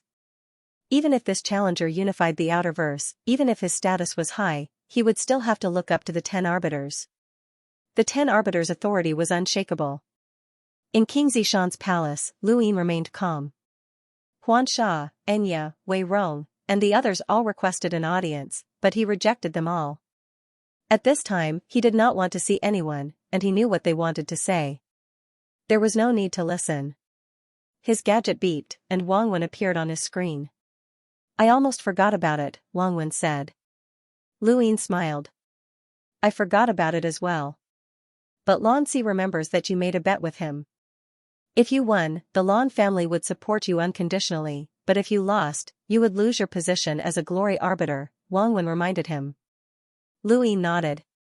Wang Wen's expression was solemn. You should be aware of what it means to lose your position as a glory arbiter at this time. All of our previous plans might go down the drain because of this status. The Hall of Honor is the greatest power in the human domain, and even if we can destroy the Day-Night clan, the Hall of Honor will still order us to retreat. Being a glory arbiter ensures that the Hall of Honor will not favor Knight King Jinwu. Lu Ying stood up. I know. Wang Wen stared at Lu Ying. Lu Ying smiled. Don't worry, I won't lose. Wang Wen's eyes narrowed. He was very intelligent, and his strategies were unparalleled. He could see through many things, but he could not see through the 10 arbiters. Even he could not understand how the Innerverse had given birth to monsters like the 10 arbiters. It did not make sense, just like how he could not understand how the Outerverse had given birth to a monster like Lu Ying. Wang Wen could analyze common sense, and within a certain range, he could deduce things that a normal person could not imagine. However, he could not analyze monsters. Good luck, chess piece bro, Wang Wen smiled and closed his screen. Lu Ying put down his gadget and stepped out of Xinyu Star. He boarded a spacecraft and headed towards Peng Emperor to keep his appointment. Along the way, a beautiful figure quietly stood in outer space. Her long black hair cascaded down her back, and her white, gold-threaded jacket fluttered in the wind. It was Wendy Yushan. The blazing star illuminated the dark universe, highlighting her beautiful and heroic face. Lu Ying walked out of the spacecraft. I was wondering why you didn't contact me. So you were waiting here. Wendy Yushan's expression was solemn. Are you confident? Lu Ying smiled wryly. I can fight, but I can't say for sure if I'm confident against one of the 10 arbiters. Wendy Yushan frowned. I once heard White Knight say that Lan Si has never cultivated a battle technique before. The only thing he's focused on is the overlaying stacks path. She guessed that it was to pave the way for a certain battle technique. Lu Ying was puzzled. Is the Spirit Palace saying that the overlaying stacks path is a prerequisite for cultivating a certain battle technique? Wendy Yushan nodded. That might be the case. Many people have challenged Lan Si since he became one of the 10 arbiters, but no one has ever forced him to use anything other than the overlaying stacks path. Not even Xia Tian was able to do so. Xia Tian challenged Lan Si before? Lu Ying was curious. Xia Tian challenged all of the 10 arbiters. Lu Ying was speechless. Just how persistent was she? Aside from the overlaying stacks path and possibly some mysterious technique, Lan Si also has an innate gift. Lu Ying was not surprised. What innate gift? Wendy Yushan shook her head. Lu Ying sighed. You're pressuring me. I don't know anything. Are you trying to intimidate me? Wendy Yushan grew serious. If possible, I don't want you to fight Lan Si. Ever since the 10 arbiters were created, they have never been defeated. No one knows if they've fought each other, but to outsiders, no one has ever defeated them. Not a single one. Lu Ying stretched lazily, then let me be the first. Wendy Yushan did not say anything else. She watched Lu Yin's spacecraft depart and thought for a moment before heading towards the Astral River as well. The moment Lu Ying stepped out of Xinyu Star, countless people knew about it, and the news quickly spread throughout the Outerverse. Lu Ying was definitely the most influential person in the Outerverse right now, and his every move was being watched. When news spread that Lu Ying was heading to Peking Planet, the Outerverse was in an uproar. Everyone knew that Lu Ying had accepted the challenge, and what was about to happen might be the most intense battle of the younger generation. Whether or not the 10 arbiters could continue their undefeated legend, and whether or not Lu Ying could create a new legend would all depend on the battle on Peking Planet. Countless people headed towards Peking Planet. The various weaves of the Great Eastern Alliance, including the 4 major corporations, Shamrock Enterprises, Aurora Corporation, Mavis Bank, Iron Blood Weaves Borders, Southern Weaves Borders, and so on, all gathered towards Peking Planet. Luin and Lan Si's battle was like a grand occasion for the entire Outerverse. On Xinyu Star, Wei Rong looked up at the sky. If it had been him, he definitely would not have accepted the challenge. Luin was about to unify the Outerverse, and his reputation would shake the heavens. If he fought Lan Si at this time, it would be gratifying if he won, but if he lost, then everything that Wei Rong possessed would be challenged. Furthermore, there was also a bet to be made, which was not worth it. Perhaps this is where I'm not as good as you, Wei Rong muttered to himself as he looked towards the Astral River. On planet Tianmao, at the Amethyst Trading Company's headquarters, a spacecraft was heading towards the Astral River. On board were Xianxia and Feng. They wanted to personally witness this battle, not only because it was related to Luin, but also because they wanted to record the details of the battle so that they could compile the information. Battles between the 10 arbiters were too rare. Ever since the 10 arbiters' reputation of being invincible had spread, almost no one had dared to challenge them. Thus, no one knew how strong the 10 arbiters were. At this moment, they were about to witness it for themselves. Even if Lu Yin's true power level could not compare to Lan Si's, he should still be able to force out a large portion of Lan Si's strength. Many people did not have high hopes for Lu Yin, as how many years had he cultivated for? Even if they counted for 12 years, it would be harder for someone who had cultivated for less than 12 years to defeat one of the 10 arbiters. Many people wanted to see how Lu Yin would be defeated and how the Great Eastern Alliance would react if he lost, as well as how the Outerverse would react. Lu Yin's burden for the battle on Peking planet was much greater than Lan Si's. In outer space, within a spacecraft, Lan Si's expression was calm, but there was a rare desire to do battle in the depths of his eyes. He thought back to his interactions with Lu Yin. The first time he had heard of this person was when Lu Yin had broken Lan Si's record in the Astral Combat Academy. The second time he heard of Lu Yin was when Lan Si was already an unequaled leader. Every time Lan Si heard of Lu Yin's strength would increase by leaps and bounds. When the 6th mainland had invaded and they had met on the Greyweed continent, Lu Yin had already made Lan Si feel that Lu Yin was troublesome to deal with, but that was only under the suppression of the heavenly phenomenon. The last time they had met, Lu Yin had actually competed with Lan Si in the overlaying stack Stao. Every time they met, Lu Yin's strength would increase abnormally quickly. What would happen this time? If Lu Yin dared to accept the challenge, then was he really confident in fighting? Although Lan Si did not believe that the 10 arbiters were truly unequaled, he also did not believe that Lu Yin could truly defeat him. Why would Lu Yin accept the challenge? In the Innerverse, Lu Yin had almost been killed by Night King Jinwu. Had Lu Yin's strength increased by another leap? That was too inconceivable. Just as Lan Si was muttering to himself, his gadget suddenly rang. It was a call from the 10 Arbiters Council's internal network, and the caller was Night King Jinwu. "Long time no see, Lan Si," Night King Jinwu said calmly. "I never thought that you'd be the first one to contact me among the 10 arbiters. Is it about Lu Yin?" Night King Jinwu smiled. "That's right, it's indeed related to him. Don't underestimate him. Not only does he possess a secret technique that can divert attacks, but he's also an expert in the Home of the Gods." Lance was shocked. Home of the Gods? That's right. You should have heard of the methods of the Home of the Gods. They've inherited a terrifying ancient civilization, and they can create or destroy anything. They're extremely mysterious, so you should be careful, Night King Jinwu warned. Lan Si frowned. "Are you looking for me to reveal Lu Yin's background? I know that you're confident that you can win, but there's no harm in knowing a little more." Night King Jinwu smiled. Lan Si replied coldly, "There's no need. I'll find out myself. Just focus on yourself." With that, he hung up. Lu Yin loathed Night King Jinwu, as the man was too sinister and ruthless. The Day-Night clan had always been tyrannical, and they were not welcomed in the Starfall Sea. Among the 10 arbiters, Lu Yin's relationship with Night King Jinwu could not be considered bad, but it could not be considered good either. On the other side, Night King Jinwu put down his gadget. Lan Si's attitude was within his expectations, and it did not matter since he had already done what he had set out to do. If Lu Yin wanted to rely on secret techniques or strange methods to ambush Night King Jinwu, then he had found the wrong person. Although Lan Si did not care about what Night King Jinwu had said, he would definitely be on guard. He hoped that Lance would be able to eliminate Luine on his behalf and save him some trouble. Planet Ping did not belong to any of the weaves, and it was located between Dark Mist Weave and Barred Weave. It had originally been the planet closest to the Astral River, and it was extremely glorious. Although it was only a single planet, the value of its creation was enough to make the leading powers of the various weaves go green with envy.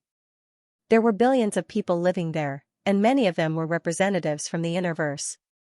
Unfortunately, a natural disaster led to the end of the world. The planet was completely covered in magma and oceans, filled with underground poisonous gas and terrifying creatures that could survive in extreme environments. Lan Si had chosen Ping Emperor because that planet represented a glorious past and a bleak future. This was his gift to Luine. Although he didn't intend to destroy everything that Luine had created, losing in one battle was still a huge blow to Luine. Lan Si could see it clearly. He also hoped that this planet would serve as a warning to Luine. More importantly, the energy of the Astral River could be seen on the Pingking planet. 2 days later, Lan Si arrived at the outskirts of Pingking planet. With a single step, he directly entered the atmosphere of Pingking planet. He looked down at the surging waves of the sea. At the bottom of the sea, there was boiling lava, causing the entire planet's seawater to boil. From time to time, strange creatures would rush out of the sea, only to be devoured by larger creatures. To ordinary people, this was an extreme planet that was not suitable for living. Lan Si's appearance broke the planet's countless years of peace. An ugly, 5-colored flower with sharp teeth rushed out from the bottom of the sea toward Lan Si. The flower tried to swallow him whole. Lan Si's eyes trembled, and his finger trembled. Star energy spread out and transformed into a heavy blow that shook the void. The flower was shattered into pieces. And the entire ocean trembled.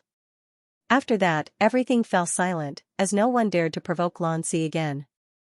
Lan Si stood on the surface of the ocean, gazing at the faintly discernible star energy in the distance as he waited for Luine. At this moment, countless people had arrived outside planet Pengwang. All kinds of equipment covered the sky and covered the earth. Countless media outlets were focused on planet Pengwang, broadcasting the shocking battle. Although neither of them was an enlighter, they represented the peak of the younger generation. Another 3 days passed, and more people arrived outside planet Pengwang. Among them were quite a few hunters, important figures from various great powers, and even some enlighters who only existed in legends. The bespectacled Mist Child had arrived, and she hid in the crowd as she looked at planet Pengwang. Now that Luine was about to unify the Outerverse, her usefulness was diminishing. The number of times that she could meet Luine was also decreasing, and sometimes she couldn't even meet him at all. She could only report directly to Wei Rong, which made her very anxious. She hoped that after this battle, she would be able to see Luine again. Mu Nikhang had also arrived, but she had not come to see Luine. Instead, she had come to see Lan Si. Although she was from the Great Eastern Alliance, she hoped that Lan Si would emerge victorious and that he would not be injured. Doro had seen through her intentions, and she felt helpless. "Master, you've really fallen for Arbiter Lan Si. Don't forget that you're much older than him." Mu Nikhang rolled her eyes. "You're still young." Doro opened her mouth, as that made sense. Even further away, the old woman from the Nalan family, who had once supported the Endless Weave's borders, had arrived and was calmly looking at planet Pengwang. She had already surpassed 300,000 power levels, so logically speaking, she should not care about a dispute between the younger generation. However, she understood that these juniors would easily surpass her in a few years, as they were all freaks. Aside from those from the Outerverse, countless people from the Innerverse were also paying attention to this battle. The 10 Arbiters were not from the Outerverse, but rather the Innerverse. The 10 Arbiters' reputation for being invincible had been established in the Innerverse. The Sword Sect, the Day-Night Clan, the Divine Great Hall, the Wen family, the Astral Combat Academy, and so on, as well as the secluded Gu Flow Zone, the war-torn Chaos Flow Zone, and the Starfall Sea, which was trying to restore order, were all paying attention. This was especially true for the Starfall Sea, where Lan Si represented the 10 Arbiters. To Mu Rong, Ling Ke, and the others, this battle was not just a battle between the 10 Arbiters, but also one in which Luine had left them in the dust. Not too long ago, they had been competing against each other, but now, they could not even see Lu Yin's back. On this day, outside of planet Peng, the originally noisy space suddenly fell silent. A spacecraft descended, folded in midair, and was stored in a cosmic ring. The person who had taken it was Lu Yin. He looked around and saw countless people, countless spacecraft, and countless machines all around planet Peng. Lu Yin's lips curled up. "Step back." These two words were spoken softly, but everyone immediately retreated. No one dared to say anything. This was the might of the Great Eastern Alliance's alliance master. In theory, these people were all under Lu Yin's control. "The alliance master is invincible." A shout rang out from somewhere, followed by countless people shouting, "The alliance master is invincible. The alliance master is invincible." Lu Yin was amused. These people probably did not believe that he could defeat Lan Si, but before the results were out, they would still praise him to their heart's content. As for the media, they had probably even prepared two pieces of news. One was that Lu Yin had won and was extremely flattering, while the other was that he had lost and was just as flattering and comforting. No matter what price he would have to pay if he lost, at least for the time being, he was still the Great Eastern Alliance's alliance master, and no one would dare to speak ill of him. This was power, and it was the power that Lu Yin wanted. Even if he lost, the entire universe would comfort him. No matter what they thought, they had to say something comforting. Lu Yin looked towards planet Peng and crossed the void to meet Lan Si's gaze. They could both see the fighting spirit in each other's eyes. They had been waiting for this battle for more than 2 years. Lu Yin took a step forward and tore through the void to descend on planet Peng. He was less than 1,000 meters away from Lan Si. Lan Si calmly looked at Lu Yin. "You can admit defeat, and I will announce that this battle has been cancelled to save your face." This was Lan Si's last chance for Lu Yin.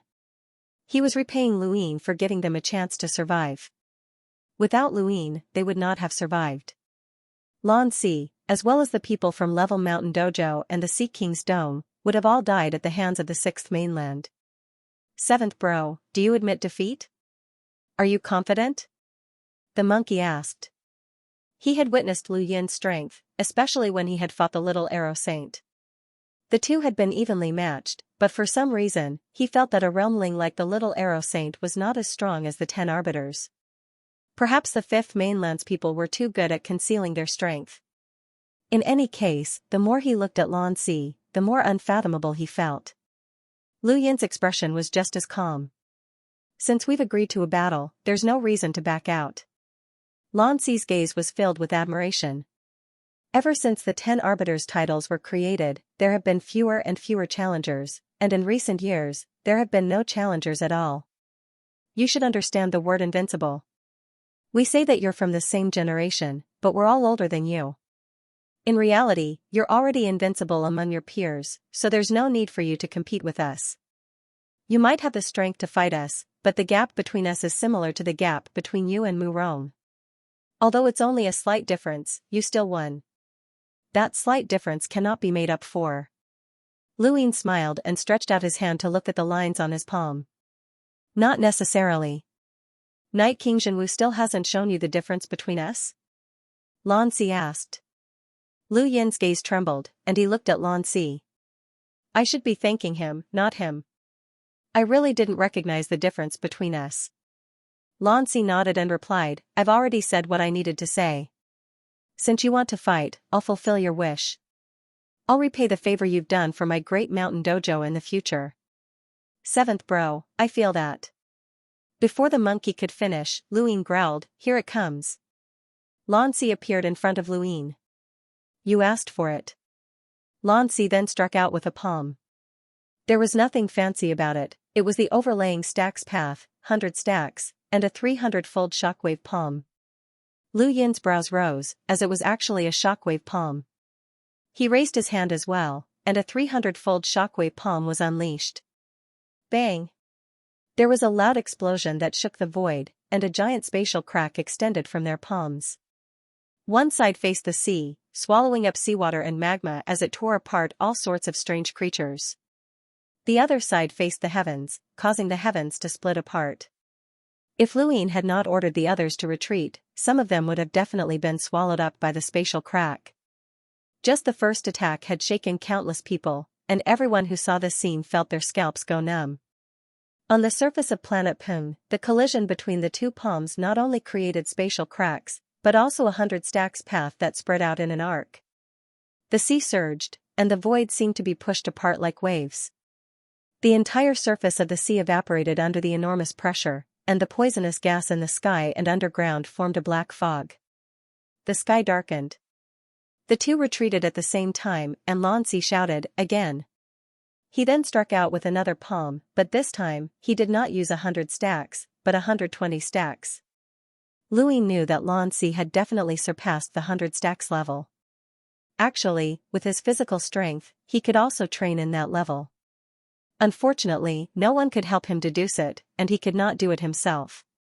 Against Lanzi's even more powerful palm strike, Luin shifted his Fate Zan and unleashed a huge burst of power.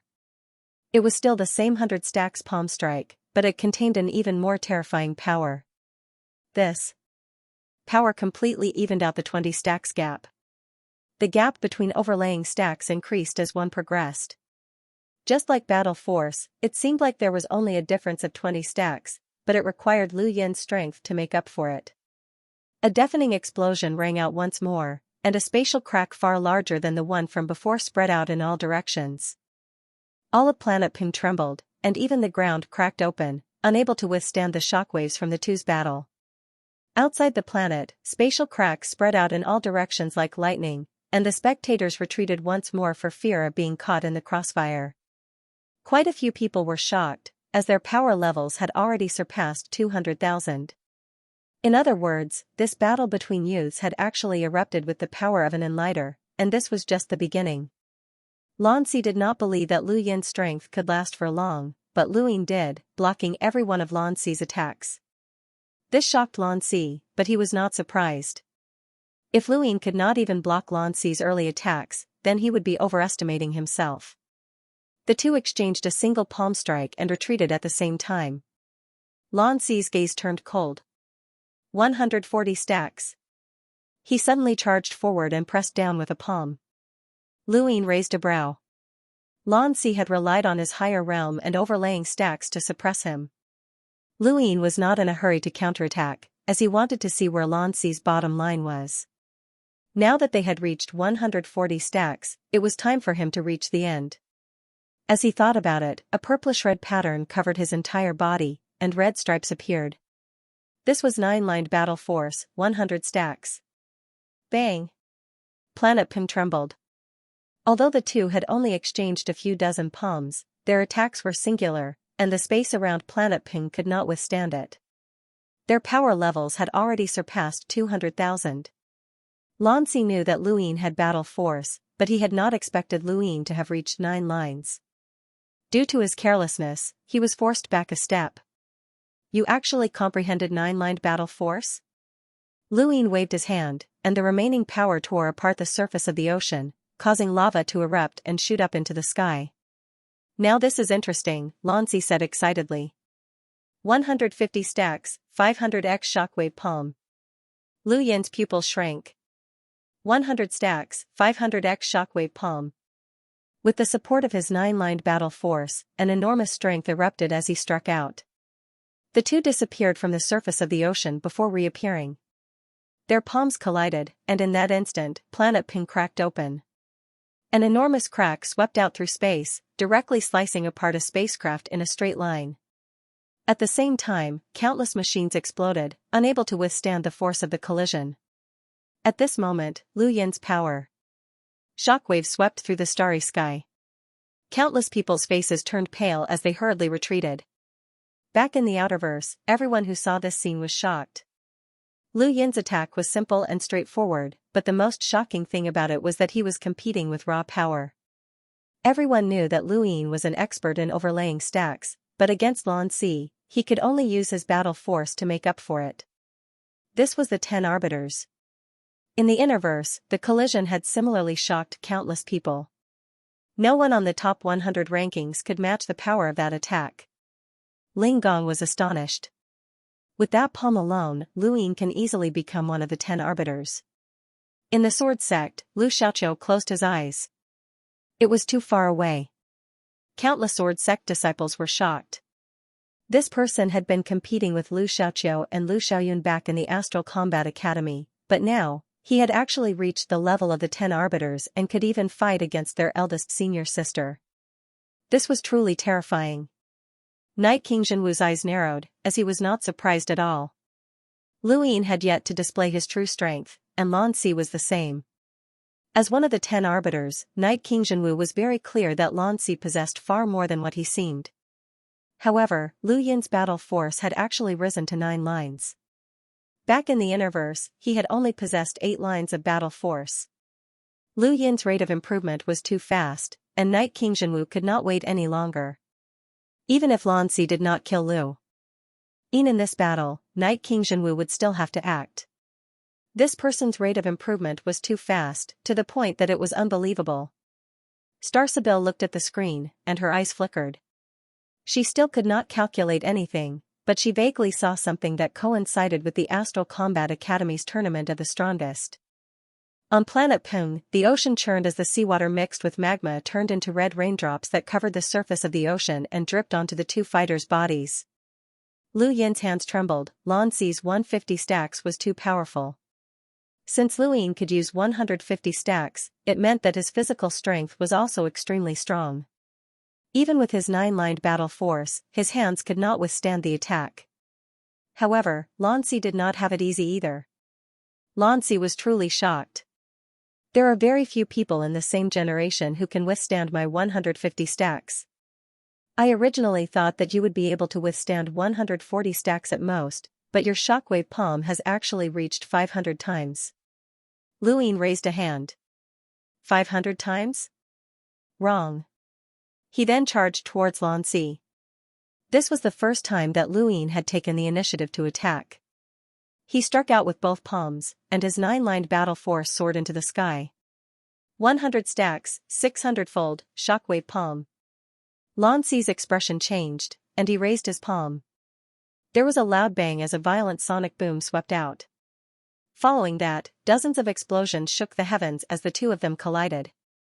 The power of their collision distorted the void, and all sorts of equipment could not capture the scene. Their speed was so fast that they crossed the entire planet Ping and shot into outer space before landing on the planet once again. The screen could not capture the 2 fighters' images, and it was only when they stopped that they could clearly see what was going on. Regardless of whether it was Lan Si or Lu Yin, both of their palms were completely red, and fresh blood seeped out of their skin. It was unknown whose blood it was, but both of their palms were covered in it. This was the ultimate confrontation of the overlaying stacks path, and it was also the ultimate confrontation of the physical bodies of the younger generation.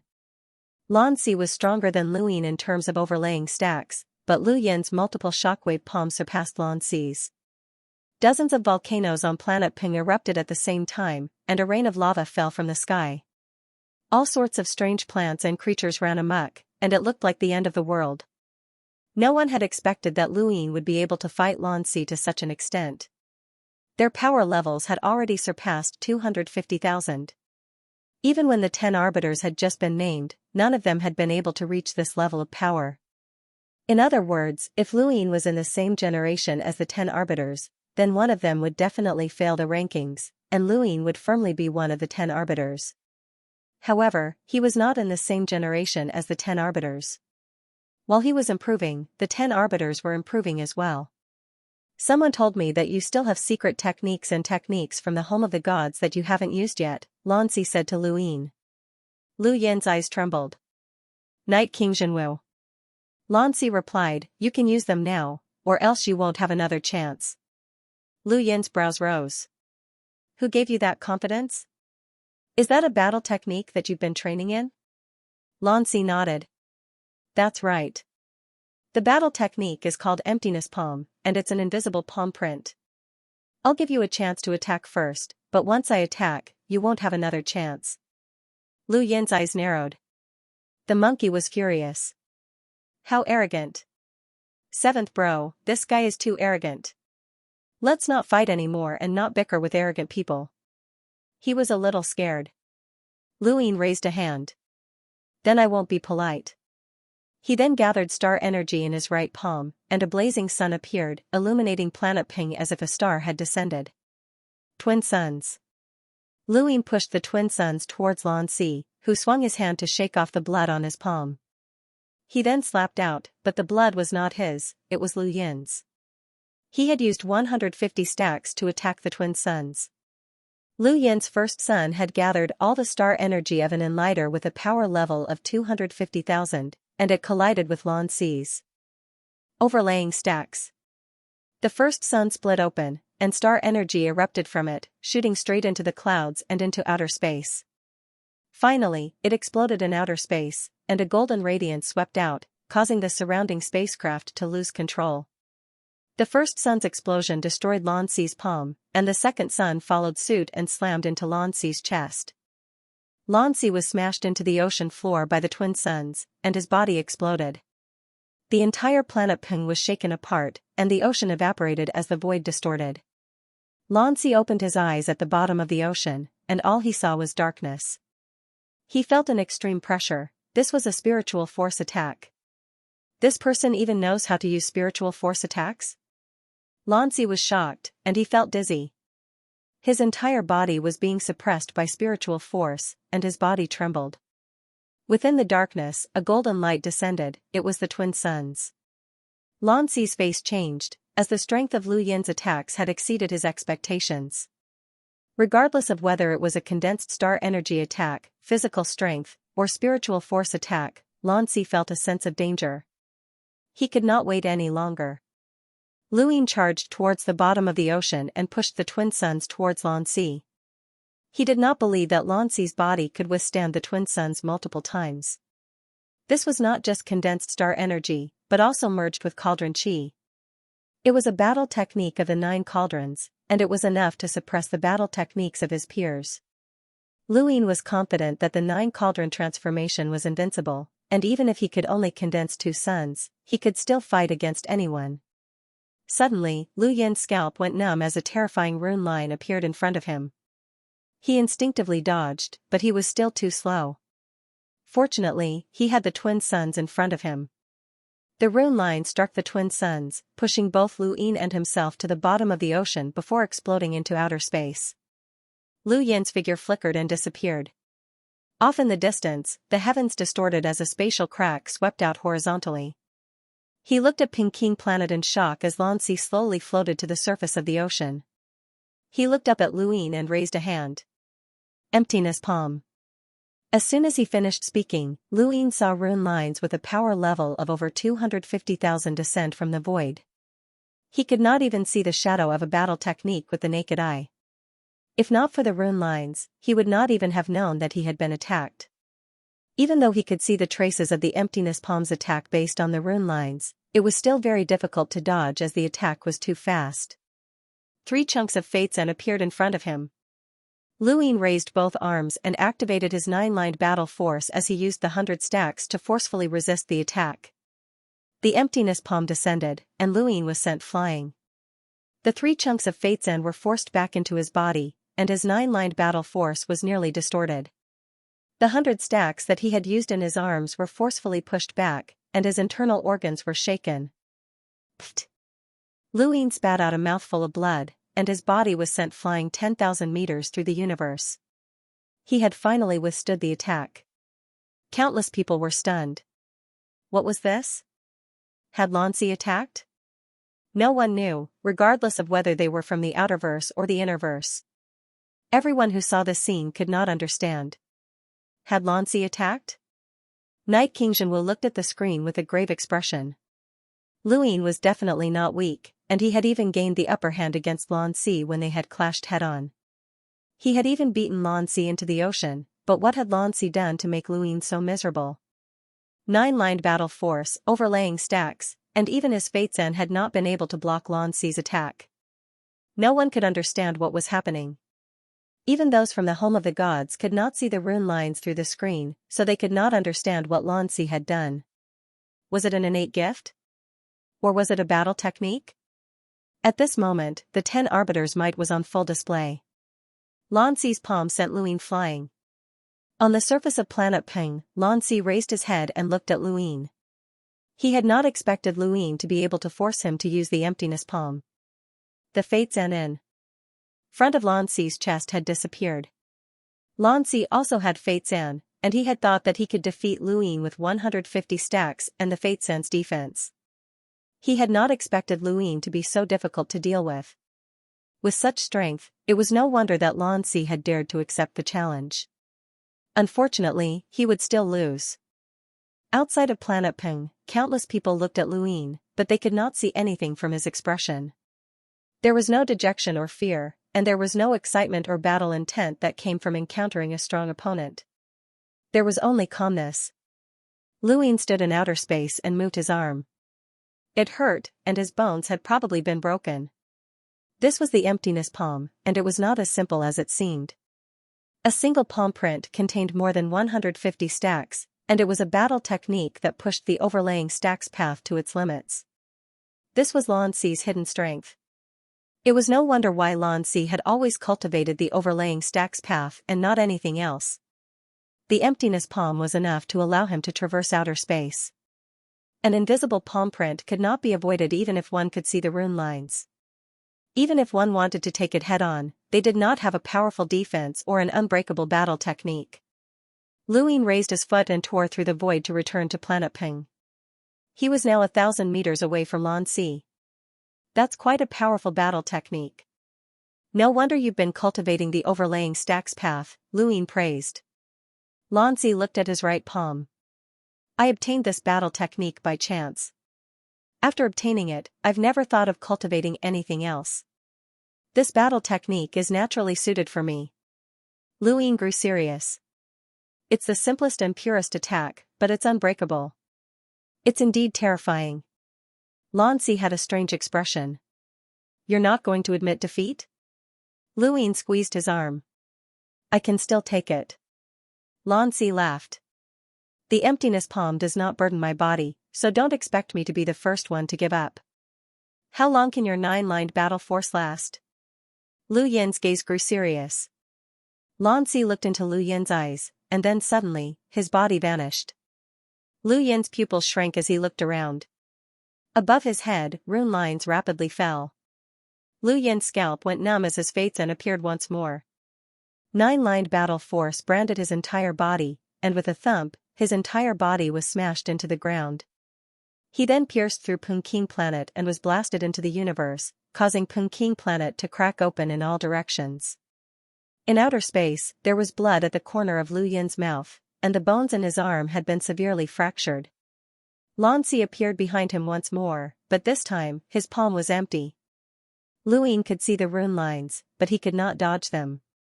As long as the emptiness palm appeared, it meant that he would have to endure it. The emptiness palm was a manifestation of Lanxi's overlaying stacks path, and it represented Lanxi's strongest attack. Even Fatesen and 9-lined battle force would find it difficult to defend against it. Luin was sent flying for the 3rd time, and his arm was in intense pain. Fatesen had been sent into his body every single time, and he believed that his 9-lined battle force would not be able to last much longer. Lanxi didn't say a word. He had already done all he could. His empty palm struck out again without hesitation. A force field appeared around Lu Yin's body, transforming into a towering tree that protected his surroundings. However, it was still pierced through by the empty palm, and Luin was sent flying back to Peking Planet. There was a loud crash as he crashed to the ground. Outside of Peking Planet, in the outerverse and innerverse, everyone who saw this scene felt a chill run down their spines. It was too tragic, and Luin had not been able to retaliate at all. He had displayed an unparalleled strength, but he had met Lanxi, an unbeatable existence. The Yu secret art could not divert the emptiness palm's attack, and Luin could not even dodge it himself, let alone divert it. When he saw the emptiness palm descend, it meant that he would have to passively endure it. In the Great Yu Empire, countless people clenched their fists, and they were so nervous that they could hardly breathe. Wendy Yushan stood outside of Peking Planet, her fingers white. What had Lanxi done? They could not understand at all. All they saw was Luin being beaten up like a punching bag without being able to retaliate. At this moment, even the other 10 arbiters of the Innerverse had solemn expressions. Lan Zi's hidden battle technique was too terrifying, and he had perfectly displayed the strength of his overlaying stack's path. His speed was also impeccable, and even Luin, who had a secret technique, could not avoid it. It would be difficult for them to do so as well. On Peking Planet, Luin spat out a mouthful of blood. His left arm had been crippled, and he had used it to block the emptiness palm. Now, he could not feel his left arm at all. This was the price he had paid, and it was all for the sake of observing. There was a boom, and the emptiness palm descended once more. Lan Zi was like a god. Luin raised his left arm once more, and his flesh had been torn apart to the bone. Scarlet blood dripped down his clothes. Lan Zi looked down at him. Still not admitting defeat? How many more palms can you take? I have to say that you've shocked me. Even among the other 10 arbiters, there aren't many who can take so many of my palms. Luin suddenly grinned, and blood filled the air. The shock is yet to come. The towering tree formed by his force field appeared once more. This time, it shrank infinitely and blocked in front of Luin. At the same time, Luin closed his eyes. Lan Zi was astonished. Since you don't plan on admitting defeat, then don't blame me. He then sent another emptiness palm descending. Lu Yin's eyes were still tightly shut as the emptiness palm pierced through his force field. At that moment, Luin suddenly opened his eyes and used his left arm to block in front of him. His 9-lined battle force and Fatesand defended himself while his right palm struck out with 100-stack Space Render palm. Bang! Lu Yin's entire body was smashed into the ground once more, passing through Peng Emperor Planet and falling into outer space. Lan Zi was also struck by Lu Yin's Space Render palm. This attack had caught him off guard, and his entire body was also smashed into outer space. Peng Emperor Planet violently exploded, and flames filled the sky. Luin and Lan Zi both fell into outer space from the other side of the planet. Lan Zi was shocked. Had Luin noticed? The emptiness palm did not affect his body at all. In theory, as long as he had enough stamina, he could use it without limit. However, every time he used the emptiness palm, his body would freeze for a moment. This was the inertia that occurred when he used the emptiness palm, and it was unavoidable. Unless he increased his physical strength by 5 times, this inertia would definitely remain. If his physical strength increased by 5 times, the power of his emptiness palm would also be increased to the extreme, but the inertia would still remain. Unless he reduced the power of his emptiness palm by 5 times, he would be able to avoid the inertia.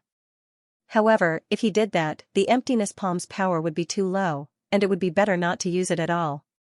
The inertia was the emptiness palm's greatest weakness, but it could not be considered a weakness. From what Lan Zi knew, almost no one in the same generation could withstand multiple emptiness palm strikes. Who would be able to discover this weakness?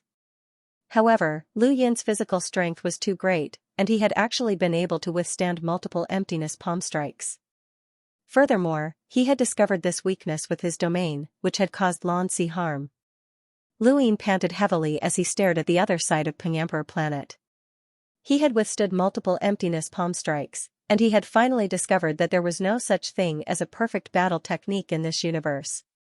The more powerful a battle technique was, the more likely it was to have a fatal weakness. This was Lan Zi's fatal weakness. Every time Lan Zi used the emptiness palm, he could not even defend himself. Even when he used his Fatesand, he could not do the same. His body had to freeze for a moment, and this freeze determined his defeat. Now, it was time to see who would be the first to give up. The Great Yu Empire was in an uproar, and so were the countless supporters of Luin in the Outerverse. Now that Lan Zi had been hit, it meant that the moment of one-sidedly enduring attacks had passed, and Luin finally had the strength to counterattack. His domain spread out, and Lu Yin's gaze turned cold as he charged towards Peng Emperor Planet. Lan Zi similarly charged towards Peng Emperor Planet. The two met at the planet's core, and Lan Zi immediately used the emptiness palm. Luin shouted, and nightfall appeared. Darkness filled Lan Zi's eyes, and Lan Zi paused for a moment before attacking with the emptiness palm. However, because of nightfall, Lan Zi was a split second too late. Luin saw it in that split second, and his pupils transformed into runes that directly weakened Lan Zi's right palm. The rune lines that represented the emptiness palm whizzed past, But Luyin waved his hand and activated the secret art, diverting the emptiness palm. This was the first time that Luyin had successfully diverted the emptiness palm. Taking advantage of the inertia of Lan Si's body, Luyin immediately appeared in front of Lan Si and pressed down with his right palm. 100 stacks, 600-fold, shockwave palm. There was a thump as a shockwave tore through Peng Emperor Planet. Lan Si spat out a mouthful of blood as he was sent flying into outer space. Countless people were recording this scene, and they had all assumed that Luyin had been sent flying or that both sides had suffered heavy injuries. However, no one had expected that Lan Si would be the one sent flying this time. Lan Si's physical body had taken a direct hit from Luyin's palm, and his chest had caved in, leaving behind a palm imprint. Luyin hurriedly chased after Lan Si, but at this moment, Lan Si was unable to retaliate. Although Lan Si's physical body was strong enough to train up to 150 stacks, Lan Si's internal organs would not be able to withstand such a heavy blow without any preparation. Lan Si's defeat was certain. Knight's Descent, the secret art, the true scripture of Ian Flow, 9-lined battle force, his domain, and the overlaying stacks path. Luyin had used everything that he knew in that instant, all for this moment. All for this moment that would determine victory and defeat. In outer space, Luyin appeared behind Lan Si and gathered star energy in his right palm. Twin suns. The scorching suns illuminated the heavens, and countless people's hearts were raised. At this moment, even those from Mount Chong Dojo who had absolute confidence in Lan Si were stunned. How was this possible? Their young master had actually been injured? The twin suns wrapped around all of the remaining star energy in Luyin's body and fiercely blasted towards Lan Si. Luyin did not believe that Lan Si would be able to block this attack. Lan Si indeed did not block it, he was actually attacking. Luyin's twin suns blasted towards Lan Si, but Lan Si acted as if he had not been injured at all. This time, Luyin had not expected this, but fortunately, he still had the twin suns. Just like the first time, the emptiness palm collided with the twin suns. Ripples appeared in outer space as layers of ripples spread out in all directions and tore through the void. The spectators outside of Peking Planet retreated once again, and even the hidden enlighters were shocked. They had personally witnessed Lan Si being heavily injured by Luyin. Logically speaking, it was impossible for Lan Si to counterattack so quickly, as there was a limit to his body. Even if his mind could keep up, his body could not do so. And yet, Lan Si had still managed to counterattack with an empty palm. Whether it was in terms of attack or defense, Lan Si had left everyone at a loss. Luyin could not understand it either. Lan Si's rune lines had clearly weakened, which meant that Luyin's attack had definitely severely injured him. So, how had Lan Si been able to counterattack so quickly? Peking Planet had been torn apart, and it was not far from being completely destroyed. Lan Si panted heavily and looked down at his chest. A palm print had sunk deep into his flesh. This was the most serious injury that Luyin had ever inflicted on him. Luyin's left arm was only connected to the bone, and his flesh had been torn apart. His blood had dried up, and he looked even more miserable. Thank you. Can't sleep enough. Cool breeze. Mountain man missing link. One must learn to be content. Xing moc honey ill. Thanks for your support. Thank you for your support. Thank you for your support. At this point, no one could deny Luyin's strength. He truly had the qualifications to fight one of the 10 arbiters head-on. Lan Si had not become one of the 10 arbiters by relying on the overlaying stacks path alone. Luyin had already secured his position as one of the 10 arbiters, but what he needed the most now was to defeat Lan Si. However, Lan Si was still a mystery, and Luyin could not figure out how he could quickly counterattack. Luyin could not possibly win. Luyin could forcefully resist the empty palm to observe the weakness of this battle technique and then think of a way to counterattack. He could pull the battle into an irreversible state, but if he could not figure out Lan Si's true strength, then no matter how hard he tried, Lan Si would quickly turn the tables. Luyin looked at Lan Si and suddenly thought of something. That was your innate gift. Lan Si panted heavily, and with every breath, the palm print on his chest healed a little. My innate gift is to block out pain. Luyin's pupils shrank, and his face paled. Blocking out pain seemed like a useless innate gift, as it could not be used to attack or defend. However, for people like Lu Yin who specialized in physical strength, this innate gift was too powerful. Pain was a human body's instinctive protection. Only by feeling pain could one know the limits of their body. Once they felt pain, their actions would be restricted no matter how strong their willpower was. This was an instinctive reaction that could not be avoided. In battle, the slightest bit of carelessness could be the key to victory or defeat. Blocking out pain did not have any restrictions. No matter how severe the injury, unless one's body was directly shattered, one could still act according to one's will without any delay. Just like earlier, even if Xianxia wanted to counterattack, his body's limits would not allow him to do so. At most, he could defend himself, but he had relied on blocking out pain to counterattack. Perhaps this would cause him to be even more severely injured, but it was still much better than directly taking on the dual yang attack. The physical body had no intelligence, so it could not tell whether pain was good or bad for one's body. As long as one was injured, they would feel pain. Only the brain had intelligence. Xianxia had blocked out pain, and his intelligence allowed him to perfectly control his body, allowing him to do things that normal people could not. Lu Yin understood why Xianxia had cultivated the overlaying stacks path and the empty palm. Everything was based on his innate gift of blocking out pain. 7th bro, this guy's definitely a ruthless person. He's able to block out the perception of pain, which means that he doesn't care about his body at all. Even if his body cracks, he can still fight back. 7th bro, stop fighting. This guy's a freak, the monkey shouted. Lu Yin clenched his fists. This was going to be troublesome. He could defeat a normal person, no matter how strong or talented they were. However, it would be difficult for him to defeat someone who was seeking death. Xianxia blocked the perception of pain. To a certain extent, he was equivalent to a person seeking death. Without pain, unless he died, there was no way to defeat him.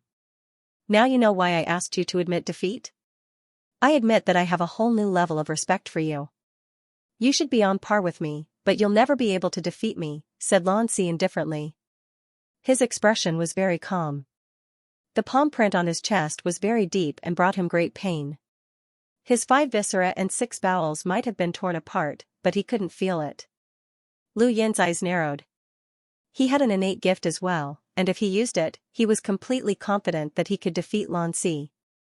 No matter how much Xianxia blocked his perception of pain, as long as he hid in the time-stop space, he would be able to recover even if he didn't take medicine. However, he couldn't use this innate gift. At this moment, the entire universe was watching him, and he didn't know if anyone knew about his innate gift. The universe had developed for countless years, and who knew what legends had appeared in the past. But he didn't need to use it. It was too difficult to defeat Xianxia. This was a dilemma. Even if he had to expose his innate gift, he hoped that he would reveal it during his battle with Knight King Xianwu. If not for Knight King Xianwu's heart arrow sneak attack, Lu Yin wouldn't have been defeated so easily. The next time he faced Knight King Xianwu, as long as he could ensure that he wasn't ambushed by heart arrow, it would be difficult for him to lose. After all, he had the Stonewall scriptures, which could withstand the Day-Night clan's spiritual force attacks. 7th bro, are you going to fight or not? If you're not, then hurry up and retreat. Dragging things out will be beneficial to that guy, the monkey asked. Lu Yin was startled, and he let out a breath. He had actually thought of Knight King Xianwu, but he still hadn't thought of a way to deal with Xianxia. The monkey was right. The longer he dragged things out, the more advantageous it would be for Xianxia.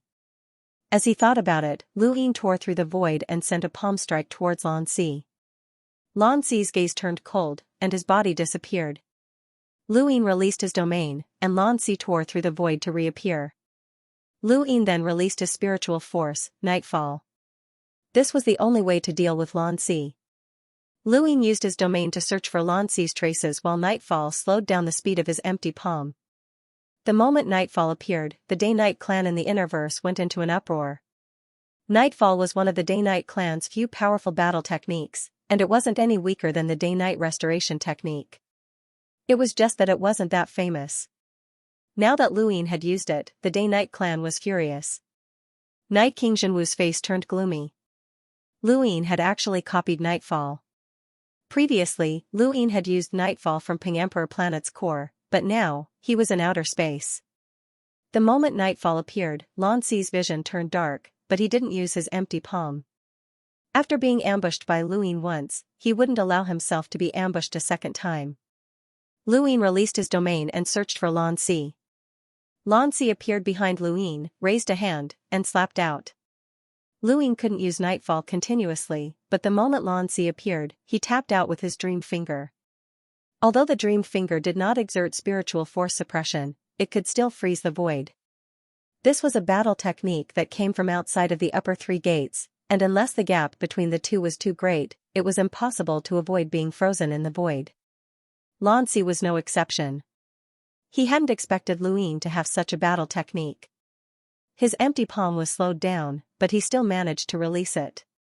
However, the moment he released it, Luyin used the Yu secret art to redirect it. This time, he didn't use the Ian evolution true scripture to weaken the rune lines. Instead, he directly redirected it, so he wasn't able to completely redirect it. His body still bore half of the palm's power. He was willing to bear this half of the palm's power. At the same time, his pupils transformed into runes that weakened the rune lines on Lan Zi's right palm. The Dream Finger traversed the void and directly pierced through Lan Zi's right palm. The finger's power even penetrated his palm, causing Lan Zi's right arm to split open. The two were simultaneously forced back by each other. Half of Lu Yin's body was numb, and his 9-lined battle force was already on the verge of collapse. He couldn't even release his Fate Zan. Lan Zi's right arm was shattered, and blood dripped down from his body. He almost lost his footing. This was a battle where both sides were heavily injured, and it was a battle of endurance. The Outerverse had never seen such a desperate battle between the younger generation before. Before the battle, countless people had speculated on the outcome. Most favored Lan Zi and felt that he could easily defeat Luyin. There were also some who favored Luyin, but even those who favored Luyin only thought that he would lose by a narrow margin. Now, both of them were in a miserable state. In the Innerverse, countless people were watching their screens in silence.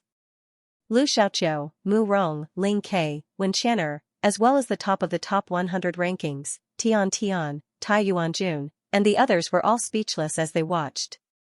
At this point, both sides had used all of their trump cards. Many people no longer cared about who would win or lose, as these two were the most powerful of the younger generation. Even the other 10 arbiters had to admit that Lu Yin's strength was on the same level as theirs. In the distance, the astral river's energy was weakening. Pengqing planet was falling apart as it exploded from the inside out. This was the moment when Pengqing planet was at its brightest. It was the fireworks before the end of its life. Without wasting any time, the two charged at each other. No one would willingly admit defeat. If they did, the battle would have ended long ago. Bang! Bang! Bang! Bang! With a boom, the two crashed into Pengqing planet, which was on the verge of being completely destroyed. They landed on a piece of land that had flown into outer space. Lava bubbled on the land, and some strange creatures writhed in despair. Lan Zi raised a hand, but it was only an empty palm strike. Lu Yin's domain was constantly monitoring Lan Zi, and when he saw Lan Zi make a move, Yi Lin used his own technique as well. However, after using it several times, Yi Lin's spiritual force was already exhausted. Not only did he fail to injure Lan Zi, but he also suffered a backlash as his body took the full brunt of Lan Zi's empty palm. His 9-lined battle force finally collapsed, and Luyin had withstood no less than 10 of Lan Zi's empty palm strikes. Even the other 10 arbiters might not have been able to withstand such an attack. Luyin was pressed into the lava, and as soon as he spat out a mouthful of blood, it was vaporized by the lava. Lan Zi's left palm trembled as he pressed his other hand against the ground. His palm sank deep into the ground as sweat mixed with his blood dripped down. The lava beneath his feet gradually swallowed him up, and even his blood was vaporized. He stared at the bottom of the lava. Had Luyin lost? Would he be able to stand up? Outside of Pengqing, countless people stared at the land and the lava. At the bottom of the lava, Luyin opened his eyes. His left arm was powerless, and his 9-lined battle force had cracked open. He could not release his Fate Zan, and his spiritual force was close to exhaustion. Even his right palm could not display any powerful attacks, and his right finger had been crippled because he had used the dream finger and overlaying stacks. He had rarely experienced such a desperate battle. After cultivating for almost 12 years, he had rarely experienced such a desperate battle. The red lava obstructed his vision, and it also obstructed the surveillance outside of Peking. Luin slowly opened his right palm. It would be disrespectful to hold back against one of the 10 arbiters. As he thought about it, he shielded the monkey and his die appeared. He tapped it out. This was not considered cheating, as the die was his innate gift, just like Lan Si's ability to block out pain. If Lan Si did not have his innate gift to block out pain, then the battle might have already ended. The die slowly spun, and Luin hoped that he would roll enhance. As long as he could enter the time-stop space, then everything would be under his control. At that moment, Lu Yin's expression suddenly changed. Within his domain, he saw Lan Si appear directly above him. Star energy surged out and pushed away the lava. Lu Yin hurriedly used his force field to create a tree to stop Lan Si, but it was to no avail. Lan Si's gaze was piercingly cold as he raised his left palm and struck out. This was not an empty palm, but rather 100 stacks attack. At that moment, Lu Yin's die stopped spinning. It was a enhance. There was a thump as Lu Yin was struck head-on. His entire body pierced through the land and outer space, and he spat out a mouthful of blood. Lan Si stood on the land and looked at Lu Yin. I don't want to kill you. It's time to admit defeat. Your body has reached its limit. Thank you, brothers, for your support. Thank you. I'll work hard to write more chapters. Thank you, brothers, for your support. Lu Yin finally stabilized himself and coughed twice as he panted heavily. The die had already disappeared, and his lips curled up. Was this the innate gift that blocked out pain? How interesting. The die rolled 5 pips to borrow an innate gift. Once the die rolled 5 pips, the user had to touch the person with the innate gift within 10 seconds to borrow that person's innate gift. This point had never been very useful, but it had unexpectedly come in handy at this moment. The instant the die rolled 5 pips, Lan Si's attack descended. He had taken the initiative to touch Lu Yin, and although he had dealt damage, he had also used an innate gift. Lan Si looked at Lu Yin strangely. Was he smiling? Lu Yin was indeed smiling, and countless people saw it. Everyone was confused. Smiling? Why? How could he smile at a time like this? How could someone who couldn't even stabilize his battle force and whose left arm was crippled be able to smile? Lan Si felt uneasy, and he subconsciously raised his left hand, only to see an empty palm. Lu Yin's eyes widened, and he raised his crippled left arm. Just as Lan Si was about to use the empty palm, Lu Yin tapped out with his dream finger. Under his domain's perception, Lu Yin had frozen the void and delayed the empty palm. His pupils transformed into runes that weakened Lan Si's left palm, exactly the same as when he had dealt with Lan Si's right palm. Lan Si's empty palm was still released, and even he couldn't stop it. Lu Yin had used the secret art to divert the attack, and the dream finger had similarly crippled Lan Si's right palm, piercing through his left palm and shattering his entire left arm. Lu Yin had assumed that the secret art wouldn't be able to completely divert the empty palm and that he would still have to endure half of it. Who would have thought that the secret art would be able to completely divert the attack? Lan Si had also reached his limit, or rather, he had reached his limit long ago. However, because the pain had been blocked out, he had appeared to be able to continue fighting. In reality, his body could no longer move. With both arms crippled, Lan Si was stunned.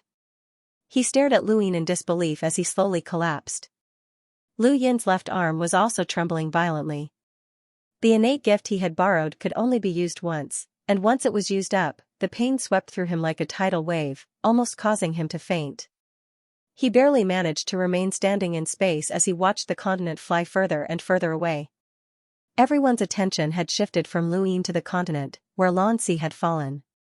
One of the 10 arbiters, Lan Si, had fallen first. The 10 arbiters of the top 100 rankings took to the skies. This was the most accurate assessment of the younger generation. The 10 arbiters were invincible. Since ancient times, only the 10 people of this generation could be called the 10 arbiters. There had never been anyone like them before. It was common knowledge that the 10 arbiters were invincible. But now, Xianxia of the 10 arbiters had fallen. He had truly fallen. This scene silenced the entire universe. Xianxia's victory was expected, but his defeat was enough to cause a sensation. This sensation was like the opening of a new era, and a new 10 arbiters was born, Luin. In the Outerverse, the Frostwave Weave was in an uproar as the entire Great Yu Empire celebrated, and countless people cheered. The vast Earth Sect, the Taima Palace, the Six-Fingered Tribe, the Tricolored Federation, the Even Ground Palace, and the other forces that had joined the Great Eastern Alliance felt both proud and bitter at the same time. Countless indescribably complex emotions welled up in their hearts. Some felt as if a heavy burden had been lifted off their shoulders as they looked at Luin. They saw hope for the future, and they knew that this ship would continue to sail. Others felt as if they would never be able to disembark. The battle on Peking planet was no longer just a battle between the younger generation. Their power levels had already neared 300,000, and in the entire Outerverse, their power levels were enough to rank them in the top 20. And that was without the use of external items. Once they did, no one knew how much power they would be able to display. On Xinyu Star, Wei Rong exhaled. It seemed that no one could stop them. On Wan Xianxia, Xianxia covered her head. This freak. Madame Nayland smiled. Her initial decision had been correct. This person no longer feared the 10 arbiters, and he could win in a fair battle. On Heavenly Lush Planet, Zi Tianchuan helplessly dispelled that little bit of delusion. From now on, they would still have to live under Lu Yin's shadow. On Aegis, the black-masked assassin closed his eyes.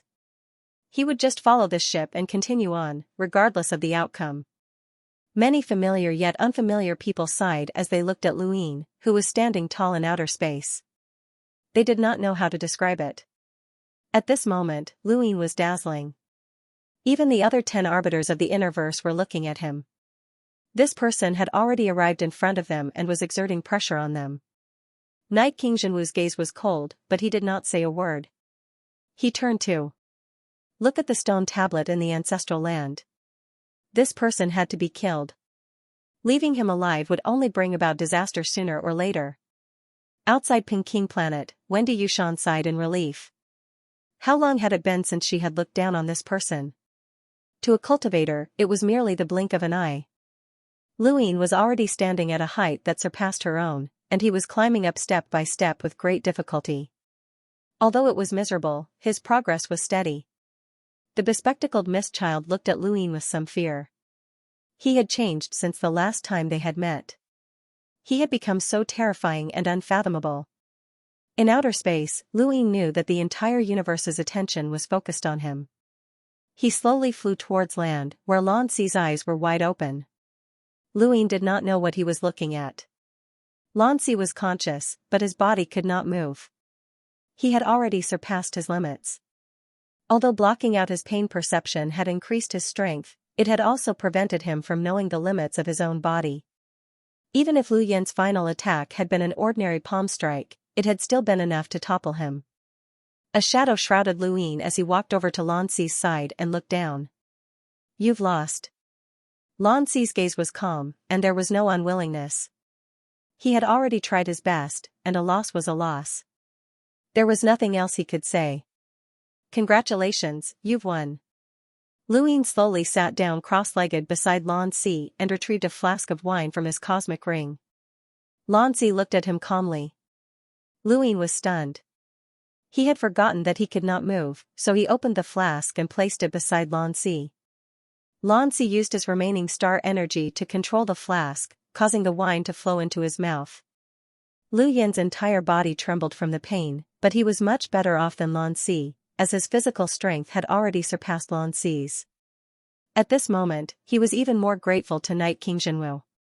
If Night King Jinwu had not severely injured him to the point of near death, he would not have been able to circulate the arcane art of life and death to strengthen his body once again. If not for that encounter, Luin would have definitely lost this battle with Xianxia, and they would not have ended up in such a state. He had won because of Jinwu, and he had also lost because of Jinwu. How does it feel to defeat me? Xianxia asked calmly as he looked at outer space. Luin smiled bitterly. I didn't expect you to be so strong. Lanzi was flabbergasted. I should be the one saying that. I never thought that I would lose. Luin sighed. 150 stacks. There aren't many in the younger generation who can withstand that kind of attack. Plus, you also have the empty palm and the innate gift of blocking pain. You really are an invincible 10 arbiters. Lanzi calmly replied, Are you praising yourself? Luin shook his head and took a sip of wine. I've experienced many battles, and I've been on the brink of death a few times. But the most satisfying battle was still with you. You and I are the same type of people. This is also why I looked for you after you tied my record in the Astral Combat Academy. You and I are the same type of people. In the distance, countless people watched on, not daring to approach. A spacecraft arrived, and Elder Iron and the other experts from the Great Mountain Dojo rushed over, but they were blocked by a group of people.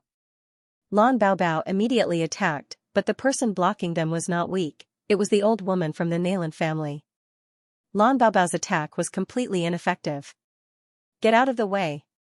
Lan Baobao shouted as he anxiously looked into the distance, afraid that Luin would do something to Lan Si. Beside him, Elder Iron was much calmer. He was not worried that Luin would do anything to the young master. With so many people watching, the young master had already been defeated. If Luin continued to attack, the universe would not tolerate him. Elder Iron just wanted to treat the young master as soon as possible. The old woman shook her head. I was ordered to ensure a fair battle between the two. Before they speak, none of you are allowed to approach. Elder Iron was anxious. The young master has already been defeated. What else do you want?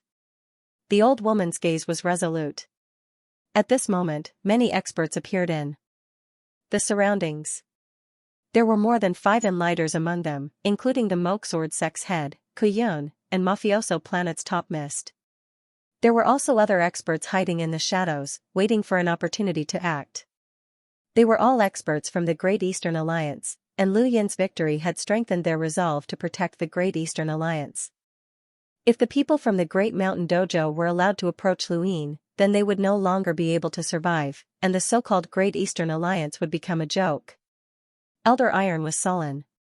Back in the astral graveyard, he had encountered a similar situation when he had tried to cause trouble for Wei Rong. Lu Yin's influence was too great, and wherever he appeared, there would always be experts protecting him. Above the floating continent in outer space, Lu Yin took out a pill and handed it to Lan Si. Do you dare to eat this? Lan Si opened his mouth. Lu Yin tossed the pill inside. In the distance, many people saw this, and Elder Iron was shocked.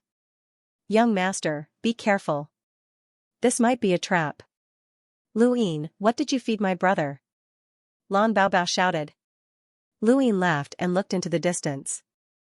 I've already won. What else can I do? What are you afraid of? Ha ha ha ha. Lu Yin laughed. Outside of Peking Planet, countless people from the Great Eastern Alliance laughed as well. They did not know why, but they just wanted to laugh, so they laughed along with Lu Yin. In front of their screens, countless people from the outerverse laughed as well, and they laughed very happily. In the innerverse, everyone who saw this scene had an indescribable feeling. It was oppressive and sullen, as if the entire outerverse had already fallen into Lu Yin's hands. If he laughed, then others could laugh, but if he cried, then countless people would suffer. This was Lu Yin's current power. He represented the interests of countless people, and he was steering the largest ship in history. Elder Iron and the rest of the people from Zhongshan Dojo were like lone boats in the middle of the ocean.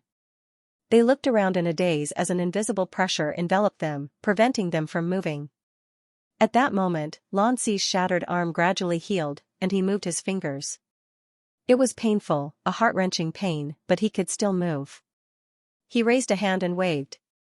Step down. Let's have a chat. Elder Iron and the rest stopped talking. Lan Baobao looked at Lu Yin with a complicated expression, but no one knew what she was thinking. Lu Yin laughed heartily, as he had released all of the repressed emotions that had accumulated over the past few days. He had displayed his full strength in his battle with Lan Si, and it had been too satisfying. Only by laughing could he release his emotions. Lan Si looked at Lu Yin and slowly sat up. He picked up a flask of wine and drank it all in one gulp before coughing a few times. Luin looked at him. Don't drink it too quickly. Although the pill is effective, you still need time to recover. Thank you, Xianxia said. If you defeat me, you can replace me as one of the 10 arbiters. In terms of power level, you're qualified. Luin looked into the distance. I don't want to replace you. I want to replace someone else.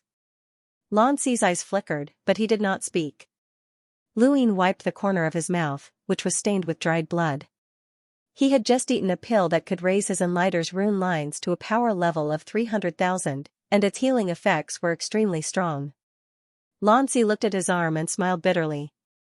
I never thought that I would lose. You've repeated that a few times now, Luin said. Xianxia shook his head. But I really didn't think about it. Lu Yin's lips curled up. We both have confidence in ourselves, and we're really evenly matched. If you're lucky, I'll lose, and if I'm unlucky, you'll win. That's normal. Xianxia replied seriously, this isn't a matter of luck. I never expected that you would be able to withstand at least 10 of my emptiness palms. Back then, when we were fighting for the head outside the ruins, I could sense your physical strength, and I was confident that you wouldn't be able to withstand 3 of my emptiness palms. However, I never expected that you would improve so quickly in such a short period of time. You've raised your 8-lined battle force to 9-lined battle force, and your physical strength is enough to make up for the difference in our realms. Luin nodded. That's right. If not for my 8-lined battle force rising to 9, I wouldn't have been able to withstand more than a few of your hollow palms. I would have been defeated. Luin, the gap between us will only grow larger in the future, Xianxia said seriously. Luin did not understand. What do you mean? Am I the one pulling you apart, or are you the one pulling me apart? Xianxia laughed. Of course you're the one pulling me apart. You've only been cultivating for less than 12 years, but what about me?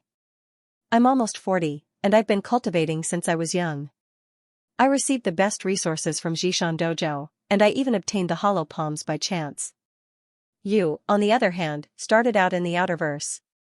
Although many people say that your background is the Hall of Honor, I feel like you've never received any of their teachings. Your battle style is wild. Luin raised his brows. This was the first time that someone had called his battle style wild. What? You're not convinced? Xianxia replied with a question of his own. You have a lot of tricks up your sleeves, and they're all very complicated. The higher you climb, the more these tricks will become a burden. You've cultivated your domain and battle force quite well, but you've also dabbled in battle techniques, physical body, and spiritual force. These are all taboo things for us, or at least that's what I was taught. Luin muttered to himself. He had considered this before, and it was true that his battle techniques were very complicated. However, he had not wanted to. He had not spent much effort on his domain, nor had he specifically cultivated his physical strength. All of these things had been mysteriously improved, and he was helpless about it. Of course, he also enjoyed it. If it weren't for his domain sensing Lance's position in advance, he wouldn't have been able to seize the initiative and take the initiative. He had many good combat methods, but they also gave him a variety of attack methods. However, he did not tell Xianxia about this. Even if he did, Xianxia would not believe him. Only a fool would believe that. You just said that you're almost 40 years old. I've heard that 2 of the 10 arbiters are already over 40 years old. Do you know who they are? Xianxia replied, Xianxia and Shimmer. Luin was not surprised that Xianxia was over 40 years old. That big fellow looked like he was in his 50s, but since he was not exposed to light, it was impossible to tell. However, it was normal for cultivators to not be able to tell one's age. What happens when the 10 arbiters surpass their age? Luin asked. Xianxia put down the jug of wine. What do you think? Luin shook his head. I'm not sure. Xianxia thought about it. Let's see if anyone can replace them. He then looked at Luin. You're in an awkward position right now. Luin had thought of that as well. His strength was enough to replace Xianxia and Shimmer. If someone wanted to use the excuse of surpassing their age to push them down, then he would definitely be the one to blame. Luin did not have much of an impression of Xianxia, but he was a little apprehensive about Shimmer. This person had actually been able to face Zi of the Dowsource Three Skies head-on. His domain was so powerful that it made one's hair stand on end. He could also predict attacks, and fighting against him would be very disgusting. Lanzi gazed at the distant astral river. It was as if he was speaking to himself, but also to Luin. The 10 arbiters. 10 extraordinary people. None of them can be underestimated. Lu Yin's heart skipped a beat. Have you ever fought against any of the 10 arbiters? Lanzi thought about it and then nodded. Yes. Lu Yin's eyes lit up. Who? What was the result? Lanzi sank into his memories, and his brows unconsciously furrowed. When Xianxia. And the result? He picked up the jug of wine and downed it in large gulps. I lost. Lu Yin's eyes narrowed. How did you lose? Lanzi looked at Luin. If you face Wen Xianxia one day, you'll understand what it means to be helpless. Even if he just stands there and doesn't make a move, you can forget about winning. Luin did not understand. He can't be attacked? Lanzi shook his head. That's coquettish, but Wen Xianxia is even more disgusting. You'll understand when you meet him. I can't say that I lost against him, but I couldn't win. Do you know coquettish? Luin asked, his gaze turning cold. Lanzi shook his head. Not really. That person seems casual, but his murderous intent is too strong. The two chatted for a long time, and Lanzi's injuries recovered slightly. He was barely able to stand up. You and I agreed on a battle, and I lost. According to the terms of the bet, the Lan family will support you unconditionally from now on, Lanzi said solemnly to Luin. Luin was excited. The Lan family was a relatively powerful force, and Lanzi was one of the 10 arbiters. This meant that even before Luin had become one of the 10 arbiters, he could already control them. Luin stood up, and his left arm gradually regained feeling as his injuries healed. Outside of Peking, many people gradually dispersed. The Great Eastern Alliance had taken over the area, and no filming was allowed. Luin extended a hand and handed it to Lanzi. Lanzi smiled wryly and grabbed Lu Yin's hand to stand up. At this moment, Elder Iron and the rest came over at Lu Yin's signal. Lan Baobao glared at Luin before looking at Lanzi with concern. Young master, how are your injuries? Let's treat them first, Elder Iron said. Lanzi waved a hand. They're fine. Elder Iron was still worried, so he found a cultivator with a healing innate gift to treat Lanzi. Lanzi said, from today onwards, the entire Great Mountain Dojo will join the Great Yu Empire and support Luin unconditionally. Elder Iron and the rest fell silent, as they knew that this was a gamble. Actually, they had never thought that they would lose. Just like Lanzi, they had believed that they would definitely win this battle. This was what most people in the universe had thought as well, but they had still lost in the end. They had lost so suddenly that they could not accept it. Lan Baobao glared at Luin. Did you play some dirty tricks? Baobao, shut up, Lanzi growled. Lan Baobao was displeased. How could I have one if I hadn't? You're one of the 10 arbiters. Luin smiled and did not bicker with her. Everyone, pack up. Actually, living on Xenu Star isn't a bad idea. I'll make arrangements for everyone. Elder Iron and the rest looked at Lanzi. Lanzi nodded. Luin was excited.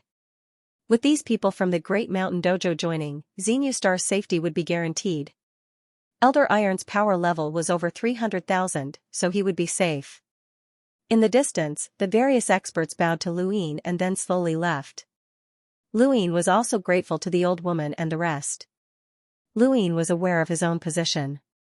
Although he was the commander of the Outerverse Allied Forces and the Great Eastern Alliance's Alliance Master, he still needed the support of others. These people had already given him enough face just now, and they were all experts. Even if they left the Great Eastern Alliance, it would not be a problem. After the battle ended, Luin opened his gadget and received countless messages congratulating him on his victory over Lanzi. Peking Planet had completely disappeared from the universe after this battle, but its name would forever remain in the annals of history. Wendy Yushan walked over and looked at Luin with concern. Luin looked past her and saw the energy of the astral river in the distance. It was overflowing at an unprecedented speed, and the energy had turned into a gaseous state, forming a rare cloud that covered the entire universe. It was gushing towards them. Everyone looked at the astral river, as if they had guessed something. Lu Yin's eyes widened as he felt the star energy sweep towards him. He activated his serious art and directly absorbed the energy, forming a vortex around his body. All of the cultivators subconsciously absorbed the star energy. Gradually, the cloud of star energy passed through, and in the distance, the astral river's energy that had blocked the innerverse and outerverse disappeared. Luin had guessed that this day would come, but he had not expected it to be so soon. The innerverse and outerverse had been separated for 80 months, which was a total of 6.5 years. Finally, the connection was restored. The energy overflowed, and all sorts of strange fish that had once swum through the astral river's energy fell back into it. It was a spectacular sight, and some of the strange fish's rune lines shocked Luin. Fortunately, these fish had not swum out of the astral river, or else the entire universe would have been plunged into misery and suffering. Countless cultivators rushed towards the edge of the astral river. Elder Iron and the rest had complicated expressions. The astral river had been restored, and they could return to the Starfall Sea. However, they did not know how the Greyweed continent was doing or how Xianxia Dojo was doing. I might have to withdraw from the 10 arbiters, Lan Si suddenly said, shocking everyone around him. Lan Baobao was sad, as the 10 arbiters were synonymous with invincibility. It would be difficult for a defeated Divine Fist to continue as one of the 10 arbiters, even though his strength was still sufficient. Young Master, the 10 arbiters' positions are conferred by the Hall of Honor. Even if Elder Iron paused for a moment before continuing, even if Alliance Leader Lu defeated you, he could not immediately become one of the 10 arbiters. Lan Si shook his head. It has nothing to do with this battle. The influence behind me is gone. Elder Iron and the rest had sorrowful expressions, and they all fell silent.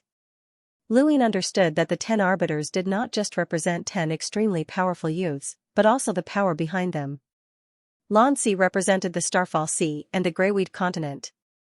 The Greyweed continent had 72 dojos, and there were dozens of enlighters. There were also envoys like Lan Daolord and Tian Yanzi. Furthermore, the continent's geographical location was special, which allowed Lan Si to become one of the 10 arbiters with great decisiveness. Otherwise, how could he command the younger generation with just his power level? No matter how powerful Lan Si was, he was still a youth, and any of the innerverse powers could easily find a powerful elder to destroy him.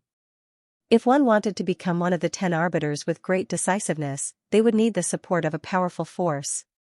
Now that Zhongshan Dojo had been destroyed, as well as the Boundless Continent's 72 dojos, there was no one to support Lan Si. Even if he retained his position as one of the 10 arbiters, he did not have the right to speak. Rather than staying behind and being humiliated, it was better for him to withdraw. Elder Iron and the others were unwilling to accept this outcome. They had been defeated by Luin and had withdrawn from the 10 arbiters. Coupled with the calamity that had befallen the Boundless Continent, their lives had been plunged into darkness. I might have a way to help you, Luin said. Lan Si was astonished. You want me to retain my position as one of the 10 arbiters and support you? Luin nodded, as this was one of the reasons why he did not want to replace Lan Si. Lan Si was a straightforward and upright person, and he had helped Luin unconditionally. It would be a pity if he did not become one of the 10 arbiters. How? Lan Si asked.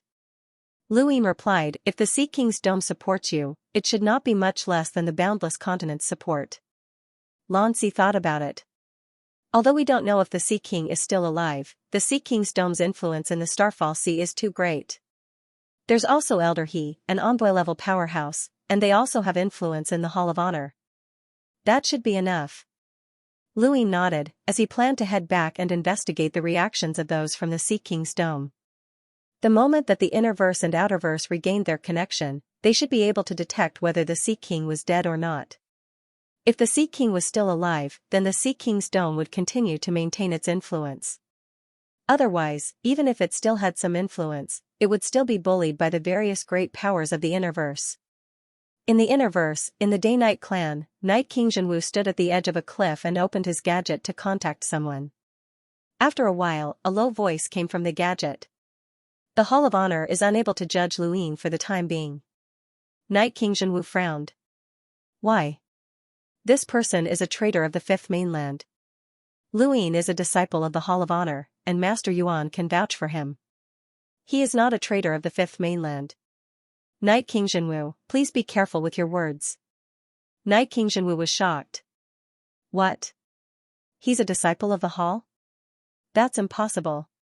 He is a disciple of the Hall of Honor, and at the same time, he has the qualifications to compete for the Star Tower inheritance. Night King Jinwu, without concrete evidence, you cannot use the Day-Night clan's influence to declare Luin as a traitor. Or else, the Hall's reputations as Night King Jinwu as. He had never thought that Luin would have such an important identity. Back then, he had only killed Luin and accused him of being a traitor to the Hall of Honor in order to prove the Day-Night clan's authority. He hadn't paid much attention to this matter. Now that Luin was alive and had even defeated Lance, this matter had to be taken seriously. Even if Leon's Armada and the Astral Combat Academy tried to stop him, he had to do everything he could to eliminate Luin. His heart would not be at ease if he did not eliminate this person. Lu Yin's victory over Arbiter Lance had shaken the entire universe. In the Day-Night clan's ancestral grounds, countless people stared at the top of the stone tablet in a daze. They stared at Lu Yin's image, but no one knew what they were thinking. Hui Day-Night's eyes were calm, but there was a trace of hope and expectation hidden deep within them. Night Queen Yanqing opened her eyes and subconsciously looked towards the top of the stone tablet. She could no longer go any higher. She had not been the only one who had made great progress during the Sixth Mainland's invasion, but Changlong Day-Night had also made great progress. It was almost impossible for her to surpass Changlong Day-Night. There were only two people above Nightmare Dragon Day-Night, Luin and Night King Jinwu. No one in the Day-Night clan could surpass the three of them. She just did not know if Luin could surpass her elder brother. Night Queen Yanqing shook her head when she thought of this, as she was overthinking things. Even if Luin had defeated Lance, it did not mean that he could defeat her elder brother. The Zhongshan Dojo was not on the same level as the Day-Night clan. If not for the 72 dojos on the Kangming continent and their unique geographical location, Lance would not have been able to compare to her elder brother. Although they were all 10 arbiters, there were still differences in strength. How could her elder brother, who had the greatest foundation of the Day-Night clan, be compared to someone like Lan Si? Luin was an outsider, and it was already very impressive that he had reached this step. It was impossible for him to surpass her elder brother on the stone tablet. Night Queen Yanqing decided to rest for a while. Comprehending the inheritance was not easy, and she felt a little dizzy. Suddenly, there was a cry of surprise as Night Queen Yanqing heard her own name. She surpassed him. Shui Day-Night has surpassed Night King Xiong and is now second only to Night Queen Yanqing. She actually surpassed Night King Xiong. She's in trouble. Boss Xiong is not someone to be trifled with. Shoo. Boss Xiong is right here. Night Queen Yanqing looked up at the ancestral land stone tablet and saw that Night King Xiong, who had been second only to her, had now fallen to 6th place.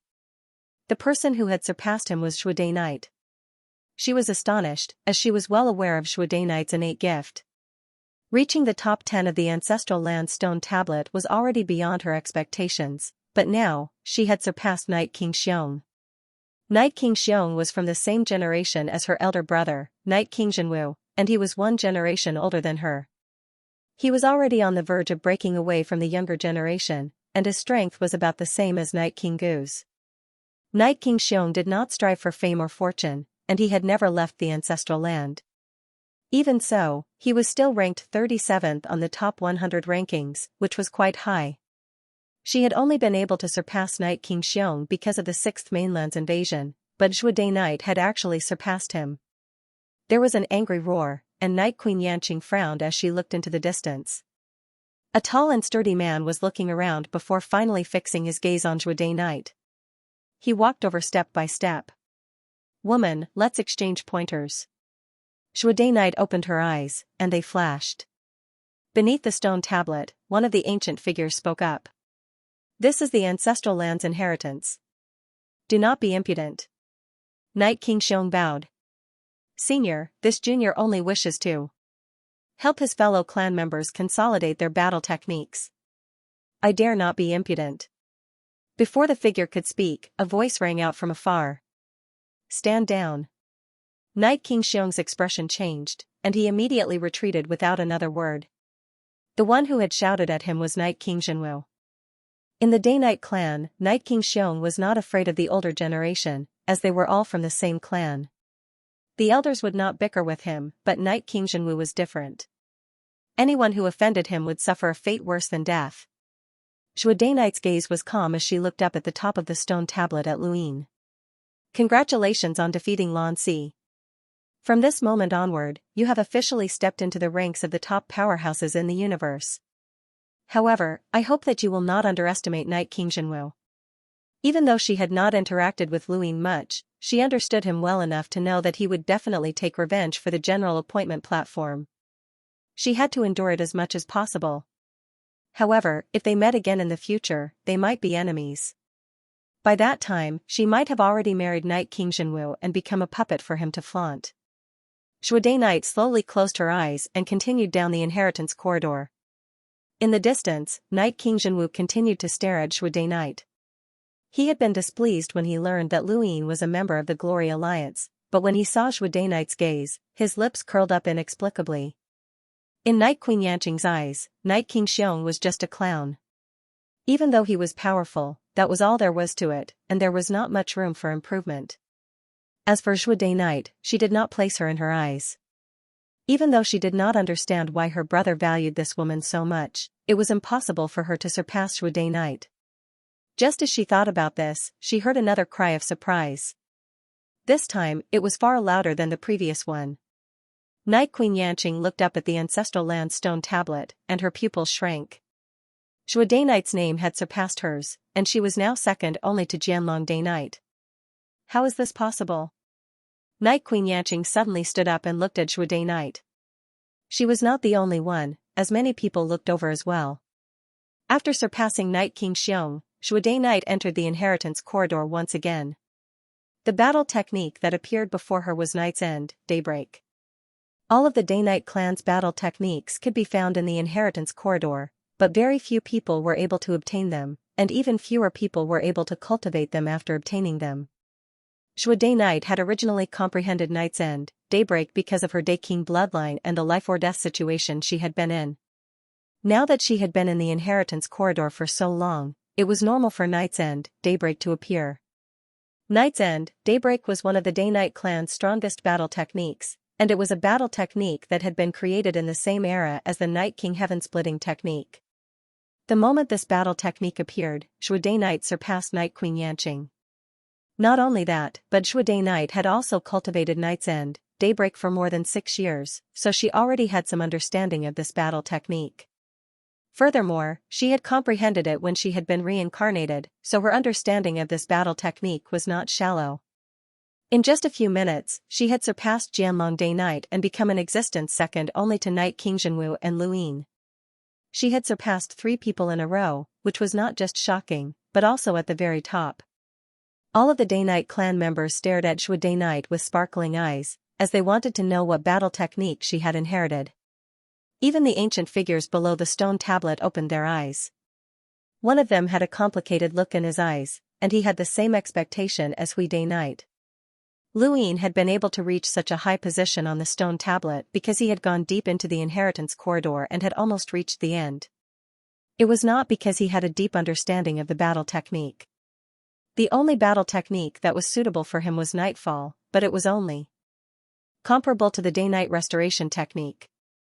It could not be compared to Night's End, Daybreak, or the Night King Heaven-Splitting technique.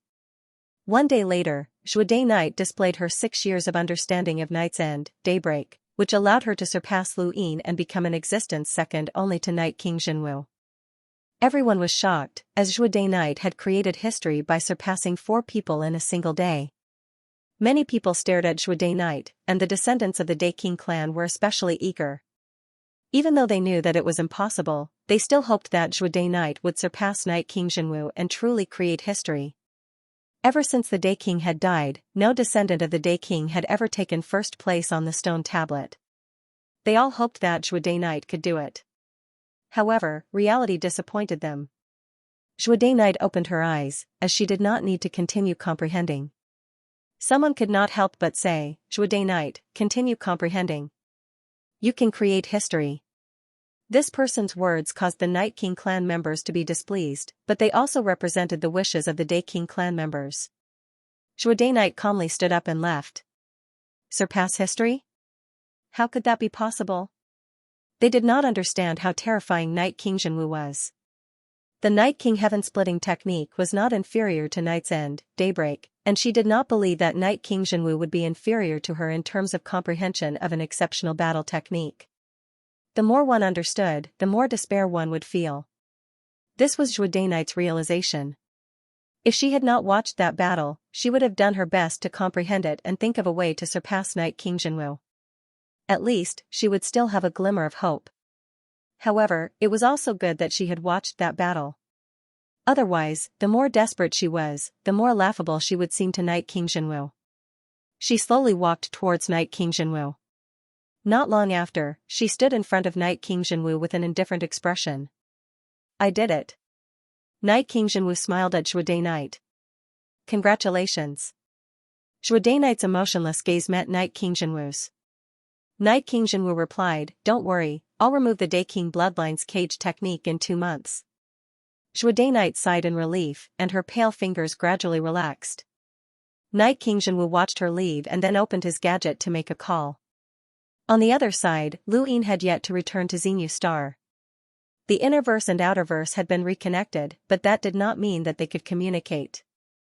When the innerverse and outerverse had been separated by energy, the astral river arc had been overturned and cut in half.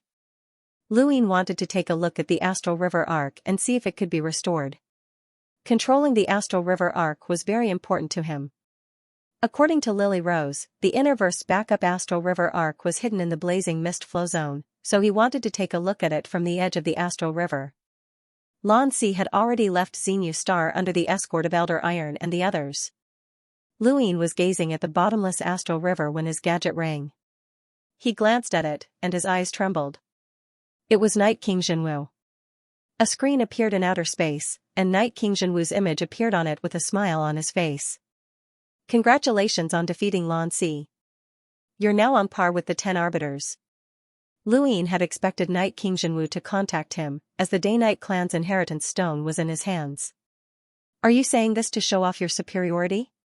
Lu Yin asked indifferently. Night King Xianwu smiled. You can interpret it that way, but even if you become one of the 10 arbiters, there's still a gap between us. I forgot to tell you that I'm now the head of the 10 arbiters. Lu Yin's eyes narrowed. What do you mean? Literally. The contest for the Neoverse Star Tower is not that simple, and no one knows how many experts will appear. When the 6th mainland invaded, the Neoverse experts that appeared might just be probing the Innerverse depths. Thus, the 10 arbiters need to work together, and I'm the current head of the 10 arbiters. Night King Xianwu was proud, and he still looked at Lu Yin with contempt.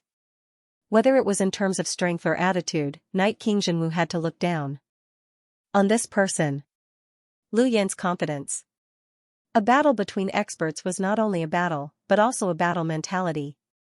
Night King Xianwu wanted to establish himself as an invincible in Lu Yin's heart. If Lu Yin lost to Lan Si, then everything would be fine, and he wouldn't have to worry about it. But if he won, then he would be able to experience the terrifying power of the 10 arbiters through Lan Si, and his invincible image as the head of the 10 arbiters would become even more glorious. No matter how strong a person was, even if they could surpass a god, their mentality would still be weaker when facing a god. Lu Yin had never thought that Night King Xianwu would become the leader of the 10 arbiters. None of the 10 arbiters were simple, and they had been able to fight against Zi without even seeing the light of day. When Xianxi's strength was unfathomable, the Spirit Palace's aura was magnificent, and Lu Tianmu was even more invincible. Lu Yin did not believe that these people would submit to Night King Xianwu.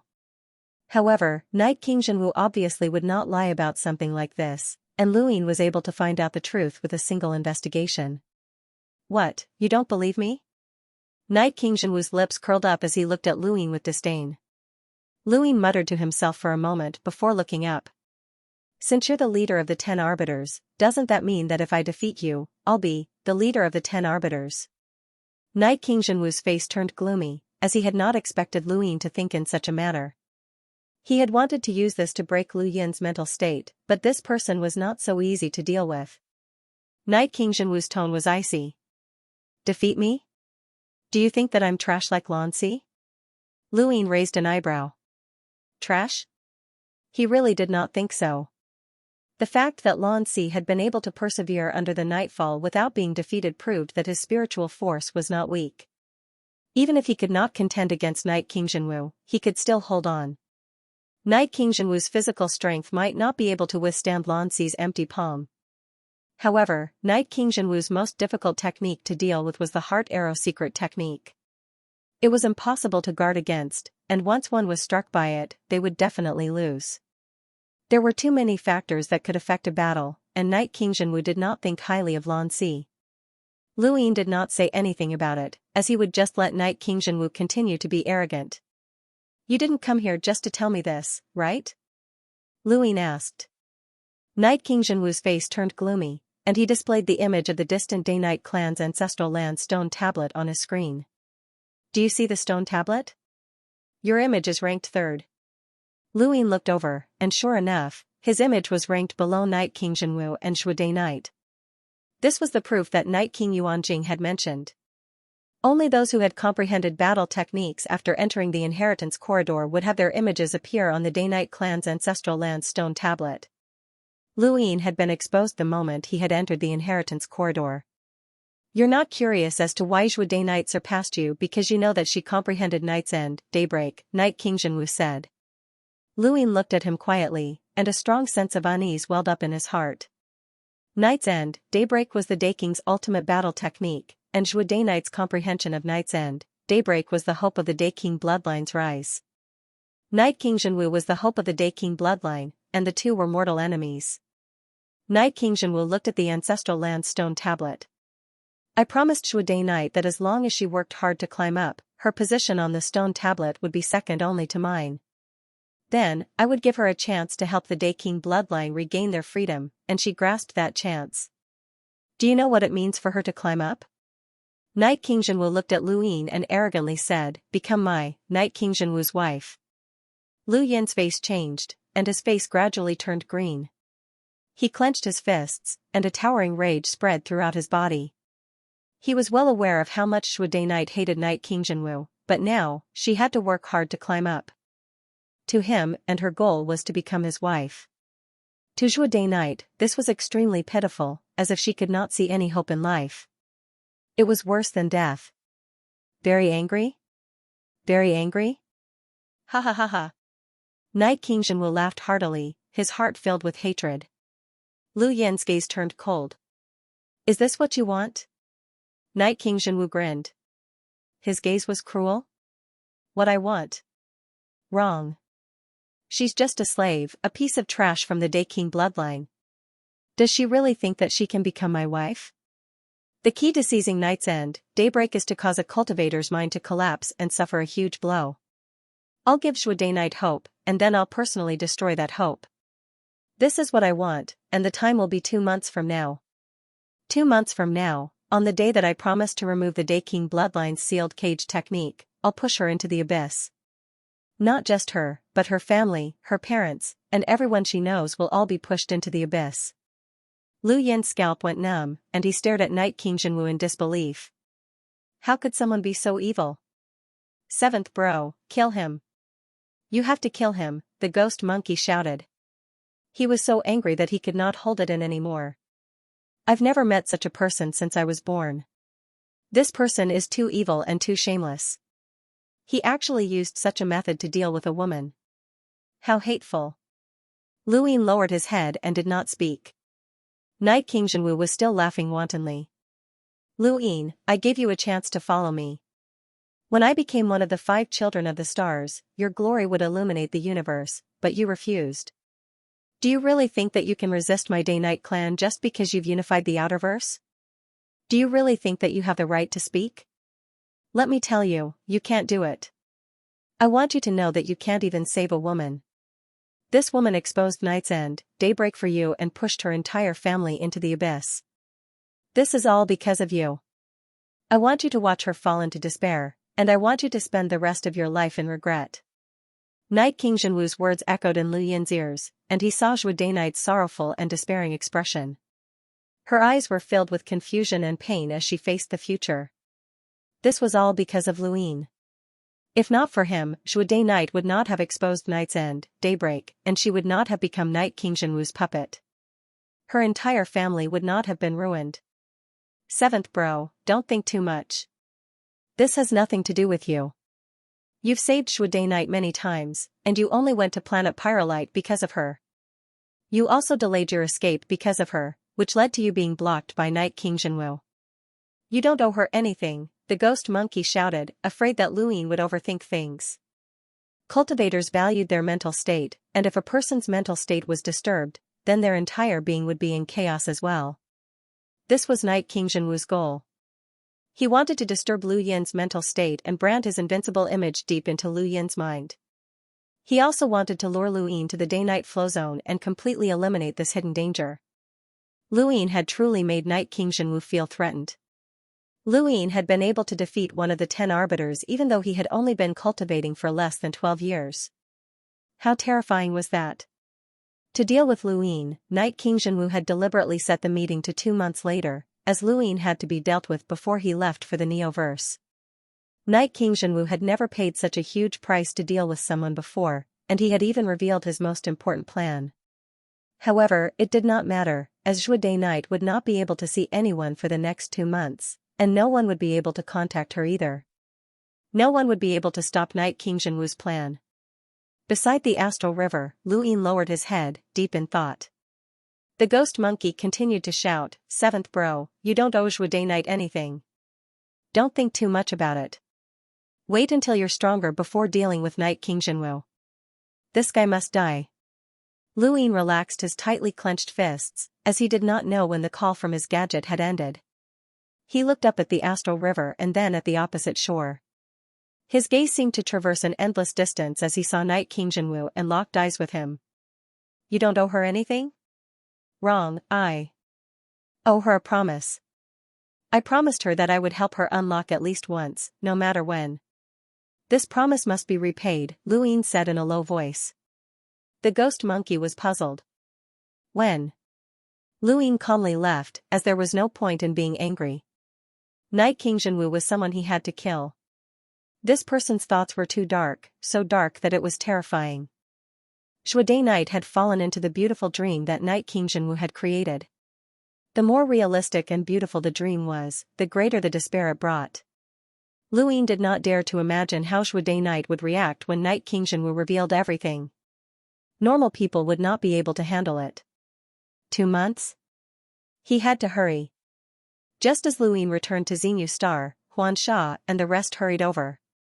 Your Highness, the Blaze Realm, Ross Empire, Void Dragon Clan, Sunjia, Dire Barbarian Clan, Day-Night Clan, and various other great powers of the Innerverse have announced to the Outerverse that Your Highness is a traitor of the Fifth Mainland.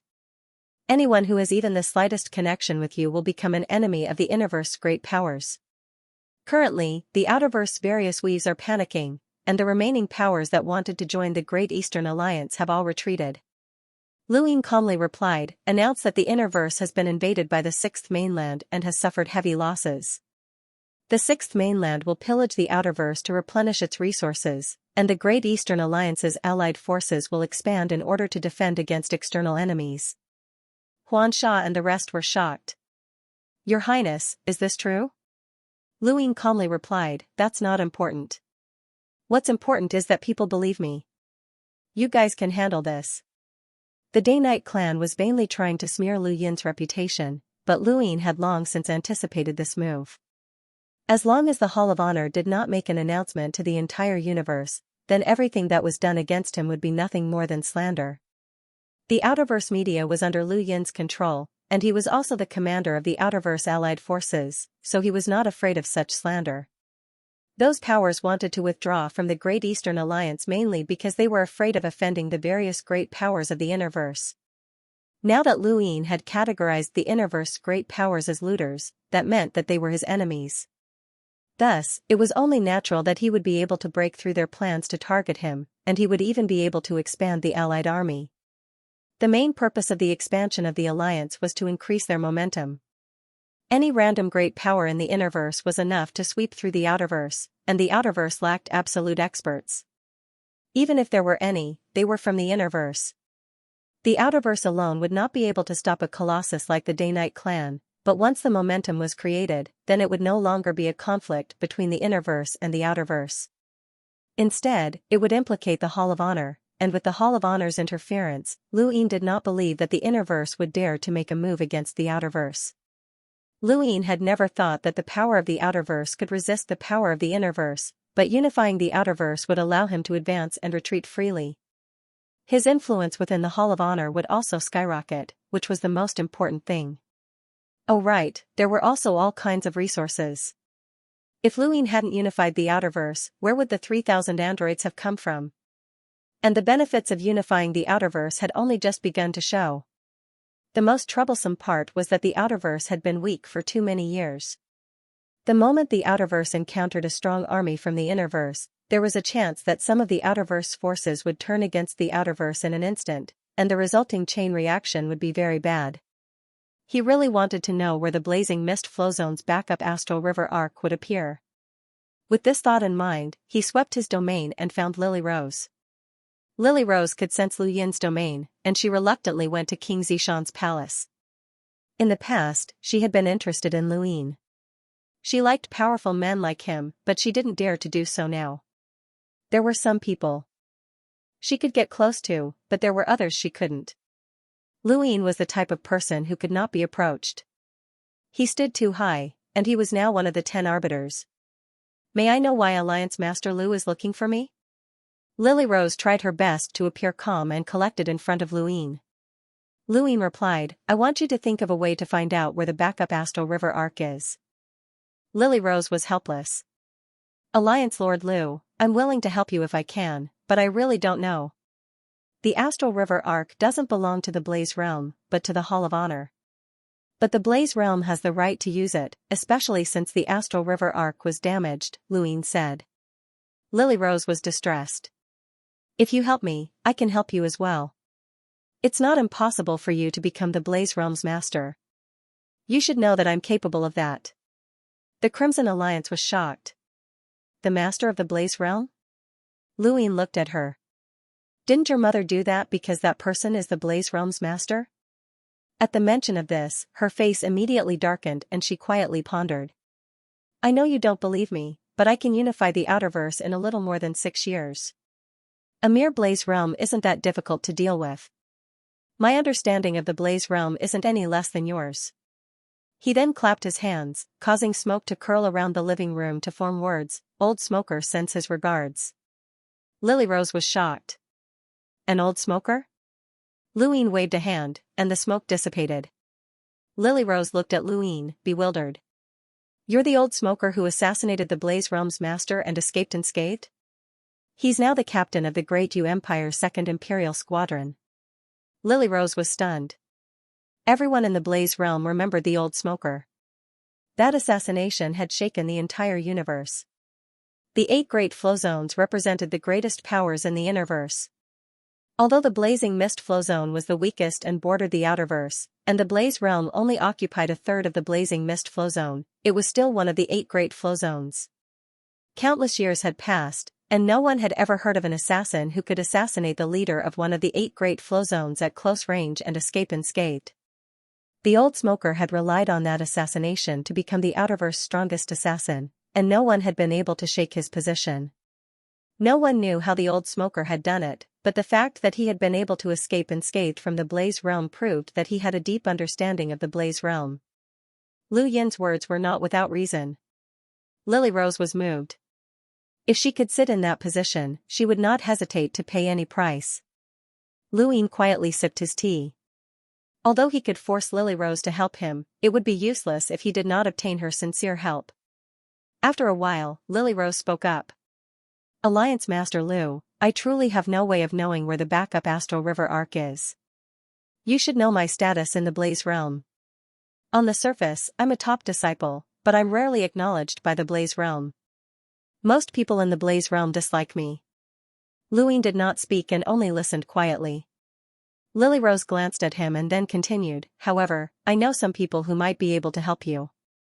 She then gave him a contact number.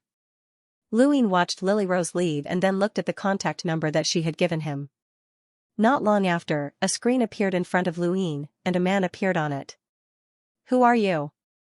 The man looked very young, but he had a weathered expression, as if he had experienced many things. He stared at Luine, as if trying to discern something from his eyes. Luine frowned, as this person looked very familiar. Who are you? The man stared at Luine with a sharp gaze, but there was also a hint of apprehension and unease. How did you contact me if you don't know me? Luine replied, Lily Rose gave it to me. The man's expression changed slightly, and at that moment, a middle-aged man walked out from behind him and looked at Luine through the screen. The moment he saw Luine, his expression changed, and he immediately disconnected the call. Luine put down his gadget and had Zhao Ran bring him a special drink. He then waited quietly. On the other end, the youth was confused. Uncle Meng, what's wrong? The middle-aged man called Uncle Meng had a serious expression as he looked at the youth. How did you get in touch with this person? The youth's face paled, and he nervously replied, he contacted me through Lily Rose. Uncle Meng's expression was solemn, and no one knew what he was thinking. The youth was uneasy. He had lived like a rat on the street for so many years, living in fear every day. Now, even a simple call was like this. Had Lily Rose betrayed them? The more he thought about it, the more terrified he became. After a while, Uncle Meng solemnly asked, Paige, do you know who that person is? Paige shook his head. He looks familiar. Uncle Meng sighed. We didn't let you contact the outside world for so many years. Even during the 6th Mainland's invasion, you were hidden away, so you don't even recognize this person. He paused for a moment before continuing, remember, he's called Luine. He's one of the top powerhouses of the universe's younger generation, and he just defeated the 10 Arbiters. Paige was shocked. Defeated the 10 Arbiters? Uncle Meng nodded. Do you know what it means to defeat the 10 Arbiters? Paige's face paled. Yes. Although he had not interacted with the outside world, his few experiences and some common sense told him that the 10 Arbiters were invincible and could not be defied. Even Lily Rose, who he worshipped, was like an ant in front of the 10 Arbiters. The most direct example was their greatest enemy, the Blaze Realm. The 10 Arbiters did not exist, and from what he knew, the Blaze Realm was the most terrifying power in the universe, but they still did not have the 10 Arbiters.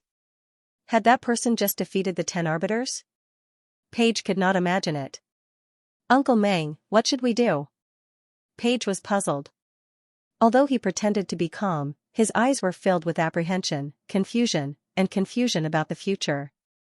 Uncle Meng looked at Paige's expression and sighed. They had sacrificed many people to protect this child and had even hidden him away. They had not even allowed him to come into contact with the internet. Now, they had raised him to be a cripple without any opinions of his own. Contact him. Lily Rose will not betray us. Since she asked him to contact you, there must be a reason. Paige gulped and slowly raised his gadget. He carefully dialed the number that he had just received. He was very apprehensive, as he was about to face the most powerful person in the universe. He did not know how to behave. Luine waited for a while before his gadget rang. Paige's image appeared on the screen. Hello, I'm Paige. Luine looked at him. Have we met somewhere before? Paige was confused and did not know how to answer.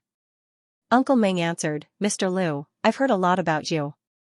My surname is Meng, and I'm from the Tinder Alliance. The Tinder Alliance? Luine had never heard of it. What's your relationship with Lily Rose? Luine asked. Uncle Meng replied, we're partners. We have a common enemy, the Blaze Realm. The Tinder Alliance is named after the Tinder Alliance. Luine smiled. What a coincidence. The Blaze Realm is also my enemy. Uncle Meng relaxed. He had heard of Lu Yin's relationship with the Blaze Realm, or else he would not have dared to contact Lu Yin. May I know what instructions Mr. Lu has for us? I wouldn't dare to give you instructions. I asked Lily Rose a question, but she didn't know, so she sent me to find you. Uncle Meng was confused. What question? Lu Yin asked, where's the backup Astral River arc? Uncle Meng was shocked, but he quickly figured it out. Although they had been hunted down by the Blaze Realm, they had survived for so many years, so they naturally had their own methods of survival. They also knew that Lu Yin had unified the Outerverse. Since he had unified the Outerverse, he would face pressure from the Innerverse. If the Innerverse's various powers wanted to cross the Astral River, the best method was naturally to use the Astral River Arkansas. In other words, whoever controlled the Astral River arc would have the initiative. I won't hide it from you, Mr. Lu. We can track down the Astral River arc's location, and we've even received news that it will appear from a certain location and take a group of people to the Outerverse. Lu Yin nodded. You can state your conditions now. Page gulped again and continued to stare at Lu Yin. He did not understand how this person had reached his current position. Uncle Meng had wanted to exaggerate his conditions, as this person had unified the Outerverse, controlled many resources, and controlled the entire Outerverse alliance. But suddenly, he met Lu Yin's eyes, and he felt an inexplicable chill as he recalled some of Lu Yin's past experiences. Lu Yin's enemies weren't just the Blaze Realm, but also the Day-Night Clan. His reputation had been built on the Day-Night Clan, and now, the Day-Night Clan, Blazing Mist Flow Zone, and many other places were slandering him as a traitor of the Fifth Mainland. Lu Yin was someone that even the Blaze Realm and the Day-Night Clan feared. Could Lu Yin really ask for too much? Uncle Meng hesitated for a while before finally saying, it's our alliance's honor to be able to help Mr. Lu, so there's no need to talk about conditions. Rest assured, Mr. Lu, the alliance will do everything in our power to help Mr. Lu find the Astral River arc's location. Paige was shocked. Uncle Meng was such a generous person? Lu Yin was astonished, but then he laughed and nodded. Then, many thanks. I'll remember your help, and I'll repay you generously in the future. Uncle Meng smiled. Mr. Lu, you're too polite. If you have any requests, just contact Paige directly. The alliance will do our best. Lu Yin smiled and exchanged a few polite words before ending the call. Seventh bro, this guy is smart. If he dared to raise conditions with you, then it would have been a one-off deal. No one owes anyone anything, but now you owe them a favor, Ghost Monkey said. Lu Yin smiled. I don't owe them anything. What do you mean? They helped you unconditionally, and you don't owe them anything? Seventh bro, I've noticed that you've changed. You've become more thick-skinned, Ghost Monkey mocked. Lu Yin smiled. Monkey, do you remember the first time we encountered a Corpse King?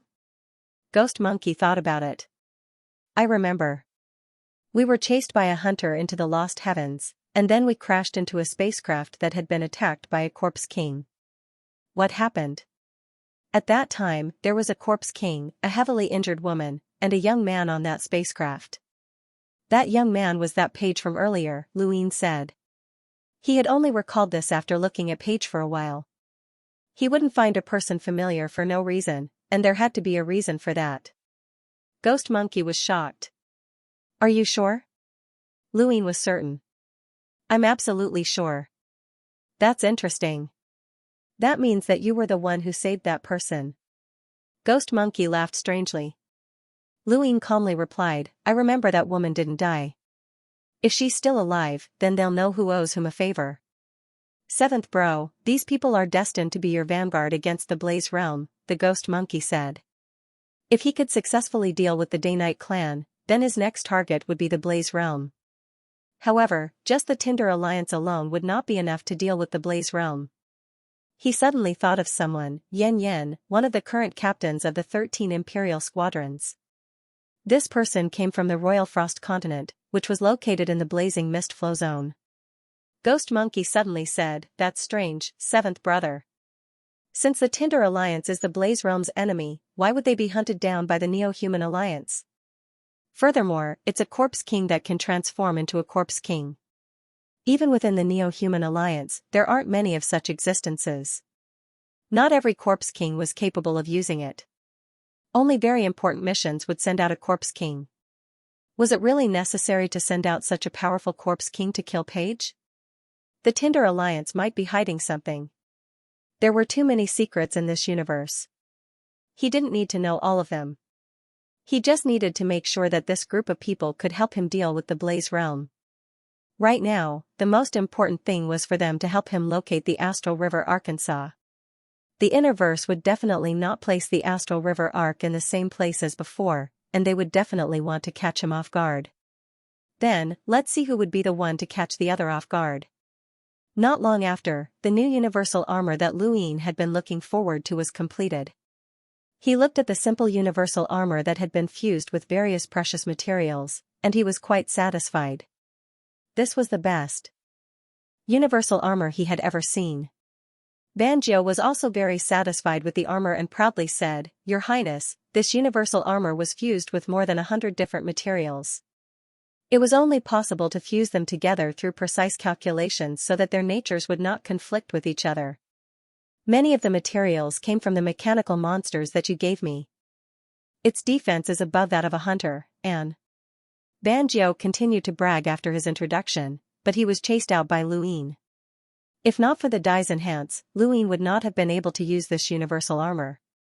Its defense could not compare to his physical body, and it was only useful after the dye's enhance. After chasing Banjo away, Luin entered the secret room and blocked off the ghost monkey before rolling his die. The first time he rolled enhance, he obtained a useless weapon. The second time, he rolled enhance, but it was still useless. The third time, Luin was left speechless when he discovered that he had actually rolled enhance. He sighed ruefully. It would be great if he could control the die in the future, but he had no confidence in playing it like this. Fortunately, he rolled 3 o'clock. He placed the universal armor on the die and began to frantically toss star essence into it. It was as if he was not afraid of spending money. He was indeed not afraid of spending money, as he had more than 20 million star essence on him, which made him a proper tycoon.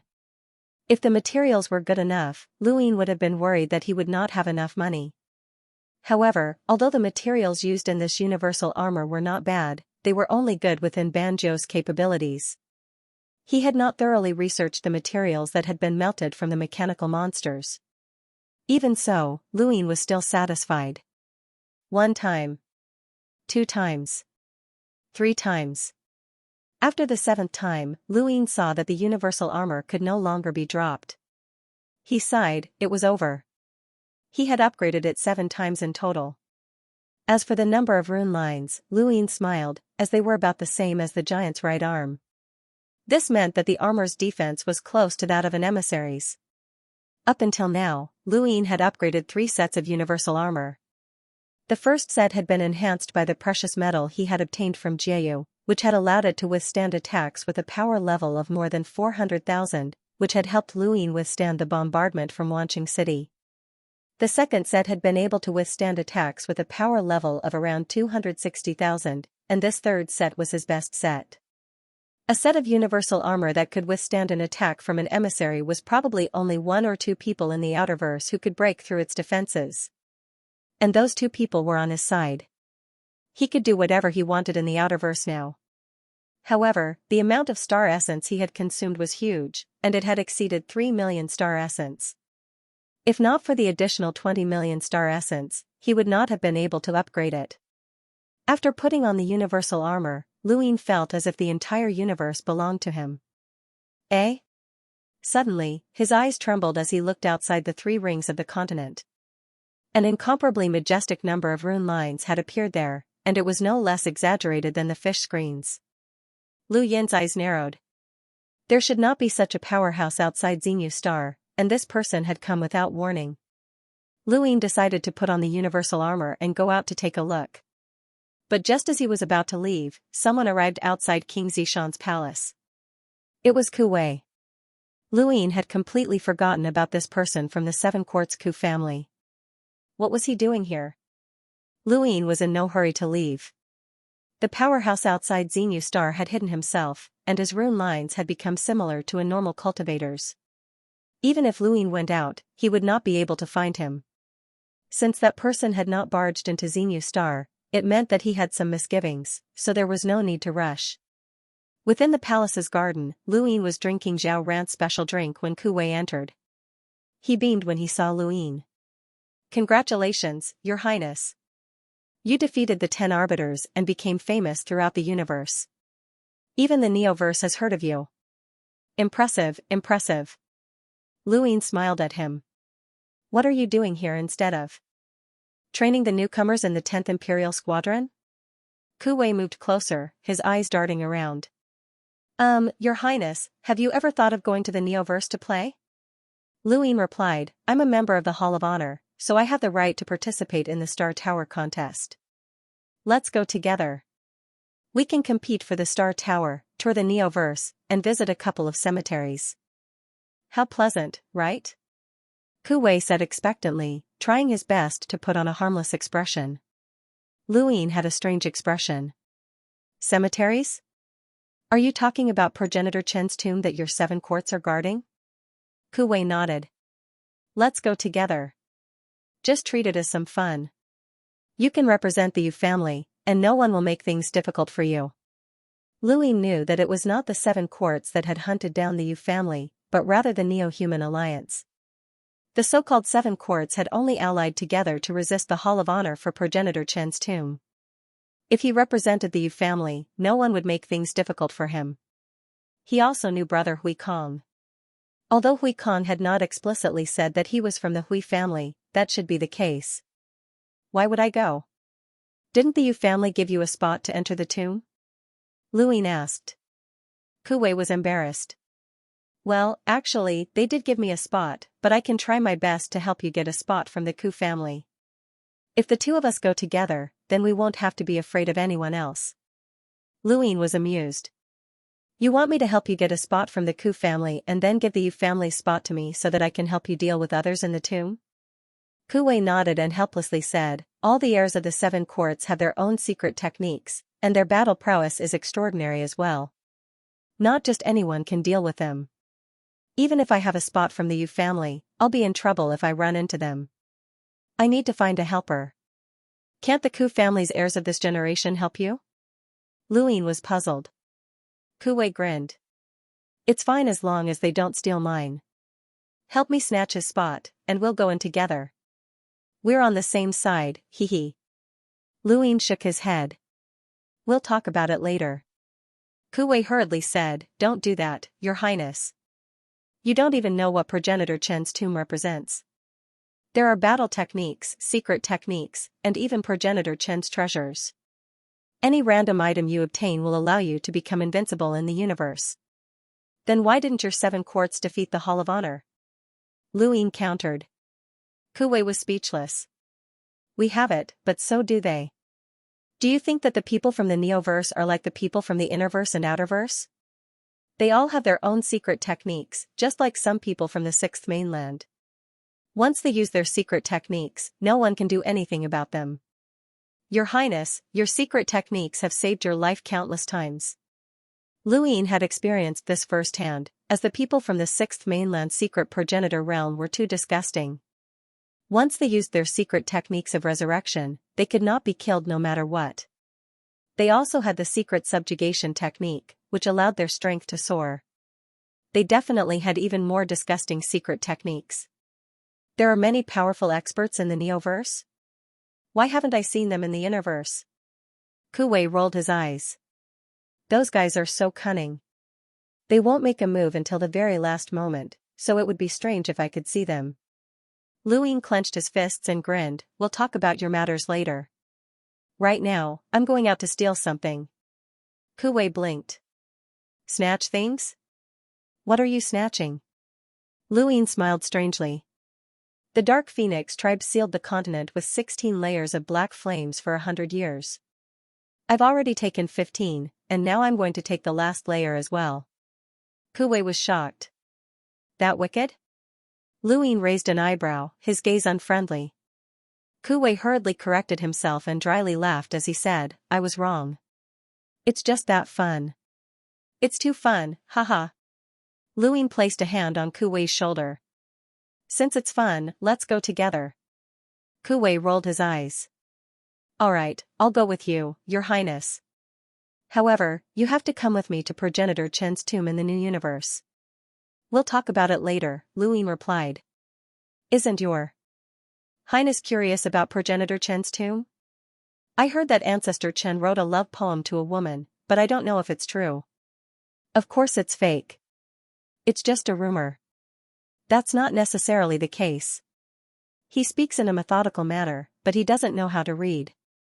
You don't even know the words, but you know it's a love poem? It's that kind of charm. You can tell at a glance. Not necessarily. It might be a peerless battle skill.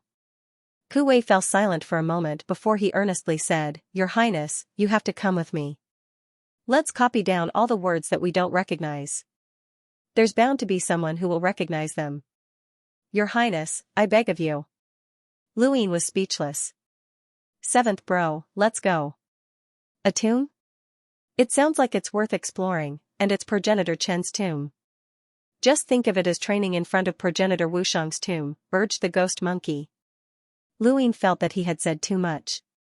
The collapsible spacecraft was just right for the two of them, but Kuwei insisted on taking a luxurious spacecraft. He said that Luyin needed to show off his presence, but Luyin firmly refused. When he looked back at Xinyu Star, he could faintly see a majestic amount of rune lines flash by.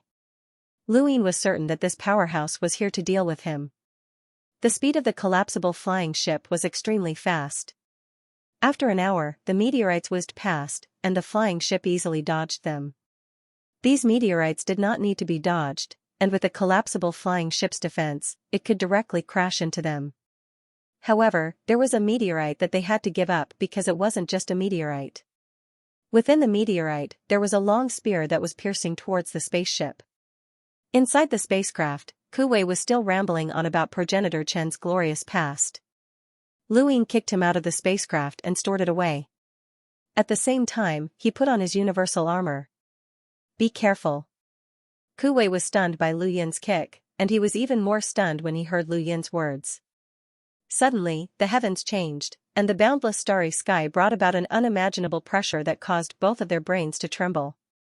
This was a spiritual force attack. Lu Yin's expression changed. This was indeed a Day-Night Clan expert, and his power level was definitely not lower than 400,000. He looked at Kuwei, afraid that he would be killed. At a glance, Kuwei was hiding inside a withered piece of rotten wood. No one knew when he had done it, but he seemed to be quite familiar with it. The number of rune lines that the rotten wood represented was actually about the same as the powerhouse that had attacked them. What the hell? How could Kuwei have such a powerful power vessel? In the distance, an elder from the Day-Night Clan glanced over at Luyin and stared in shock at the rotten wood that Kuwei was hiding in. That's the Ku family's power vessel, withered wood. Is this kid related to the Ku family? No wonder he was able to cultivate to such a realm in just 12 short years. He must be from the Seven Courts. Two enlighters attacked Luyin from the left and right, ignoring Kuwei. Luyin had tricked Kuwei into coming out because he wanted to see Kuwei's trump card, and now, he had seen it.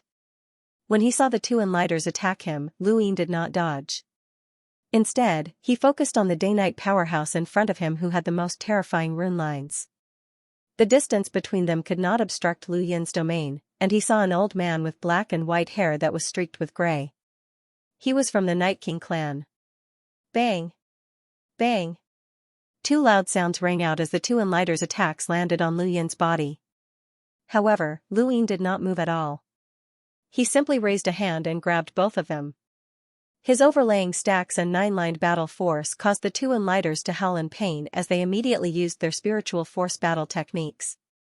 Unfortunately, their spiritual force was useless against Lu Yin. Lu Yin exerted strength in his hands, and their arms were torn apart. They retreated at the same time as fresh blood dripped into outer space. Lu Yin's gaze turned cold, and his body flashed as he appeared in front of one of the enlighters. The enlighter roared, as it was actually the Night King's roar. Lu Yin raised a hand and slapped down, and the enormous strength of his 9-lined battle force shattered the Night King's roar. His palm landed on the enlighter's chest, splitting it open and sending him flying into the distance. Behind Luin, the other enlighter whose arm had been torn apart viciously charged at Luin. His eyes became extremely sinister, and rune lines with a power level of 250,000 flooded out. Luin could not see a clear attack, but the rune lines were there, so there was no need to think about it. This was definitely a spiritual force attack, and the strangest thing about this person was his eyes.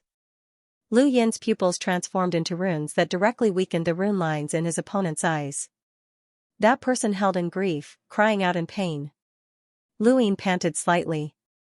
Although these two enlighters were not as strong as him, they had still made him expend quite a bit of energy. If it had not been someone from the Day-Night clan, but rather someone from the Sword sect or the Blaze realm, then it would have been even more troublesome. Lu Yin's spiritual force resistance was the bane of the Day-Night clan. Luin did not panic as he looked at the Night King Elder in the distance, who had not moved at all. With his universal armor and the Stonewall scriptures, that person would not be able to harm him. "Kid, you're not bad, but it's a pity that you've offended my Day-Night clan," the Night King Elder slowly said as he approached. Luin sneered. "You're just like Night King Jinwu, and there's also that Night King Chongfeng and Night Queen Yanqing. You guys are quite detestable." The elder's gaze turned cold. "A loose tongue can cause trouble. Kid, don't make a mistake. Aren't you here to kill me? Are you going to give me a chance?" Luin mocked. The elder had a strange look in his eyes. "Sure." Lu Yin's eyes narrowed. "What do you mean?" The elder raised 3 fingers. "First, return our clan's inheritance stone. Second, publicly apologize to our clan. Third, tell us everything about the third Night King. As long as you can fulfill these 3 conditions, I promise not to kill you." Luin laughed and looked at the elder mockingly. "You don't want me to pledge allegiance to your Day-Night clan?" The elder frowned. "Kid, are you toying with me?" Luin shrugged. "Didn't you discuss this with Night King Jinwu before coming here? The conditions he gave me were much better than yours. He promised me that if I reached the progenitor realm in the future, he'd guarantee me eternal glory. You're too insincere." The elder's tone turned cold. "It seems like you're looking for death. Since that's the case, I'll fulfill your wish." As he spoke, the originally dark space suddenly turned extremely cold. The void visibly froze, and the frost gradually spread towards Luin. Was this ice? No, this was spiritual force. That wasn't right either. This was star energy turning into ice, and it was an attack supported by spiritual force. The elder wanted to use this attack to freeze Lu Yin's spiritual force. Luin did not dare to compete with an old freak whose power level was over 400,000. He hurriedly recited the Stonewall scriptures and rushed towards the elder. The giant's right arm appeared, and Luin punched out. The elder had not expected Luin to take the initiative to attack him and even break through his battle technique. How was this possible? Even Night King Jinwu could not do this. Lu Yin's actions had clearly exceeded the elder's expectations. However, the elder was still a powerhouse with a power level of over 400,000, and he had plenty of battle experience. Even if he did not fear Luin, he still subconsciously dodged Lu Yin's attack. At the same time, a long sword appeared in his hand, and he stabbed out. The void split open, and an extremely sharp sword chi accompanied the attack, along with a terrifying spiritual force. Against the elder, Luin could only brace himself. He could not dodge or counterattack. The sword chi pierced through the void and struck Luin, sending him flying. The ice froze him, and the spiritual force swept towards him in an attempt to destroy him. Lu Yin's eyes trembled as he saw Nightfall. In the distance, the elder was shocked. "You actually learned Nightfall. Kid, I have to say that you're very talented, but you've offended someone you shouldn't have." Luin finally managed to slow down his attacks and stabilize himself in outer space, but his abdomen still hurt. His universal armor had blocked the elder's sword chi, but the sword chi's sharp force had still penetrated his armor and injured his abdomen, though it was not a serious injury. The elder had not expected Luin to survive his attack. Not only was there not a single drop of blood, but Lu Yin's spiritual force was also fine. What was going on? If the Day-Night clan had not been so arrogant and conceited, then they would have known everything about Luin. In the Outerverse, everyone recognized one thing: Luin had an endless supply of external items, and fighting with him was just asking for trouble. On the other side, Kuwei was hiding within the withered tree. He had thought that Luin was dead for sure, but he had not expected this kid to actually survive. Could he really have been nurtured by the Hall of Honor? No, that's not right. This kid's information was very clear. Luin did not hesitate and charged towards the elder. Against such a powerhouse, the longer he delayed, the more unlucky he would be. The elder was very cautious and did not engage in close combat with Luin. Even though Luin was just a cruiser, the elder still avoided him, which made Luin rather sullen. "Old man, is there any point in dodging when you're fighting with a junior like me? You must have learned your battle techniques from Master's wife." The elder sneered. "Before I came here, someone told me that you're very crafty and that you're good at sneak attacks. Even if you were a Lemeter or a Melder, I wouldn't give you a chance, let alone a cruiser." Luin had to admit defeat. There was no way he could win against such an old man, and he did not have anything on him that could deal a fatal blow to the elder. He had to constantly endure the elder's attacks, and Luin had lost count of how many times he had been sent flying. The elder from the Day-Night clan was even more sullen than Luin. He was an expert from an Innerverse clan with a power level of over 400,000, but he was helpless against a cruiser. No one would believe him. He finally understood Night King Yuanjing's words: this person was truly difficult to deal with. The elder had spent so much effort to bring 2 Day-Night clan experts across the Astral River, but it had all been for naught. Thanks. Bookfriend 542101414. Thank you for your support, thank you for your support, thank you for your support, brothers. The commotion caused by the battle in outer space was too great, and it attracted the attention of the surrounding Wii's armies. The elder from the Day-Night clan fought with Luin for 20 minutes, but he was unable to break through Lu Yin's defenses. He had no choice but to leave. "Kid, it won't end well for you to make an enemy out of the Day-Night clan. Think about it carefully." Luin quietly watched the Day-Night clan member leave. Even the dead and lighter had been taken away. The Day-Night clan did not want anyone else to know about this, and neither did Luin. His position was not stable yet, and it would be detrimental to the Great Eastern Alliance if he exposed a mortal enemy like the Day-Night clan. Everyone knew that he had a conflict with the Day-Night clan, but it had not reached the point where they would fight to the death. After the elder from the Day-Night clan left, Kuwei put away the piece of dead wood and rushed over to Luin. "You knew that someone was going to attack us, didn't you? You deliberately lured me out." Lu Yin's tone turned sour. "Evidence." Kuwei was furious. "What bullshit evidence? You were able to kick me out of the way right before they attacked, which proves that you have the ability to discover them. Why didn't you tell me?" "I didn't discover their abilities. You saw it for yourself. That old man's power level is extremely high." Kuwei gritted his teeth and glared at Luin. "Only a fool would believe you. It's up to you to believe it or not." Luin did not care. Kuwei ground his teeth in anger, but there was nothing he could do about Luin. He was truly afraid, as he had almost been finished. That old freak had a power level of over 400,000. Fortunately, he had brought that piece of deadwood with him. Otherwise, that spiritual force attack would have turned him into a fool even if he had not died. At that time, progenitor Chen's tomb and the Ku family's great legacy would have been gone.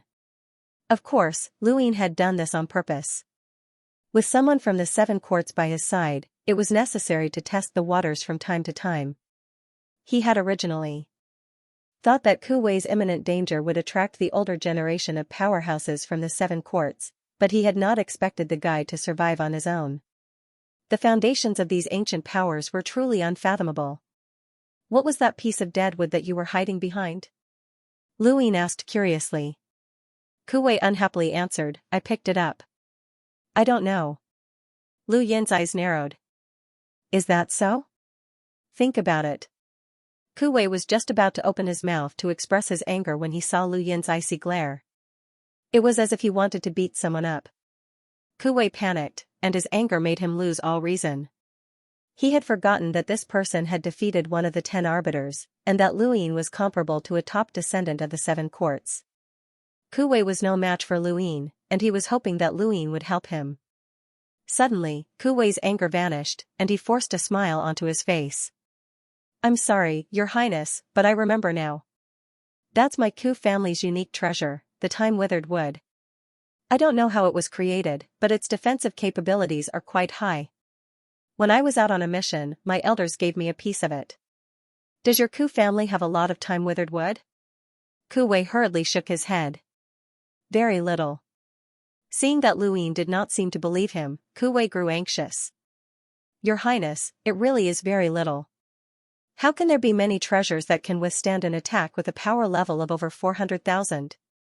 I'm sure Your Highness won't have more than 2. Luin replied, "Don't worry, I won't ask you for it." "What's the rush?" Kuwei's mouth twitched, as he did not trust Lu Yin's character at all. It was not as if he did not know that Luin loved money. "Since your Ku family has the time-withered wood, then what about the other families of the 7 courts?" Kuwei thought about it. "Basically all of them have it. The Su family has the motionless chessboard, the Yu family has the sticks, and so on. After all, it would be impossible for them to resist the Hall of Honor without some trump cards." Lu Yin's eyes flashed, and he was even more certain of his previous guess.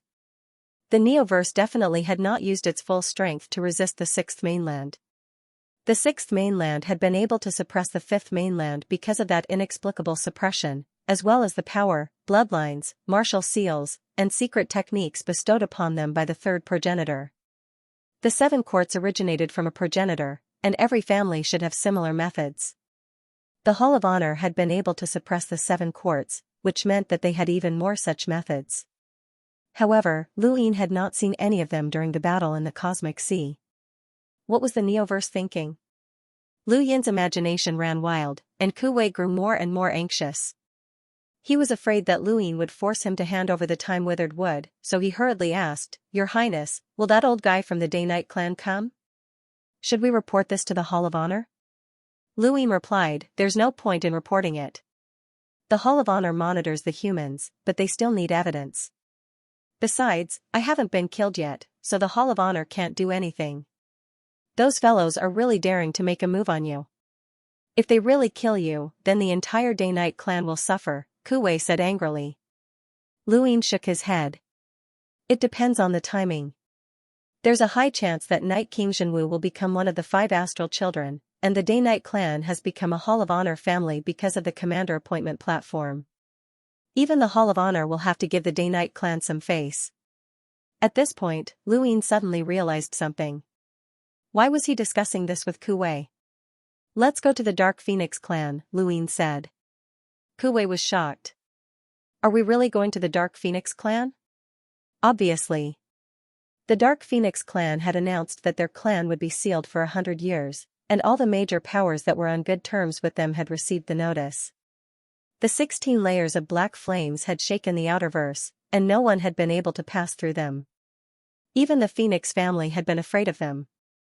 However, everything had changed after Lu Yin's visit. Out of the 16 layers of black flames, only the last layer remained. Even though this layer was the most powerful and was enough to strike fear into the hearts of envoys, it was still too thin. It was so thin that one could see the entire black flame continent through it. This feeling was like wearing a transparent coat that could not completely cover the inside. For a large clan like the Dark Phoenix clan, this was rather embarrassing. The entire Dark Phoenix clan was cursing Luin. Now, the Dark Phoenix clan was facing an awkward situation. They had sealed their clan for 100 years, and the last layer of black flames could not completely cover them. This was rather embarrassing. If they had not sealed their clan, then the notice they had sent to the outside world would have been child's play. Because of this, the Dark Phoenix clan had been discussing this matter for a long time. On this day, just as Daniel Phineas was continuing the clan meeting, the last layer of black flames distorted. They would never forget this scene, as this was what had happened when the 15th layer of black flames had disappeared. Daniel Phineas and the rest hurriedly rushed to the edge of the black flame continent, and they saw Luin through the last layer of black flames. An indescribable feeling of grievance, resentment, helplessness, and regret lingered in Daniel Phineas's heart. Finally, he roared, "What are you trying to do, Luin? Luin pursed his lips as the Heaven Fire Stone continued to absorb the last layer of black flames. Kuwei stood beside him while the Dark Phoenix clan's cultivators who were guarding the continent stood behind them. Through the layer of black flames, Luin could see the furious gazes of Daniel Phineas and the rest, and he felt a little embarrassed. His current actions were no different from theft. No, it was not theft, it was robbery. Kuwei stepped forward. Our Highness saw that this continent was being burned by the black flames and could not bear to see the residents suffer, so he came to save them. There's no need to thank him. Luin sighed when he heard this. These words were well said. He had come to save the ordinary people who were suffering from the high temperatures of the Black Flame continent. He was doing a good deed.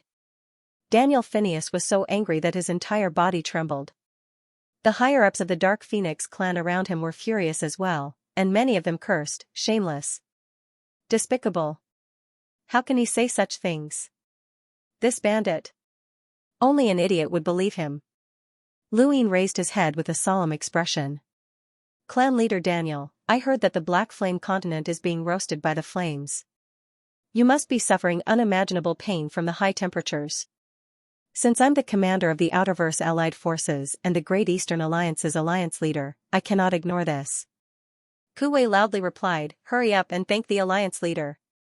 Prepare some food and wine to welcome him.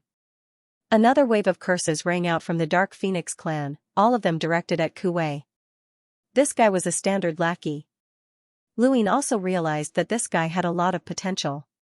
At this point, many of the Dark Phoenix clan's members had shifted their anger from Luin to Kuwei. This guy was too infuriating. Alliance leader Lu, please be merciful, Daniel Phineas hurriedly said. He did not wish for the last layer of black flames to be absorbed by Luin. However, Luin acted as if he did not hear him. Kuwei shouted, no need to be polite. Our alliance leader will not feel tired for your safety. Don't worry, we will definitely absorb all of the black flames. We will also find a way to find the person who released the black flames and make the culprit apologize to the entire Black Flame continent. Daniel Phineas grew anxious. Alliance leader Lu, these are the black flames of my Dark Phoenix clan. Please be merciful. Kuwei shouted back, no need to be polite. You're too polite, Patriarch Daniel. Alliance leader Lu. Patriarch Daniel. Countless Dark Phoenix clan members gritted their teeth at Kuwei, their hatred for him reaching the heavens. Kuwei did not care at all. This was just a clan from the Outerverse that had been chased out from the Innerverse. Just mentioning their name would scare them to death. Separated by a layer of black flames, no matter how loudly Daniel Phineas shouted, he was disrupted by Kuwei. In the end, the last layer of black flames was absorbed by the Heaven Fire Stone. This layer of black flames was extremely powerful, and Luin could feel the Heaven Fire Stone burning as he held it. He felt that if he had not used his die to upgrade the Heaven Fire Stone, then perhaps the stone's ability to withstand the flames would have caused that fire dragon to appear. When the black flames completely disappeared, Daniel Phineas and the rest felt their hearts sink. The 16 layers of black flames that their ancestor had set up to protect them were completely gone. Their Dark Phoenix clan had lost the right to be a sealing clan, and they had also lost the ability to defend against envoys.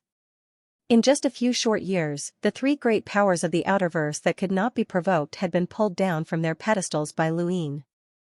The Temple of Tai Mo had submitted to him, and they had lost the protection of Ancestor Arrow Mountain. They did not dare to resist Luin at all. Even Wan Qianqing did not dare to offend Luin. No matter how wealthy Wan Qianqing was, it was still a war fortress that was restricted by the commander of the Outerverse Allied Forces. If Luin wanted to, he could make Wan Qianqing appear anywhere in the Outerverse at any time. There was only one reason for that: a powerful enemy could invade that place. Finally, the Dark Phoenix clan had its 16 layers of black flames absorbed by Luin. Coupled with the death of ancestor Daniel Phineas, the clan had completely lost its ability to intimidate the Outerverse. The once glorious three great powers had completely declined, and they had been replaced by the Great Eastern Alliance. With the fig leaf gone, the Dark Phoenix clan no longer dared to provoke Luin.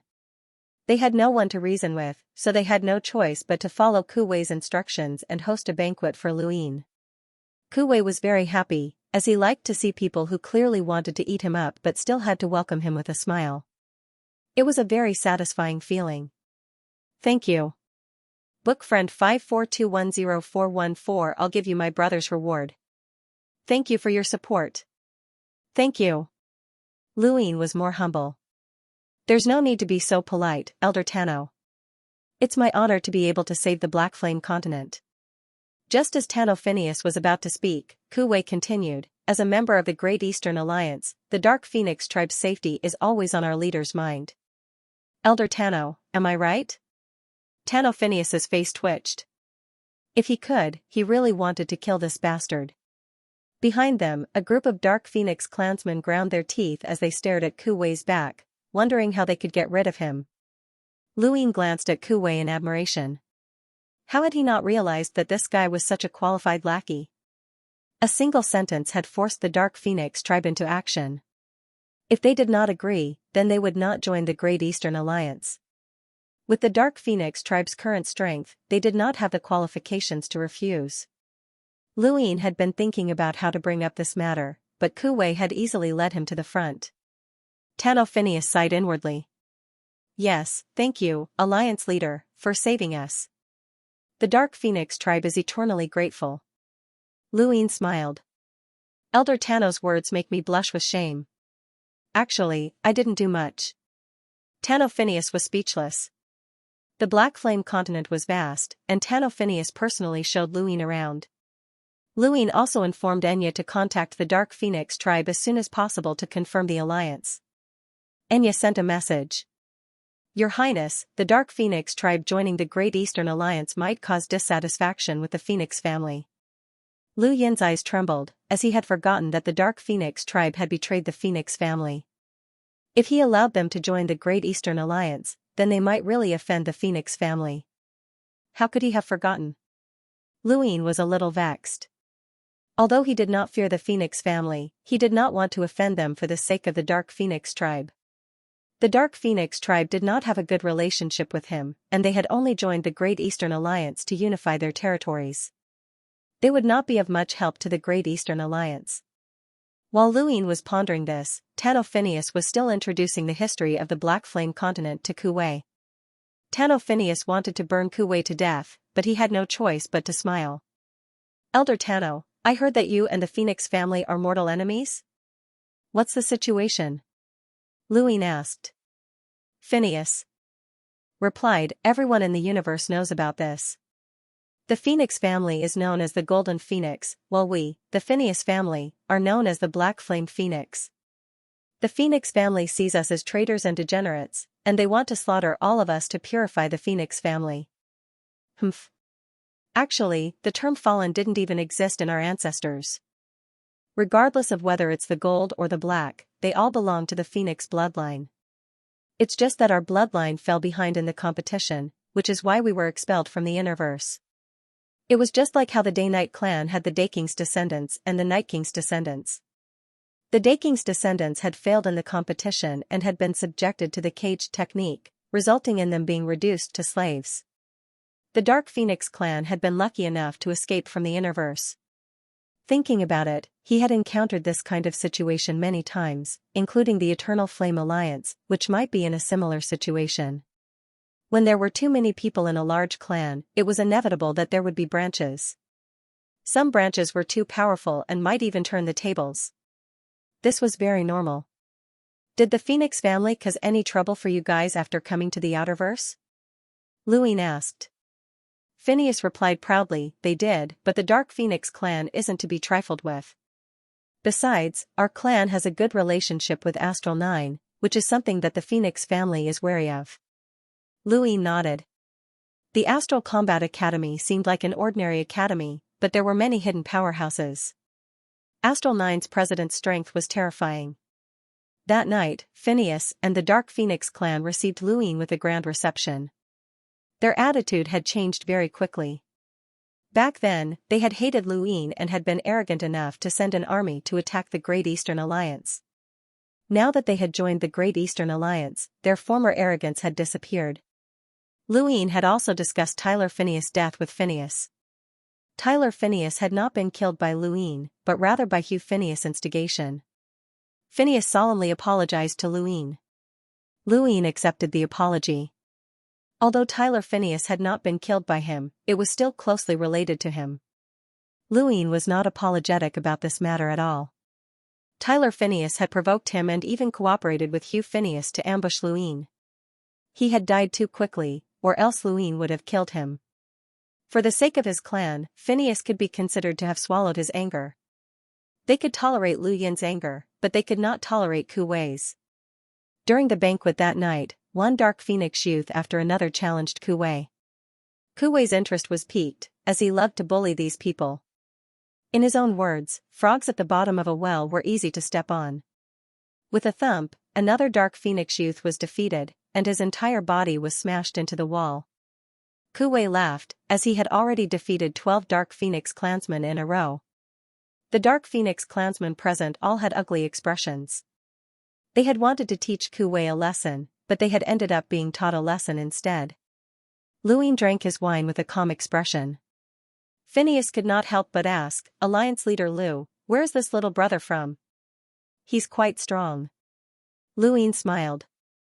Don't praise him, patriarch. He's already reached his limit. Is that so? Phineas's eyes flashed, and he glanced down at Lu Phineas. Lu Phineas stood up and faced Ku Wei.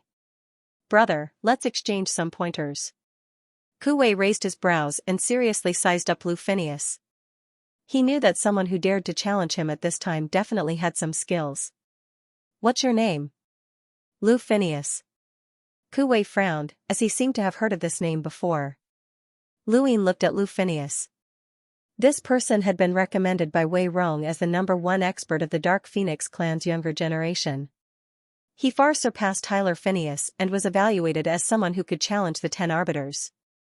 Luine had always been curious about this person's innate gift, and today, he would be able to see it for himself. When they saw Lu Phineas take action, the Dark Phoenix clansmen's expressions brightened, as they felt that they would definitely win. If you want to fight, then fight. Ku Wei's attitude was casual, but there was a rare look of seriousness in his eyes. Lu Phineas's expression was solemn, and he stepped forward. Black flames burned the sky, and the high temperature caused Ku Wei's expression to change. This person was indeed different from the others from before. The black flames transformed into a majestic hand that pressed down on Ku Wei. The void distorted as traces of spatial cracks spread out. This attack surpassed a hunter's strength. Ku Wei raised his hand and stared at the black flames. As the black flames descended, his lips curled up, and his hands danced about. His body shifted, and with each movement, the black flames shrank a little. Soon, Lu Phineas's black flames completely disappeared. The Dark Phoenix clansmen were shocked. He's actually using a lock-breaking technique. This kid's lock-breaking ability is quite good. It's a perceptive intermediate lock-breaking ability, someone recognized. He can lock-break as well. Lu Phineas was astonished, and his gaze turned cold. Even more terrifying black flames rose from the ground and completely enveloped Ku Wei.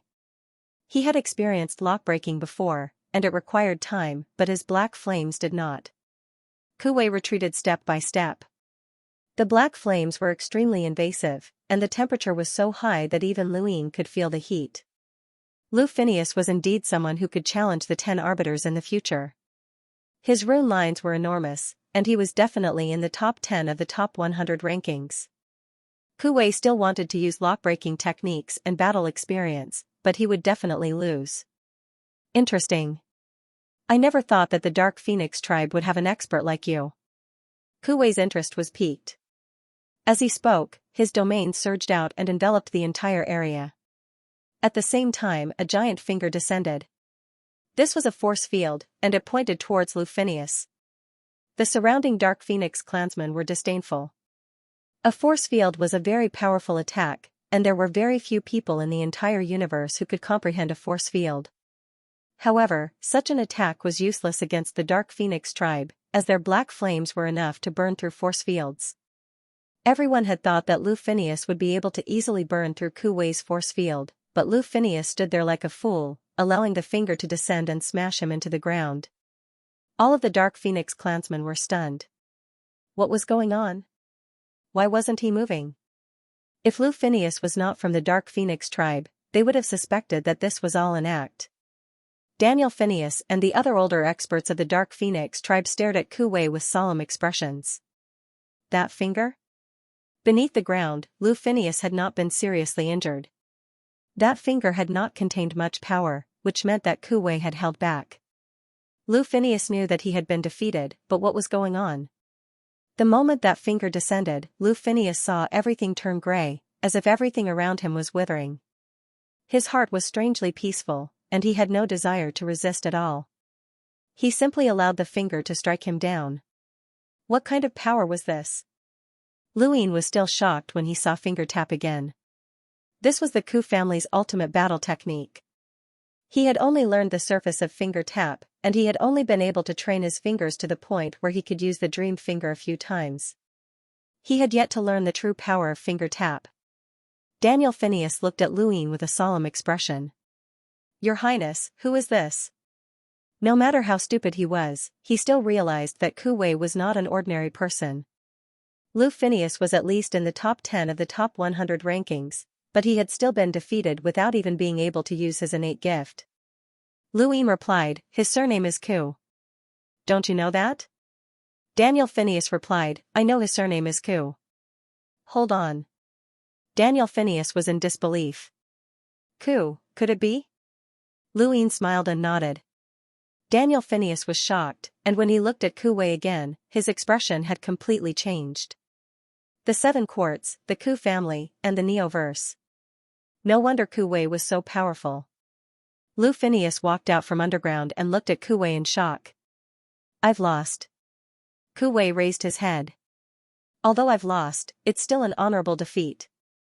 Not everyone has the qualifications to make me use my battle technique. Lu Phineas frowned. Although he had admitted defeat, he was still unwilling to accept it, as he had not even been able to use his innate gift. The banquet ended with Ku Wei's proud victory. He was very happy today, as he had completely suppressed the Dark Phoenix tribe. Although he did not care much about this powerful Outerverse clan, he still felt great. Luin stood at the peak of a mountain and breathed in the Black Flame Continent's night breeze. He did not feel the heat at all. Your Highness, the Dark Phoenix tribe is quite enthusiastic, haha. Ku Wei laughed. Luin glanced at him. Are you very proud? Why don't we spar? I'm still very curious about your finger tap. Ku Wei immediately refused. How can I spar with your Highness? That would be disrespectful. I'm someone with a good upbringing. End of chapter 1051. Don't forget to subscribe, like, and share the video to support the channel.